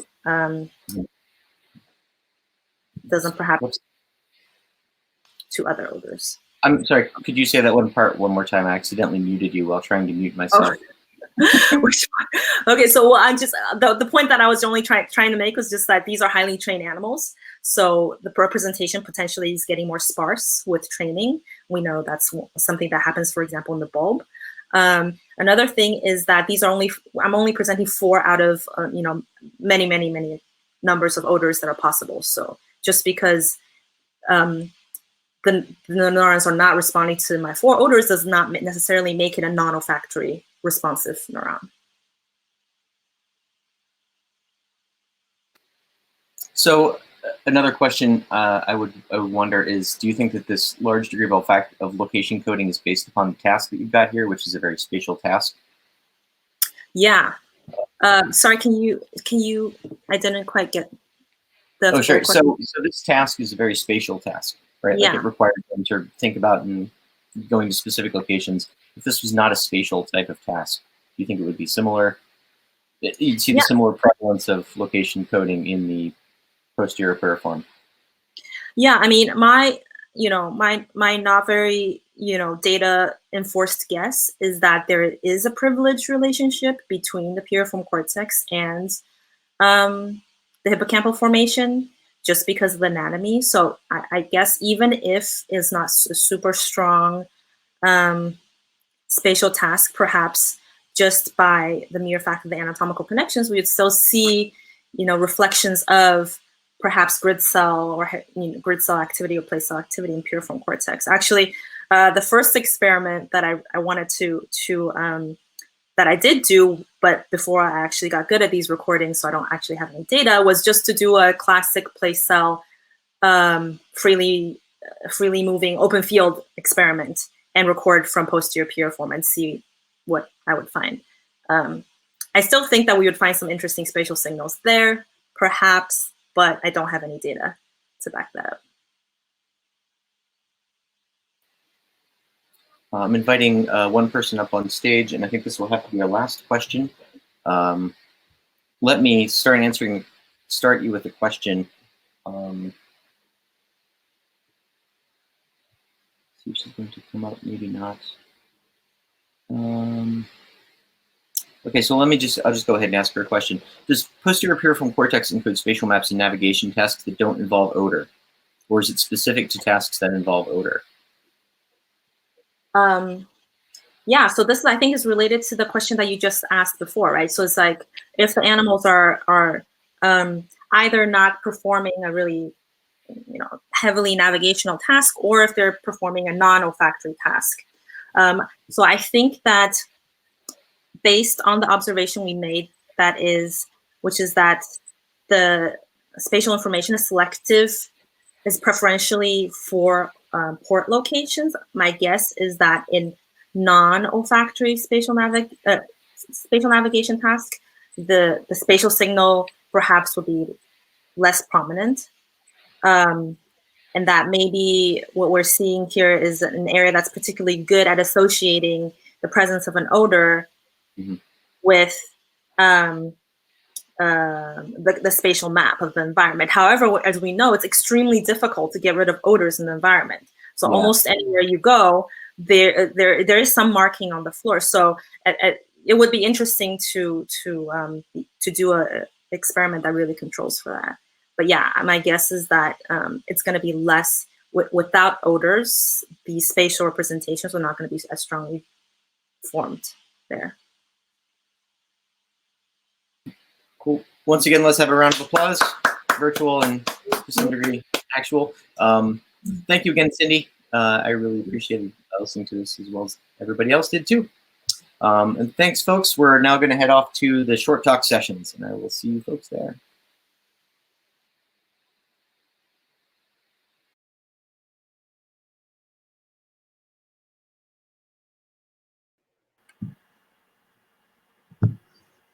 Okay, we are connected. We are live. I'm not quite sure yet how many people have come in. Let's see.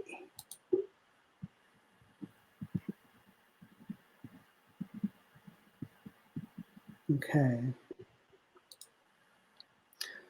Okay, great. I think. Uh-oh.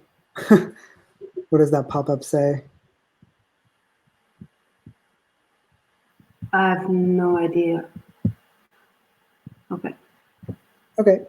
It seems to still be on. I think we're ready to go. We're going to have three talks for this session. Each talk's going to have about 12 minutes, and then we'll leave about 3 minutes for any questions. Anyone in the audience, I'm going to type it in chat, but if you'd like to ask a question at the very bottom, there's that button down there. You can type ask a question. I'll see if you'd like to come on and ask it live via video, which would be preferable, but if not, it's okay, and I'll read it as well. But just go ahead and ask your questions there, and at the end, I will field those. Our first talk here we have coming up is Eleonora Russo, and I'm just going to go ahead and shift it over to her slides and have her take it away. Okay, thank you, Damien, and thank you to the organizer for this great initiative.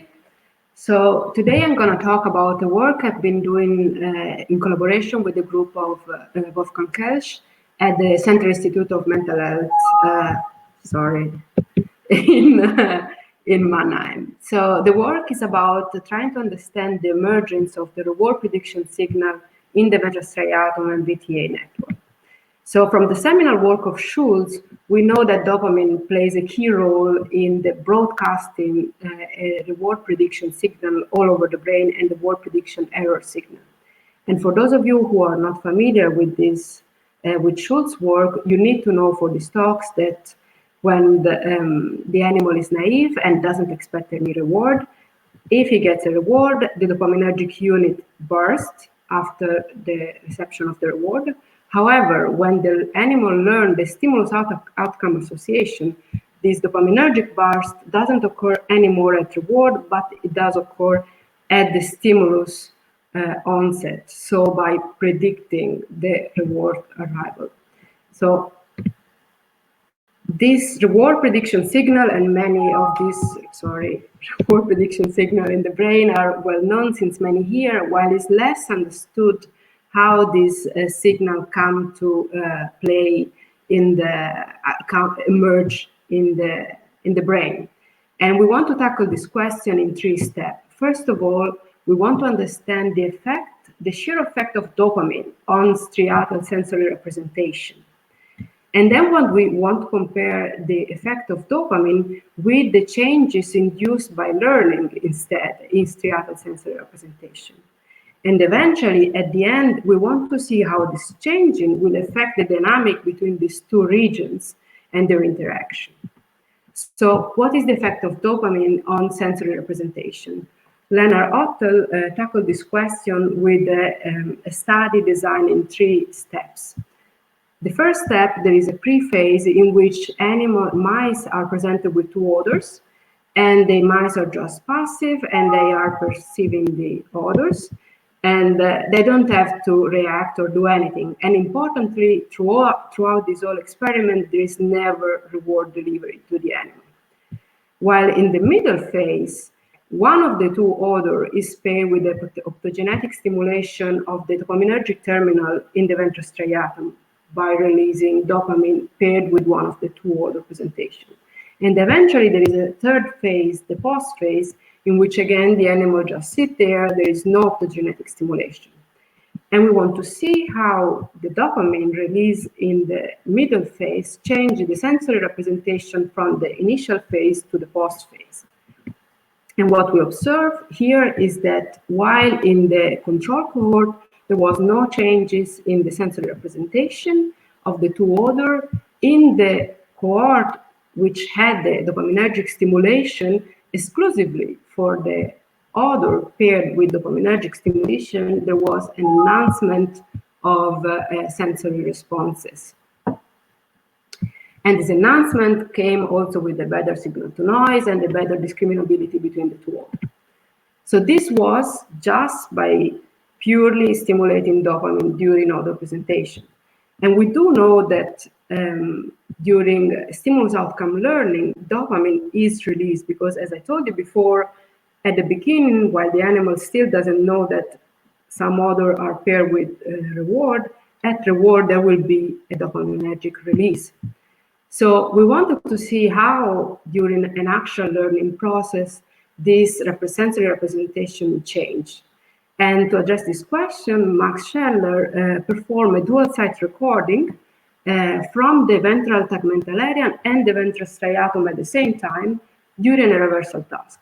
So in this task, there were still 2 odors presented to the animal, but in this case, one of the 2 odor, sorry for this, one of the 2 odor was paired with reward.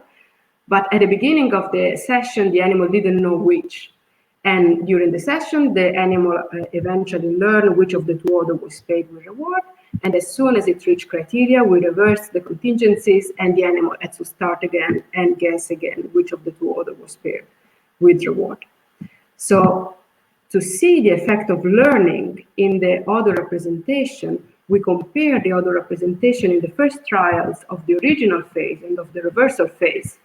Therefore, when the animal was still clueless and wasn't expecting reward, with the last trial of the 2 phases, when the animal knew the stimulus outcome association. And what we observed, surprisingly, was remarkably, at least, that the changes induced by learning in the sensory representation in the striatum were actually very similar to the changes induced exclusively by dopamine. And exclused by induced by dopamine. And this is remarkable because, okay, dopamine is released during learning, as we said, but there are so many other processes going on. So, well, one wouldn't have expected such a coincidence, such match. So now we know that during learning, the selected the representation paired with reward or with dopamine do increase, and are enhanced. So now, how this enhanced representation affect the interaction between the ventral striatum and VTA? So we address this question through detection of cell assembly in this broader network comprising of the ventral striatum and VTA region, and we perform assembly detection through CAD. CAD is an unsupervised machine learning algorithm which detects pattern of activity which reoccur more frequently than chance. And the particularity of CAD is that, first of all, it can estimate the best temporary solution for the assembly activity pattern. And secondly, it can estimate the optimal lag between the activation of heavy units within the assemblies. Therefore, it's useful for us because if we stop at the pairwise level and we just detect assemblies composed by 2 units and we select the assembly in which one of the 2 units was in the ventral striatum and the other was in the VTA, we can study the interaction between these 2 regions during the task. So this analysis was performed by Carla Filosa, and what Carla found was that the interregional assemblies had 2 main timescales, as you can see here, and since we were interested in the reward prediction signal, we focused on those characterized by the sharper temporal scale of 50 millisecond temporal resolution. And what we observed by looking at the lag between the activation of the striatal unit of the assembly and the VTA unit of the assembly was that once we divided the assembly in the different assembly types, so after dividing the VTA units in glutamatergic, GABAergic, and dopaminergic, and after dividing the striatal units in fast spiking units and striatal projection neurons, we observed that exclusively for the assembly composed by striatal projection units and dopaminergic units, there was this marked directionality, which means that in the assembly configuration, the striatal projection units activated about 100, 200 milliseconds before the dopaminergic units. Now, this is in the activity pattern of the assembly, but we can also look where these assemblies are activated during the trial.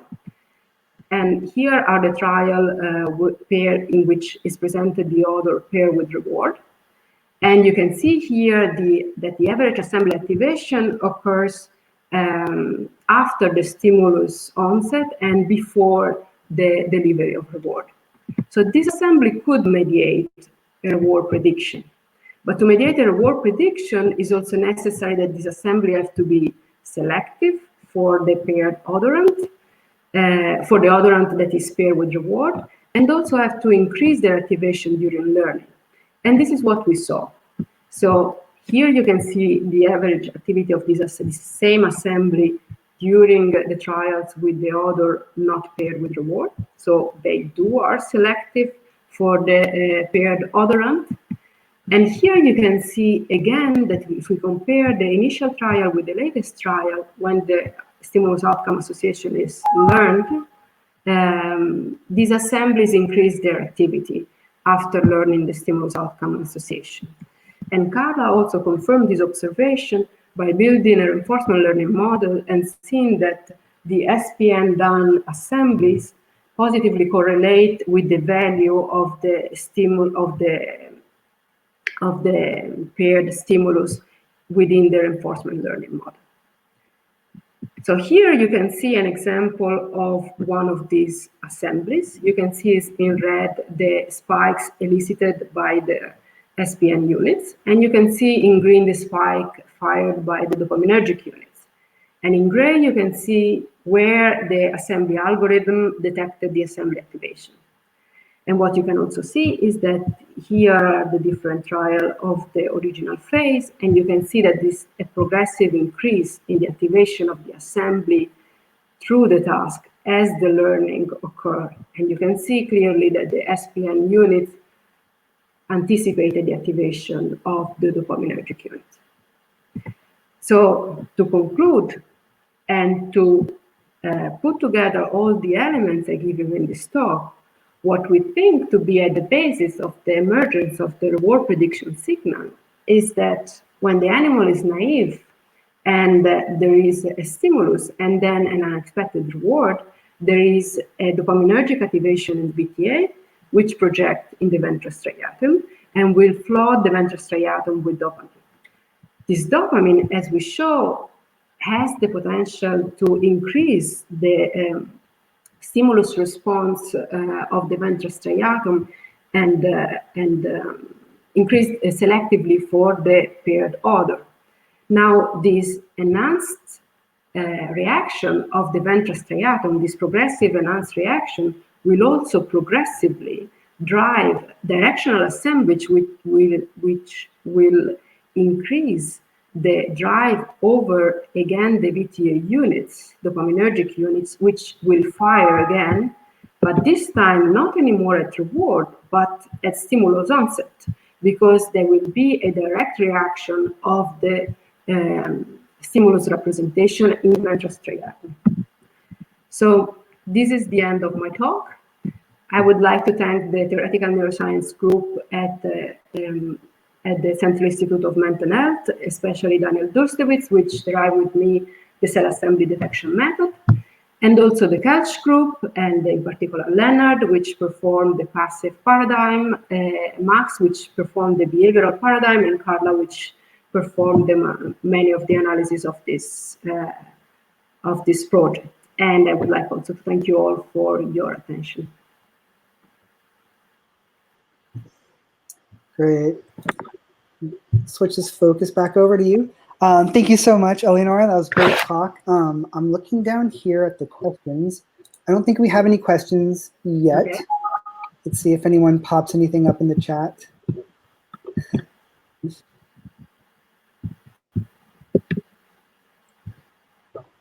see. Just want to make sure it looks like we're okay. So if, I'm going to switch to the next speaker. If anyone has any questions, we can also field those at the end. But thank you so much. I really appreciate it. Let me just switch over here real quick. Okay, so let me just invite in our second speaker.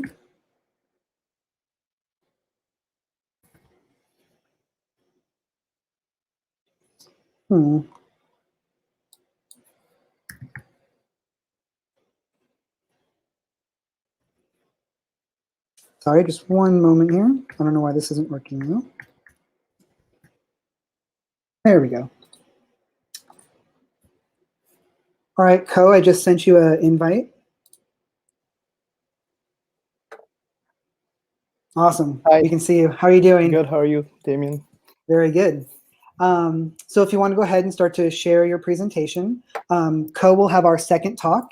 And again, if you'd like to ask a question, please click that button at the bottom and just put next to it if you'd like to be on screen or not. And we can either have you ask your question at the end on screen, or I can read it for you. All right, Ko, are you all set to go? Yeah. All right, I'm going to put focus on your slides, and it is all you. Can you see my slides?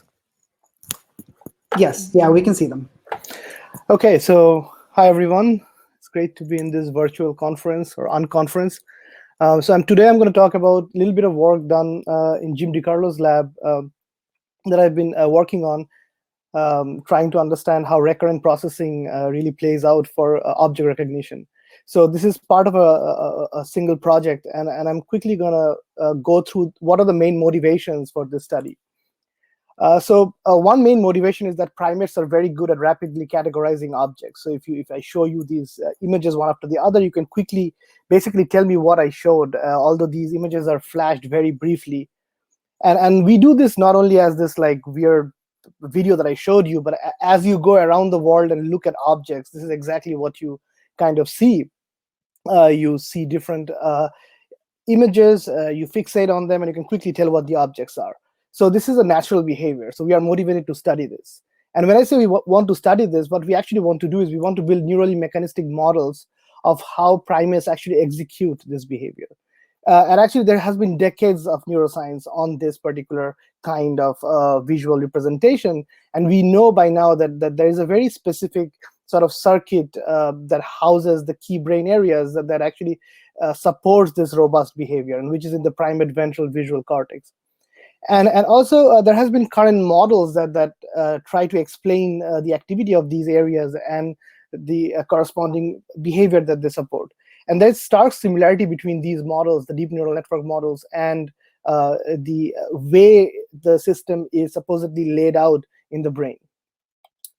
So this feed-forward hierarchy is what I'm talking about, is very similar between the brain and the models. So now one motivation for us is also to improve this model, and this is what brings me to this study. A motivating study that I did before actually embarking on this particular project is that we found evidence that the brain actually relies on recurrent computations that are present all across the brain ubiquitously. And so that kind of like makes us think, why are we still modeling this system with a feed-forward neural network, where as the brain, as we know, is a recurrent neural network? Well, we were not really sure whether a recurrent neural network is actually necessary for this kind of very fast behavior.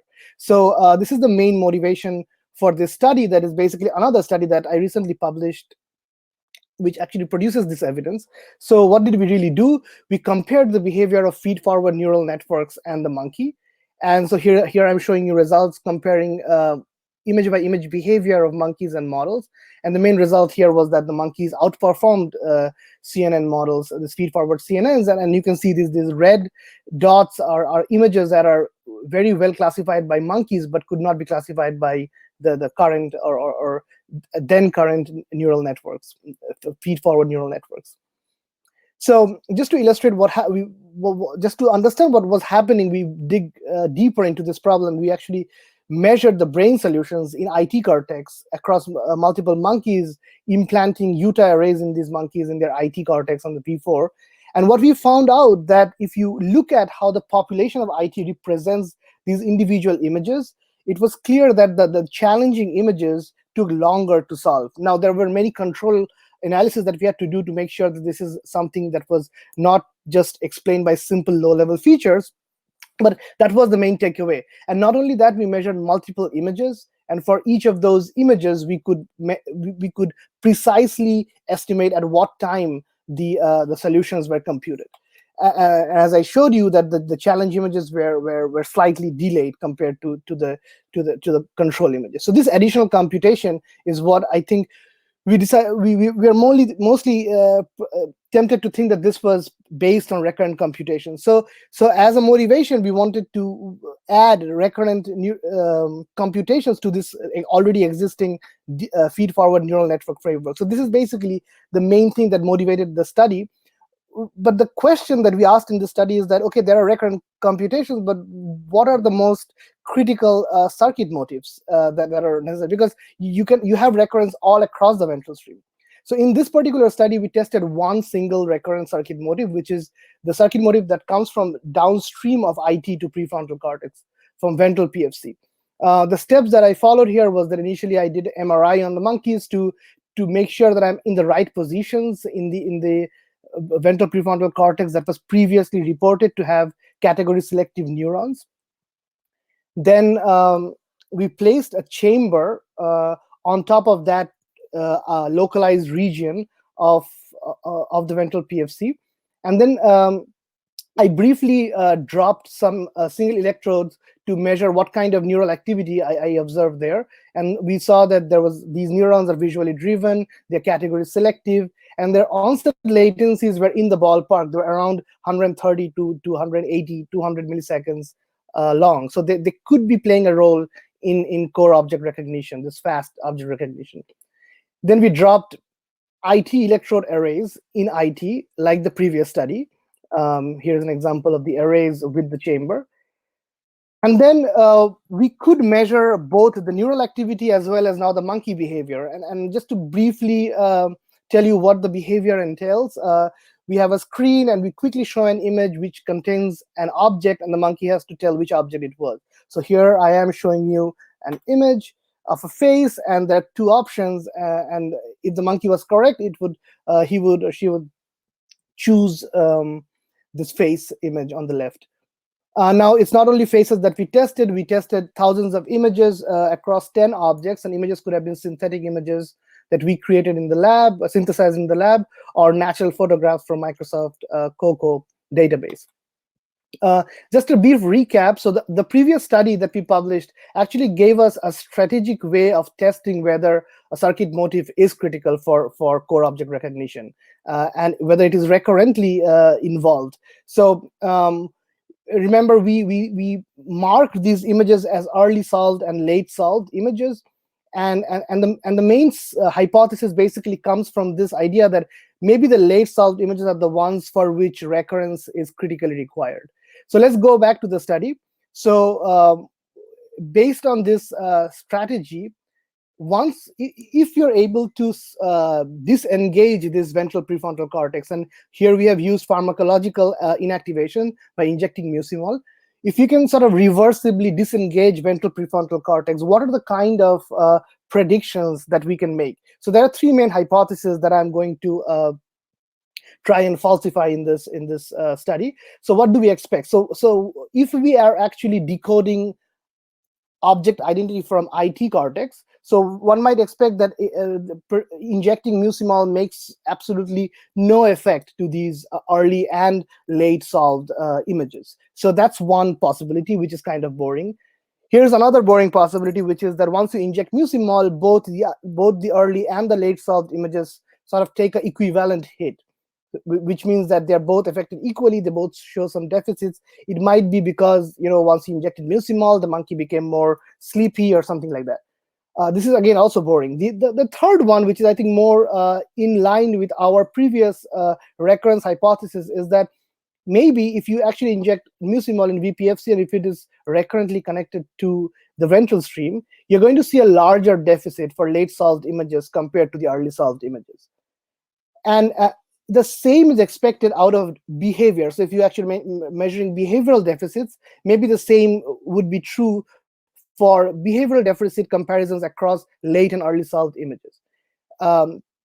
So to cut the long story short, this is exactly what we found in the data. So here's the result from the IT decodes. We did find that the late solved images significantly showed a greater deficit, which is quite low, around 2%, but it is common to see such low deficits in perturbation studies across the brain, in macaques specifically.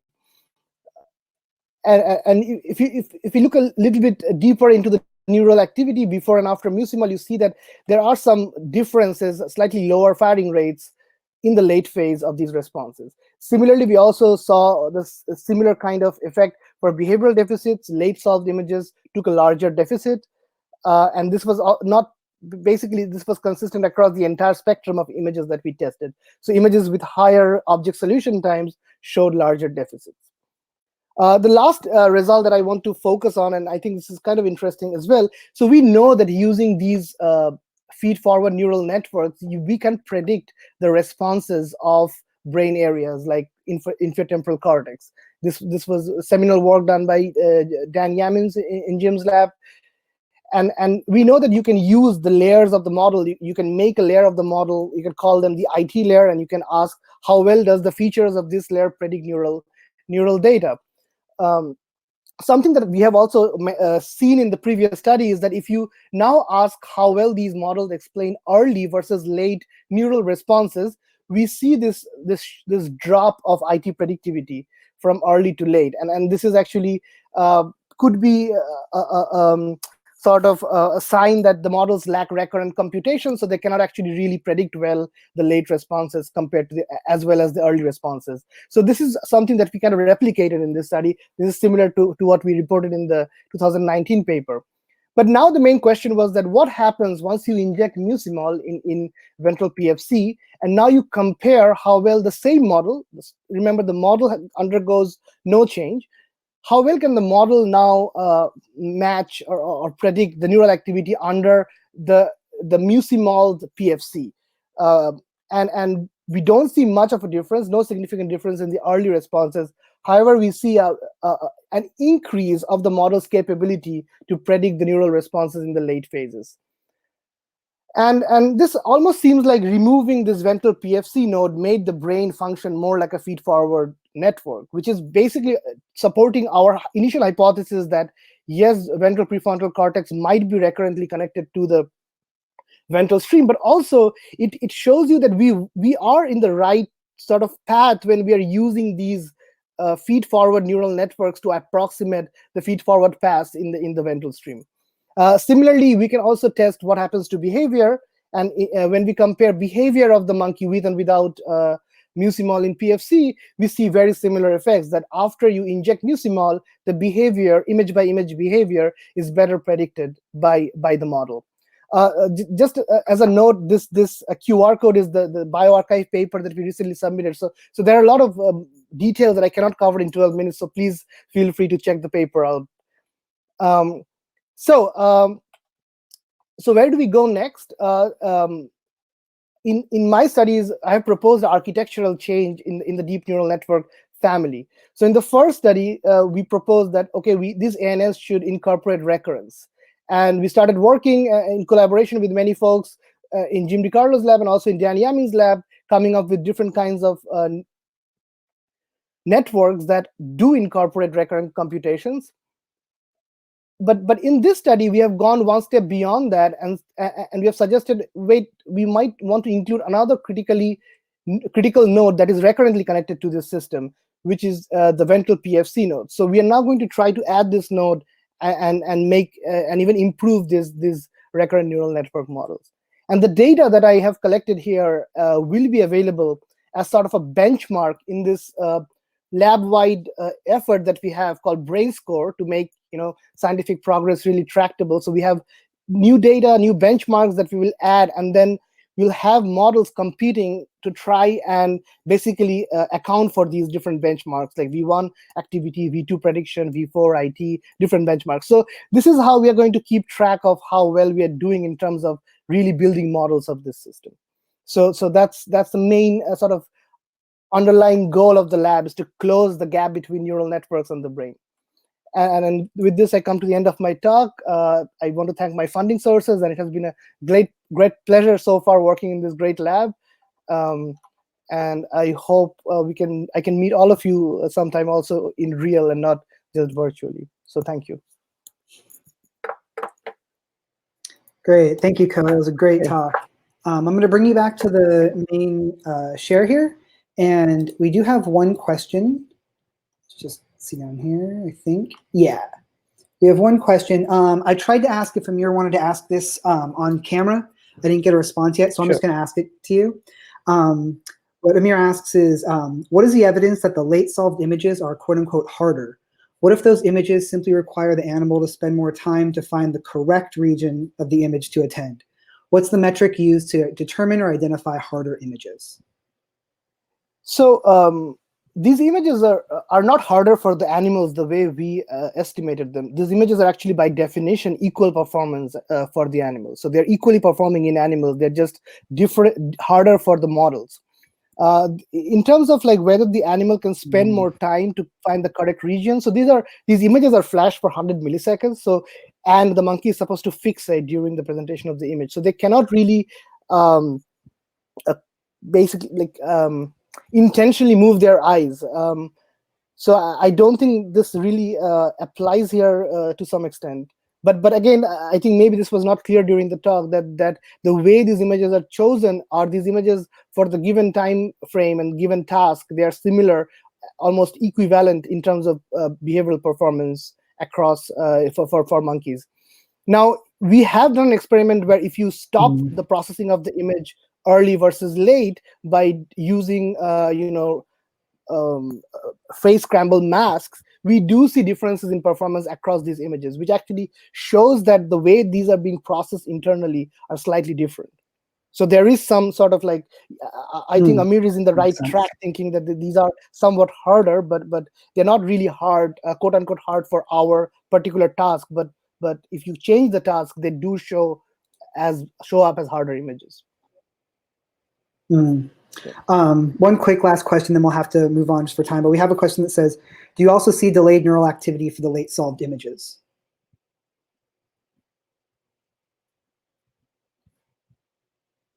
Delayed neural activity. No, so that was one of the controls that we wanted. We did in the Nature Neuroscience paper. We compared the neural responses. So if the late solved images had later or higher latency, that would be kind of a boring explanation, because that means that there was some upstream delays that delayed the processing in IT. We found that the visual drive for these images, late versus early, are exactly very similar. So whatever happens in the late phases of the responses, in the formatting of the responses across images. That's our current take on this, is that something happens that changes the population vector in the late phases, which is basically, in this study, we actually think the main result could be that this is basically input coming from PFC that shapes this late responses in a way which makes the object identity easily linearly decodable from that population code. We do have another question, but I do need to move on just for time. I apologize. Can you see the questions down there? I do see one question. Okay. Perhaps you could answer that in the chat window. Sure, I'll try and answer that. So we can switch over. I'm going to switch over to Eleonora, but thank you very much. Sorry, we're just running really short on time. Great. Thank you. Switch this over. I'm going to invite you back on real quick here.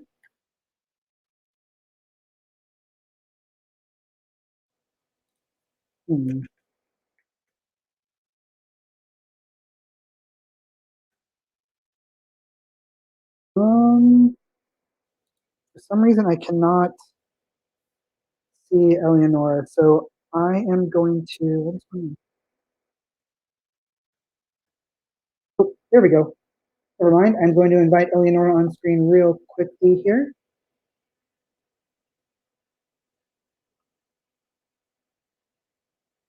There we go. Hi. It wasn't letting me search for you. I'm going to go ahead and.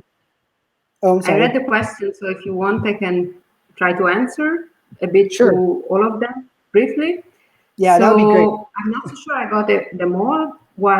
First of all, the 120 milliseconds delay, 200 milliseconds in the assembly lag is not supposed to be the delay between the stimulus onset and the reward, but is the delay that the ventral striatum takes to activate dopaminergic units. And this delay is of this extent mainly because the ventral striatal units are inhibitory neurons. So this activation of the dopaminergic units, we think, occurs through disinhibition, so through a relay, and therefore has this lag. But this wasn't the lag between the stimulus onset and the reward.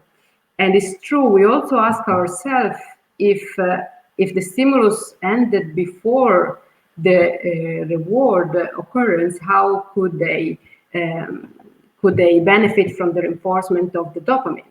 And what we analyzed, and we saw that the units which were still active, the units responding to the stimulus, which were still active at reward time, they were the same that increased their, boosted their stimulus representation. So those were the same benefiting from the dopamine plasticity effect. So we think that either there is a reactivation, like a working memory reactivation, or there is a constant maintenance of the stimulus. I would vote more for working memory reactivation. But yes, those active, transiently active at reward were the same that then they got the enhancement of the stimulus response. And this, we think, is through plasticity, because there was another study by Wieland et al., still from the Kelch group in 2015, which studied a bit this mechanism in vitro, and they saw plasticity in the input-output function of the SPN units when dopamine was elicited through stimulation, olfactory stimulation, the olfactory terminal in the slices. So I hope I cover a bit all the questions. I believe you did, yes, and they can also chat with you in the chat over there if they have further questions. Thank you for coming back on. I'm going to pop over to Sumner for his talk. Thank you. Okay, and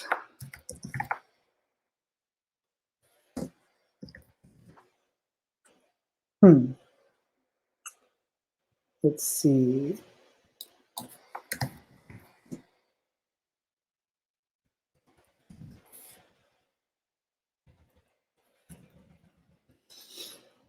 Search is either not finding this.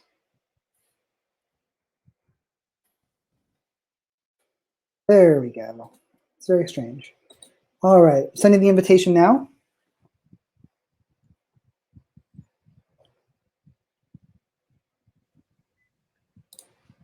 There we go. Hi again. How you doing? Good. How are you? Great. Okay, so we can now see you and hear you. Did you want to share your slides? Yes, working on it. Perfect. All right. You should be able to see them. Yep, we can see everything just great. So Sumner, take it away. I'll focus on your slides and we'll do questions at the end as well. Fantastic. Thank you. And thank you to all the organizers for setting this up. It's a really cool format. So I'm really excited to share some recent work that we've just put out regarding functional ultrasound neuroimaging. And we've been using it to decode movement intentions. So I'm going to briefly introduce the state of the field for brain-machine interfacing, just for those that may be unfamiliar with it. Then I'll introduce functional ultrasound, or FUS as we call it, which is a fairly new technique that many people may not have heard of yet. So that takes a minute. And then I'll present some results that we have using FUS in non-human primates, and then decoding single trials using that same data. Finally, I'll just mention some ongoing work at the end. So at its core, a brain-machine interface is actually a pretty simple concept. So first we need a recording method, and that method has to sense the activity of the brain using different physical phenomena. So those can be electrical, magnetic, optical, or in our case, acoustic. This information is then sent to a computer where it's decoded, and then we can use that decoded information to command an external device. And that can be anything from a cursor on a screen to a prosthetic arm. And I think the easiest way to explain the capabilities of a BMI is just simply to show you. So hopefully this video is working. But this is Eric. He's one of the patients enrolled in our BMI studies at Caltech. So Eric has 2 microelectrode arrays, Utah arrays, implanted in cortex, and he's using the signals from those arrays to control this robotic arm in real time. So Eric is tetraplegic. He was injured 13 years before this video was taken. And after he was in, he asked us to, that he wanted to drink a beer of his own volition again. And so this is him drinking a beer without the assistance of anyone else. And so you can imagine what that might feel like after not being able to do something like that for 13 years. And you can see the elation on his face. I love watching this video.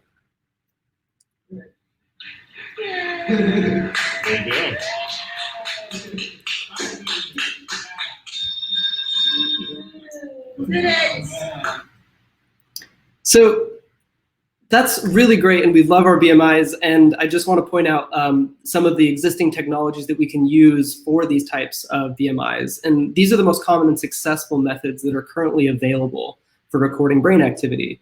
So as I mentioned, Eric was using Utah arrays, and I've shown a couple of those here on the face of a penny just to give you a sense of scale. And these arrays are really amazing. They let us access the spiking of individual neurons, which is maybe the best fidelity you're going to get out of the brain right now. But they damage about 200 neurons for each one that they record from. What that means is that there's this really difficult problem of scaling these up if you want to record from large populations. And what that means, in addition, is that we can only implant them in people that are living with fairly severe paralysis. We don't want to damage healthy innervated cortex that is still controlling peripheral limbs. fMRI has the advantage of scaling easily to the whole brain, but at the cost of spatial and temporal resolution. Of course, you need access to the multi-million-dollar scanner too, and the subject can't move while they're sitting on the table, which is going to limit the types of tasks they can do.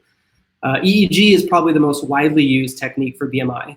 EEG signals originate in the brain, but they have to propagate through tissue and bone, and this volume conduction makes the data very noisy and the signal very small, even though EEG does cover the whole scalp, which is great. So ideally, BMI recordings would have the excellent spatial and temporal resolution of implanted arrays. They would have, allowing us to record dynamics of really small neural populations.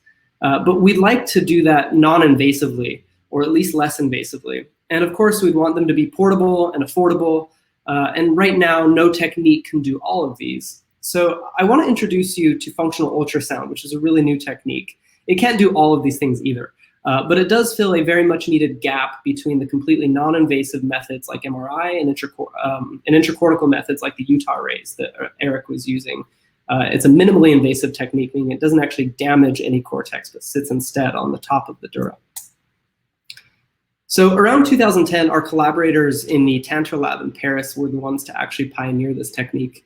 The breakthrough really came by using planar wave imaging.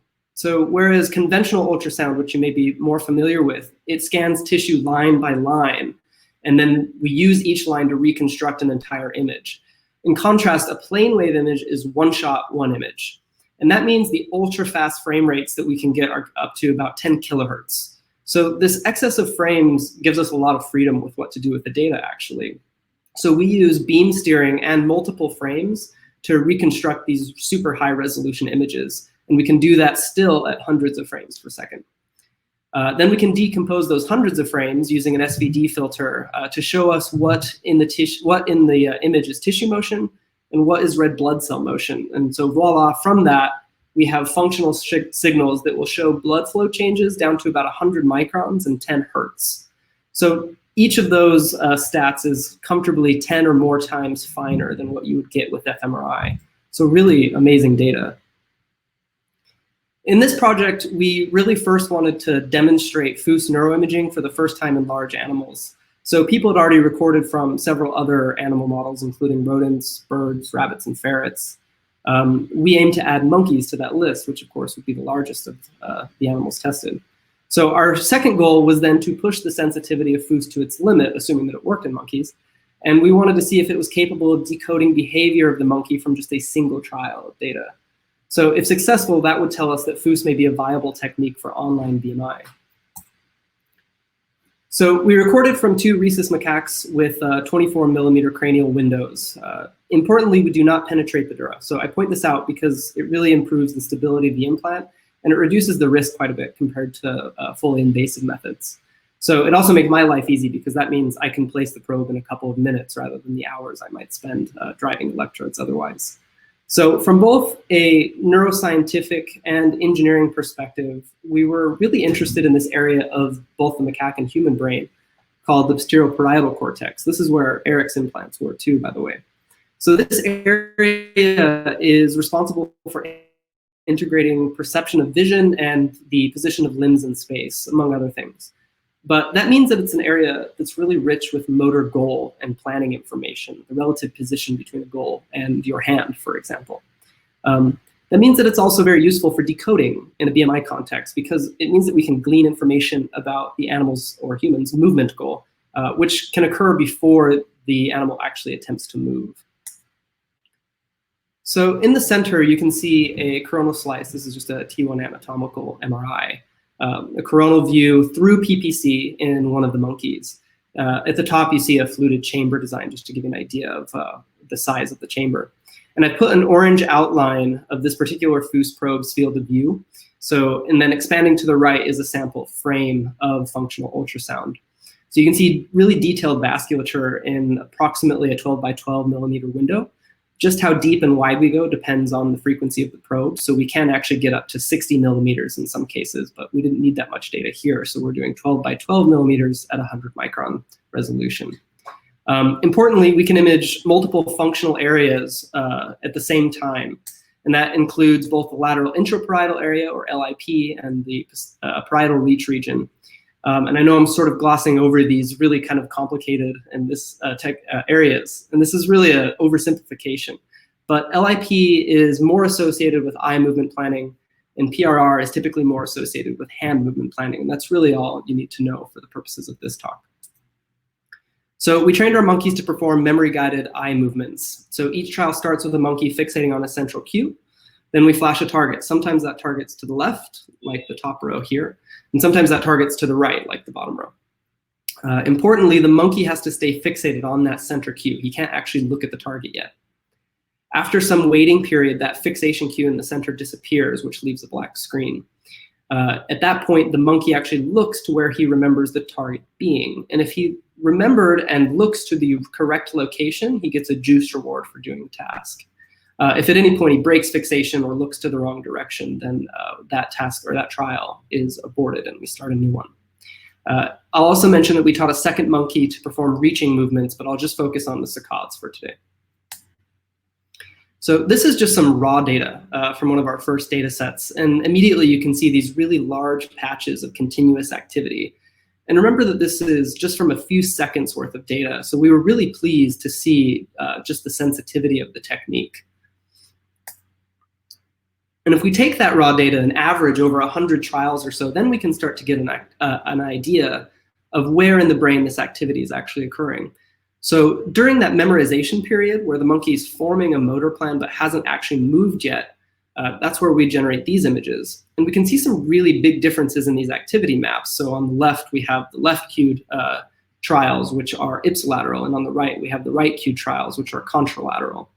And if we look at these event-related average waveforms over the same period, you start to see this really quite stark separation during the memory delay period. I'll also point out that those yellow areas are pointing at the canonical LIP area, which again, we know is associated with eye movement planning. So it's exciting to see, and really, essentially, this is, I believe, made from about 100 trials is all. This area is starting to show up quite clearly just in raw data. This is not a statistical analysis. So this made us confident that we'd not only be able to predict the intention of the animal to move, but that we'd probably even be able to predict which direction he would move. And so the second part of this study was to demonstrate FOOS as a method for BMI. Now, in the interest of time, I'm not gonna be able to go into the machine learning methods that we used, but all the details are in our bioRxiv manuscript. So I'll leave this QR code in the corner of the screen for those that are interested, or feel free to ask if you have a pointed question. But just to say very briefly, we use mostly linear and univariate methods. So there's nothing terribly complicated here. And part of that is that we wanted very robust techniques that everyone would understand with this fairly new imaging technique. And so linear univariate methods for both dimensionality reduction and class separation. So this black line shows you how accurate we are at predicting what direction the monkey was going to move using just the ultrasound data.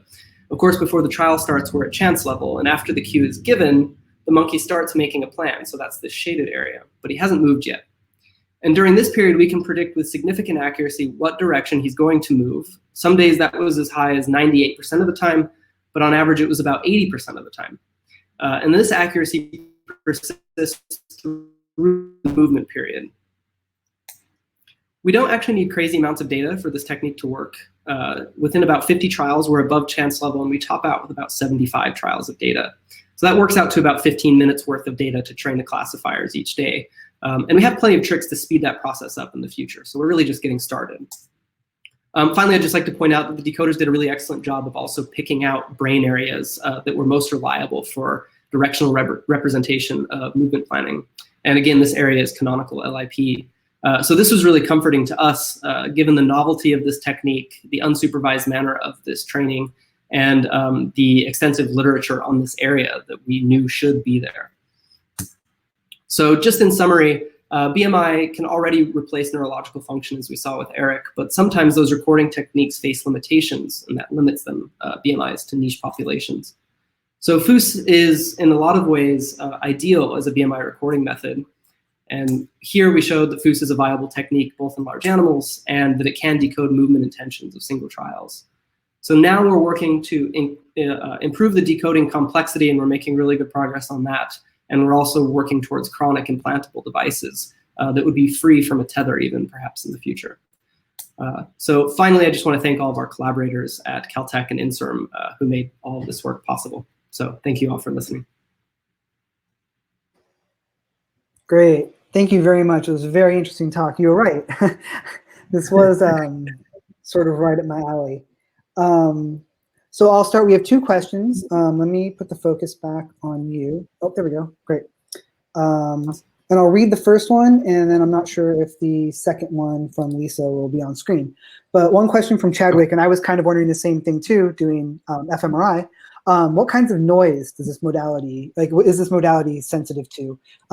He asks, what about skull vibration during speech? Because as we know, each imaging modality has its issues, right, with motion, et cetera. How about with this one, with FOOS? So I don't know of any attempts to actually use it specifically during speech. What I can say is that we do see some small amount of movement artifact, and we can actually register that post hoc or even in real time with really simple rigid motion registrations, because it's usually the interface of the probe itself with the brain surface, or the epidural surface anyway. So that's actually quite easy to correct for, and we did that here. That being said, with speech, where it's really much faster vibrations, I'm not sure if the speed of the vibrations or the frequency of those vibrations start to line up with the red blood cell motion frequencies that you're trying to decompose with the SVD filters. That could potentially become a problem. We haven't actually tested that because our monkeys don't talk to us. And if they do, that's when we're told to go home. But we are actually testing this in humans, so that's a really great question, and that's something we'll be aiming to answer in the near future. Yeah, focusing on all the different areas that any noise could come from makes sense. Okay, so the second one, it's a bit longer. I didn't hear back from Lisa, so I'll just read this to you. Do you know of BMIs that use FNIRS? Do you think they can compare with the FOOS-based devices? For how long do the implants allow for stable recordings? Best subdural implants, to her knowledge, are pushing a few years. So if this technology is used to restore lost function, could a patient get away with a once-in-a-lifetime procedure with minimal upkeep? Yeah, those are great questions. There were kind of a few questions there. Yeah, I like them all. So yeah, I'm familiar with FNIRS. I've never used it myself, but I know people that have, and of course have seen it in the literature. We're cheating a little bit compared to FNIRS. So FNIRS does not obviously require a craniotomy. It can be done extracranially. That being said, our sensitivity is significantly better. And in addition to that, ours is what I might call a pure imaging technique, where we do actually form the real representation of images right in the raw data, as compared to FNIRS, where you might need to infer from source localization techniques where in the brain that data is coming from. So they are a little bit apples and oranges, despite the fact that they're both hemodynamics underneath. So I'll try to move through the rest of the questions. So let's see, how long do the implants allow for stable recordings? So right now, one of these monkeys has had his implant for, I think we're on 7 or 8 years now. And there's no signs of it failing, because the probe really doesn't actually influence the implant very much, since we sit on top of the dura. The biggest reason that implants like this one might fail is due to risk of infection as you're actually doing electrophysiology. If you're talking more about subdural implants that are permanent, where they're actually sealed, similar to what you might do with a Utah array, you're right. Those only last a couple years in able-bodied monkeys that are moving around.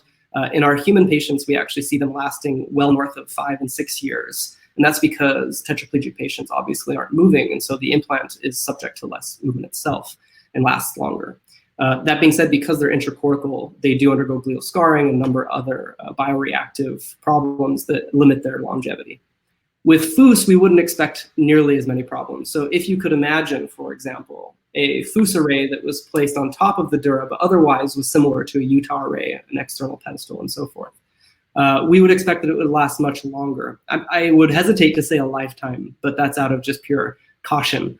I can't see any reason other than the just risk of the external infection of the pedestal itself that the implant would fail. And we've actually experienced significant tissue growth between where the surface of the probe is and the surface of the brain is, just natural buildup in the chamber of the monkeys that normally you need to scrape away surgically to actually insert the electrodes. But with FOOS, we can image through several millimeters of that. So I don't think we would actually have a big problem, even if there was some scarring around the probe. We would expect longevity to be very long, but that's a ways away, that development. Great. We are running quick on short on time, but one last question here, just in the chat. How much sterile thickening can it take and still work well? And then yeah, so that was what I mentioned. So yeah, it's anywhere, we've seen up to, I think the worst case was around 4.5 millimeters, but even then our signal attenuation was very small. So I would expect, because it's such a soft tissue growth, it's okay.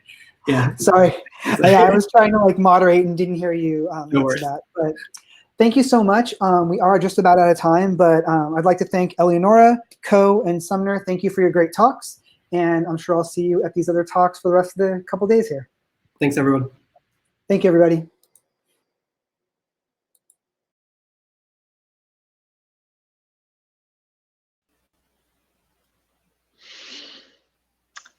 All right, everyone. Welcome to the short talk session on human behavior. We've got 3 really nice talks lined up for you guys. And the first person on the list is Tim Brady, a professor from UC San Diego. Before Tim gets started with this talk, I just want to say that everyone is more than welcome to ask questions, of course. This is Neuromatch. So post your questions in the Ask a Question section. If you would like to be asked on screen, please add plus on screen to your question. The organizers have asked that we tell people not to applause in the chat, but rather to applause via the applause poll that I will set up. So look for that. And with this being said, I will let Tim get ahead with his talk. So Tim, take it away. Thanks. Wait for my slide to be big. There we go. Okay, so today I'll talk about working memory. Working memory is like your mental workspace, and it's really well studied, of course, in part because the capacity is strongly related to intelligence.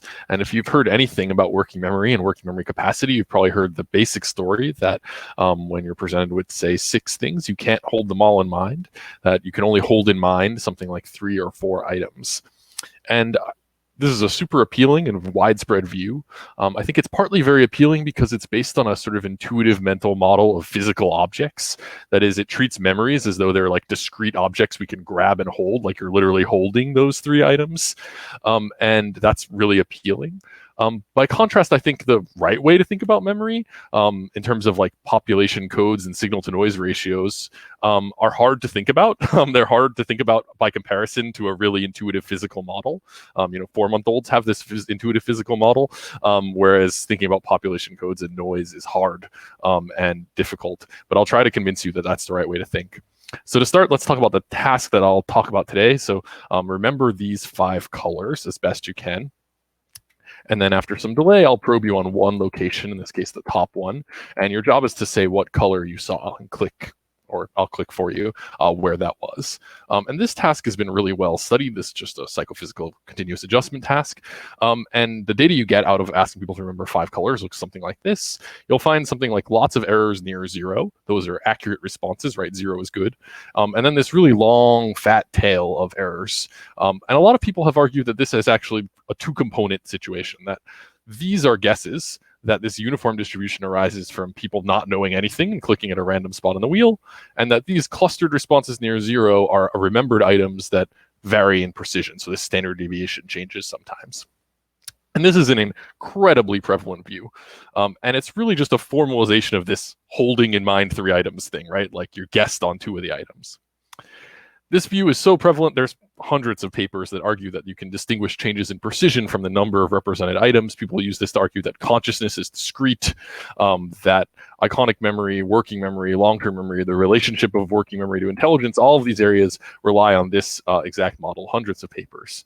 And what I want to argue is that it's completely wrong, that in fact, that really all we have to do to understand those memory errors is think about just basic boring signal detection theory, adding one component, this psychophysical similarity scaling. And I'll try to explain how this works.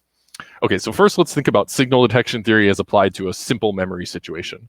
So imagine you saw this purple color and then afterwards you were asked, which of these two things did you see, purple or green? The way signal detection theory conceptualizes this is that this green one that you never saw nonetheless evokes some familiarity in your mind. So on some trials, it might feel not that familiar, but on some trials, green might feel very familiar. And this purple color, because you did see it, the memory signal is that your familiarity, your memory match signal for that got boosted. So you got a 2 standard deviation boost, so your D prime is 2. And so that means on average, purple feels more familiar than green, and on many trials it will, but sometimes it won't. That's the noise, right? So there's noise trial to trial. This is basically how signal detection applies to memory. The whole insight that we are going to say explains all of the memory errors in all of those papers is just to consider what happens when you have a 4 alternative force choice instead. It's a really simple scale up, right? Imagine I showed you this purple and then asked which of these 4 things did you see? What I just said is that purple, the one you actually did see, gets a big boost in familiarity, and that green color doesn't get any boost in familiarity. That's what's depicted here. Of course, this dark green still probably wouldn't get any boost in familiarity. It's just another thing that is very different from what you saw. And so it would have a similar distribution centered on 0. And the question is sort of, what about this dark purple? And if your intuition is that, of course, people would be more likely to pick that dark purple color than the green colors, because it's similar to the one they did see, then what you're thinking is that there's a boost in familiarity for this dark purple. Even though it's not the color you saw, there's going to be some boost for that. And so consequently, the distribution for dark purple is going to be shifted upward as well. Familiarity is going to have spread to that one too. And so that one might feel the most familiar on some trials or less on other trials, but it's going to feel on average more familiar than these other ones. If you wanted to scale this up to thinking about that continuous report task, you can just think of this as a 360 alternative force choice. And now the question is just, how much boost in familiarity does each color get? If you saw purple, what does this function look like?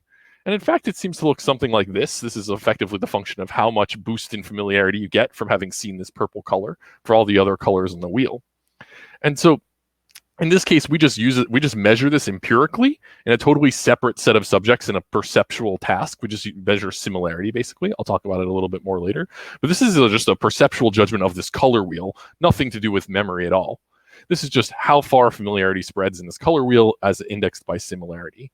And so what this means is that our model of this 360 alternative force choice looks kind of like this. It's a little overwhelming, but effectively purple got boosted by 2 standard deviations because it's the color you saw. The greens didn't get boosted at all, but in between, those colors got boosted sort of corresponding to how much familiarity tends to spread to them. So on trial 1, you might feel really confident that purple was the color you saw.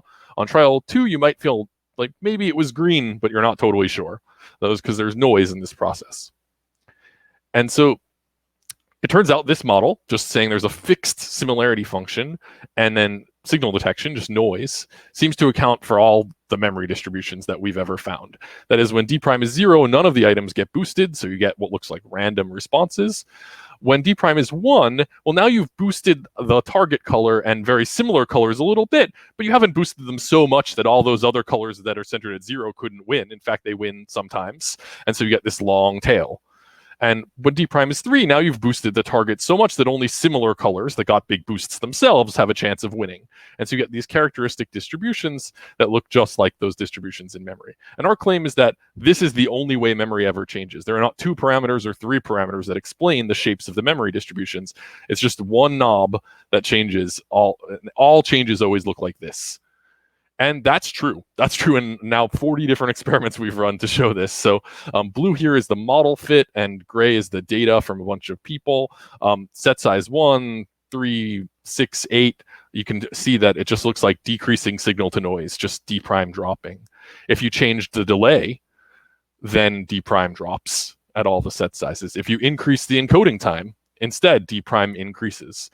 So these all seem to change the signal to noise ratio, but none of them result in any qualitative changes in the shape of those distributions. That's awfully coincidental if there's really 3 ways these distributions can change shape, right? Why would they only need 1 parameter to change the shape according to this? And this isn't about color. Here's the similarity function for oriented gratings. Here it is for continuous face space. And here's the corresponding memory fits. Again, basically, measuring this similarity function seems to work perfectly. Okay, so the idea is just this similarity scaling, just combined with just noise, just signal detection, seems to explain memory errors in all of these tasks in a fundamentally different way than that sort of guessing only a few items model. And so the question is really, where does this similarity scaling come from? Because the signal detection part's pretty straightforward. It's just signal detection. And for all the distributions, you can see these sort of look similar in some way. They're different shapes to some extent, but they look similar. And they're always roughly exponential. And this is exactly what we should have expected, right? That's because there's a huge amount of work showing both similarity and generalization are sort of approximately exponential with distance in psychologically uniform spaces like this LAB color space. For example, the universal law of generalization or the GCM model, any number of things have shown that. Also, because we're at Neuromatch, I'll point out that this is highly consistent with what you'd expect from population coding models. That is, the overlap in neural codes, say in color channels, also predicts this sort of fall off, right? If you had neurons that sort of tiled color space, then the neurons activated by purple overlap quite a bit with nearby neurons, but they don't overlap with yellow or orange or red at all. So there's going to be a fall off. There's going to be an exponential function. In fact, it turns out that you can be pretty precise about this. You can just take a model visual system. In this case, ResNet 18 we'll use as our model visual system and read out the top layer of it. We can feed in a bunch of colors and get features from those colors, and then compute similarity across the color space in this, toy visual system. And what you find is that the cosine similarity of colors as a distance on the color wheel looks almost exactly like the human similarity that we're using in our model. So this is, I think, further proof that this is really just a perceptual function. We're not measuring anything about memory. This function just is the color circle and how similar colors are on that color circle. The same thing works for faces. So here's the convolutional neural net's cosine similarity for this face space on top of the similarity for faces. So really, this is just a perceptual function that's fixed across all people and all conditions. And all we have to do is take that fixed function and add noise to it to explain memory errors. Okay, let me just give one last bit here about two little simple predictions this makes that are, I think, pretty cool. So one is that the usual models, variable precision or otherwise, predict a really qualitative thing, that heterogeneity between items explains this fat tail. That is that the responses out here are caused by items that are not represented or are really poorly represented.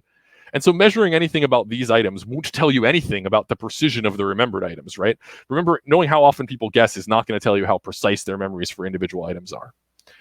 And so that means if we give people, say, a really easy force choice, like 180 degrees apart, did you see purple or green? These models predict that we're only measuring something like guess rate. We're not measuring the precision of the remembered items. You would never have an imprecise enough memory to make this error. By contrast, this model that we call TCC says that once you've measured D prime, you've measured how much boost purple got relative to a completely far away color. You know everything there is to know. You've already measured all of this, right? So that means if you then asked, okay, what happens if you gave someone an 8 alternative force choice? All you do is plug in these normal distributions. You know where they are because of the similarity function, and you can predict exactly what the 8 AFC error distribution should look like, or what continuous report should look like. And that's what we find. So if you do 2 AFC, just how, which of these two colors was it, and calculate D prime, you can just plug that into this model and exactly predict what errors will look like for an 8 alternative force choice, or even for a complete continuous report distribution. So this is a 0 free parameter fit to this based only on how well people can do 2 AFC here. And that works even at an individual subject level. Okay, one last bit, which is that variability between items is really, I think, crucial to why people think there are only 3 items in their head.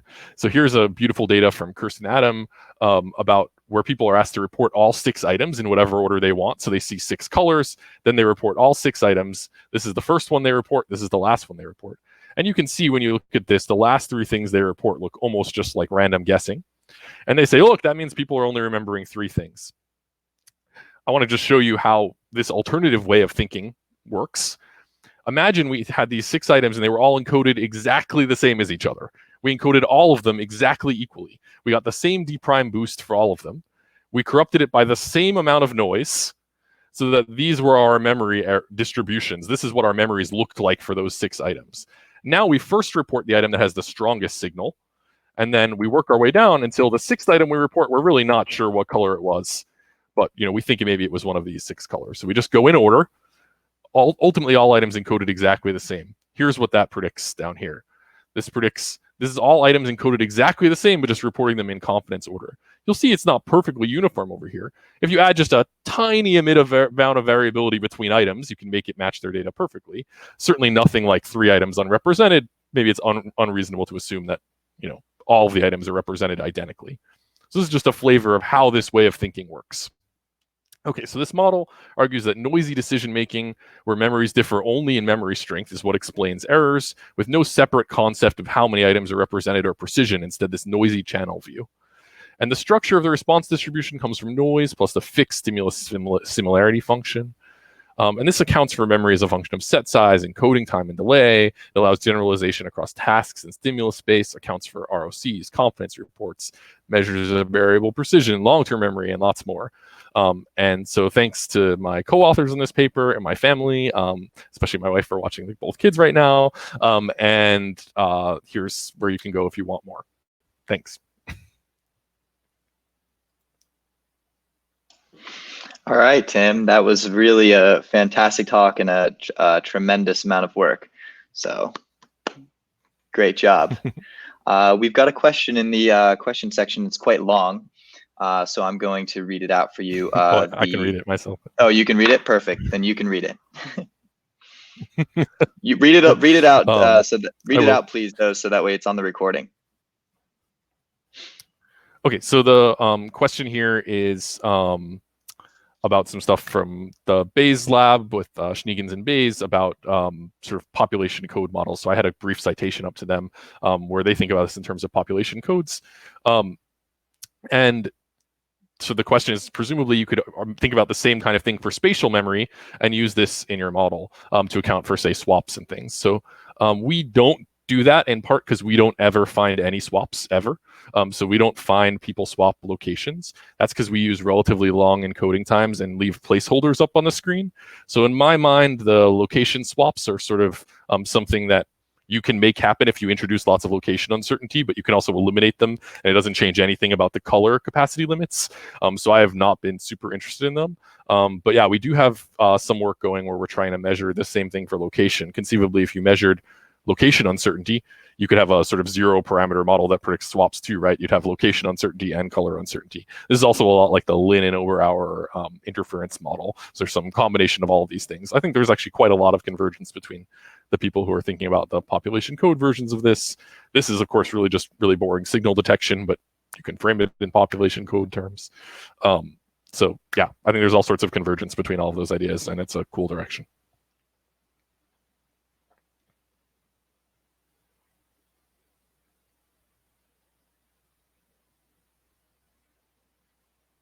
You're muted. I'm going to invite the next speaker up on screen. No, that's recorded for perpetuity too. So sad. So thanks a lot, Tim, for your talk. And now we'll bring up Sybil Smith from the University of Pennsylvania.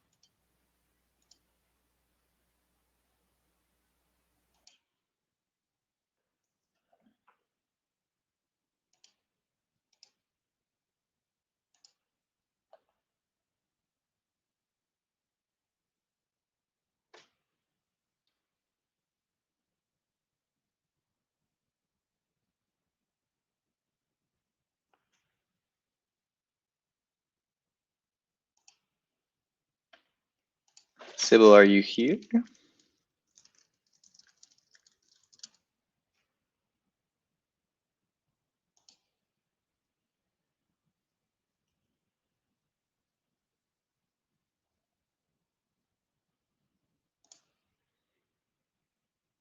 Just waiting for Sybil.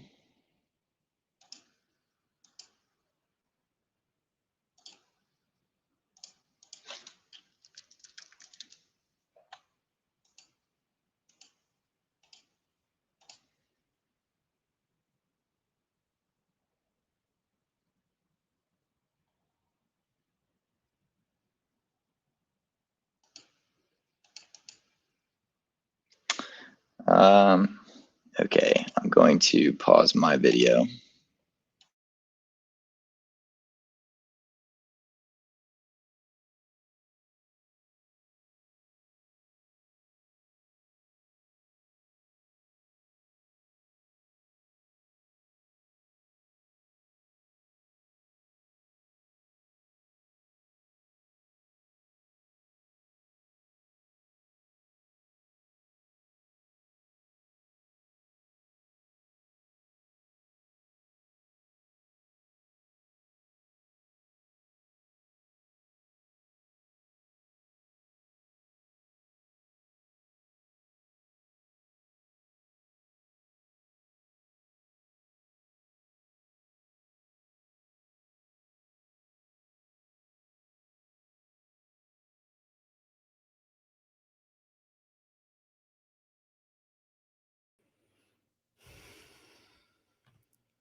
Okay, Sybil is here. Hi. So this is going to be Sybil Smith's talk, Hierarchical Statistical Learning, Behavior and Neural Network Modeling Investigations. So Sybil, take it away. Great, thanks so much. So it's great to be here. And yeah, so basically over about the last 15 years or so, there's a growing body of work that has shown that there are temporal hierarchies in the brain. And this is founded in animal studies, computational modeling work, and also some neuroimaging studies in humans that tend to use more naturalistic stimuli and paradigms. And the basic finding is that in both cortex and the hippocampus, regions that have closer ties to primary sensory areas have a tendency to integrate information over a narrower effective time window, whereas higher level association areas tend to integrate it over a longer time scale. And relatedly, these higher level association areas also tend to encode information regarding the broader sensory and semantic context. So this body of findings has inspired some challenging questions about the extent to which some simple computational principles like prediction-based learning and temporal hierarchy might be able to explain seemingly qualitative functional divisions in the brain. So in our project, we're going to use a new avenue for investigating these questions.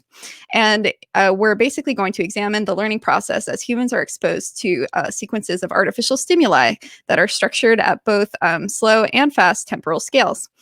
We're using this to map the encoding of temporal contingencies at different scales in both cortex and the hippocampus.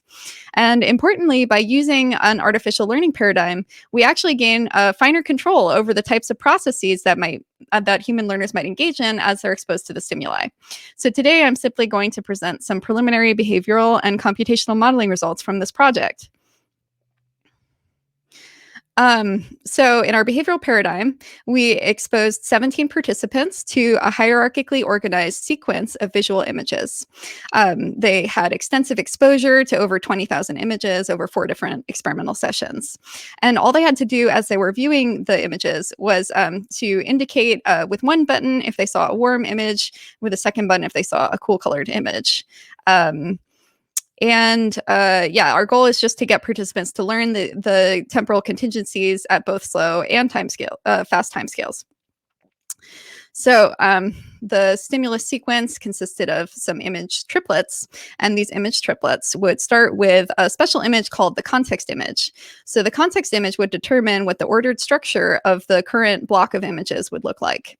So depending on the identity of the context image, the third image in each triplet could be swapped with that in another triplet. So here we have this context image that looks like it has a triangle. If you change to a new block with a different context image, if it's in a different condition, you might find that the third image in the triplets has now been swapped. So that's known as the low-level order assignment of the context. Okay. We included additional context images at the beginning, the middle, and the end of each block, and we displayed triplets multiple times in each block. And then lastly, the first half of each block would contain one set of images and one set of triplets. The second half would contain a distinct set of images and triplets. And again, depending on the identity of this critical context image, which set came first would change. So if you change to a new context image, the order of those two could be swapped.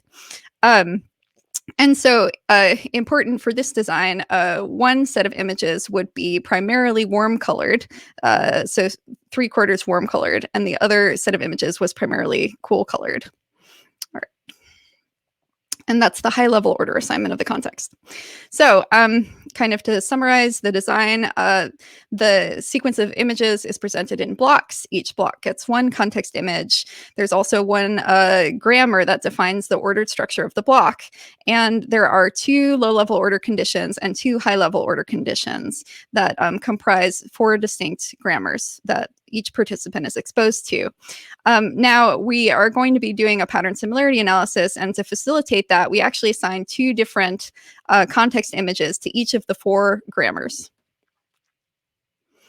All right, so first, once the participants have been exposed to the sequences, we would assess their explicit learning. And the way we do that is simply present them with a short sequence of images and then a probe. So they would have to indicate which of two images was more likely to come next in the sequence. So to probe their explicit understanding of the low-level order, we would just present the first two images in a triplet and then the probe. To probe their understanding of high-level order structure, we would give them kind of a longer sequence. So this is showing kind of the transition from the end of one block to the start of the next. And then sometimes we would show them the transition from the first half of the block to the second half of the block. And then we would probe them with either a contextually congruent or incongruent image. So what do we find? Well, people were actually very bad at this explicit task. Nothing was above chance. And even breaking down the high-level order sensitivity, you'll see that to the extent that it's even slightly above chance, it's driven by these block middle trials. And so what that suggests is that people might be learning something along the lines of, well, if I had some cool colored images here, in the second half, it should be warm and vice versa. But that contingency is not actually contingent on the specific context image they viewed. And so they are not really explicitly encoding very much. We also checked their implicit learning. And so for this, 80% of the blocks they were exposed to followed the correct order rules that I just described, but 10% of the time we would violate the high-level order rule, and 10% of the time we'd violate the low-level order rule for all triplets in the block. And we would look at their accuracy and response time for the normal and the structure violated blocks across learning. So what we found is from plotting log RT from sessions 1 through 4 of the experiment, RTs tended to go down. But if you look at it separately by the condition, so like for black is the unviolated blocks, blue is the low-level structure violated blocks, and orange is the high-level structure violated blocks, you can kind of see that over time, the difference between these conditions is increasing. So mainly people are becoming relatively slower to respond to the colored images when the order is violated either at a high level or a low level, although the low level is only a marginal trend. And then looking at accuracy, you'll see that accuracy tends to improve over time, except for in the low-level order condition. And so with learning, if you mess up the order of the triplet images, people will tend to make slightly more mistakes. So we're actively developing this paradigm for examining learning of sequential dependencies at both fast and slow timescales. So there is no explicit learning, but there is seemingly some implicit learning of the low and high level structure in this task. And some features may have helped them to learn. For example, the color features being correlated with the first half and second half of the blocks. And also kind of response contingencies likely played a role. But because the context cues are task irrelevant, that probably hurt learning. Okay. So in our next, we did some computational modeling. So for this, we trained 3 different recurrent neural networks to predict the upcoming image in a sequence. That was similar to the ones we gave participants. We used long short-term memory units, and we would fix the total number of units, but then vary the number of stacked layers between 1 and 3. We did 50 different model instances per model type, and the images here are simply one-hot encoded, so there is no visual similarity information or anything like that. We also made the input sequence a little bit more variable than what we gave the human participants to avoid overfitting. So once we fit the models, we would take the trained models and we would re-expose it to each of the 8 different context images in isolation, and then look at the activity patterns for each of the different layers in the model. And so what we're looking for is to see if the model is going to represent the context images more similarly if they share a low-level order condition or a high-level order condition. And we're predicting that the shallower network layers should be more sensitive to this low-level order information, and the deeper network layers will be more sensitive to high-level order information. So what did we find? So here I'm plotting the mean dissimilarity matrix across 50 different model instances for the 3-layer recurrent neural network model for each of the layers separately. And so down below each dissimilarity matrix is the Pearson correlations across the model instances between that and each of the low-level and high-level order templates. And what you see is that as you move from shallower to deeper network layers, there's more sensitivity to the high-level order information associated with the context images. Also, if you look at layers 2 and 3, there's an apparent trade-off in sensitivity to low-level and high-level order information. And so you could ask, well, did you really need 3 layers to show this effect? And actually, holding everything else constant, we did. So when we when we looked at our 2-layer model, it did not show this pattern, and instead just showed increased sensitivity to low-level order information in layer 2. And so what I think is going on here is a pretty simple explanation, which is just that there's kind of iterative temporal pooling across the layers. So, the input is changing over time. Your layer 1 unit is sensitive not only to the current image, but also to some images in the past. But of course, the farther in the past you go, the harder it is to learn the contingency. And so that unit, though, is also changing its state, which is the input to the next unit. And so what you'll see is that layer unit 2, kind of by nature of this stacking, is going to have a longer effective time window over which it's integrating information, and same for layer 3. So there are some models out there that look at similar trends and will simply set a parameter for looking at the integration window. But I think this is just a reminder that those sorts of parameters are not just probably capturing differences among the layers in terms of each individual layer's properties, but it's also probably capturing something about network depth. So these findings have validated the premise of conducting a parallel set of analyses on neural data from the brains of human learners exposed to these sorts of sequences. And we're going to use this to localize brain regions that are sensitive to information at different temporal scales. So in this presentation, we've shown that adult human learners can learn some aspects of hierarchically organized structure in a paradigm like this. We've also shown that a standard multi-layer recurrent network can capture the anatomical gradient of sensitivity to information at both short and long time scales. And we argue that using carefully controlled novel stimulus sequences like this can complement more naturalistic approaches and can better isolate the role of temporal hierarchy in explaining observed functional differences across the human brain. So thank you so much for listening, and I'm happy to take your questions.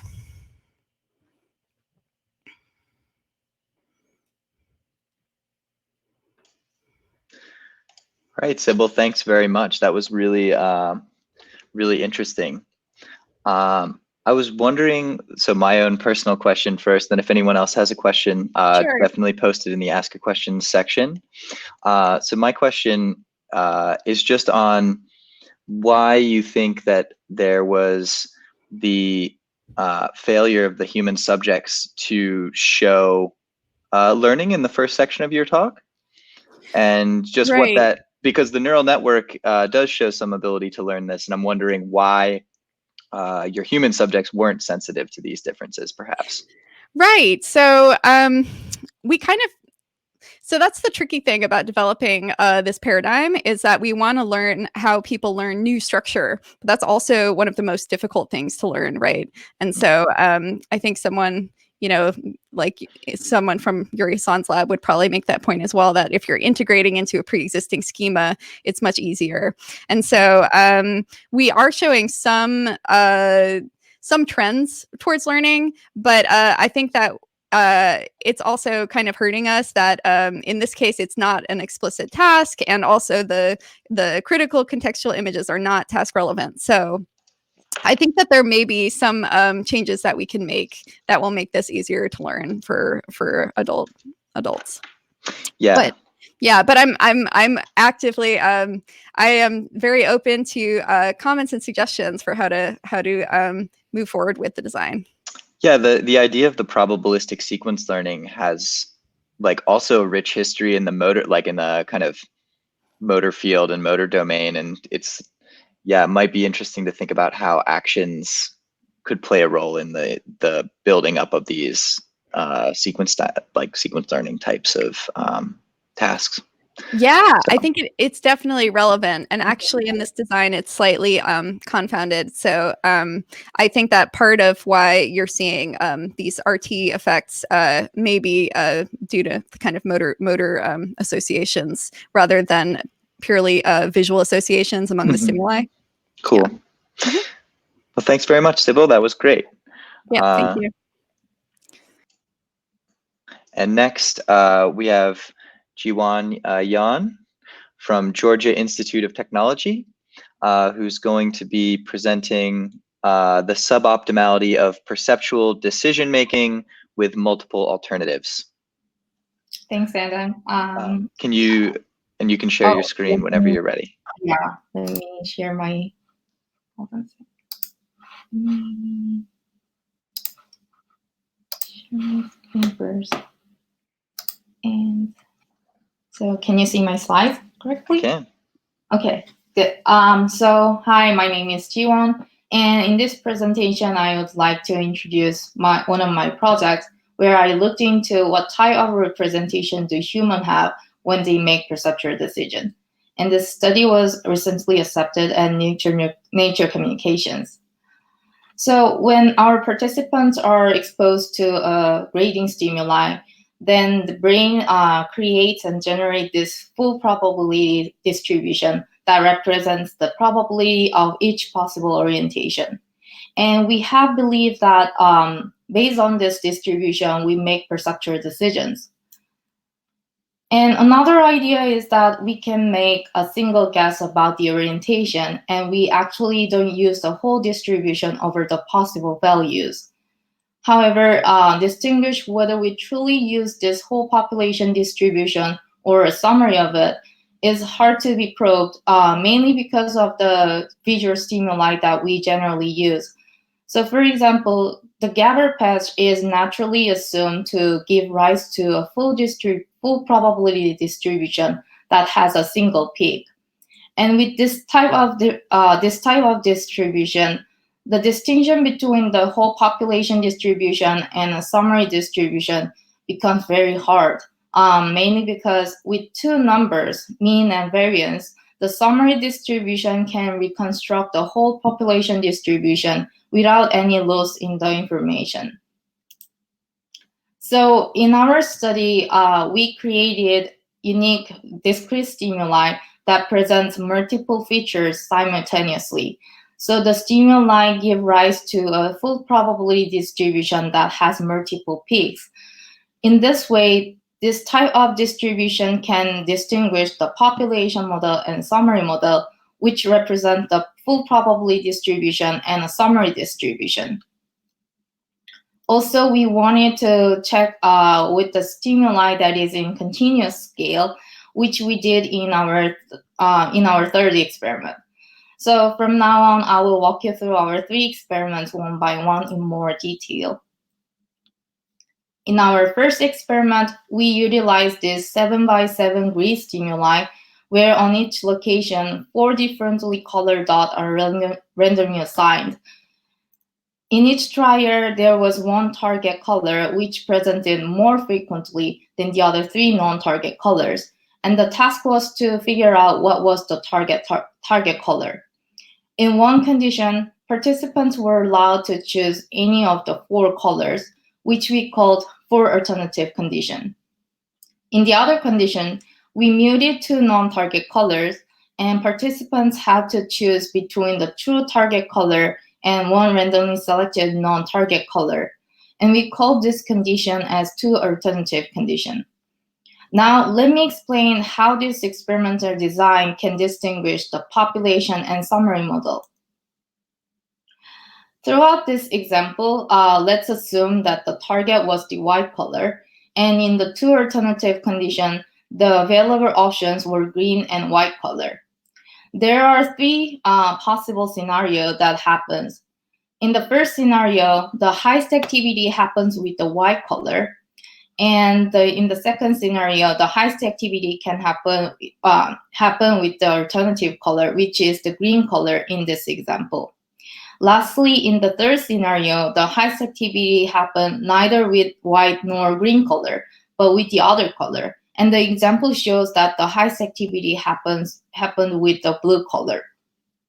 With these three scenarios, in 4 alternative conditions, actually the population and summary models are not distinguishable.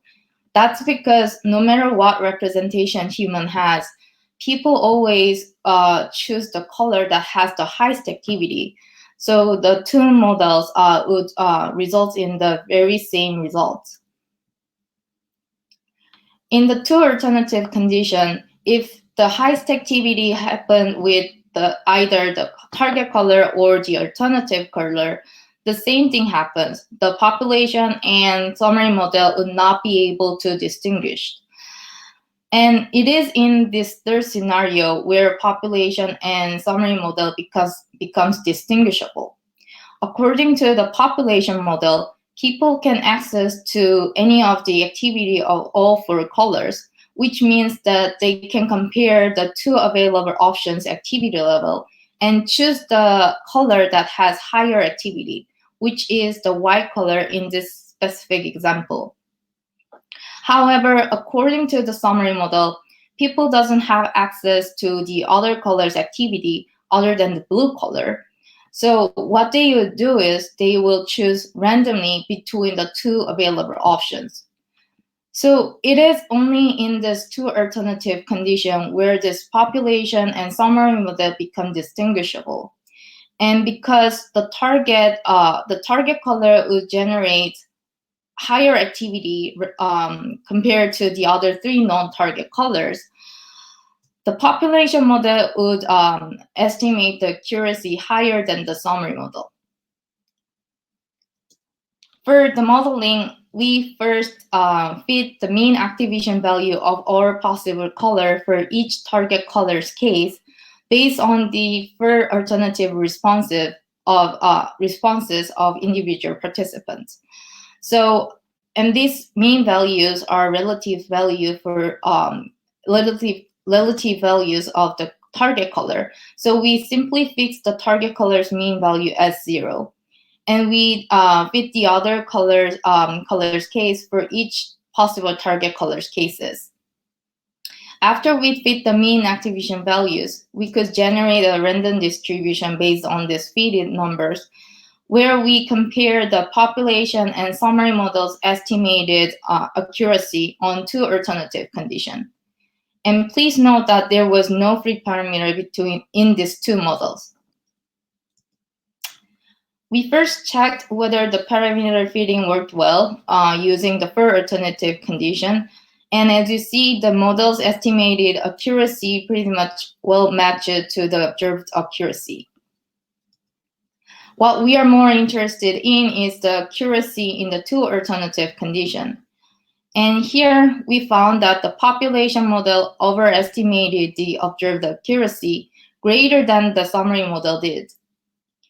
We checked the AIC values to see the model fit of each population and summary model, where we found that for most of our participants, the summary model was preferred over the population model. Now in experiment 2, we wanted to replicate our findings in experiment 1. So we changed our stimulus's category from colors to symbol and increased the number of categories from 4 to 6. We did the exactly same procedure for model fitting and testing. And here we again observed that the population model overestimated the observed accuracy. And 9 out of 10 participants' data indicates that the summary model was preferred over the population model. Finally, in this last experiment, we wanted to extend and generalize our findings with a stimulus that is in the continuous scale. So we recruited a randomly moving dot stimulus. in this stimulus, there were 3 dot clouds that were moving into different directions. There was one target direction that contains more number of dots than the other 2 non-target directions. And this is how the stimulus looked like. So it's more like 3 spaces are superimposed and sliding into a different directions. Now, let me show you the results that we found from our last experiment. Here again, we observed the population model overestimated the observed accuracy. And 9 out of 11 participants' data indicates that the summary model was preferred over the population model. Now, let me wrap up what I have done and found through this project. Testing whether we have access to the full probability distribution over the possible options is hard to be probed. And have remained as a question for a long while. And through this study, we showed that we devised a way to distinguish the full probability distribution and a summary distribution. And across these 3 experiments, we consistently observed that the summary model was preferred over the population model, which indicates that we don't have access to the full sensory distribution when we make deliberate perceptual decisions. However, the result doesn't indicate that we only have a single point estimate representation in our mind. What we are arguing here is that when we make deliberate decisions, then we don't have access to the full sensory distribution. And this is what I have prepared for today's presentation. Thank you for listening, and I especially thank to my wonderful lab members. Thank you.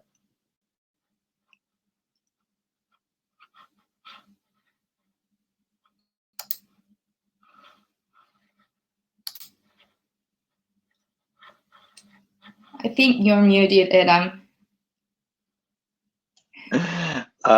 Thank you, Tiwan. That was a really great talk. So I was wondering if you could relate your findings at all to actually what Tim was talking about earlier, because it seems like these conversations about decision making and uncertainty are somewhat in conversation with one another, and I was wondering if you saw any parallels to the ideas that between the ideas that you two have. So basically, me and my advisor think that this study is not about the working memory or short-term memory at all, because different from what Tim did in his study, we presented a stimulus that is very complicated, and it's we believe that it's almost hard to memorize those elements. And what our participant did in our study is more of like they make decision based on what they perceived, not what they memorized. Mm-hmm. So yeah. So it's a little bit different in that way. Yeah. Great. That was fantastic. So thank you very much. Thank you. And thank you, everyone. You're getting lots of applause, and you get many hip hip hoorays. Thank you so much, everybody. Yeah, enjoy, and we'll see. Well, I'm sure some of you guys will go to the posters session after this, and the rest of you we'll see in the morning. So, thank you. Bye.